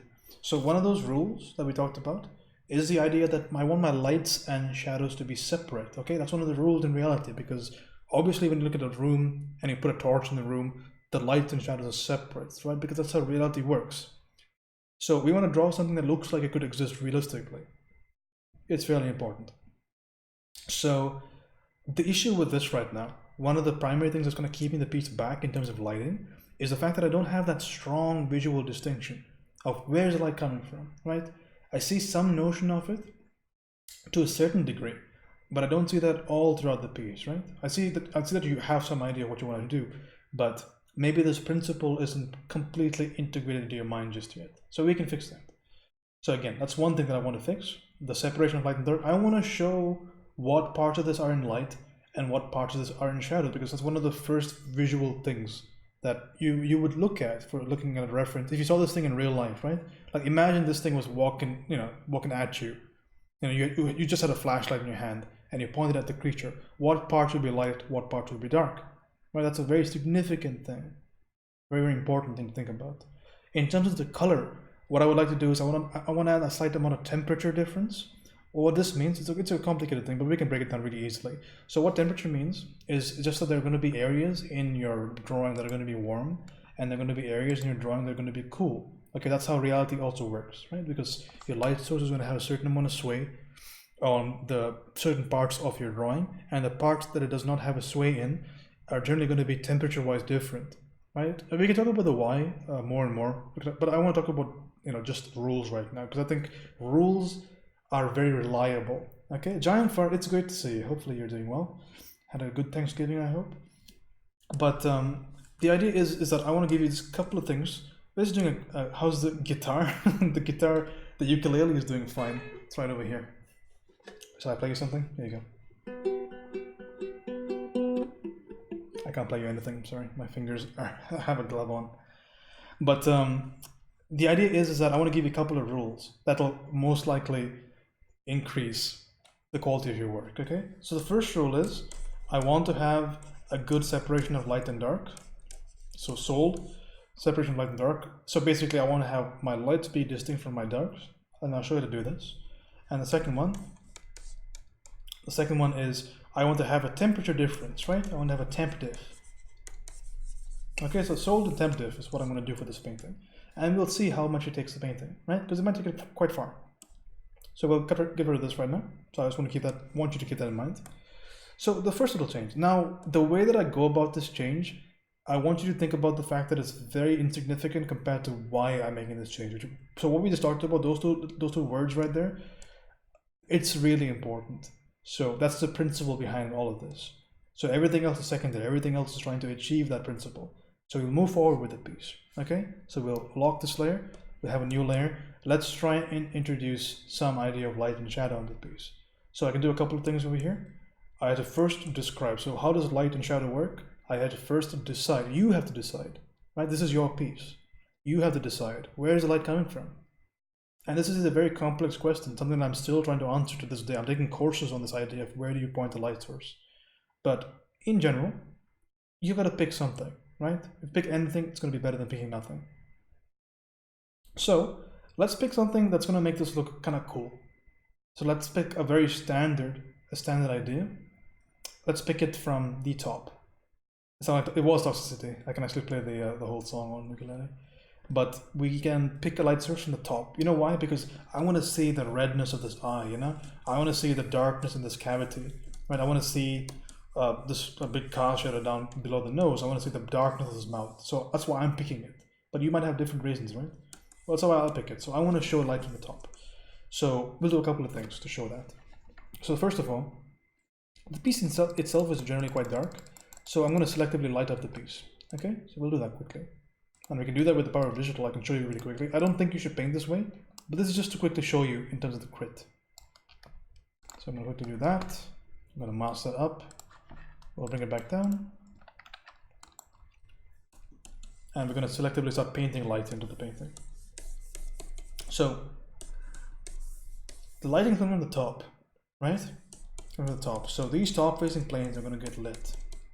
And let's go right ahead and just do it really quickly. So top planes are being lit. Now this is gonna start to bring out the forms a little bit more. It's gonna be a shadow right there. That's gonna be in the light. Now this is gonna be in the light. That's top facing. I like that fiery thing. We're gonna keep that in there. That's gonna be the light right there. It's gonna be strongly in the light, strongly in the light. Right? It's gonna be strongly in the light. So nose. Nose is gonna be strongly in the light right there. There's gonna be a shadow in between for the glabella. Light down here. Light near the chest. Chest is upward facing. So again, you're gonna have to learn structure for this. Or at least think about where everything is pointed. Really, really important. John with the full-on lyrics. Hell yeah, I can respect it. That's going to be light right there, the top facing plane. The bottoms are going to be darker. Okay. So again, we start with the initial pass right now. Just kind of imagining what this creature's anatomy would be like. Thankfully, it's quite close to human anatomy, so my job becomes a little bit easier. I can actually show you, but based on what I know about human anatomy, I can show you a little bit of these forms. Okay, so we went from that to that. So we turned the lights on basically. Okay, some of this planes over here. I'm gonna get a little bit of light as well, just to unify everything. Right down there. So we're here right now. Kind of cool, right? So we applied a little bit of light to this, which is interesting. I want to apply a little bit of shadow to this, right? Again, how do you make a difference? You can make one thing more than the other thing, one thing less than the other thing, but the greatest thing you can do is just pull them apart. You burn the candle on both ends. You burn the wick on both ends, or whatever the phrase is, right? So we have this right now. Let's up those shadows. It's going to be very cool. So we're going to lock in these changes, right? We locked it in, and I'm going to make another shadow. So remember, it's less about what I'm doing like mechanically. It's way more about the concept of what's happening. That's what's going to take you really far. Okay, because I could just go in with a brush, because it's the end of my stream. I'm not doing a brush. I'm not doing this wide brush. I'm doing this wide adjustment. So bring this darkness down. Right, ba-boom. It's a hefty amount of dark right there. And I tone everything back. This is just methodology, right? That's just method.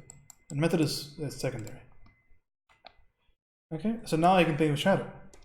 So this is just masking, if anybody's curious if there are any like intermediates in here. But I'm just doing masking in Krita. It's not a big deal.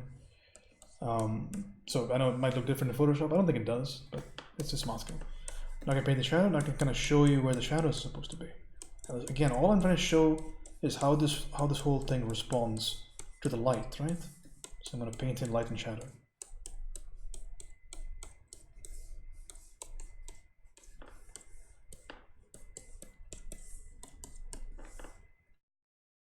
So how much I want to do with this is up to me.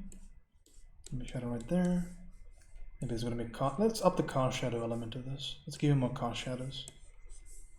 So again, I'm simply drawing. So I can't tell you exactly what to draw, but I want you to think about this while you draw, because I feel like we have a grasp of structure, some grasp of it already. And the first thing that I always say is use reference, but this is what's keeping the design from having the kind of realistic look to it. The darkness down there. Really want to heavily throw the darkness down here. Really want to show the darkness. That needs to be very dark, because it's a cool design, man. Like, I don't think you should be ashamed of this at all. Just gotta be able to reveal it properly. That's all. And this is, I think, the fundamental problem with all artwork is that we have cool ideas, but it's difficult to kind of show.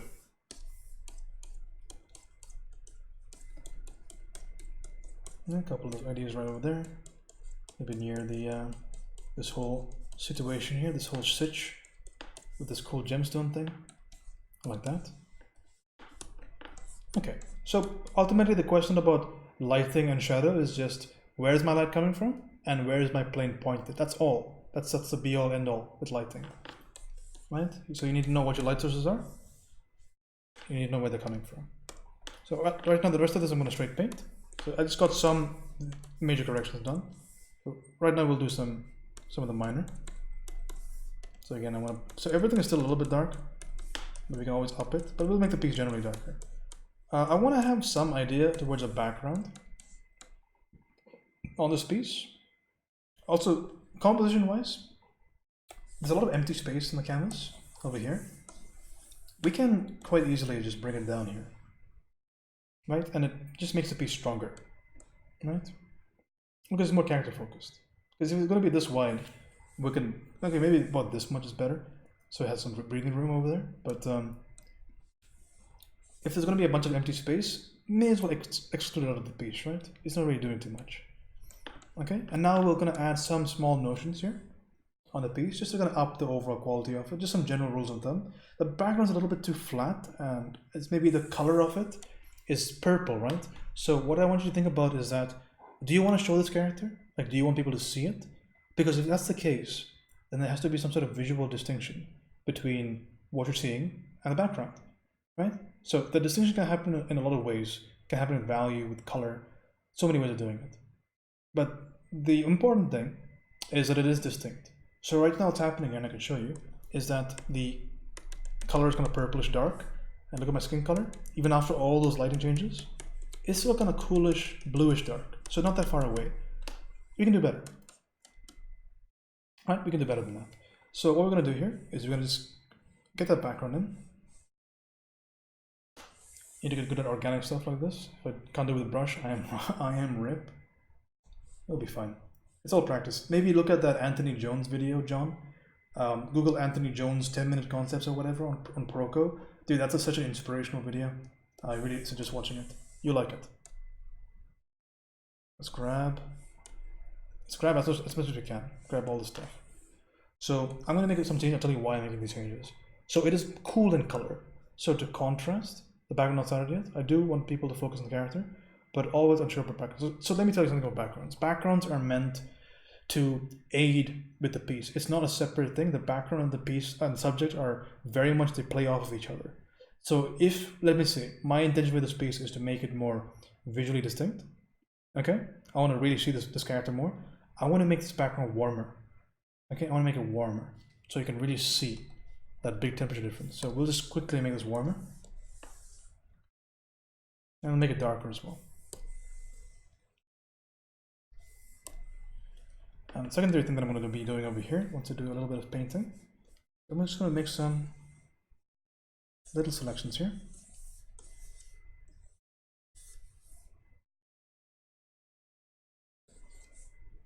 I want to fight against streams like this more. Who knows if you stream fit? Yeah, that's why actually I'm doing this sort of thing, because I don't know, honestly. I will try though.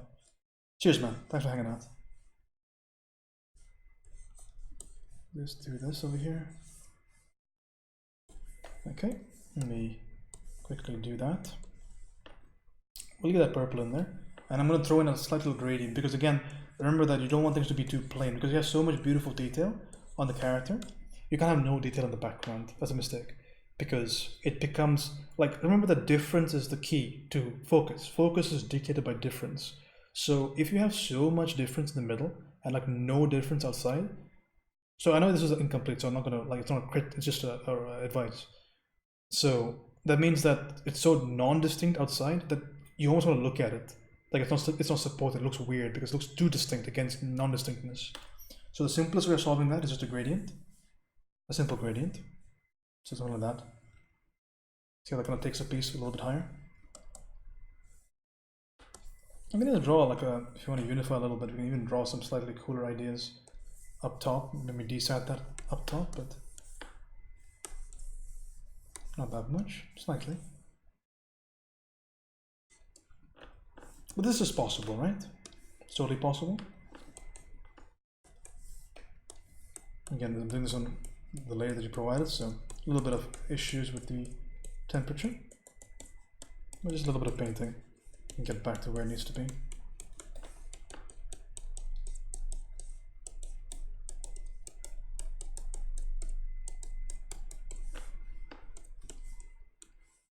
You see the idea? Let me just quickly get these edges out of the way so I can maybe see it a bit clearly. But this is going to solve a lot of that issue with the temperature read. Also, it's worth considering how I'm working at this stage, because I'm working really large and I'm working really far away.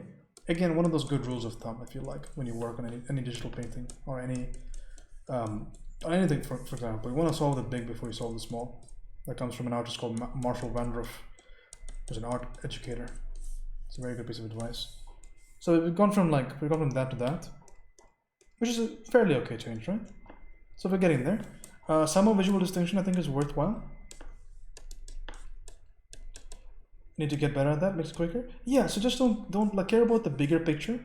Don't try and like get bogged down by the piece, because you kind of want to make everything look so beautiful and pretty, but solve the bigger picture first, okay? So bigger things first. So don't try and paint quicker, that's a mistake. But do try and just think about the overall piece always, okay? I think you're talking about zooming out, which is, I agree with you. I may have misread that. Something like that, for example. Because remember, no piece is ever one. We kind of win people over with details.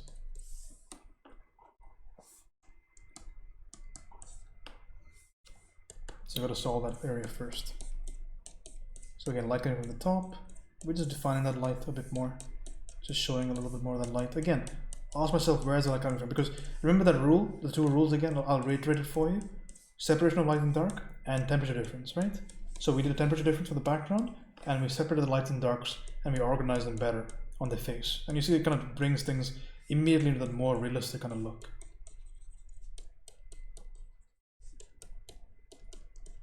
So I can even go further than that. I can have these beautiful cast shadows. I can merge certain shadow shapes. So you're already well on your way. It's not, I don't actually have to do too much here to make it work. Right over there, and merge these shadow shapes. These are going to be quite dark. And again, the bicep over here is going to have a little bit of light, assuming that is a bicep. And maybe adjust the shadow shape a bit more. Like for example, this will go inwards, for example. Like to draw this out anatomically, if this is going to be like a person's arm, I would want it to look like this. So the shoulder comes there, tricep, bicep, forearm. So we would make a change like this. Bring that down there, put some shadow down there. I know you don't want to make them jacked, but just an idea of what can happen there to show more form. And this goes into the chest. So once you kind of know what to look for, like this whole thing gets a lot faster. But again, I really encourage you, don't like work fast. Work very methodically. Like I'm a big believer in like time, and I do a lot of my paintings for time, but I would never learn something for time. I think learning, take as much time as you need. Get it right, because if you learn something and you for some reason like it's a mistake, you learned the wrong thing, it'll take so much time to kind of figure it out better, or to learn it again and again to kind of fix that mistake. It's way easier to just get it right the first time and then speed up as you learn more and more about it. Okay, so again, bringing it more to that realistic idea. I'll give a couple of finishing touches to this, just ideas you can work for in the future. This, I don't like the fact that it's blanket dark. So I want a little bit of information here. Maybe show a tongue or something like that. Okay. And as for these eyes over here, let's make sure that these eyes are kind of distinct, right? Because that was the whole point of doing this exercise. I picked the light from the top because I wanted to show like the redness or something of these eyes. So we can show that redness easily. Now that I have dark right there, I can just make these eyes a bit more visually distinct by just adding a bit more value in there. Right? Maybe even throw in a highlight or something.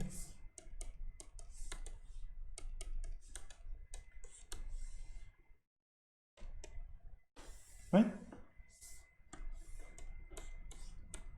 Things like that. Ooh, my dogs are getting antsy. They want to get fed. They want to eat their breakfast because they have their breakfast really early. Thankfully, all these days I had to wake up to feed them. Now I can just feed them and go to sleep, which feels pretty good. Okay, same thing over here. If it's light source or if it's light, just show it as light. So make sure it gets a respective value on it, like that, for example. Okay. I hope that's sufficient. Just some breakdowns. You can always keep watching this crit over and over again if you want to see exactly what I did. Maybe the color of the armor and the chest. Yeah, maybe that could be improved. I'm not going to do any more painting on this because I think the point has been made, but the things to kind of think about. Right? So that's how you kind of make it a bit more realistic. And inventing lighting, it helps to pick a setting. I can imagine this character to be in some kind of crypt or something. I know it's easier to pick your lights. Yeah, I guess adding a story to it. would be good. But yeah, I mean, I didn't really change too much with your drawing, right? I mean, it's changed that value. So we went step by step, and I tried to explain everything along the way. So for me, always when I give a crit, the paint over is it's very secondary to me. What really matters is that initial portion. Remember when we did the writing? That's really what's most important. And I don't know if you feel that way right now, but the more you learn, the more you realize that it's like those little principles. That's what's really important about artwork. Is the last crit? Yes, it is the last crit. But if you have something else for me to look at, post it right now in the Discord, because I really gotta get going, guys. It's late enough. But I will look at it right after I wake up or something, because we're in the stream for about 8 hours so far, and I've taken a 10-minute break in between, and every other second I've been talking. So I think I'm gonna maybe not push it any further.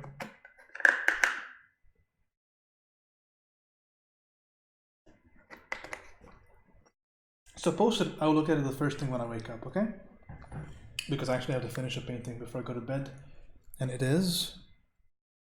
Okay, maybe I won't finish a painting given it's 4 in the morning. Okay, maybe I'll do it tomorrow as well.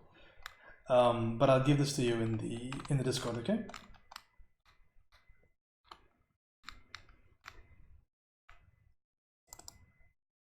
What is a file called? Scarm? Yeah, and of course, I mean, hopefully, if you keep painting and you want to continue to get crits and stuff, I can keep advising you depending on what I think you're missing or whatever. Like I said with the previous crit from Mary. So basically, think about stuff this way, and please use reference. I didn't mention this enough, but don't. I mean, you phrase it in a way which tells me maybe you already do it, and you just decided not to do it this time. But don't ignore reference. Even if it's just lighting reference, use lighting reference. Nobody goes from not knowing something to knowing something. Okay? You get an example of something, you get a version of something, you learn that, you apply that, you learn that, you apply that, and then you get better at something. So maybe just even grabbing a picture of a model, for example. Right? Just grab the model picture. Okay? Thanks, Buzne. Appreciate that, man.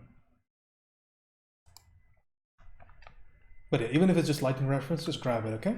It's going to be very important. And I think we're done, guys. So, got a painting done there. Sorry I couldn't do 2. I think I wasted a bunch of time talking. Not talking, as in giving crits, but just talking about stuff that wasn't relevant. But yeah, I'll get this painting done. Hopefully, I really want to do it tonight. Maybe I will do it tonight. We'll see. But yeah, hopefully you guys enjoy my work and all the crits and stuff. The stream happens. It literally happens whenever I have the time for it. I mean, if I don't, right now I'm just staying up because I was going to be painting anyway. But yeah, I try to have it be a daily stream. So tomorrow, hopefully, if I'm not needed, because I spend a lot of my days in the hospital because of not personally, I'm not sick, but for reasons. So if I get time off from that, I will be able to stream. So we'll do that. Otherwise, maybe later in the week or tomorrow. Okay? Then when you finish and want to show people work, make it smaller to the size. Yeah, cool. That makes sense, Innerglow. If your computer can support that, that'd be fine. Yeah, cheers, guys. Just make sure, if you want to thank me, I mean, I don't need donations or anything. I don't need bits or subs or whatever. Just apply the information to your paintings. And if you want to, have my gratitude, or want to show me gratitude, show me your better work. Show me the improvement. I really like seeing that. That's really important to me. Like, nothing ever fulfills me more than seeing people that improve, because that's what matters to me, right? That's what I'm about. All right. Yeah, it was a blue alien bird. There you go. Cheers, guys. I hope you had a good time on the stream today. Went a little bit longer than I wanted to, but it was fun. I had a lot to talk about. Had a lot of information to get out there.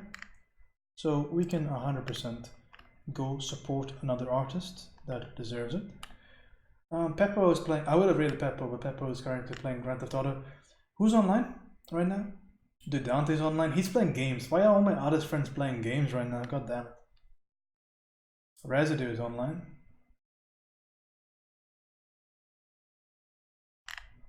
We'll write somebody new. Let's try somebody new. How about that? But unfortunately for you guys, if you're rating somebody new, then you have to stay around so we can go rate them and follow them and whatever. so it's on you guys to stay. Who's doing cool things?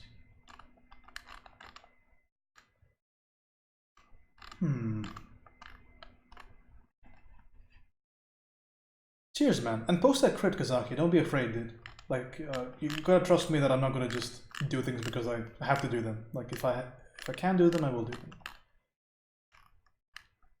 So I'll do it tomorrow. Merlin Mer? Oh, fuck. Oh, thanks for the I follow. can't believe you've done this. Mars, thanks, dude. We're just about to end up. Just about to end stream. But we did a long narrative stream here. I painted this entire thing and most of this as well on stream. And yeah, if you're interested in this kind of work, everything is very well explained. At least I try to the best of my ability. So you can look at the VODs, look on the YouTube or something if you want, and join the community. But cheers, it's a heavy painting study focused stream. So if you want to get better, I try my best to help out. Merlin Mer? Okay, let's do it. Let's do it. If Rianne and DT say it, I will 100% believe you. Unconditional. I'm not even gonna look at the stream. I'm just gonna type the name in, and we are done. I hope for a quick. I don't glow. Honestly, this is like a regular night for me, except I'm streaming. Don't you worry about me, man. I'm fine. There we go. All right, friends. We are done for the day. Hopefully, you got something useful out of today's stream. We'll try and stream as much as I can, hopefully. But if you want updates from me, and if you want to ask me questions and stuff, check out the Instagram and the Discord. Just try and find me over there. Hopefully, I will try my best to respond to you.